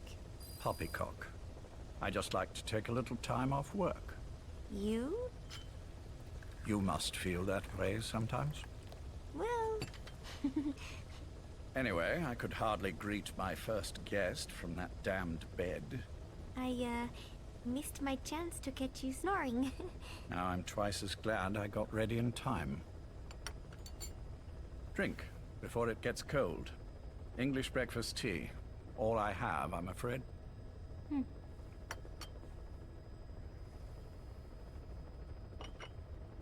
There were 8 candidates before you, meaning you will be the 9th Paz Ortega Andrade. What happened to the others? They're in the next room. They've been taking it easy these past few months. They... Do you see any windows here? No? I've gotten used to it, this life. I am who I am, after all, and I've had my fill of cursing this bloody dungeon. Excuse me. But I can't help sometimes wishing I could see the stars. What should I do? Well, you could go outside, go up to the roof, wait for the clouds to pass. You would have a view of Manhattan, and a pretty one too. But once the wind blows, and the clouds pass, you can look up and see a sky full of stars. Even here. You've had a hard time getting to where you are. Yes. Sewer rats lead better lives. I know. Extreme training. Starvation. Days spent without sleep. Abandoned, hurt, and all but killed in every way imaginable. Some of your compatriots died. Others betrayed you, left you for dead. And you did the same to them. But through it all, you survived. And you alone made it here. Just look at you. I can see everything you've been through. Yes. Consider this mission a reward for the mountain you've climbed. Thank you. Yes, well, you know what's next. Yes. And you are prepared? Yes. I believe you. That ever so slight tan. Not the type you'd get on the West Coast. If I didn't know better, I'd say you really did grow up around the equator. But it runs deeper than that. One look at you, and I see a wide-eyed student yearning for peace. Born and raised in Central America. I can see it all. How much preparation have you done? A little. You'll be perfect for this, to strike back at Snake. I'll share everything I know about him. But you mustn't forget who you're dealing with. If he were to get the better of you, well, I deeply regret having put you in that position. But beyond that, I'm putting my life in your hands. You can trust me, Cypher. None of my friends call me that. Tea's gone cold. Shall I make some more? I know we are the only ones here. There's no one in the other room. And how do you know that? You said I was your first guest. Oh, I haven't had this much fun in quite a while. All right, then. Cypher's been in hiding ever since his grand experiment. No one's seen him in years. All we hear are orders delivered by proxy. Except you. You met with him, face to face, in order to contact Big Boss. Tell me where he is. Where is Cypher? Where is Zero? I've never known choice. Where I was born, the language I speak, I've never had the freedom to choose for myself. But you, right now, are free. Do as you will. This will save Big Boss. It may. Will you really kill Zero for me? Not for you.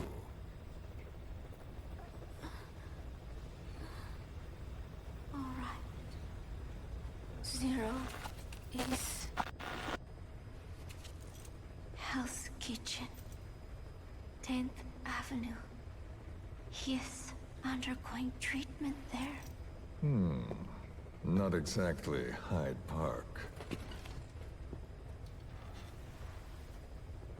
His medical needs keep him from moving around. That is why he summoned me there. The other residents are of varying race and ages, but in reality, all 40 units are Cypher personnel. It took him 10 years to replace the original occupants. He's got places like this all over the world. No better place to hide a needle than a stack of needles. Zero is on the top floor. A room with no windows and no doors. Even the elevator does not reach it. Officially, the floor does not exist. The only access is by a secret staircase, one floor down. Room 702. Shades of World War II. Nobody realizes the entire building is a setup. People go in and out all day. But they're all Cypher. The building blends right in with the rest of the city. They disseminate rumors that a gang operates out of the building. That keeps most outsiders away. And most of them are there as security, in case of an emergency. But even they don't know what they're really protecting. Foot traffic, goods coming in and out, phone lines, water and sewage. It is all monitored remotely by satellite and cameras inside and out. Should he need it, there is a sealed-off water conduit that can be used to escape to the Hudson River, and from there to the sea. But from the outside, it is just another building. A perfect disguise.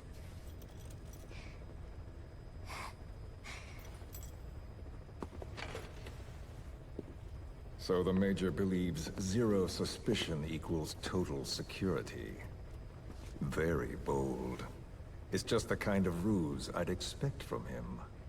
So long as no one's suspicions are aroused, you could hide there forever.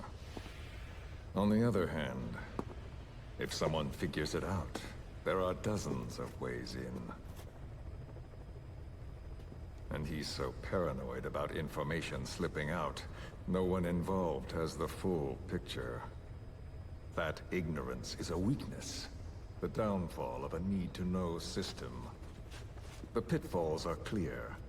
Circumventing them will be simplicity itself.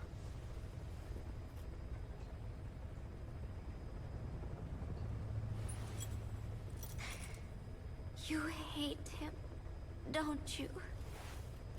Hate? He never left me to die. I owe him my life. I'm bound to repay the favor. Any way I can. But that's not what you really want to know. What you want to know is, do I hate Big Boss?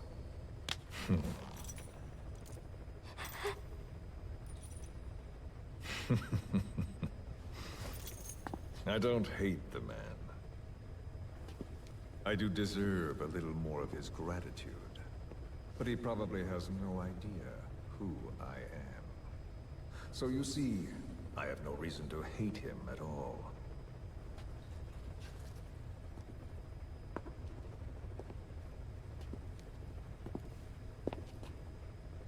I mean to have my revenge against Zero. It's not petty hatred or resentment. Nothing so personal. Even the hottest lava eventually cools, becoming a mountain. And that mountain becomes the land. Scalding steam comes back down as rain, forming rivers, draining into the sea. It's then that nature's order sets in. Now I'm merely a part of that cycle. Just like Zero. And you.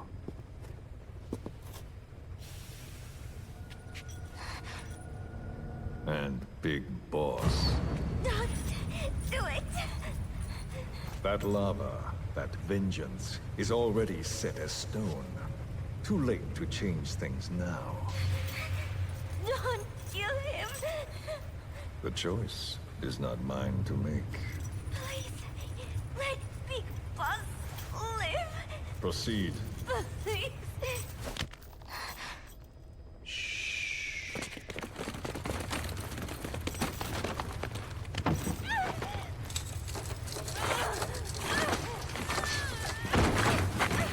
Give her the shot already! Hold her still! It's me. Ocelot. It's been quite a while. Yeah, I'll say. Took a lot longer for you to surface than I expected, Major. I wasn't planning on coming back at all, but I had no choice. Well, after the Caribbean. My hunch was proven right. You wouldn't believe who was behind it. Oh, I have an idea. How did you respond? Immediate disinformation campaign. Most bought into the story, but not everyone. It was quite an incident, after all. I couldn't cover everything, but I did hide the fact that Snake survived. And that should buy us some time. Where is he? En route to an old foxhole of mine. A base in the British sovereign area of Cyprus. The military hospital at Dikelia? Ava's leading the operation. Ava? Following your orders? Funny, isn't it? That we should all reunite like this. This is an emergency. Otherwise, I sure as hell would... Yes, I don't expect you to bury the hatchet between us. Something simply won't ever happen. Even I can appreciate that. You too can only bear to speak with me from time to time. That's fine. But I don't want Snake to die. Surely we can come together on that. There are so few men I can turn to. And you're number one, Ocelot. Keep him hidden. Keep him safe. But I'll stay where I am. And leave the rest to you. That's how he'd want it too. Isn't it better for you to be there to supervise?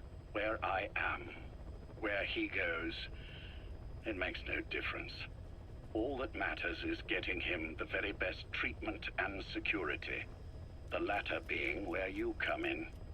Will he wake up? And if so, when? I have absolutely no idea. But as long as his heart is beating, he will keep fighting. So please, watch over him.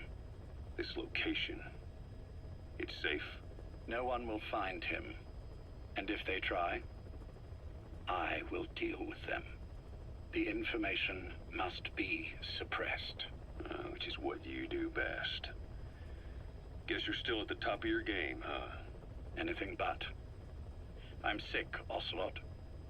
Donald's taken over a great deal. He'll be handling this situation from here on as well. Though I wish it weren't so. This will probably be the last time you and I speak.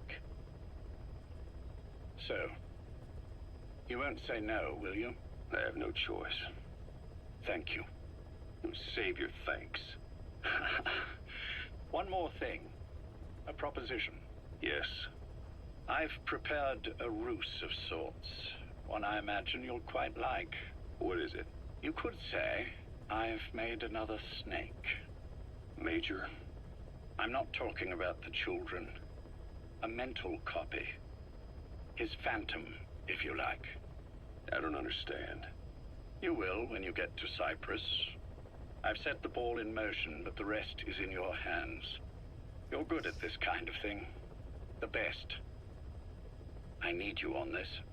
If it's in his best interests. I assure you, it is. Look after Snake. He's the toughest son of a bitch I've ever known. Yes. It's me. You weren't in hospital long. I had trouble finding you. Where is he? Safe. But in the same state as when you last saw him. We've had our misunderstandings, you and I. But as you've made clear, our relationship is strictly business. Therefore, I will limit this conversation to the business at hand. Please understand that I don't dislike you. Not inherently. Where is Snake? No. Settle down, or I'll have to hang up. And then you never hear from me again. Do you understand?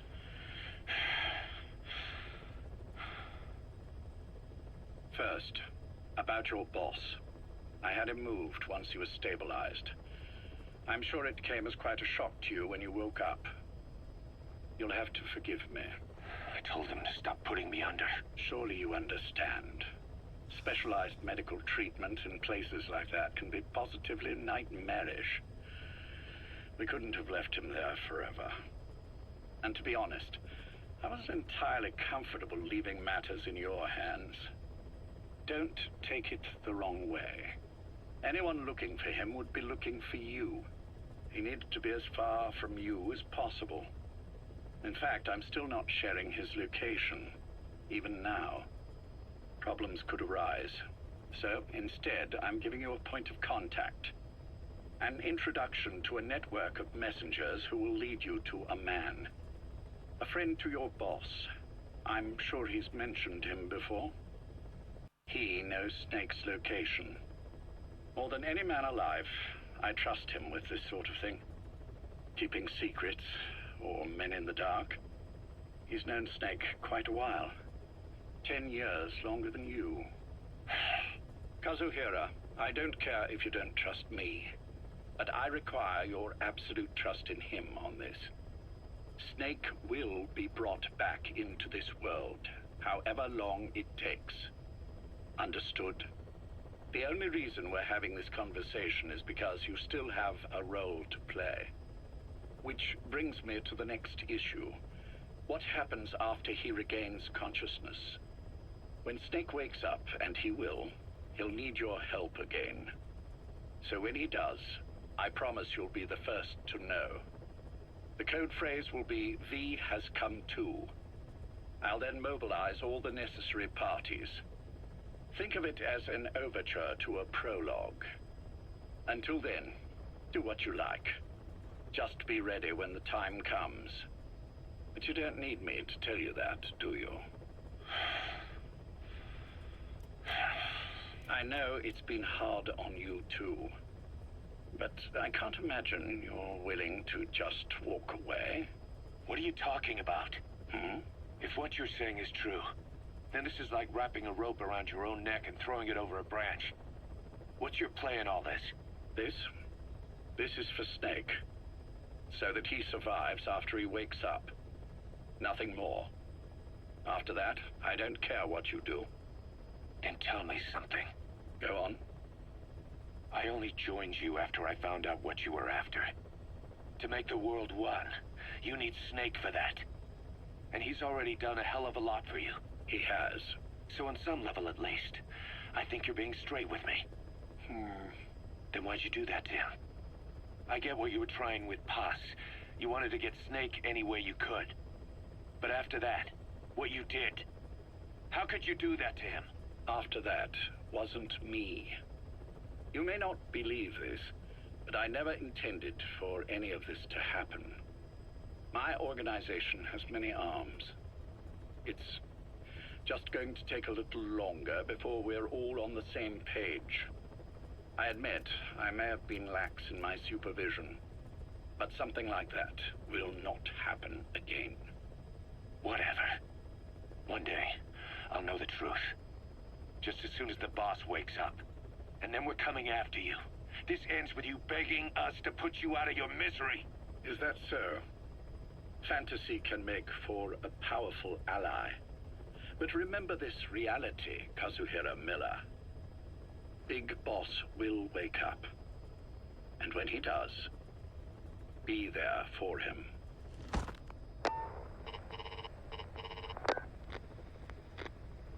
Major, I wondered whether you'd really call. Exer, I presume this was your doing? Do you like my gift?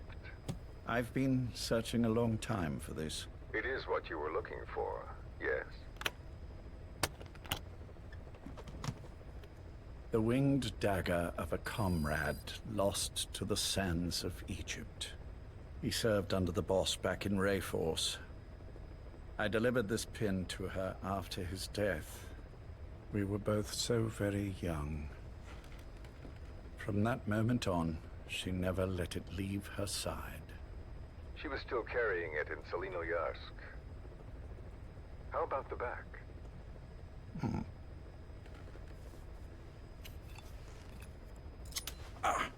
Something wrong, Major? Nothing, just pricked my finger. The back. The scar is there, just as I remember it. And this white stitching on the back. From the white berets the SAS wore in the early days. Major? 30th of December, 1941. It's the inscription I made the day he died. Of course. His body was never recovered. This pin badge is the closest thing he has to a gravestone. When I gave it to her, she just kept on running her finger over the inscription. Never again, she uttered, as if reprimanding herself for his death. She pressed hard, embedding the inscription itself into her finger. You see, it's why this spot on the back looks shinier than the rest. He was our brother in arms. So... Yes, it's real. Thank you. There's no doubt about it. Good. Now I have no regrets. What do I owe you? Nothing. Just want to talk for a moment. Very well, then. It's about our man, Major. He's been making some moves. Miller? Yes, I know. Rhodesia, is it? Yes, and up to his old tricks again. No matter. He'll stumble soon enough. Although he is under my jurisdiction now. And that's what you want to talk about? Not exactly. You see, my being here has made me realize I can still be of use to you. How so? This country is rich with biological resources. Bacteria, nematodes, viruses. I'm sure we can find something here to bring that plan back into action. Forget it. The Cleanser Project was just another one of my predecessor's daydreams. And the vocal cord parasites? Were an excellent test case for reverse evolution. Nothing more. What matters now is the genetics technology behind that work. With genetics, the clumsiness in targeting an entire race isn't an issue. We can target specific individuals. No need to breed multiple generations of parasite just to get results. But Don't be quaint, Exo. Once the Cold War is over, our enemies won't be so clearly defined. Using humans alone won't be enough. An electronic network will span the globe, and our enemies will blend right into it. You may be right. But will people really settle for an enemy they can't see? Men want to feel righteous, need to see the evil in the enemy they fear. Without it, they'll turn their aggressions inward, find an enemy inside. You know this is true. I see what you're saying. Just as those robbed of their parasites develop allergies and autoimmune diseases, a man robbed of his enemy develops self-destructive tendencies. And I know all the symptoms. Ethnic conflict, religious strife, terrorism. And with asymmetrical conflict, deterrence is a joke. That's why we must depend on information control. People need an appropriate context for their lives. A context that's stimulating without being destructive. That balance is the basis of equilibrium. You mean to say people will blindly accept your context without developing any allergies? If we're to unite the world, literacy must be suppressed. To suppress the information immune system, to borrow your metaphor. Immunity to information. But to ensure there's no allergic reaction, while the immune system fights off parasites and pathogens. It's done, Exo. This world will become one. I have found the way. The world that the boss envisioned will finally become a reality. Race, tribal affiliations, national borders, even our faces will be irrelevant. The nature of communication itself will change, and it will make mankind whole again. Some things can't be undone. My face was taken from me. There's no taking that back. A face means nothing when one's soul is able to communicate directly with another. I have no intention of hiding behind your technological veil, Major. I wear my broken visage, this skull in the open, so that I may never forget what I've lost. You. What are you? The chain of retaliation is what will truly bind this world together as one.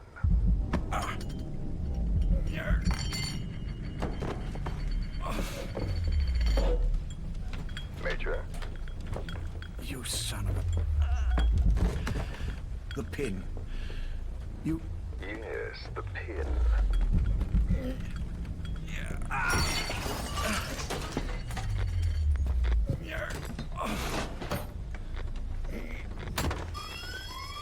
It's too late. They can't extract it. The pin! Major, some things can't be undone. He was fooled by the pin. How did you find me? Idiot! The girl. You made her talk. I'm sorry I couldn't visit or thank you in person, but it has been lovely chatting. And now that I know you're no longer interested in the garden, it's time for you to step aside. You're a busy man, lots to do, so I've left you a little time. Go to hell. How dare you? You planned this all along. Had your own agenda. All these years. Now you see, the world can never truly become one. But the boss... You've been wrong.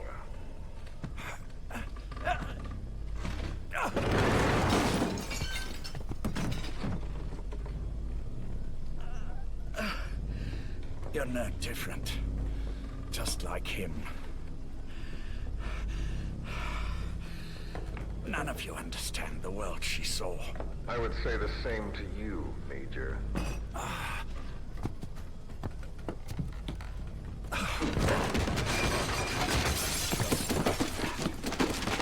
You steal it all away. Everything. The boss said the same thing. Only I understood what she meant. Major, I'll handle the rest.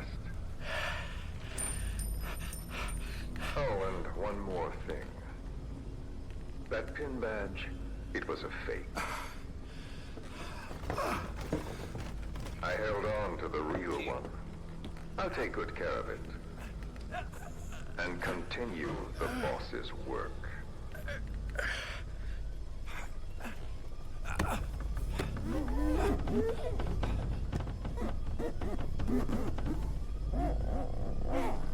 Jack.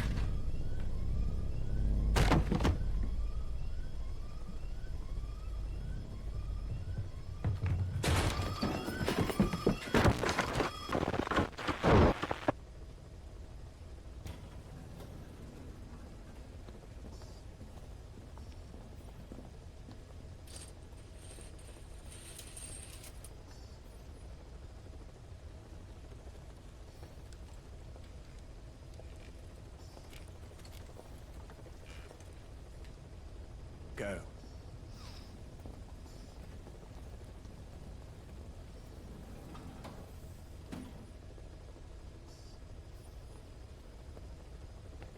I almost thought you wouldn't come. Well, you're supposed to visit hospital before you die. But how did you get here? My friends at the SAS know how to keep a secret. The trip to the airport was a little dramatic, but the rest was easy. Still, I've had smoother rides. Oh, look. Scalded myself with my tea. I won't be staying long. I understand.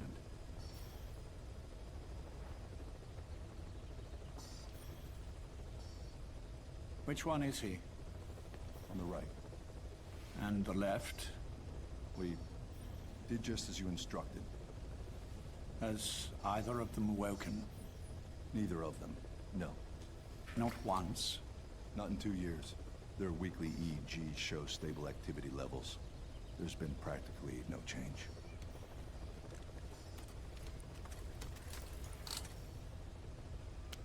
Jack? Jack?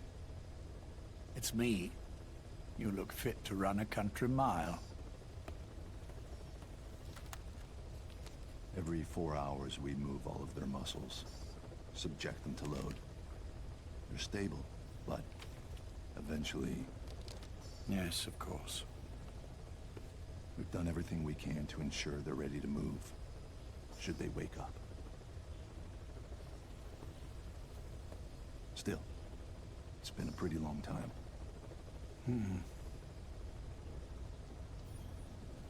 How long will they be here? Indefinitely. It's too dangerous to move them. And so far, no one knows they're here. I see. I am most grateful to you. And I need you to keep it up. We'll do everything we can. Can you give us a moment? Of course.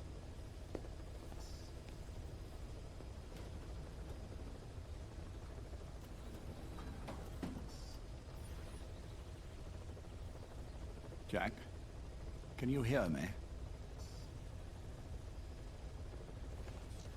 Nice place, isn't it? I went to a lot of trouble bringing you here. Here, where no one will find you. Still, the Ocelot's on guard duty, just in case. Maybe knowing that will help you sleep better. I had no intention of coming, but... this could be my last chance. If you'd just come to see me first. Do you remember the last time I visited you in hospital? Our first mission together. After the boss threw you in that river. Broke your arm. Ah, the good old days. I never told you this, but I had another team at my disposal back then, with a very special man leading it. Maybe he didn't like the arrangement. In any case, this man, he seems to have done something to me. Which is why I'm quite sick myself. Up here, there's nothing they can do. I always was the forgetful type, as you know. I'm all right for now, but they say it's a one-way street. If you don't wake up soon, I won't remember you when you do.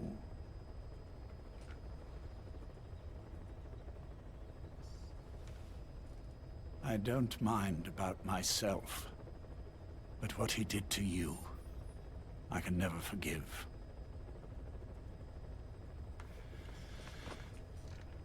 I've sent him to Africa, and I doubt he's coming back.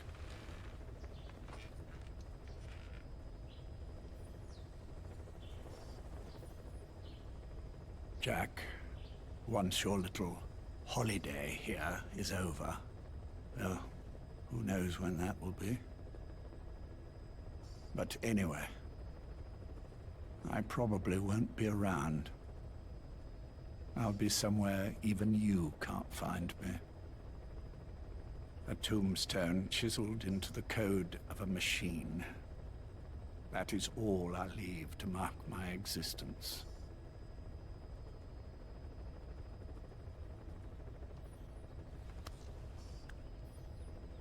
Wake up soon, old friend.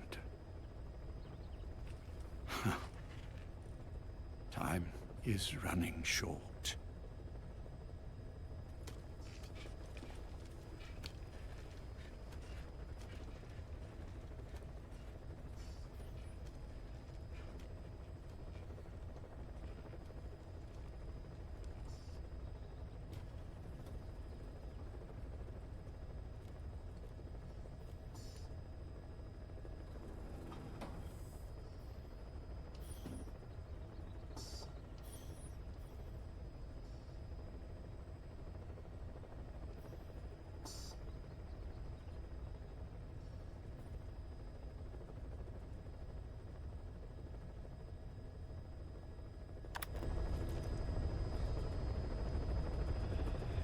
There we go, everyone.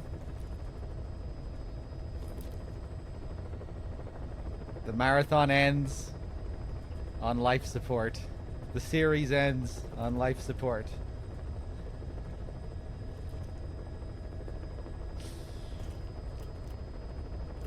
Thanks for watching, everyone. I hope you enjoyed the marathon. It was a bit of a different one with this Master Collection shenanigans. Wasn't expecting all that stuff. But it was a pretty fun marathon all the same. Overall, we usually have some fun. It's usually a pretty good time.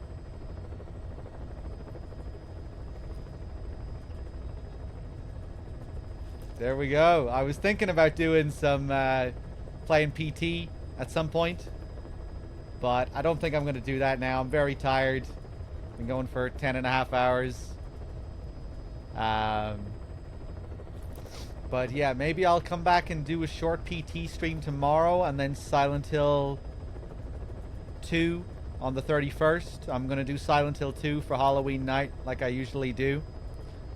Those are the plans for the next couple of days. I may have a little sponsored stream thingy for the day after, I think, on the 1st or the 2nd of November. Yeah, we'll see how it goes. But yeah, maybe I'll do some PT tomorrow. We'll see. We'll see. Yeah, I might just take the day off tomorrow and just... I was hoping to do some PT before the end of October, but I was also thinking of doing more horror in November as well, turning November into another horror month, because I didn't really get to do that much horror this month. I meant to play more horror games, but I just didn't really get round to it in the end. I do want to do Silent Hill 4 as well. I won't be able to do that until next month.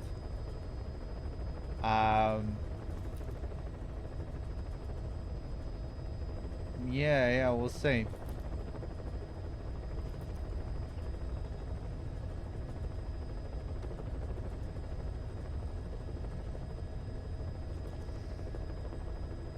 I'm just scrolling up here.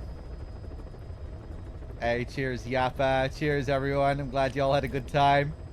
We'll be back again, I'm sure, next month, most likely, over on DRK's channel on Outer Heaven.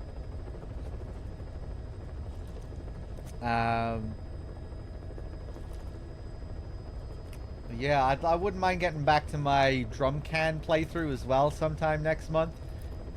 Say that'll be something I kind of chip away at bit by bit. You know, we'll do that over the course of a few months. But that was fun doing that earlier this month. Anyway, we'll leave it there for now. Guys, I'm tired. I'm struggling to think of what I want to say. Thanks for watching, everyone. Thanks for being here. Till next time. I'll see you all soon. Take it easy. Good night.